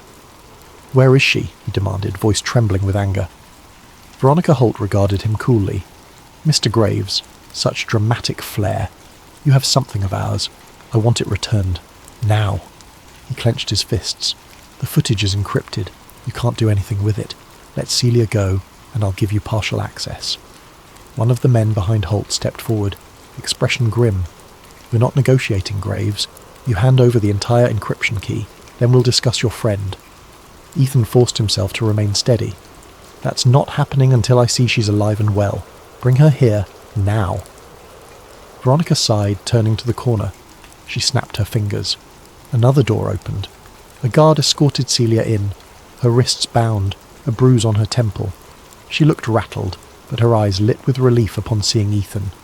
He swallowed a surge of emotion, locking eyes with her. She was alive. That was something. Veronica spoke softly, but every syllable carried menace. "I trust you see we're serious. Release her? Possibly. But not before you relinquish your blackmail material. You may think you've hidden backups, but we have ways to find them. Let's not waste time with heroics." Ethan's mind raced. She wanted the entire set of keys. If he refused, Celia might die. If he complied, they'd likely kill them both anyway to keep the secret safe. He needed a stalling tactic. "The decryption process is multi-layered," he said. "I can show you the first step, but it's not an instant reveal. We have to do it from my laptop, connect to secure servers." Veronica arched an eyebrow. "Convenient. You expect me to simply let you open your computer and do whatever you wish?" He shrugged, feigning indifference. "It's your call. No key, no reason for you to keep Celia alive. But if you kill us, you'll never get the data unlocked. My final dead man switch will release everything publicly. I've set it up already." Her lips tightened. "I know you're cunning, Mr. Graves, but so are we." "Very well. You'll give the partial key tonight here. Then we'll accompany you to wherever you must go next. If the information is as you say, Ms. Monroe might leave unharmed." Ethan forced himself to keep a calm facade, though inside he wanted to scream. Even if he gave them a partial key, the Illuminati might break the rest eventually. He needed a rescue or escape. Angela's tip to Interpol might be in play, but there was no sign of any police approach. Time was ticking. "Fine," he said, pulling out his phone. "I'll input the partial passphrase in a text file. You'll see it. But remember, if you harm Celia, the final pass never surfaces, and the dead man switch triggers. Understood?" Veronica Holt's expression remained icy. She nodded at the guard who untied Celia's wrists. Celia stumbled forward, massaging her bruised arms. She shot Ethan a desperate look that said, "Be careful." Ethan typed out a random chunk of the encryption pass, about half of the necessary string. Veronica eyed it warily. "This means nothing to me. I need to confirm it's valid." He nodded. "We can test it by partially decrypting a small portion of the video file. You'll see it's real. Then we'll do the rest in a more secure environment." "Deal?" Veronica considered. "Very well. We'll take a short sample. If it checks out, we proceed. If you attempt any trick, your friend pays." She turned to her associates. "Take them to the study. Monitor every keystroke." They led Ethan and Celia to a high-ceilinged study with a grand oak desk. A laptop sat open, presumably set up by Holt's tech experts. One guard plugged in an external drive. Another hovered behind Ethan with a pistol. Celia stood off to the side, shaken but defiant. Ethan stepped to the laptop, carefully inputting a link to one of the partial backups. Then he entered the partial decryption pass. For authenticity, he let it decrypt the first 10 seconds of audio. The computer played a snippet of that fateful meeting. Veronica's voice talking about global realignment. The guard paused the playback, turning to Holt with a nod. Her lips pressed thin. So you do have the real footage? She stared at Ethan, cold triumph in her eyes. Now, we'll simply hold you until we retrieve the entire pass. Once we confirm all copies are erased or decrypted, your threat is neutralized. Then, possibly, I'll decide your fate. Celia's voice shook. You promised, Holt cut her off. I promised nothing definitive. I said you might leave unharmed. That depends on your cooperation. Ethan glared. You can't simply block the entire internet. Once your group is exposed, you're done. Veronica's laugh was almost pitying. We've weathered storms for centuries. Even if partial truths emerge, we can bury them with disinformation. The masses have short attention spans. Her gaze hardened. But let's hope it doesn't come to that. We prefer minimal disruption to society. She gestured to the guards. Secure them in separate rooms. We'll attempt to extract the final pass from Mr. Graves. Ms. Monroe can reflect on her good fortune if he cooperates. Celia tried to protest, but a guard grabbed her arm, leading her away. Ethan's blood boiled as he was similarly seized. They were whisked through a winding corridor up a flight of stairs, then deposited into separate locked rooms. The heavy doors slammed, leaving Ethan in near darkness with only a single lamp glowing and no windows. He pounded a fist on the door in frustration, trapped in a remote Illuminati stronghold. The so-called apparatus of global power had them at its mercy. If he caved, the Illuminati would likely still kill them. If he resisted, Celia might die, and he had no clue if Interpol or any cavalry was on the way. In the oppressive silence, he sank onto the small cot, breath ragged. He needed a miracle or a cunning ploy to turn the tables. The cost of truth was, indeed, staggering, yet he still clung to a sliver of defiance. They might have cornered him physically, but the unstoppable nature of digital backups gave him leverage, if he could wield it properly. Tomorrow, or the day after, might bring forced interrogation, or an unexpected rescue, or a last-ditch trick. He closed his eyes, recalling everything Luca Desi had said about the Illuminati's hubris. Perhaps that was their weakness. If I can exploit that. And so, Ethan prepared to gamble with the only currency he had, the truth. Because in a world shaped by illusions, a single, undeniable revelation could topple even the most venerable conspiracies.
As a child, she'd spent her Saturdays devouring biographies of legendary newsmen, scribbling her own headlines on scraps of paper. Her parents, humble folks in a small Ohio town, nurtured that spark, proud their daughter aspired to uphold journalistic integrity in an era defined by fast-click sensationalism. As an adult, Natalie landed a job at Veritas Web News, an up-and-coming independent media site. It wasn't a mainstream newspaper, but it had a loyal readership that appreciated long-form investigations rather than clickbait.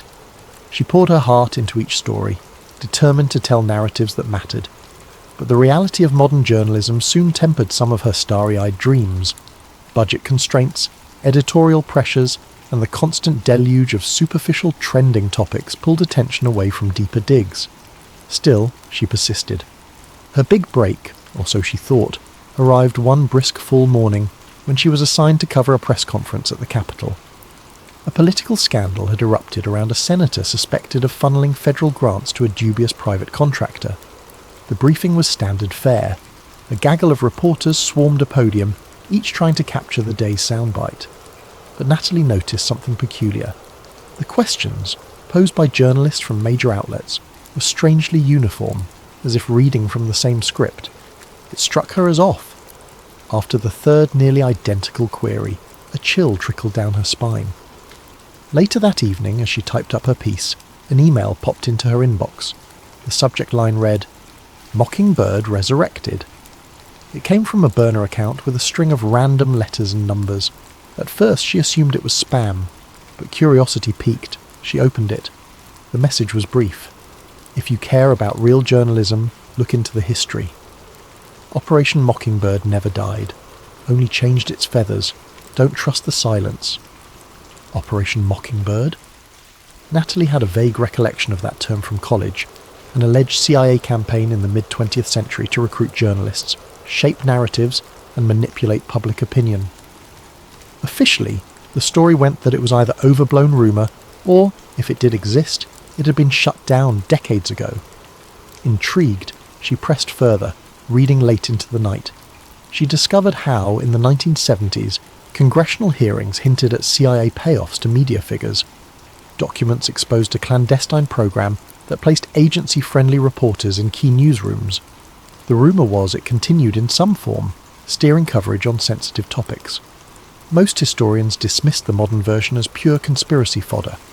But the following day, a startling coincidence. The minor story Natalie had been investigating, an inquiry into potential corruption in a city planning commission, was abruptly pulled from publication by her editor, citing legal concerns. Yet no lawsuits had been threatened. No external calls had demanded it be shelved, at least as far as she knew. Something in her gut told her these events might connect. Was she paranoid, or was someone exerting pressure behind the scenes? In the journalistic world, sometimes spiking a story at the last minute was normal. But combined with the cryptic email and the odd uniformity she'd observed at the press conference, a pattern emerged that felt disturbingly deliberate. Unsure where else to turn, she sought out a retired reporter who once mentored her, James "Jim" Wilder. In his heyday, Jim had been a grizzled investigative journalist for a major newspaper, chasing the CIA's tail during the Cold War. He'd retired in partial disgrace after refusing to burn a source, but to Natalie he remained a stalwart figure of unwavering principles and old-school grit. His modest home on the outskirts of DC bore the hallmarks of a life spent digging through archives, towering stacks of books, old newspapers, and microfiche reels. Over tea she described the press conference, the suspicious email, and her shelved story. Jim listened, nodding gravely. "Operation Mockingbird," he said, voice tinged with a cynicism honed by decades in the field. "I was hot on that lead back in the 70s. My editors told me it was a relic. Then one day, I found part of a file, redacted, but it mentioned continuing operations well into the 80s. I tried to push further, but I was stonewalled, threatened even." He leaned back, a nostalgic gleam in his eyes. "I always suspected it never really ended. Why would it? If you have a program that effectively shapes public opinion, you don't just toss it away, you adapt." Natalie felt both a thrill of validation and a pang of worry. "You have any proof left, Jim? Anything I can use to confirm or deny the rumour?" "Got a few pages locked up. They're not exactly conclusive, more like puzzle pieces, but if you're determined, maybe you can do what I never did. find the missing links, he sighed. Just be careful, kid. The CIA doesn't mess around when it comes to controlling narratives. From an old filing cabinet, he withdrew a battered folder stuffed with yellowed papers. Natalie flipped through them, seeing references to assets in major newspapers, coded code names, partial financial ledgers with blacked out lines. One note read, Coordination for Maximum Impact, RE, Foreign Policy Coverage.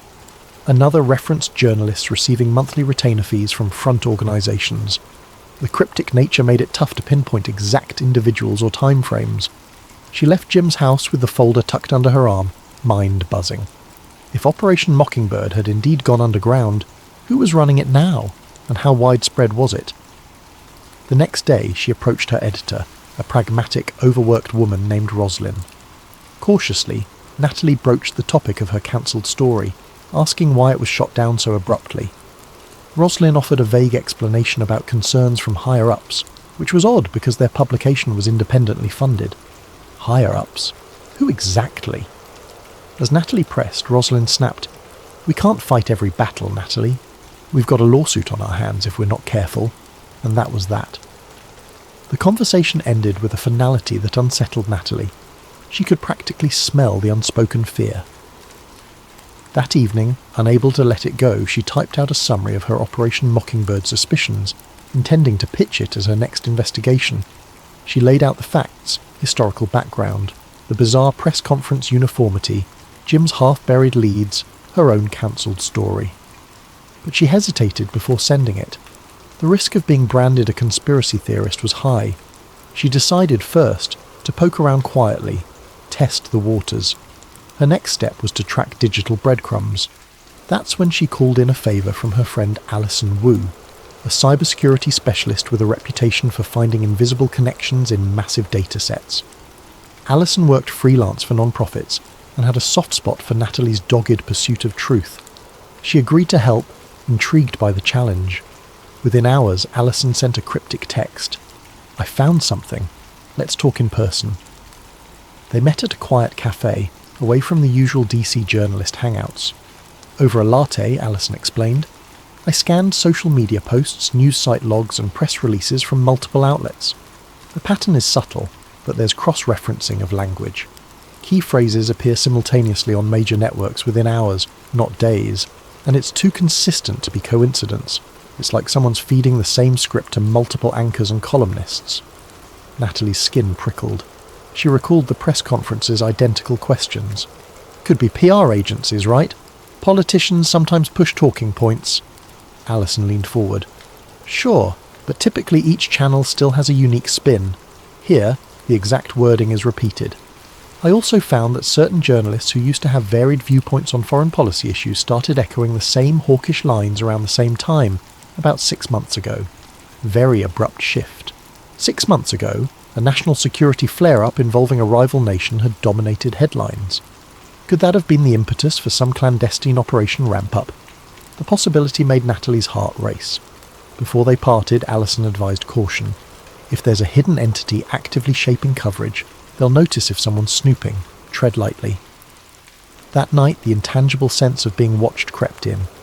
While drafting an article about an unrelated topic, Natalie thought she saw a flicker on her laptop screen, like a remote access attempt. Paranoia or reality? In bed, she tried to quell the gnawing apprehension. She reminded herself that conspiracies often turn out to be simpler stories of bureaucratic bungling.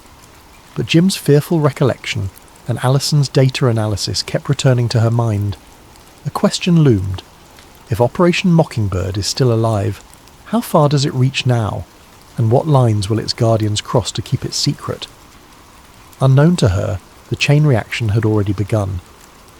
In a secure office somewhere in the city, a man studied digital logs, noticing spikes of research activity around Mockingbird and CIA media infiltration. He made a phone call. A single chilling directive followed. Contain this. Natalie Reyes had lit the fuse, and soon she would learn how far some people would go to snuff out the truth before it saw the light of day.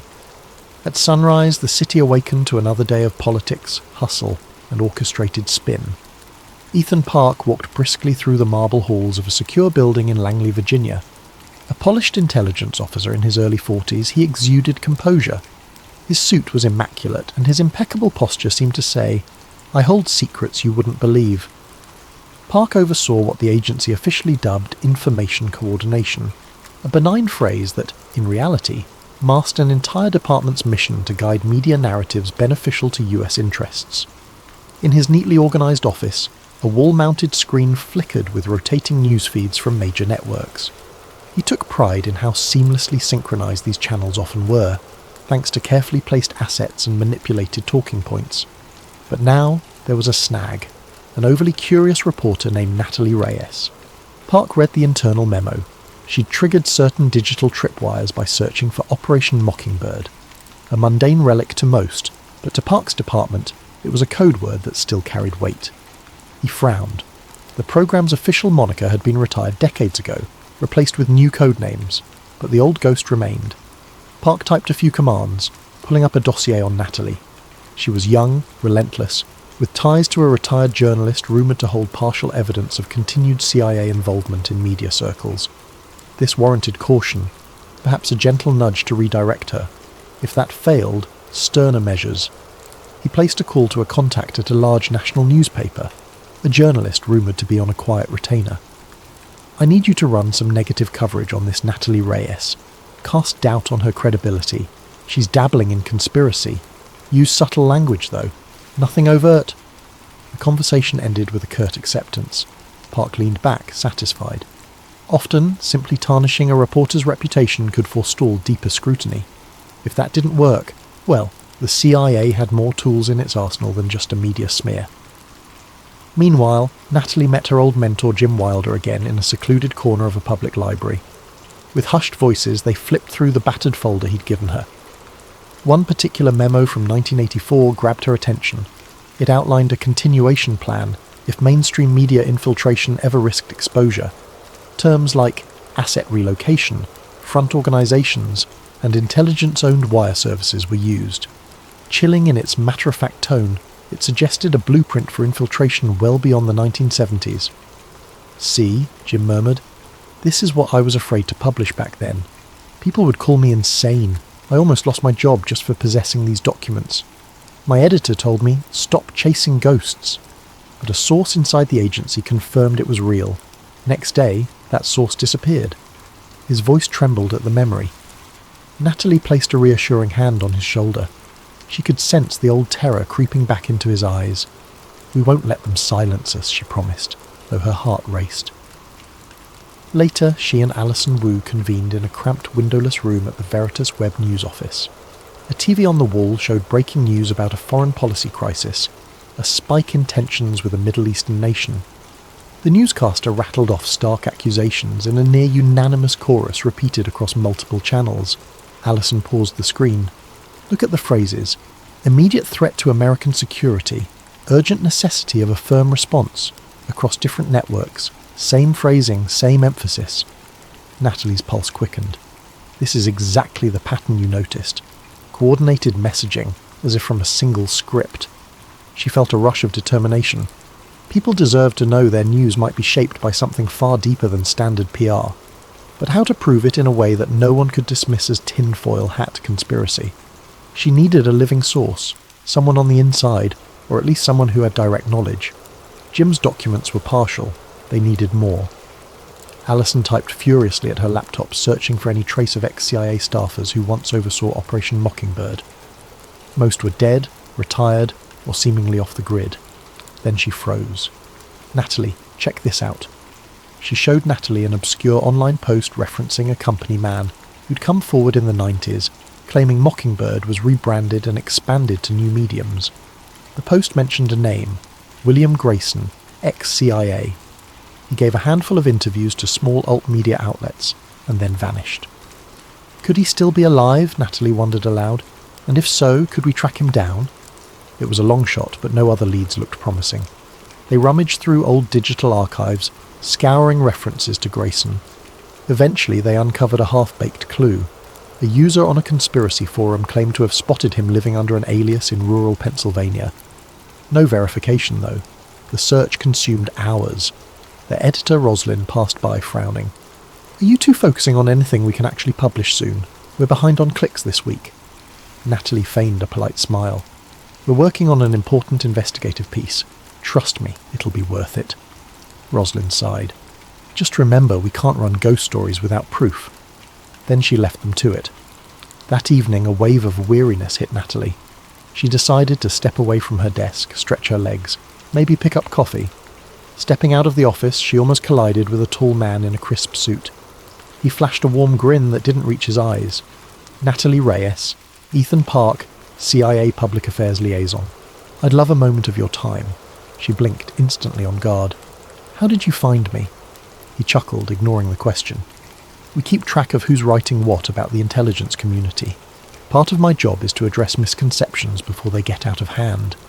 They walked side by side, the city's evening bustle swirling around them. It's come to our attention that you're investigating some old conspiracy theories about CIA infiltration of the press, Park continued smoothly. I'm here to advise you not to go down that rabbit hole. It's a waste of your talent. Natalie's throat tightened. So, you're here to offer me official CIA statements? He shrugged. Sure. On the record, Operation Mockingbird was a Cold War artifact discontinued decades ago. Off the record, we prefer if you focus your energies on more pressing, real issues. We wouldn't want unsubstantiated rumours harming our national security or your credibility. There it was, a threat dressed as friendly counsel. Natalie recognised intimidation when she heard it. Is that an official warning? Park's voice dripped with condescension. I'm just offering guidance, because if you keep poking around, you might find yourself in dangerous territory. You never know who you might upset. She glared at him, her heartbeat thudding. I'm not afraid of the truth, Mr. Park. He gave a tight-lipped smile. The truth is a matter of perspective, Ms. Reyes. Have a pleasant evening. With that, he slipped into a black SUV idling at the curb, leaving her standing in a swirl of contradictory emotions. She felt anger, fear, and a resolve that now burned hotter than ever. The CIA was actively trying to steer her away, confirmation enough that something was going on. When she returned to the office, her laptop screen displayed an error message. Attempting to reboot, she found her system compromised, documents scrambled, half of her Operation Mockingbird notes missing. She paled. She'd let her guard down, stepping out without locking everything properly. Alison, upon hearing the news, rushed over to attempt to salvage. A few frantic keystrokes and her face fell. They wiped your files, probably planted a Trojan to remove any reference you've gathered. The best I can do is restore partial backups from a day ago. Though upset, Natalie wasn't entirely undone. She had made additional copies and stashed them offline, thanks to a tip from Jim. But this invasion signalled a new level of danger. She glanced around the dimly lit newsroom, half expecting masked men to appear from the shadows. She swallowed hard and locked eyes with Alison. We can't back down. Alison nodded, jaw set. We'll take triple precautions from now on. Natalie's phone buzzed. A text from Jim. We need to talk. Urgent. Meet me at my place. She left the office immediately, adrenaline spiking. Upon arriving at Jim's modest suburban home, she found him visibly shaken. Somebody's been snooping around, he whispered, pointing to signs of forced entry, a cracked window, scattered papers. They took a bunch of my old files. The only reason I even have some left is because I hid them off-site. His voice was unsteady. I've lived with fear for decades, but never quite like this. Natalie's heart ached. She reached for his hand. We'll protect you, and we'll find the truth. I promise, Jim gave a hollow laugh. Be careful who you trust, kid. The CIA has tentacles everywhere. Even the White House might not be immune. We used to say the pen is mightier than the sword, but that's only if people get to read the words. Natalie nodded, an uneasy weight settling on her chest. Just then, her phone buzzed again, this time from an unknown number. A single line of text. Stop chasing ghosts. Final warning. She looked at Jim, then the phone, her fingers trembling. No more illusions. The stakes were real. She recalled Ethan Park's thinly veiled threat and felt a wave of determination push back her fear. If the CIA truly had an ongoing operation to shape mass media, that was bigger than anything she'd ever touched. In that moment, Natalie Reyes made a silent vow. She would see this through, no matter the risk. Because if the watchmen of democracy were compromised, then someone had to expose it, and she was ready to be that someone. The next week was a blur of covert meetings, encrypted messages, and mounting tension. Natalie avoided her usual haunts, suspecting constant surveillance. She used burner phones, changed her daily routes, and met sources in unpredictable locations. The more obstacles she encountered, the more she sensed she was onto something monumental. With Alison Wu's help, she discovered a single name surfacing repeatedly in the digital footprints left by suspicious PR agencies: Project Nightingale. Nothing official turned up in a search, but references to it appeared in the metadata of certain intelligence-linked press releases. That could be the modern code name for a resurrected mockingbird, or at least some offshoot. Frustration boiled. She needed a key insider, someone with direct knowledge. After scouring forum posts and chasing rumours, she and Alison pinned their hopes on William Grayson, the ex-CIA operative who'd allegedly admitted in the 1990s that the agency still manipulated domestic media. If he was alive, maybe he possessed the final puzzle piece. They followed the lead to a small, desolate town in Pennsylvania. Thick forest surrounded them as they drove down winding roads. The local motel clerk said he'd never heard of Grayson, but an older man at a diner recognised the description of the recluse, living in a cabin by the lake. Encouraged, they set out. The cabin stood alone on a gravel path. Overgrown grass, warped porch steps, a battered mailbox. Nervous, Natalie knocked. No answer. She knocked again, more firmly, and the door creaked open, revealing a man in his 60s with unkempt hair and piercing eyes. He eyed them warily. "We're looking for William Grayson," Natalie said gently, holding up her press badge. "My name is Natalie Reyes. This is my associate Alison. We have questions about Operation Mockingbird or something that might have grown out of it." Grayson's face froze at the mention of Mockingbird. Then he glanced around as though expecting watchers. "Come in," he muttered, stepping aside. The interior was claustrophobic, filled with shelves of old books and a perpetual haze of stale coffee.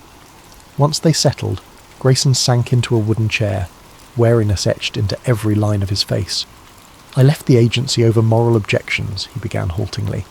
"That was back in '89. They taught me the art of shaping public narratives, not just abroad, but at home. I believed we had to protect the public from dangerous ideologies, but it got out of hand.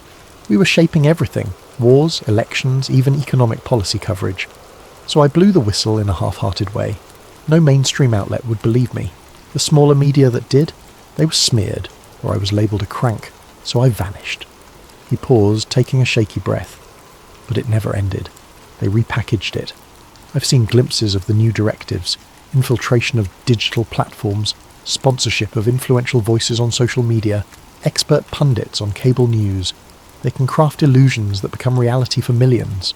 Alison asked, voice hushed. "Do you have proof? Documents? Recordings?" Grayson rubbed his temples.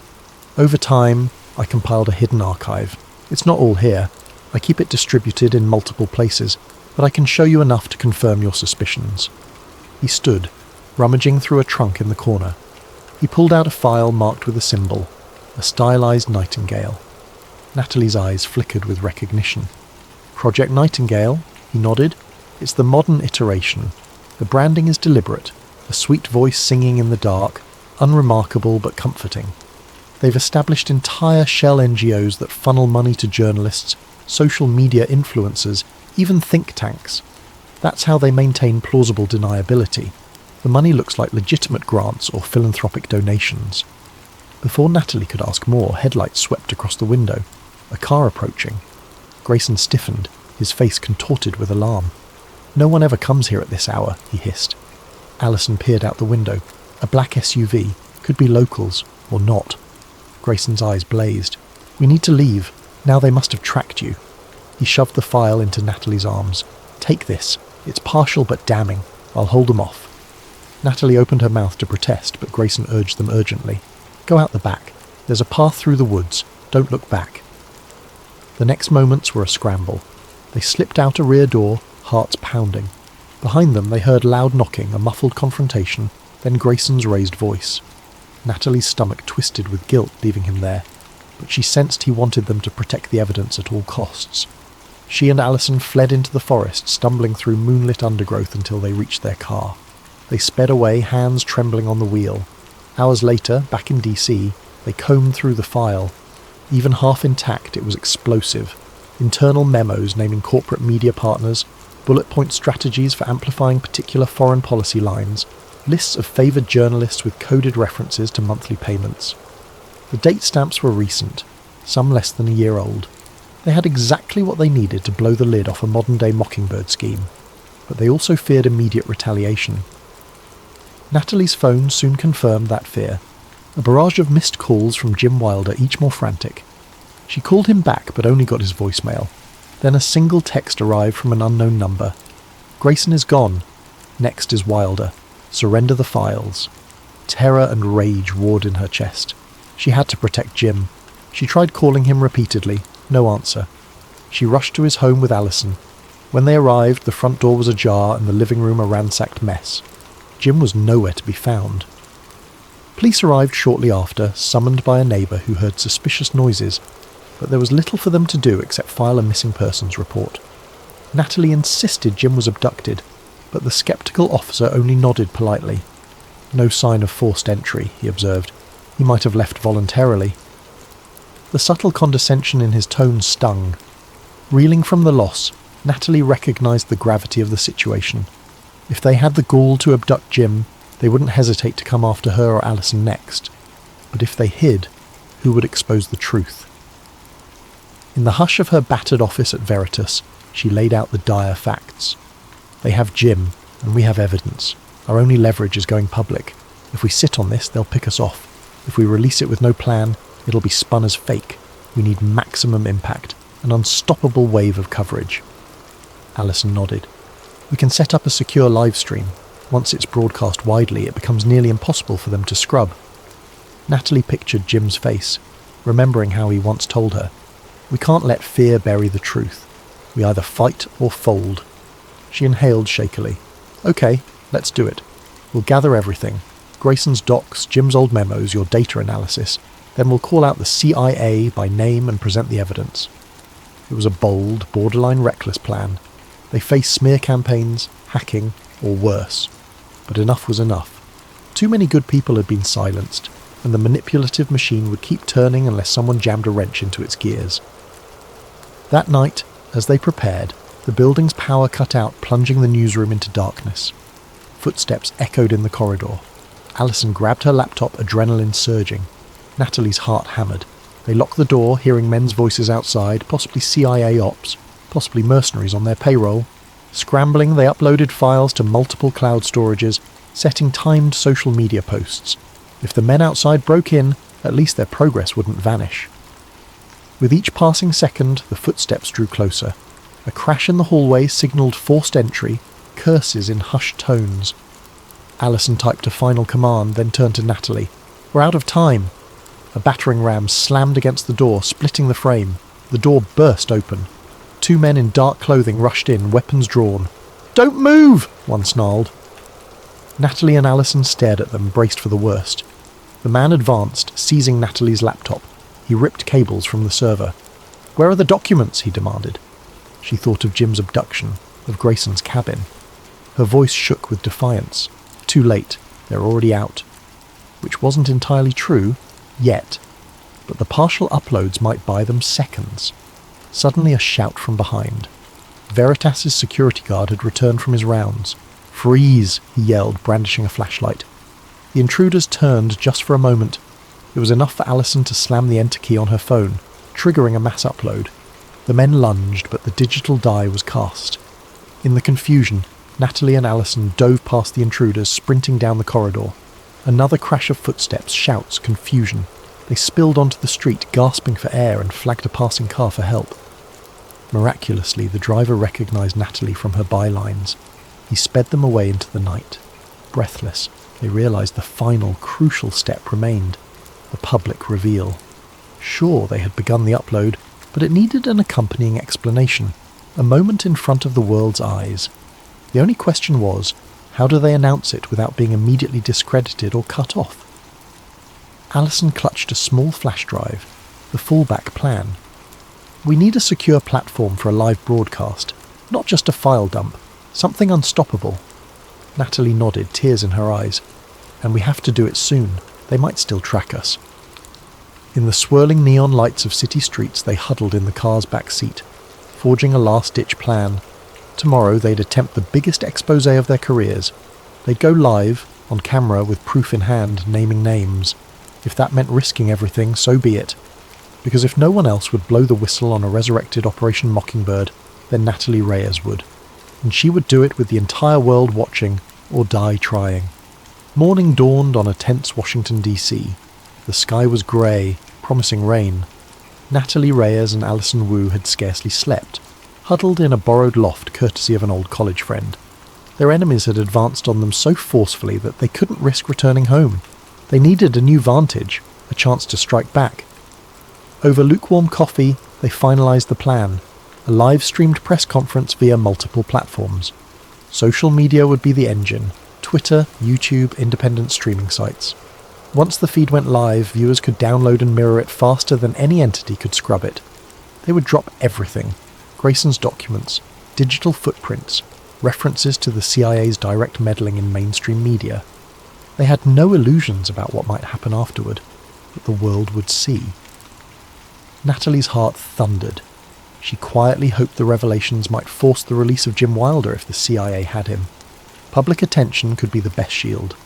She pictured Ethan Park's smug face, the masked intruders, and the battered figure of William Grayson who'd risked everything. This final act had to work. Midday arrived. They set up in an anonymous co-working space with robust internet, courtesy of a sympathetic activist who believed in press freedom. The room was small, fluorescently lit, with bland grey walls, a nondescript environment for a potentially world-shaking broadcast. Alison tested the streaming rig one last time. "We're good. 5 minutes to go." Natalie exhaled, forcing calm. She wore a simple blouse, no makeup beyond the bare minimum. She wanted no illusions here, just raw truth. She scribbled bullet points on a notepad, mention Grayson's name, mention Jim Wilder's abduction, highlight Project Nightingale, display the memos. The hush felt electric. Finally, the countdown reached 0. A red light on the camera blinked to life. The feed was live. Natalie fixed her gaze on the lens, voice clear yet quavering with adrenaline. "Good afternoon. My name is Natalie Reyes, a reporter with Veritas Web News. I'm broadcasting live today because evidence has come into my possession that could change our understanding of modern media. I have reason to believe the CIA's controversial Operation Mockingbird never ended, but continued under new code names, most recently something referred to as Project Nightingale." She held up a digital document for the camera. This file, obtained from a former CIA operative named William Grayson, details the infiltration of mainstream and online media by intelligence operatives. We have discovered that journalists, anchors and influencers may be receiving talking points directly from intelligence agencies. These documents indicate the shaping of narratives around foreign conflicts and political scandals, all to maintain certain agendas. Alison switched to slides on the screen. Scans of memos, partial financial logs, coded references to major networks. The feed soared in viewership. Thousands, then tens of thousands, quickly escalating. Comments poured in with shock, skepticism and occasional vitriol. But the story was out. Natalie continued. "We believe individuals connected to this project are orchestrating uniform messaging across multiple outlets. In recent weeks, I and my colleagues have endured surveillance threats and attacks. My mentor, journalist James Wilder, has disappeared under suspicious circumstances. This is a direct assault on press freedom." She paused, struggling to steady her breath. "I urge you to examine these documents for yourself. We're releasing them to the public domain. They are available at multiple mirror sites. Should one link go down, others will remain. This is bigger than political partisanship or fleeting headlines. It's about the integrity of our news and the question of who really decides what Americans see and believe." Alison flicked to the final set of documents. Internal CIA memos referencing nightly sync calls with select anchors. The text was partially redacted but still telling. At that moment the chat feed exploded. The viewer count soared past 100,000, then 200,000. The story was viral. Mid-sentence, the room's overhead lights flickered. Natalie's stomach clenched, a sign that someone might be trying to cut the power. But so far the feed continued. She pressed on. "We name these figures not to smear every journalist, but to highlight that some, listed in these pages, may have compromised their integrity. We call on them to respond, to prove us wrong, or come clean if they've been pressured." As the final slides concluded, Alison ended the broadcast. The entire stream, just under 20 minutes, was archived in real time across countless channels. By now, it was unstoppable. Breath shuddering, they ended the feed. Then they heard it, a pounding on the door. Fear twisted in Natalie's gut. Alison braced herself. They expected suits with guns, maybe Ethan Park himself. But when the door swung open, in strode a pair of men in plain suits. One flashed credentials, FBI. Natalie felt her heart skip. The lead agent spoke. "Ms. Reyes, Ms. Wu, we're here to ensure your safety. We've received credible intel of a threat against you." He held up a phone showing frantic orders from higher-up officials. "We need to get you out now." They didn't resist. In the corridor, they glimpsed more agents, guns drawn, scanning for threats. The entire co-working building was on lockdown. Outside, a throng of curious onlookers formed, presumably alerted by the viral broadcast. As they were escorted to a waiting vehicle, Natalie noticed Ethan Park standing nearby, partially obscured behind a car. They locked eyes. His expression burned with fury. For a moment she thought he might approach. Instead, he slunk into the crowd and disappeared. In the hours that followed, the internet roiled. Major news outlets scrambled to respond. Some anchors ridiculed the evidence as baseless. Others demanded investigations. Social media brimmed with conspiracy theories, jokes, and heartfelt calls for accountability. The White House press secretary fielded relentless questions about the CIA's involvement in domestic media. Official statements alternated between denial and promises of a full inquiry. As the clamour rose, the FBI placed Natalie and Alison under protective status, citing genuine threats. Representatives from civil liberties organisations arrived at the safe house, offering legal counsel. Natalie felt simultaneously relieved and overwhelmed. She had prepared for the possibility that half the country might label her a traitor, but she hadn't braced for the avalanche of headlines. In the swirling news coverage, a story emerged. Jim Wilder was found at an undisclosed medical facility, unconscious but alive. Preliminary statements suggested an accident, yet the details were murky, fueling speculation that he'd been forcibly drugged or injured in captivity. Natalie pressed for more information, but the FBI withheld specifics, claiming an ongoing investigation. She refused to let them bury his case in secrecy. Days later, a sombre press conference took place on Capitol Hill. A handful of courageous lawmakers, spurred by public outcry, promised to form a special subcommittee to look into the allegations. Whether it would be a genuine investigation or a whitewash remained uncertain. Ethan Park, for his part, vanished from public record. Sources claimed he was placed on administrative leave or reassigned. Others whispered that he'd left the country. The CIA's official stance: no comment on personnel matters. As time wore on, the immediate storm of coverage gave way to endless debate. Some journalists dug deeper, finding corroborations of infiltration. Others hammered Natalie, Alison, and Grayson's story as selective evidence. Meanwhile, the Mockingbird trended on social media. People demanded answers. How many anchors were compromised? Which stories were shaped? Was foreign policy manipulated to justify wars?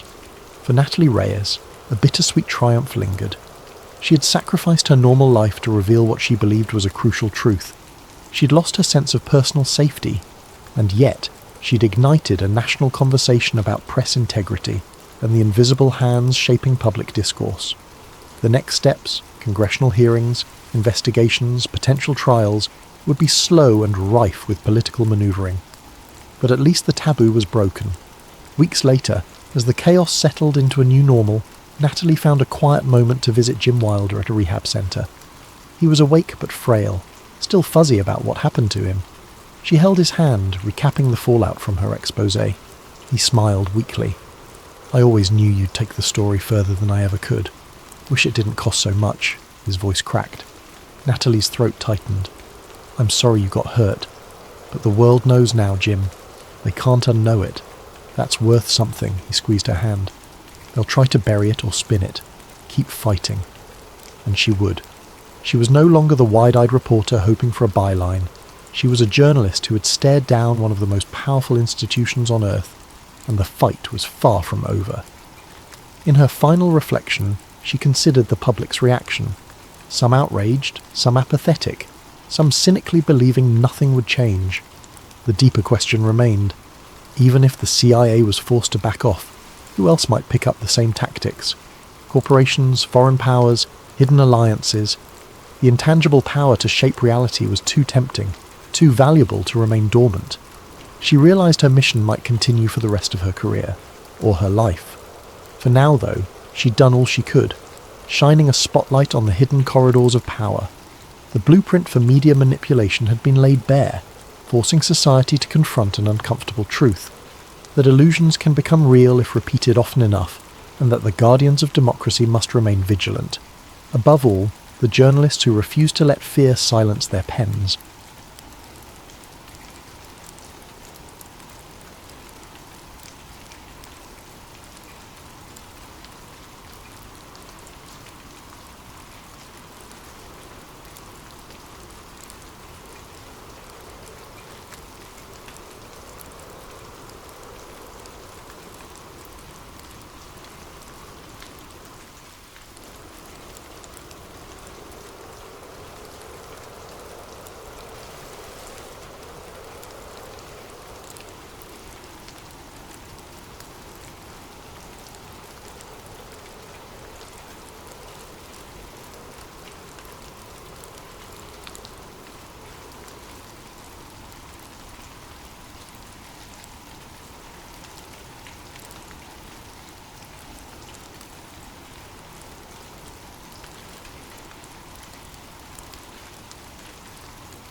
Dr. Malcolm Reeves had long ceased to care about the mockery.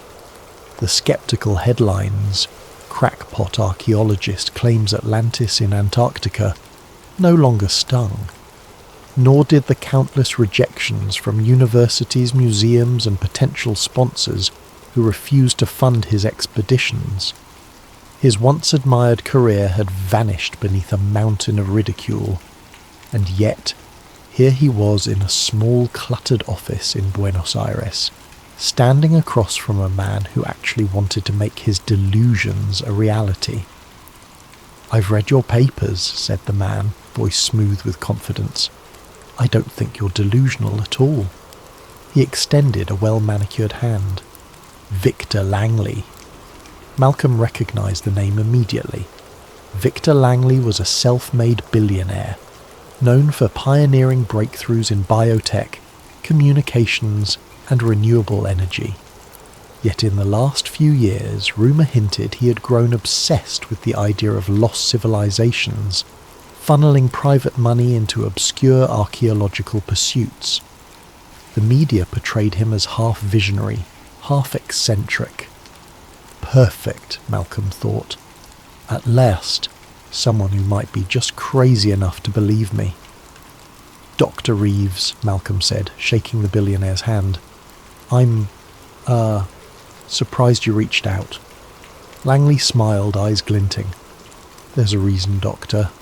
Your theories about Antarctica and the possibility of an ancient city beneath the ice fascinate me. You see, I recently obtained some interesting satellite imaging data from one of my companies. Patterns in the ice shelf that look unnatural. Paired with your earlier research, it suggests we might be onto something big." Malcolm's breath caught in his throat. For decades he had pieced together evidence from geological anomalies, echo-sounding data, and historical texts, hinting that the legend of Atlantis might be tied to a pre-ice Antarctica civilization. That notion had cost him his academic standing. Now, standing in front of Langley's impeccable suit and unwavering gaze, he felt a surge of vindication. Perhaps his lifelong obsession was about to be taken seriously. Langley motioned toward a small projector at the corner of the office. "Would you like to see the images?" Malcolm nodded. In moments, the projector cast stark white shapes across a dark screen, vague rectangular outlines buried beneath miles of ice, some lines curved with too much regularity to be mere natural formations. He stared, heart pounding. This might be the proof," he murmured. Langley clicked the projector off. "I'm launching an expedition. High-tech drilling rigs, autonomous drones for ice penetration scanning, the best geology equipment. If we find what you suspect, it could rewrite the story of civilization." "I don't know what to say," Malcolm whispered. "Say yes, Dr. Reeves. Come with me. Lead the expedition. Help me unveil what's under the ice." Malcolm's fingers clenched around the arms of his chair. He had a million questions, but only one answer. "Yes," he exhaled. "Absolutely yes." Months passed in a whirlwind of preparations. Malcolm couldn't recall the last time he felt such hope, balanced by an undercurrent of dread. He was haunted by old rumours, persistent stories that governments monitored certain Antarctic regions with unusual vigilance. Conspiracists claimed secret military projects, hidden subglacial lakes teeming with unearthly microbes, or classified research stations. Malcolm always wrote such rumours off, but a part of him now wondered if prying eyes might be watching them. Joining the expedition were two key figures. First, Dr. Emily Carter, a renowned geologist with a specialty in extreme polar environments. She was known for her methodical approach and dry wit, though Malcolm could sense the skepticism behind her greenish-brown eyes when they first met at the briefing. "I'm open-minded," she had said, scanning his notes about possible megalithic structures. "But extraordinary claims require extraordinary evidence," she tapped a foot. "And I've seen no shortage of hoaxes." Malcolm bristled but kept his tone civil. "By the end of this, you might change your mind," she shrugged. "We'll see." The other member was Danny Vega, a documentary filmmaker and self-proclaimed conspiracy buff. His role was to record the expedition from start to finish, capturing the scientific process for a potential film series, though it was obvious he hoped to catch more than just routine drilling footage. He hammered Malcolm with questions while fiddling with his camera rig. "Doc, what if we actually find a lost city? Do you think it'll match Plato's descriptions? Or do you think the ancient alien crowd is right, that it's not human at all?" Danny's words spilled out in a rush, eyes sparkling at the potential for a blockbuster documentary. Malcolm gave a non-committal smile. "One step at a time, Danny."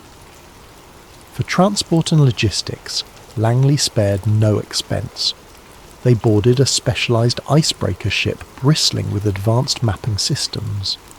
Helicopters, snowcats, and drilling machinery were pre-staged at Union Glacier Camp in Antarctica, courtesy of Langley's vast resources. The entire operation felt more like a military exercise than an archaeological expedition. Dozens of staff, from engineers to security contractors, each sworn to secrecy. As the ship neared the frozen continent, Malcolm couldn't help noticing a US Navy vessel gliding on the horizon. It maintained a steady distance, never venturing too close. "It's just routine patrol," said one of Langley's staff dismissively, but Malcolm felt a quiet tingle of unease. They reached their designated ice shelf, an expanse of white so vast that the horizon blurred into the sky. A sense of awe and foreboding settled over the team. The temperature was merciless, wind ripping across the plains at speeds that could flay exposed skin. But the expedition camp rose swiftly. Heated domes, a mess hall, medical tents, secure labs, and the core drilling site. Flags bearing Langley's corporate logo flapped in the Antarctic gale. The first few days were spent calibrating the equipment. Emily led a crew drilling ice cores and setting up sensors. She reported anomalies in the sub-ice radar readings, patterns that could imply something more solid than typical Antarctic bedrock. Meanwhile, Danny documented everything, from close-ups of the drilling rig to wide shots of the endless snowfields. Each evening he'd retreat to the mess hall, excitedly editing footage, eager to craft a narrative that might shock the world. Malcolm immersed himself in every data set. The shapes gleaned from the scans defied geological explanation. Vertical columns, rectangular outlines. He pored over them like sacred texts. "We're seeing consistent angles," he told Emily in a hushed voice over a laptop screen. "Nature rarely forms right angles," she frowned, eyes flicking over the data. "No, it doesn't. I'd still like more drilling before jumping to conclusions, though." A faint smile tugged Malcolm's lips. "You're the scientist. I'm just the dreamer." But inside, excitement crackled through him. It's real. One evening, Victor Langley called a meeting inside the largest dome. The entire team gathered, their breath fogging in the chilly air. Langley stood at the head of a makeshift table, electric lanterns casting dramatic shadows across his face. "Friends, we've made remarkable progress. The sub-ice scans confirm large anomalies far beneath us. Our next step, deeper drilling and a possible access shaft if the structural layout supports it. I believe we're on the cusp of rewriting history." A ripple of excitement stirred the group. But behind the hush, a subtle tension thrummed, like they were prying open a tomb that had lain sealed for millennia. Emily exchanged a glance with Danny. Malcolm noticed the flicker of worry in her eyes. He understood. Curiosity was driving them forward, but some part of them feared what they might find. Outside, the Antarctic night pressed in, an endless dark punctuated by howling winds. Far in the distance, silhouettes of unfamiliar aircraft occasionally cut across the horizon, skimming low. Danny filmed a couple, but they vanished before he could identify them. The team joked it was just the Antarctic Tourist Patrol. Malcolm, however, couldn't shake a creeping paranoia. He recalled old rumours of a shadow organisation, an international coalition that intervened whenever certain secrets risked exposure, whether advanced ancient ruins, exotic technologies, or anything that threatened to disrupt modern power structures. Of course, that was typical conspiracy talk, often dismissed as nonsense. But in the silent, frozen wastes with unknown watchers possibly lurking, the lines between paranoia and reality blurred. Malcolm closed his eyes that night in his heated bunk, adrenaline coursing through him. Tomorrow they'd drill deeper. Tomorrow they might break through the ice and see what truly lay beneath. His heart hammered. Atlantis, or something else. Yet in that final moment before sleep he felt a twist of dread. Some discoveries once uncovered might not be allowed to reach the light of day. They began drilling in earnest at dawn. The cold was punishing, temperatures that could freeze exposed flesh in minutes, yet the mechanical drones and specially built rigs functioned flawlessly under Langley's heavy investment. Teams worked in shifts, capturing ice cores that gave them a layered record of Antarctica's ancient climate. But the real excitement came when the deeper sensors pinged new readings, pockets or caverns, just beneath the bedrock. It was as if the land wasn't solid at all, but riddled with hollow spaces. Emily Carter stood near the main drill site, meticulously studying the sensor data fed to her tablet. She brushed a stray lock of hair from beneath her thermal cap. We've hit an air pocket at about 400 feet below the surface. The bedrock is oddly fractured. It's not a normal geological formation. Malcolm's breath misted in the bitter air, which means it's either some kind of cave system or something artificial. Emily gave a cautious shrug. Let's keep the speculation in check until we have physical evidence. Danny Vega hovered nearby, camera rolling. Hey, speculation is the fun part, he teased, capturing Emily's disapproving expression. Far more unusual than the geology, however, were the abrupt malfunctions that began plaguing their camp. Communications with the outside world, which had been consistent, now flickered erratically. High-frequency radio signals were drowned in static. Satellite feeds blinked out. One by one, the expedition's drones that soared overhead for mapping runs crashed without explanation. Their flight controllers simply cut off. Langley's top engineer, a wiry man named Park, fumed as each drone was retrieved, battered and useless. "This is sabotage," he muttered to Malcolm. "Has to be. We tested these systems thoroughly." Malcolm glanced at the horizon, recalling the silhouettes of strange aircraft they'd seen nights before. "It might be external interference," he offered carefully. "Electromagnetic pulses from a research station, or even from something under the ice." He paused, swallowing.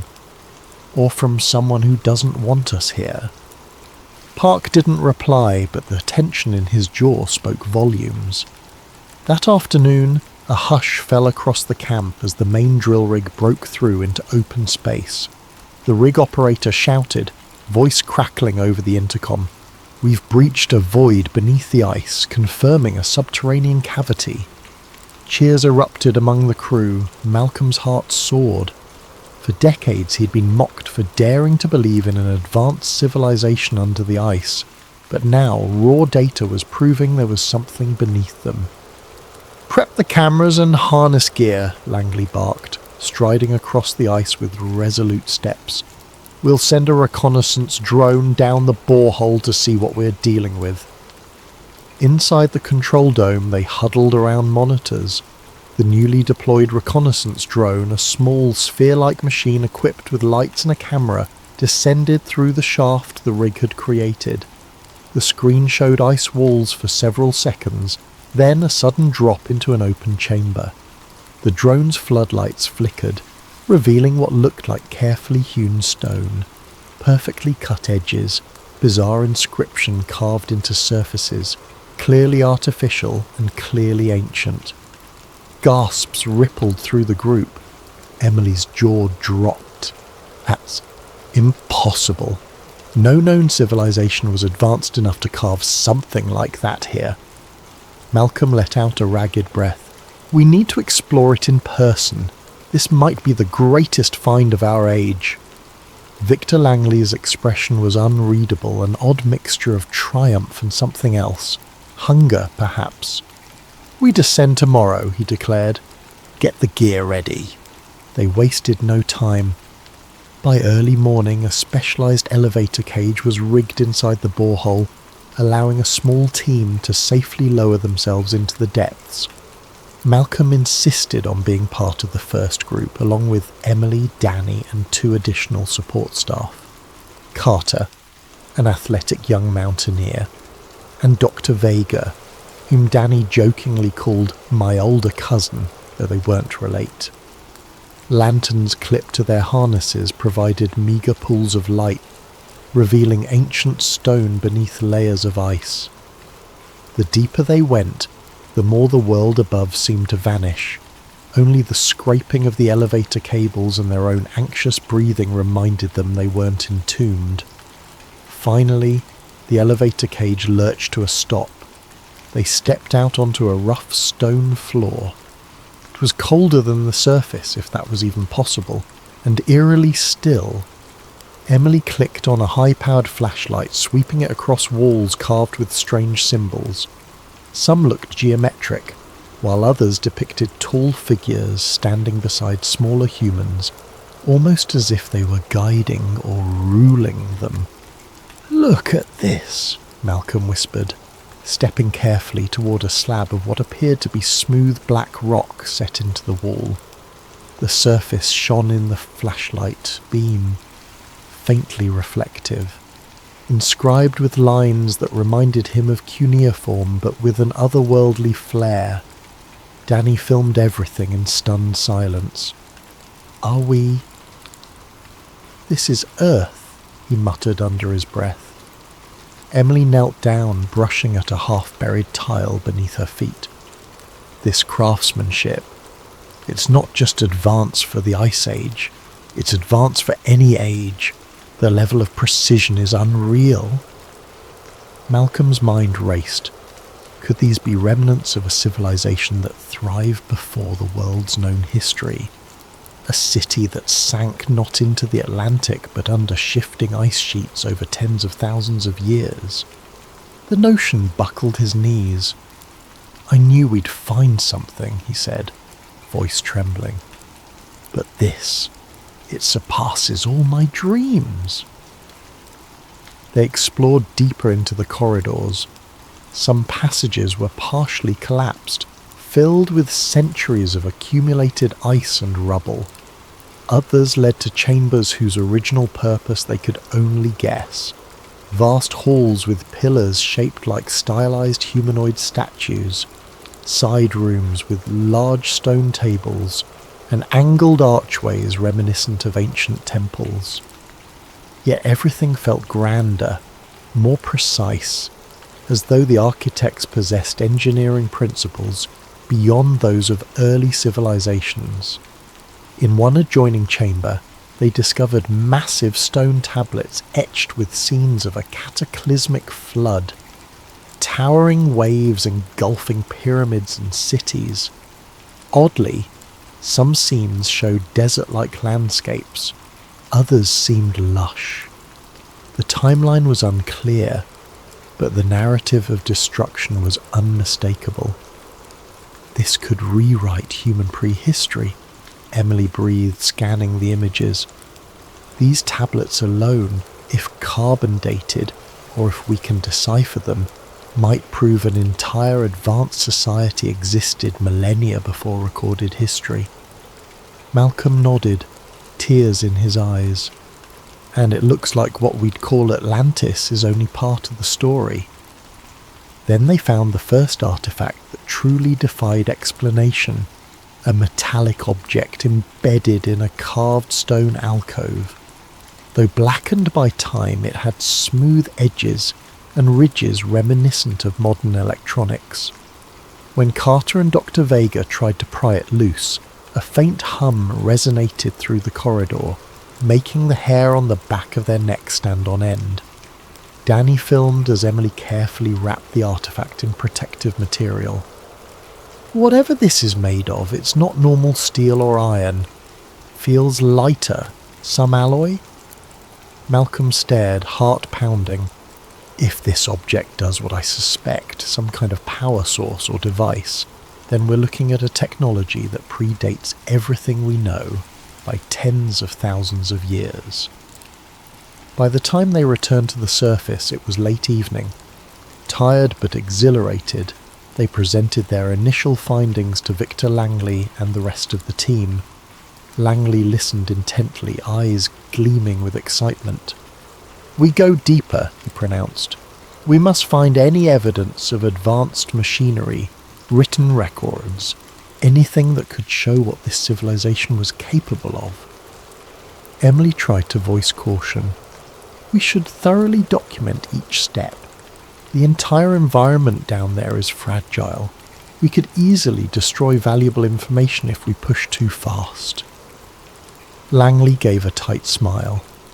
"Duly noted, to Carter. However, time is of the essence, especially given our sudden drone malfunctions and communication losses." "What about the possibility that someone else is interfering?" Malcolm asked carefully. "We've seen unmarked planes overhead. The United States has a research station not far away." Langley's gaze hardened. "We remain vigilant, but let's not jump to paranoia. Our security detail is trained. We'll keep watch." He moved on to address the entire group, his voice resonating with persuasive charm. "Friends, we stand at the threshold of a discovery that could reshape humanity's self-understanding. I won't let us be slowed by outside forces or bureaucratic red tape. Tomorrow we proceed." Malcolm found himself swept along by Langley's conviction, yet a nagging fear gnawed at him. Ancient legends often warned of forbidden knowledge, of curses that befell those who pried too far into hidden realms. Rationally, he dismissed such superstition, but after the day's revelations, rationality felt fragile.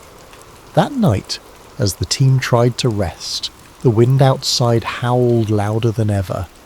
Tent walls shook, gusts of ice-laden air piercing every gap. In a separate corner of the camp, a small group of armed security personnel huddled around a radar station. Unbeknownst to the scientists, the screen picked up new signals. Multiple aircraft inbound, travelling low and without transponder IDs. The guards exchanged tense glances. The polar darkness cloaked more than just the ancient city, and come morning the expedition would find that not all watchers were content to let them unearth secrets that might upend the world's power structures. Morning broke with an unsettling quiet. The usual Antarctic wind had died to a ghostly whisper. In the thin light, the sprawling camp seemed more vulnerable, a cluster of human constructs dwarfed by endless ice. Malcolm Reeves felt a deep pressure in his chest, a mix of excitement and dread. They were on the verge of something monumental, yet the sense of being monitored loomed larger than ever. Victor Langley, seemingly unfazed, gathered the principal team in the command dome for the day's briefing. Energy ran high. They would enlarge the entrance tunnel, send additional crew into the ruins, and start collecting more evidence. The camera feeds from below, combined with the samples taken on day one, were shocking enough. Yet Langley craved more. Proof of advanced technology that could revolutionize modern science. Or, in his quietly admitted hope to Malcolm, something that might place me on the pinnacle of human discovery. Still, as the briefing concluded, one of the security leads, a broad-shouldered man named Ortega stepped forward, brow furrowed. "Sir, we've detected unidentified aircraft on radar since last night. Low flying, no transponder. They haven't engaged us, but they circle periodically." Langley's jaw tightened. "Could be foreign research teams, or the US base. We stay alert. If they land without clearance on our site, we treat it as trespassing." Emily Carter interjected, "Shouldn't we at least send a radio message or clarify who they are?" Langley shook his head firmly. "Can't risk alerting them to what we've found. Let's keep our communications minimal." Malcolm watched Emily's face. He saw the doubt flicker there, this desire to do real science overshadowed by Langley's controlling secrecy. A tension was brewing that might erupt if they weren't careful. Within hours, the crew had widened the borehole shaft enough to lower more substantial equipment. The second descent team included DeReeves, Dr. Carter, and 3 other specialists. Danny Vega and a smaller camera crew would follow after, as the space was still tight.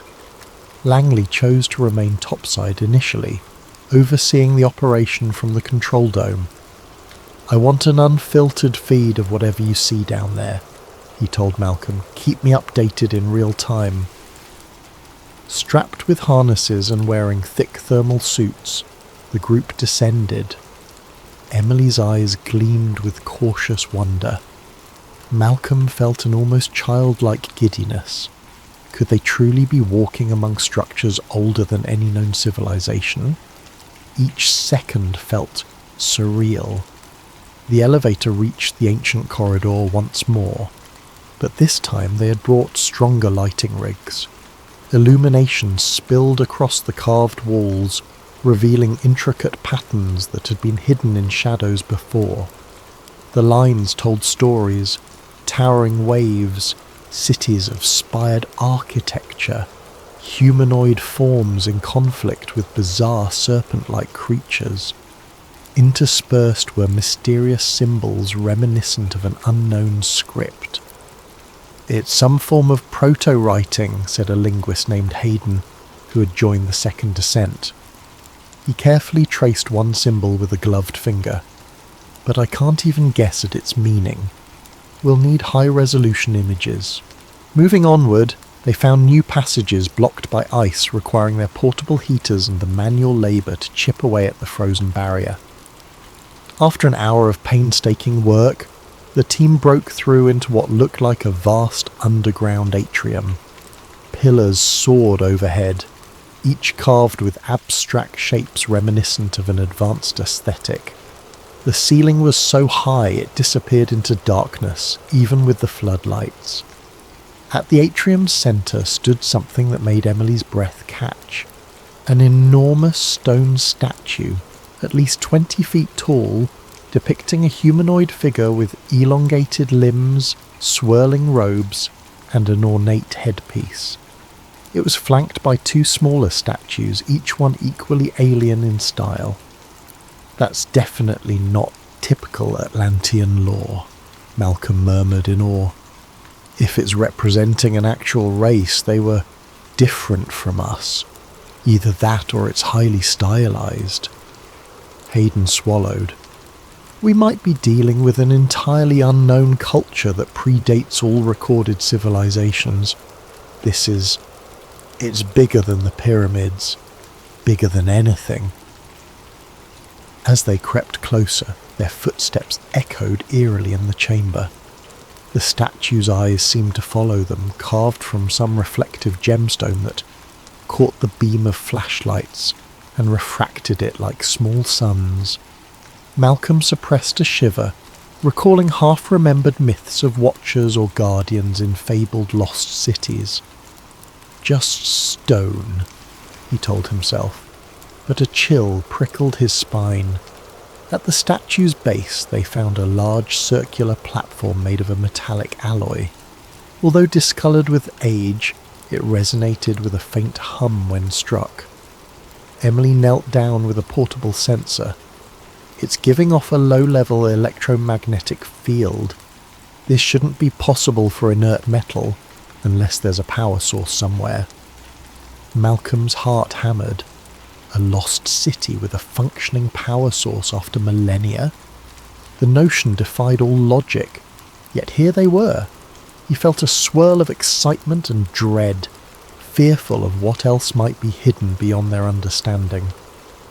Meanwhile, topside, Danny Vega was busy filming as the second descent commenced. He captured the elevator cable's lowering gear, the tense faces of the expedition members left behind. A hush of anticipation coated the camp. In the distance, the wind picked up, scattering ice crystals that gleamed like diamonds under the dull Antarctic sun. Then everything changed. A watchtower guard spotted movement on the horizon. Several vehicles, heavily tracked, heading straight for them. Helicopters rumbled overhead.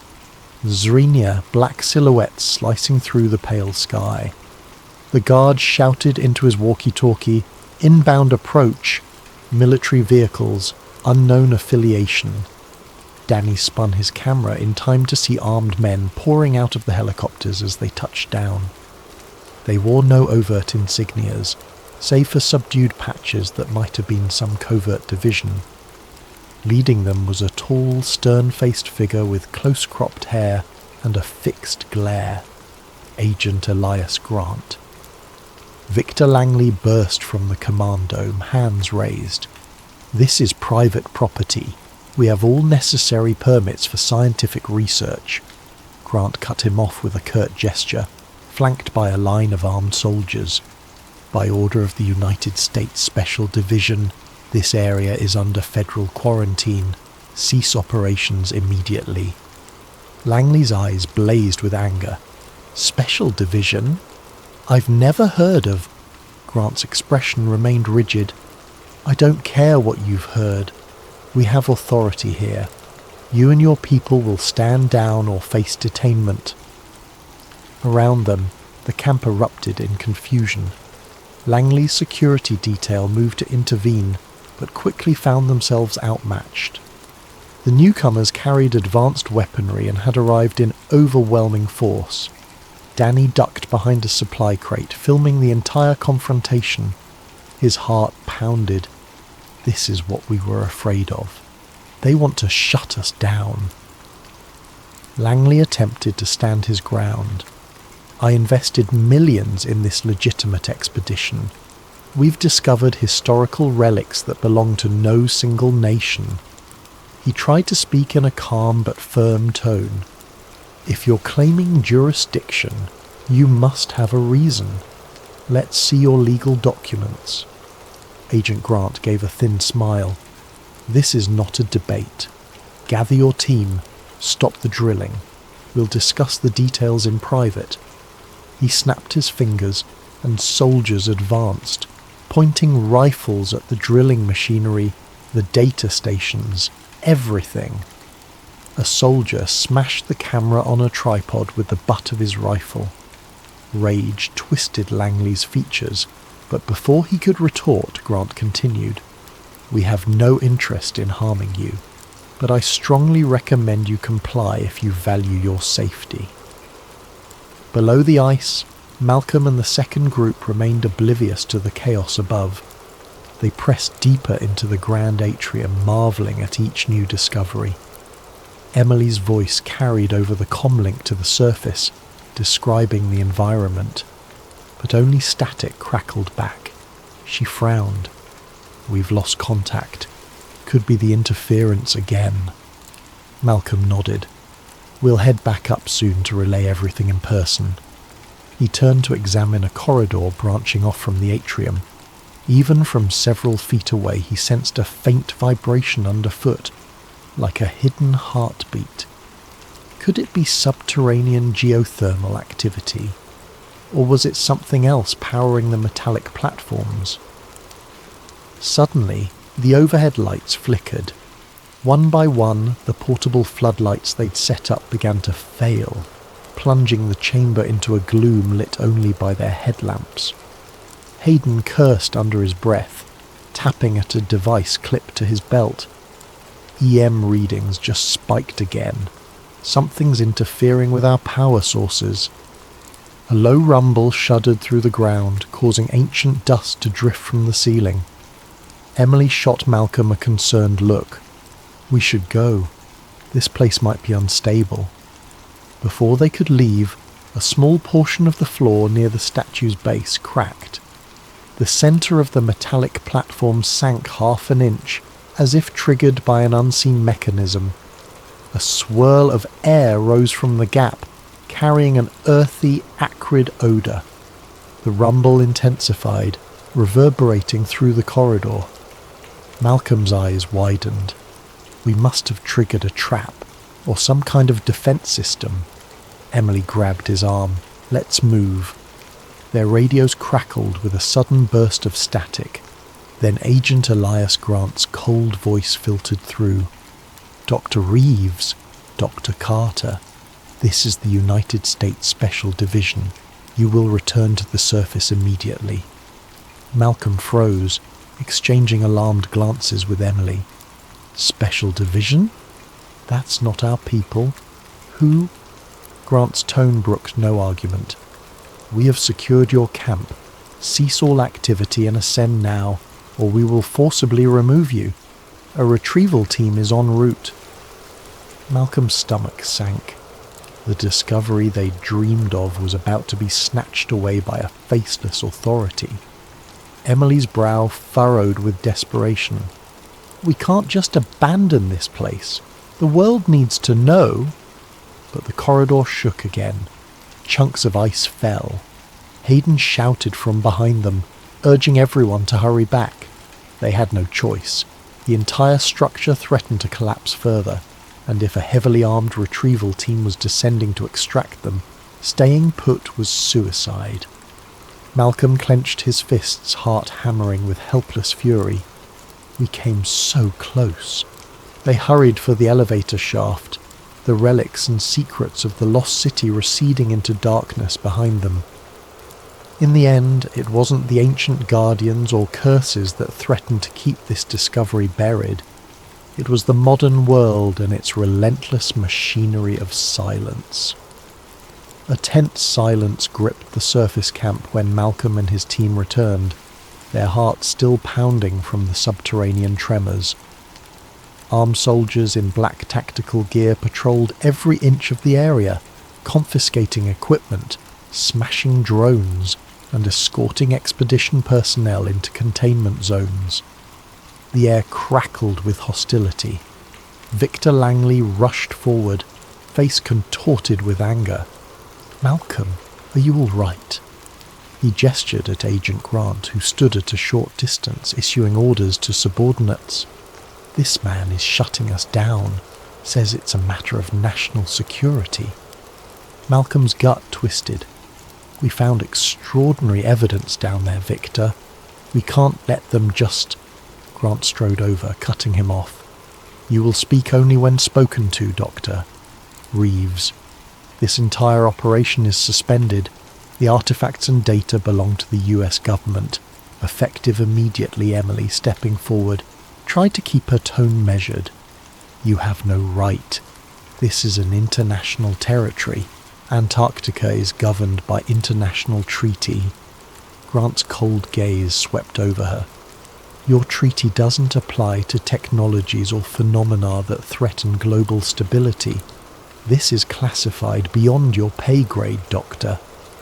Carter, trembling with fury, Langley barked, I'm an American citizen, a private contractor with full permits. Grant's lips curled into a thin smile. Your permits are void. He turned to one of his men. Secure Mr. Langley in the command dome. Our superiors will want to debrief him. Two soldiers seized Langley's arms. He tried to resist, but a swift strike to his gut doubled him over. You can't do this, he gasped. I'll sue... Grant dismissed him with a wave. Take him away.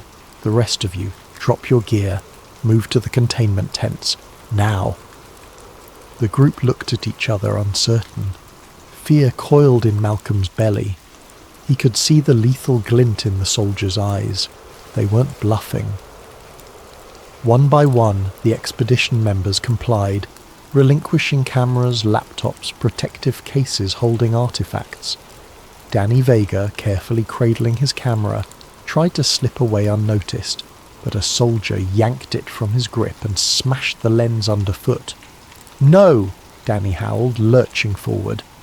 Another soldier cracked him across the jaw with a rifle butt, sending him sprawling. A hush fell as the entire expedition watched, horrified, while the armed men dragged Danny off, blood trailing from his split lip. Malcolm stepped in front of Emily as if to shield her. "Please don't harm them. We'll cooperate," he said, voice wavering with controlled panic. Grant nodded curtly, then gestured. "You, Doctor. Reeves, come with me. The rest go to Tent B." Before Malcolm could protest, rough hands clamped onto his arms, forcing him to follow Grant toward a separate, smaller dome. With a last desperate glance, he watched Emily and the others being herded away, their faces etched in fear.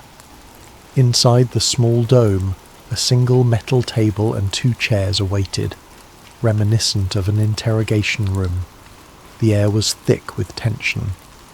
Grant motioned for Malcolm to sit, then took a seat opposite him. A solitary lamp cast sharp shadows across the agent's angular features. "You've made a significant discovery," Grant began, flipping through a dossier stuffed with the expedition's notes. Multiple subterranean chambers, advanced artifacts, possibly non-human remains. Is that correct? Malcolm swallowed. "Yes, but who are you people really? You can't just..." Grant slammed a hand on the table, making Malcolm flinch. "We ask the questions, Doctor. Reeves. Our division has known about certain anomalies in Antarctica for decades.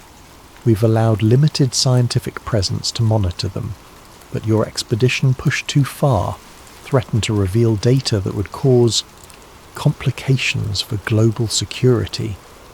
Malcolm's frustration boiled over. "That's insane. This discovery belongs to humanity. You can't hide it." Grant gave a tight-lipped smile. "Dr. Reeves, do you think the world is ready to learn that a technologically advanced civilization once lived here, possibly predating our earliest known societies by tens of thousands of years? The religious upheaval, the rewriting of textbooks, the potential for panic. Think carefully. Knowledge can be more dangerous than any weapon if it undermines the foundation of nations." Malcolm's hands trembled on the table. "We have the right..." "You have no rights in this matter," Grant snapped, leaning forward. "We act to protect stability. Some secrets can never be revealed. The artifacts will be confiscated, the structures sealed or destroyed. The official record will show that your expedition found only geological anomalies. Anything else is unsubstantiated rumor." Malcolm's mind whirled in disbelief. "You can't just bury this. Someone will talk.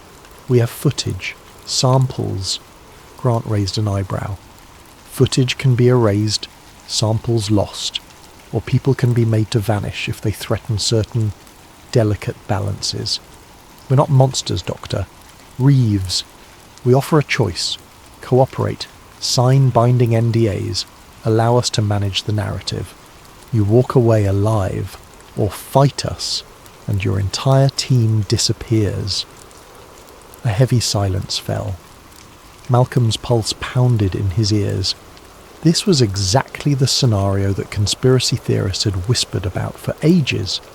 A shadow government entity wiping extraordinary discoveries off the face of the earth. He never imagined he'd be at the center of it.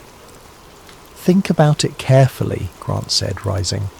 "I'll give you a moment. If you have any illusions of publicizing what you found, know that we have the full weight of multiple governments behind us. You'll not only lose your career, you'll lose your life." With that, Grant stepped outside, leaving Malcolm alone under the harsh lamp. Exhausted and shaken, Malcolm slumped, head in his hands.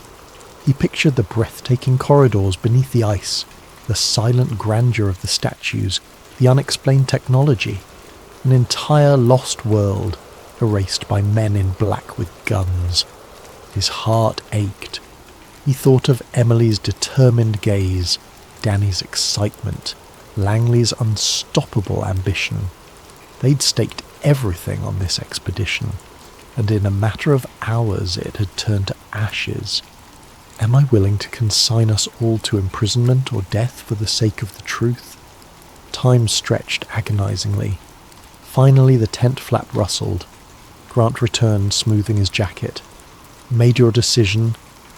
Malcolm inhaled slowly, steeling himself. I can't speak for my team. I can only..."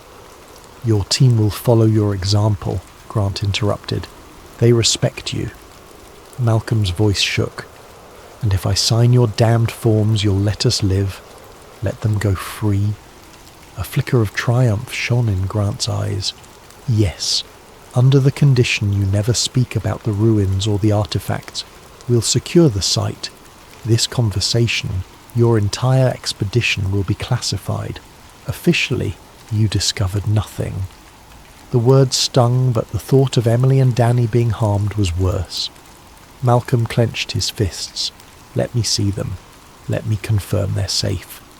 Grant motioned to a guard. "Take Dr. Reeves to Tent B."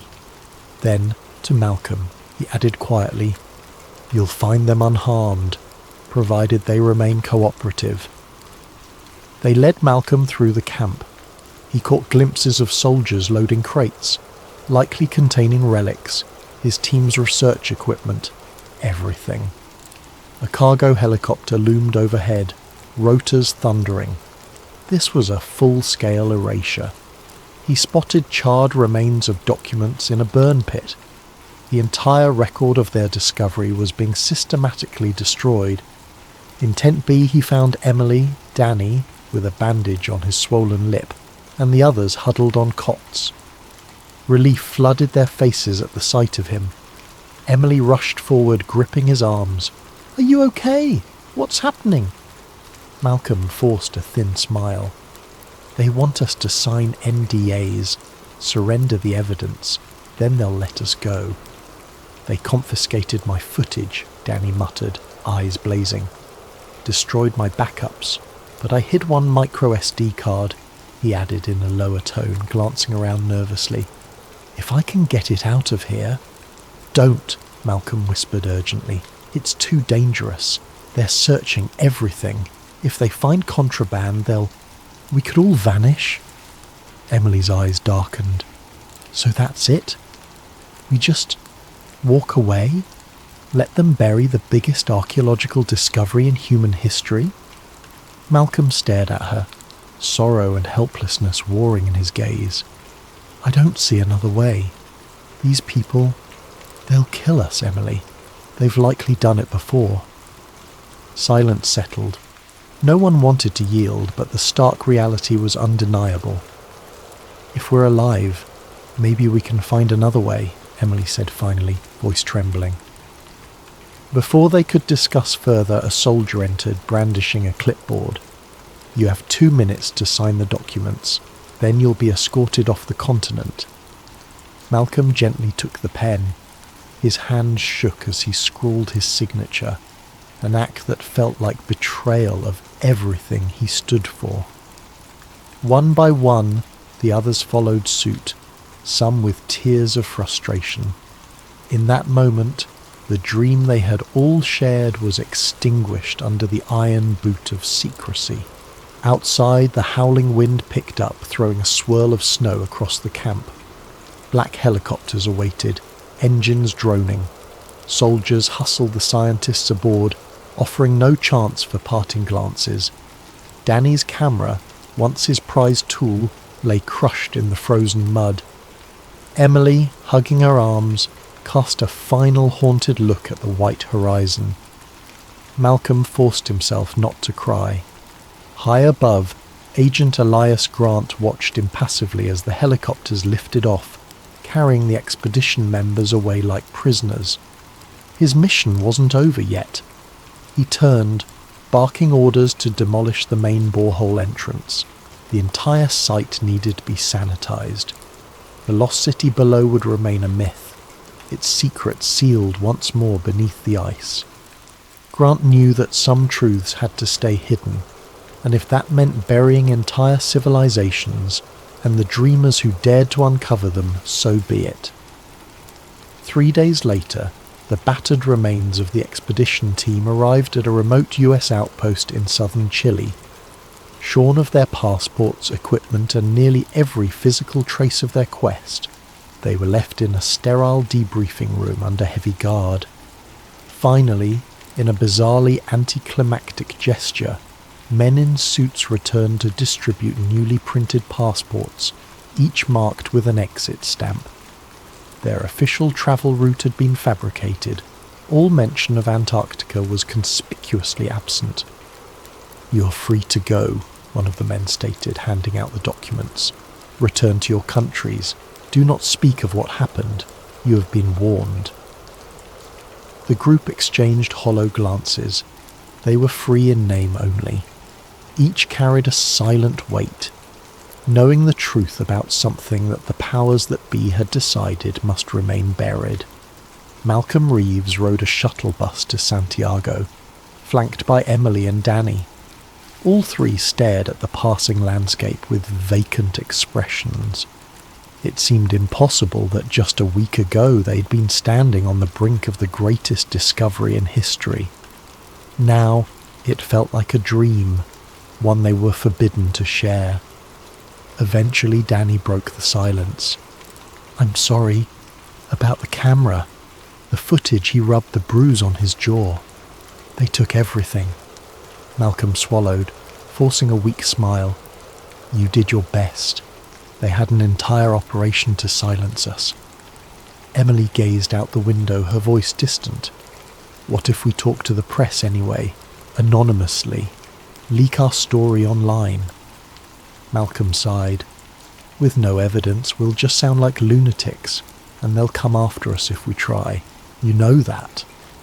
Danny exhaled, shoulders sagging. "I hate it. We discovered something that belongs to the whole world. Now it's locked away."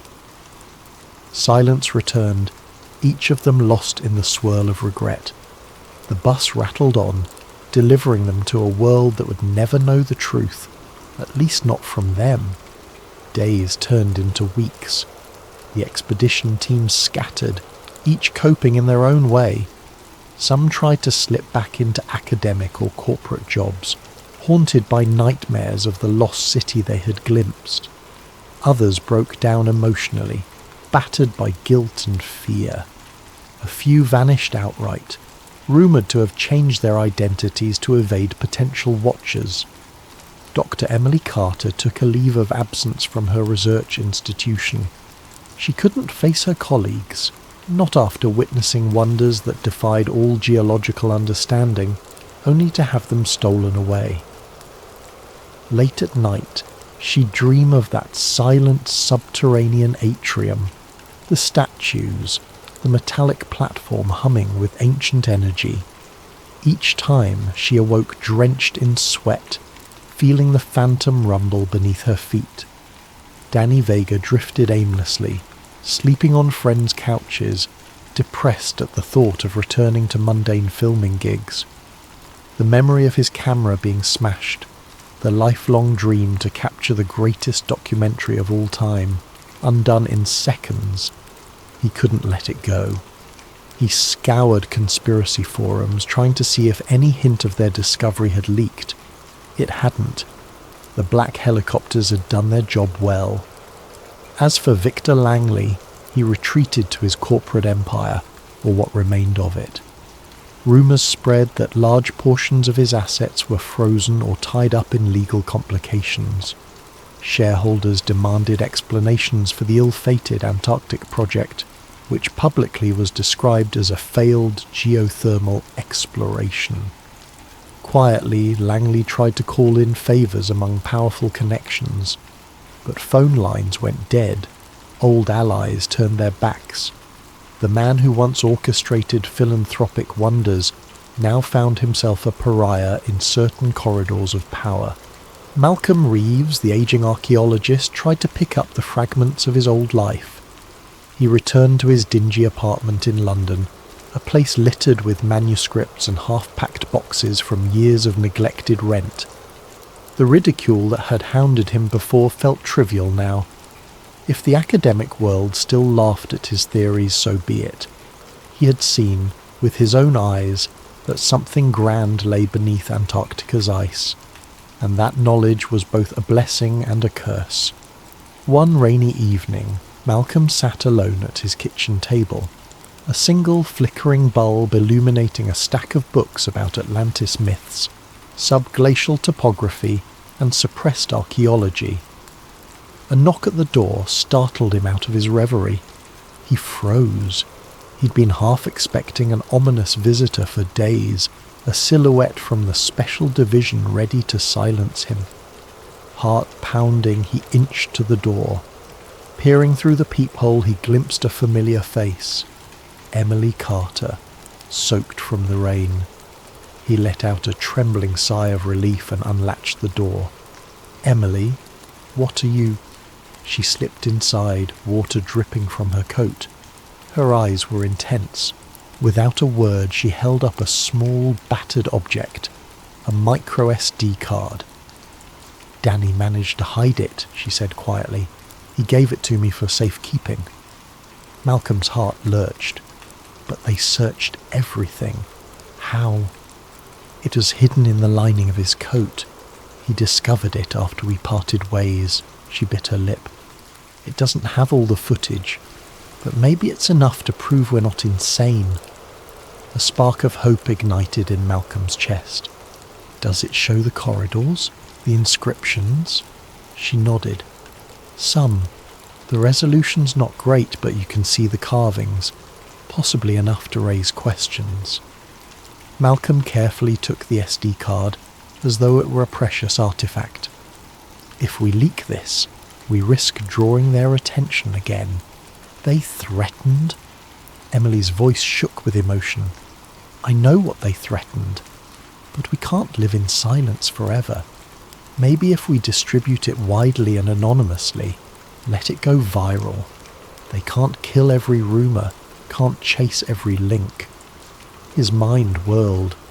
The last time they tried to reveal the truth, guns and government heavies shut them down. But the longing in his chest refused to be silenced. He thought of the subterranean city, the advanced relics, the knowledge waiting to be rediscovered. Even a shred of proof might spark others to investigate, to question, to pry open the locked doors of secrecy. He exhaled, meeting her gaze. "Let's do it. Carefully. We share it with certain channels, anonymous contacts, open-source investigators. We let the world see, even if only glimpses. We make it unstoppable." Emily nodded, tears glistening in her eyes. For the sake of everyone who believed in that project. For the sake of truth. Malcolm rose, rummaging for an old laptop that he'd kept offline, hopeful it remained untraceable. Together they huddled around the dim screen, slotting in the SD card. A series of video clips popped up, some partially corrupted, others heartbreakingly clear. The footage showed glimpses of the massive stone corridors, the swirling inscriptions, the half-buried statue, even a snippet of the metallic artifact. The audio was mostly garbled wind noise, but the visuals were undeniable. "People will call it CGI, a hoax," Malcolm murmured bitterly. Emily placed a hand on his shoulder. "Some might, but others, serious researchers, open-minded explorers, will investigate. Maybe this starts a chain reaction we can't even foresee." They spent hours preparing an anonymous drop, compressing the clips, embedding them in multiple hidden corners of the internet. Emily used encrypted channels she'd learned about from Danny, who was adept at conspiracy crowd jargon. They wrote a short statement. Footage from a suppressed Antarctic expedition, ancient ruins discovered, forcibly covered up. Spread this, don't let it vanish. Their hearts thumped with each keystroke, adrenaline surging in their veins. A single question gnawed at them. Were they damning themselves by doing this? Possibly. But in that moment, conviction outweighed fear. When the upload finished, they stared at the progress bar, each second feeling like a leap of faith. The final beep signaled success. The files were out there, floating in cyberspace waiting to be seen. Maybe they'd be discredited or hammered down, but the spark was lit. A week passed. Nothing seemed to happen. No immediate sign that their leak had caused waves. Malcolm lived on edge, expecting black SUVs or silent drones. Emily tried to resume normal life, but tension coiled in her every muscle. They exchanged coded messages, anxious for any hint of reaction. Then, late one night, a stranger emailed them through an encrypted service. The message was brief. "We have seen the footage. Others have too. The truth must be free. They can't erase all of us." Both Malcolm and Emily read those words over and over, hope blooming in their chests like a desert flower. They weren't alone. Somewhere out there, individuals believed them, championed them. The knowledge of a lost city might still survive in the collective mind, refusing to vanish despite the best efforts of Agent Grant and his shadowy enforcers. Outside, the rain tapped softly on the window. Malcolm closed his eyes, remembering the labyrinth beneath the Antarctic ice. He saw the towering statue, the metallic platform humming with impossible power. Even if the official narrative smothered it, the memory shone within him, a testament to human curiosity, to the unbreakable drive to unravel life's grandest mysteries. As he opened his eyes, the final lines of the old myths drifted through his thoughts, and the lost empire fell into shadow sealed by ice and time, until the day new seekers awakened its slumbering might. He whispered the words to himself, because no matter how many governments tried to bury it, some truths, like the city beneath the frozen continent, could never be kept silent forever.